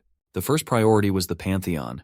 The Pantheon wasn't just a symbol of faith, but also a link to the world. If the Pantheon were destroyed, the power of the divinities would disappear, and paradise would cease to exist. Leon reveals that this was why the gods decided to evacuate to his Lionheart. They were able to keep living because the Lionheart produced divine power itself. When the founding king received the Holy Grail, Ariana had gathered all the world's light, along with the power of the sun and lightning, to create it. The Holy Grail symbolized the kingdom's foundation and was essential to appoint a Grail Knight. Now Leon merges the Holy Grails, transforming them into the final Grail. The Holy Grail of the Moon was created to improve the flaws of the other Grail and serves as a key to picking the final Grail depending on the needs. The purpose of creating the final Grail is the accumulation of species and knowledge. This has the power to build a new kingdom, but it's only possible if Gunrar's seedling will grow. After a while, Leon hesitantly asks Beatrice for a favor. He wants to find some people he's sure are alive. One is Vulcanus, and the other is Karina. He didn't see her in the gods' paradise, and although he can't act like a father now, he needs Beatrice to find her. Beatrice assures him that she will find a way. Leon thanks her, saying that if it weren't for her and Spinne, things wouldn't be the way they are. He also offers her a chance to wish for anything she wants, and he will grant it. She blushes and declares that she'll tell him later. Meanwhile, in the Korean president's office, the president is furious about the open gates and is reading the condition of cooperation for the South Korean government. The government welcomed the rise of the Pantheon Guild since it was easier to work with Leon alone than to deal with the powerful 10-guild alliance. The guild's blessed crops became a highly valuable export, like a golden goose. However, the president grew concerned as Pantheon's influence and military power were expanding too quickly. The side effects of that were becoming clear. During today's briefing, the media wanted to know the president's beliefs on the goddess of light and justice, Ariana. But when he didn't give any direct answers, the civilians in the recorded video's comment section bashed him. The president is going crazy. But just then, one of his men arrives in the office with an urgent message from the United Nations. It's about the investigation team deployed to look into the matter of the Pantheon infringing on human rights. The former One Brilliance Palace is now being used as a site for mining star iron. There, the laborers are mining while Hari informs Spinne about receiving a call from the government. Seeing Hari all worried, Spinne assures her that he'll look into the matter and she shouldn't worry, as they haven't done anything wrong. Meanwhile, Hari's attention shifts to the laborers bent over. For punishment, they got caught drinking more sugar and salt water than allowed, so Spinne is beginning a surf challenge. All the serfs are working hard mining with nothing but pure effort. Meanwhile, Barahair, a serf from the Pantheon Guild, has been laboring ever since he was demoted. As soon as Spinne announces that it's time for lunch for Group 214, Barahair sighs in relief. When they arrive at the lunch table, they find some kind of weird liquid, but Spinne explains it's a mix of salt and sugar. Barahair freaks out, wondering how they're supposed to continue mining after drinking it. In the past, when he offered the meat of young humans to demons, Barahair could easily get his hands on meat, but that's not the case now. Having become a serf of Lionheart, his human rights were stripped away. After consuming the lunch, Spinne instructs them to mine 20 kilograms, which makes Barahair cry. Suddenly his hand gets injured, and he stops working due to the pain. But what hurts even more is the whip attack Spinne delivers to his back for halting the work. In pain, Barahair immediately resumes his work, regretting the fact that he got caught a few days ago and now has to endure all this. As he mines in anger, the wall collapses. The accident became quite famous, and all the incidents were even printed in the newspaper. It's been 20 days since that event, and now all the members of Hari's group are sitting together at a table, unsure of what to do about the Survivors' Human Rights Committee. One of the group members suggests that serving people salt and sugar water is a bit much, and even the second generation of night trainees are shocked by it. However, Jaehyuk thinks it's fine since it only happened during training, claiming that the real issue is the serfs, who are demon worshippers.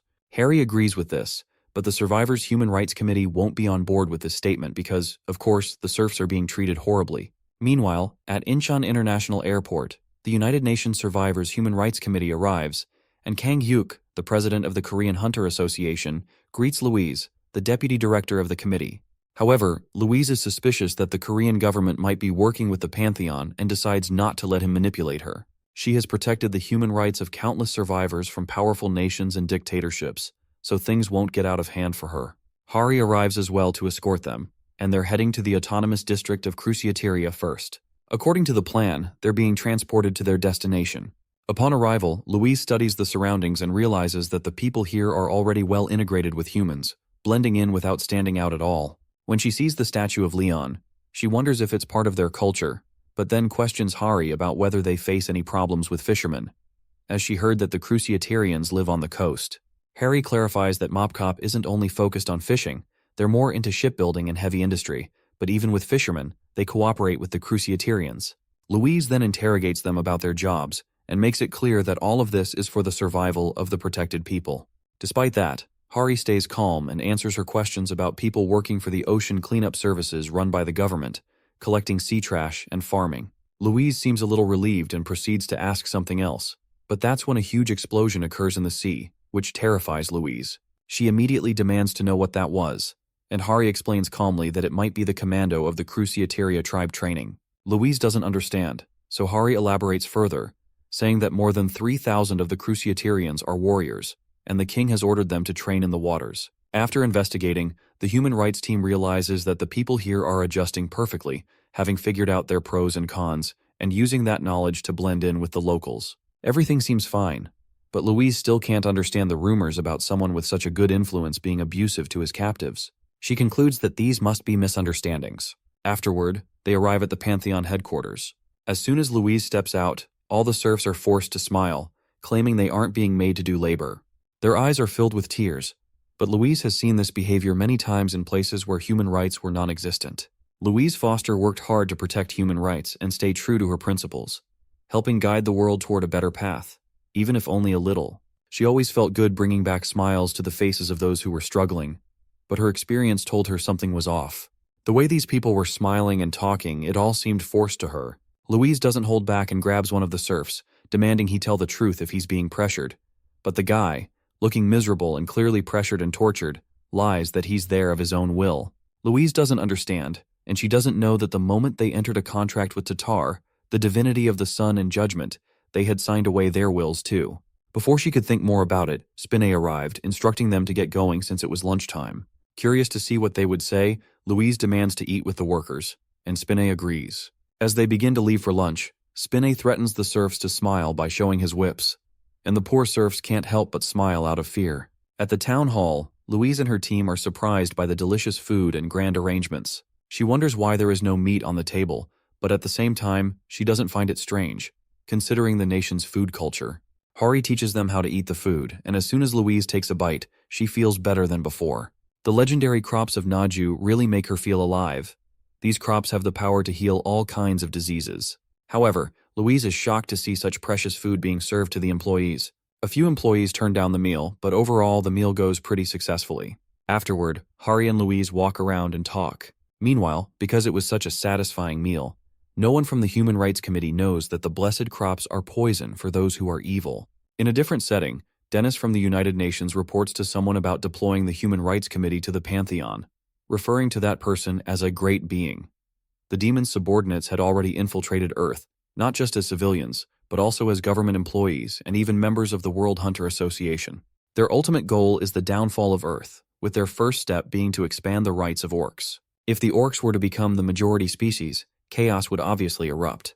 Dennis then shares his perspective with the Great Being, saying he doesn't think the government can do anything about all of this. The Great Being agrees but tells Dennis to manipulate the media and provoke him even more. He shows Dennis the video of the Star Iron mining wall collapsing, killing tons of people. Dennis watches the recording of Leon ordering his men to load the serfs' ballistas. Seeing all this, Dennis trembles in agony and rage. He now wants to punish Leon, the king of Lionhearts, but at the same time he hesitates, fearing they might be caught.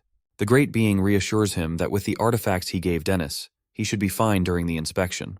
However, things turn upside down instantly. One moment, Dennis is set on punishing the king of Lionhearts, and the next moment, all the members of the Human Rights Survivors Committee are hanged at the pillars, with civilians chanting to burn them alive. Spinner orders the knights to begin the trial.